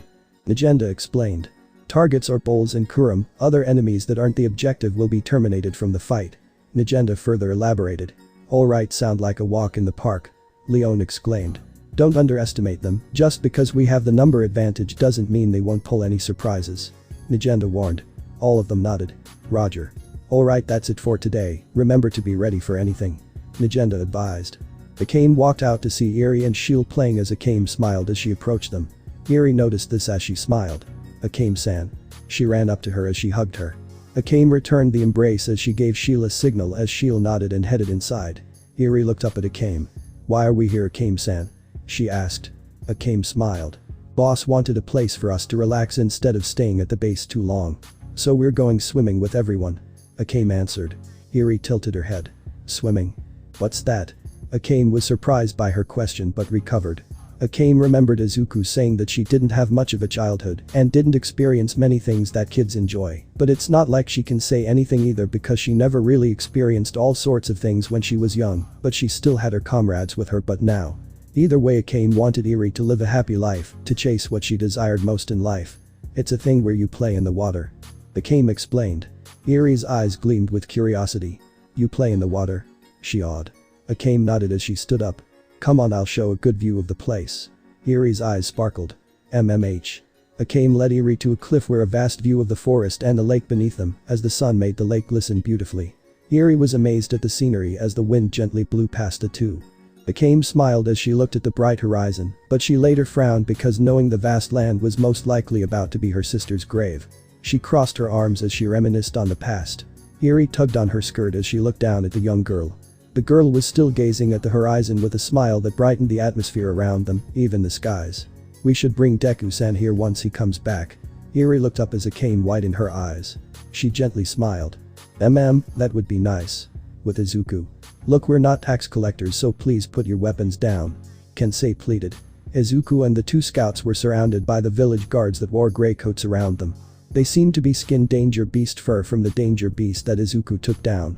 "How can we trust you?" one of the village guards shouted. They held spears at them as Kensei, Mura and Izuku kept their hands up, showing no harm, but that wasn't working. "Stop all of you." The voice cried out. They all turned towards the voice as a man with a muscular building arrived. He had a scar under his chin as he had white hair that was tied into a man bun. Right next to him was a girl with white long hair. They both wore battle armor from the danger beast in the area. They both had grey eyes, and they were holding different weapons on their backs. The girl was holding a blade that was way bigger than her own body, and the man was carrying a battle hammer that had a strange glow around the hammer itself. "You people are with the Revolutionary Army, aren't you?" the man deduced. Mura nodded. "Yes, we're here to help aid you against the Empire," he stated. The village guards weren't taking it as they snapped and tried to thrust their spears at them. The man widened his eyes as he witnessed a bizarre power. Izuku used Black Whip and grappled all the spears and flung them away from the village guards. "We're not the enemies, so please listen to us, we mean you no harm," Izuku pleaded. "Lies. What kind of power was that? No man can wield that kind of power." A villager panicked. They all pulled knives out of their pockets. Izuku stood ready to fend them off as they were not going to listen to reason. The man watched this as he looked at the girl who the latter looked back. "Go, Natasha," he ordered. She nodded as she grabbed the hilt of her blade from her back and pulled it out as she dashed towards Izuku. She raised her blade up high in the air as she was about to slam it down on him. Izuku quickly turned as she saw the approaching attacker as he activated 30% full cowling and slid under her as she slammed down where he originally stood. Mura and Kensei were startled as they looked at the villagers not doing anything, just watching the confrontation. She quickly raised her blade as she brought it to her side and dashed at him again, this time with a sideways slash on his right abdomen. Izuku jumped over her as he then unleashed a strand of Black Whip around the blade, as he then yanked hard enough to pull the blade in the air, along with her, as Izuku fully landed and swung the warrior over his head and slammed her down on the snow. The impact took the air out of her lungs as she gasped for air. Izuku released the blade as he waited for her move. She stood up as she stabbed her blade on the ground and used it as a support to get up. She caught her breath as she then took her blade up and pointed it towards him. She stood ready to pounce at him as Izuku waited for her. She then launched off of the ground and hurtled towards the hero. Izuku waited as she was quickly approaching him with extraordinary speed. She's fast. But not faster than Akame. She then lifted her blade up high, but then Izuku vanished and reappeared right in front of her. She widened her eyes at the blinding speed. Izuku activated his gauntlet on his right arm as he drove his fist into her gut. She coughed in pain as the air in her lungs were punched out yet again. One for all, full cowling 30%, hurtle blitz. Izuku sent her flying back as she crashed into the snow. Izuku landed as he flexed his hands as he made sure he didn't use too much power. "I feel in control now, with Black Whip and One for All, thanks to the training with Susanoo and Akame, I developed a new move." Izuku smiled as he looked at his opponent shakily trying to stand. "Enough, Natasha. You did good," the man shouted. The girl looked at the man as Izuku turned to see the man approaching. "I see the rumors were true," the man in a green suit with a power unlike any other. The man stopped in front of Izuku. "You must be Deku," the man deduced. Izuku widened his eyes as he looked up at the man. "You know me?" The man nodded. "Many have heard of your actions in Talio." Izuku nodded as he didn't expect the news of him would reach out here of all places. The man stuck his hand out. "My name is Helios, the chief of the village. Izuku Midoriya, auxiliary of the Revolutionary Army and Night Raid." Izuku took his hand as they shook firmly.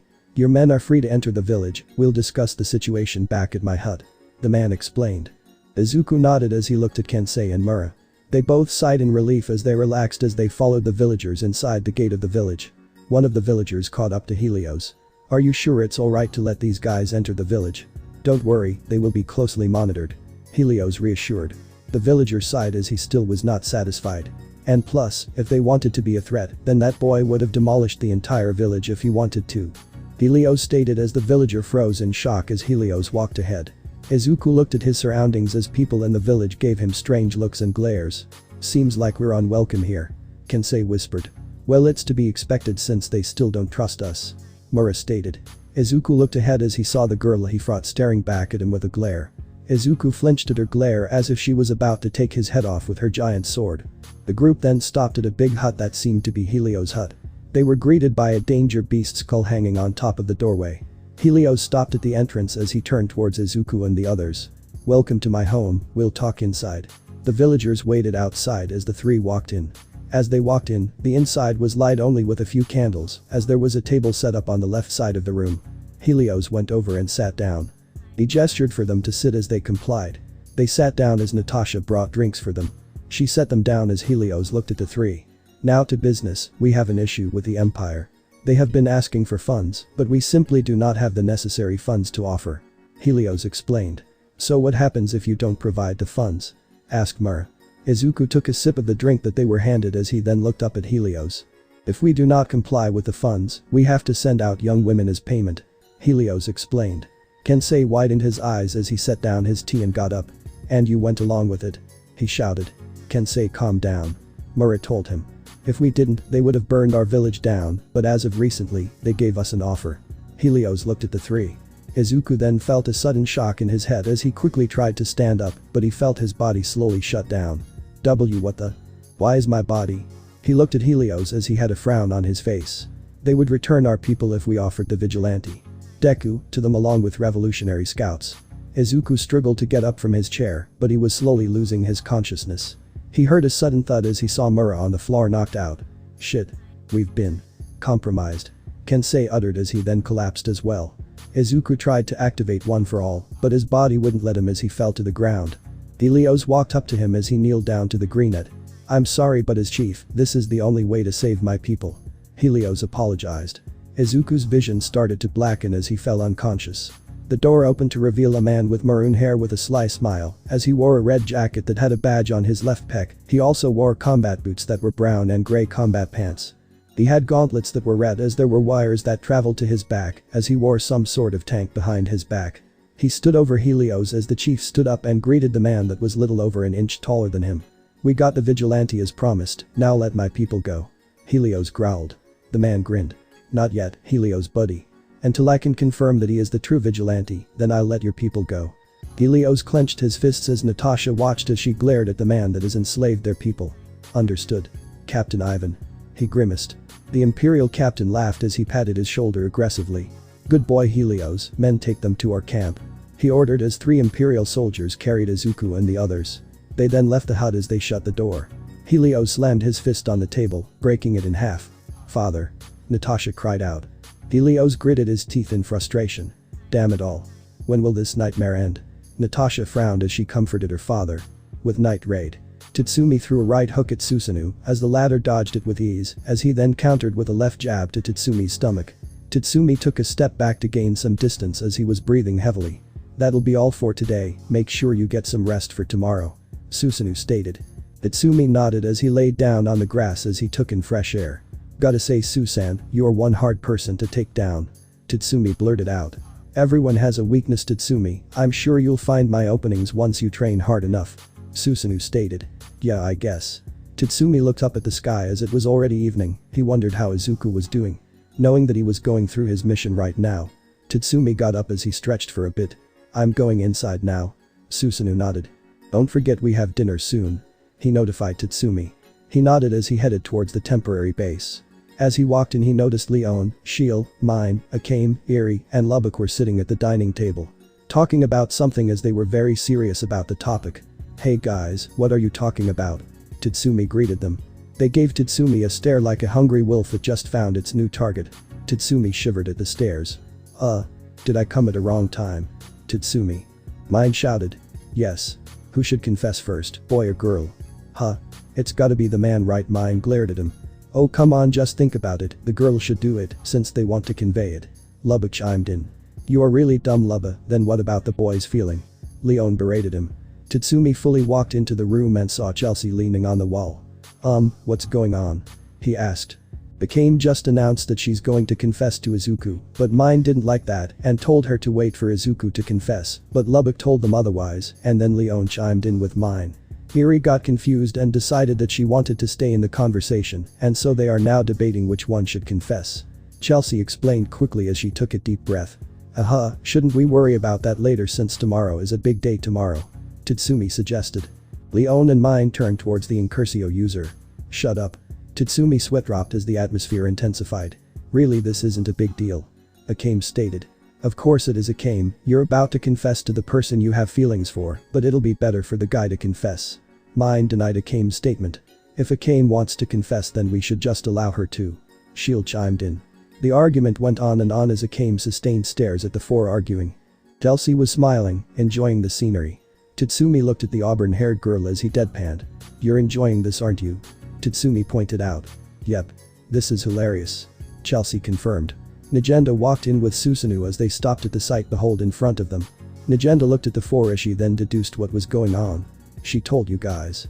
They looked at her. "You knew she was going to do it." They shouted. Nagenda shrugged. "Just figured." Nagenda looked at all of them as she glared. "I hope this doesn't interfere with the operation, does it?" Everyone shivered as they quickly shut up. "Nope, not at all." Good. Nagenda turned towards Akame. She saw Eri sitting there on her lap as she sighed. "Anyways, let's start prepping for dinner, shall we?" "Yes ma'am." They responded. They all scattered as they grabbed mats and plates and utensils. Akame grabbed bowls as she handed it to Eri. Eri smiled and walked over to the table to set it down. "Akame." Nagenda called. Akame turned to her as Nagenda was looking at her with concern.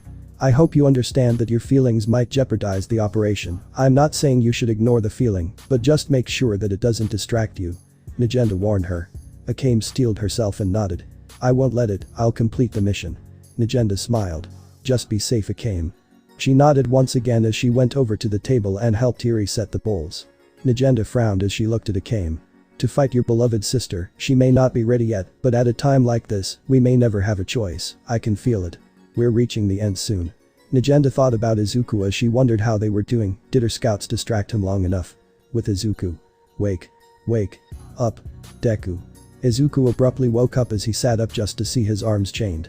He looked at both of his sides to see Kensei and Mura chained up as well. "Kensei. Mura.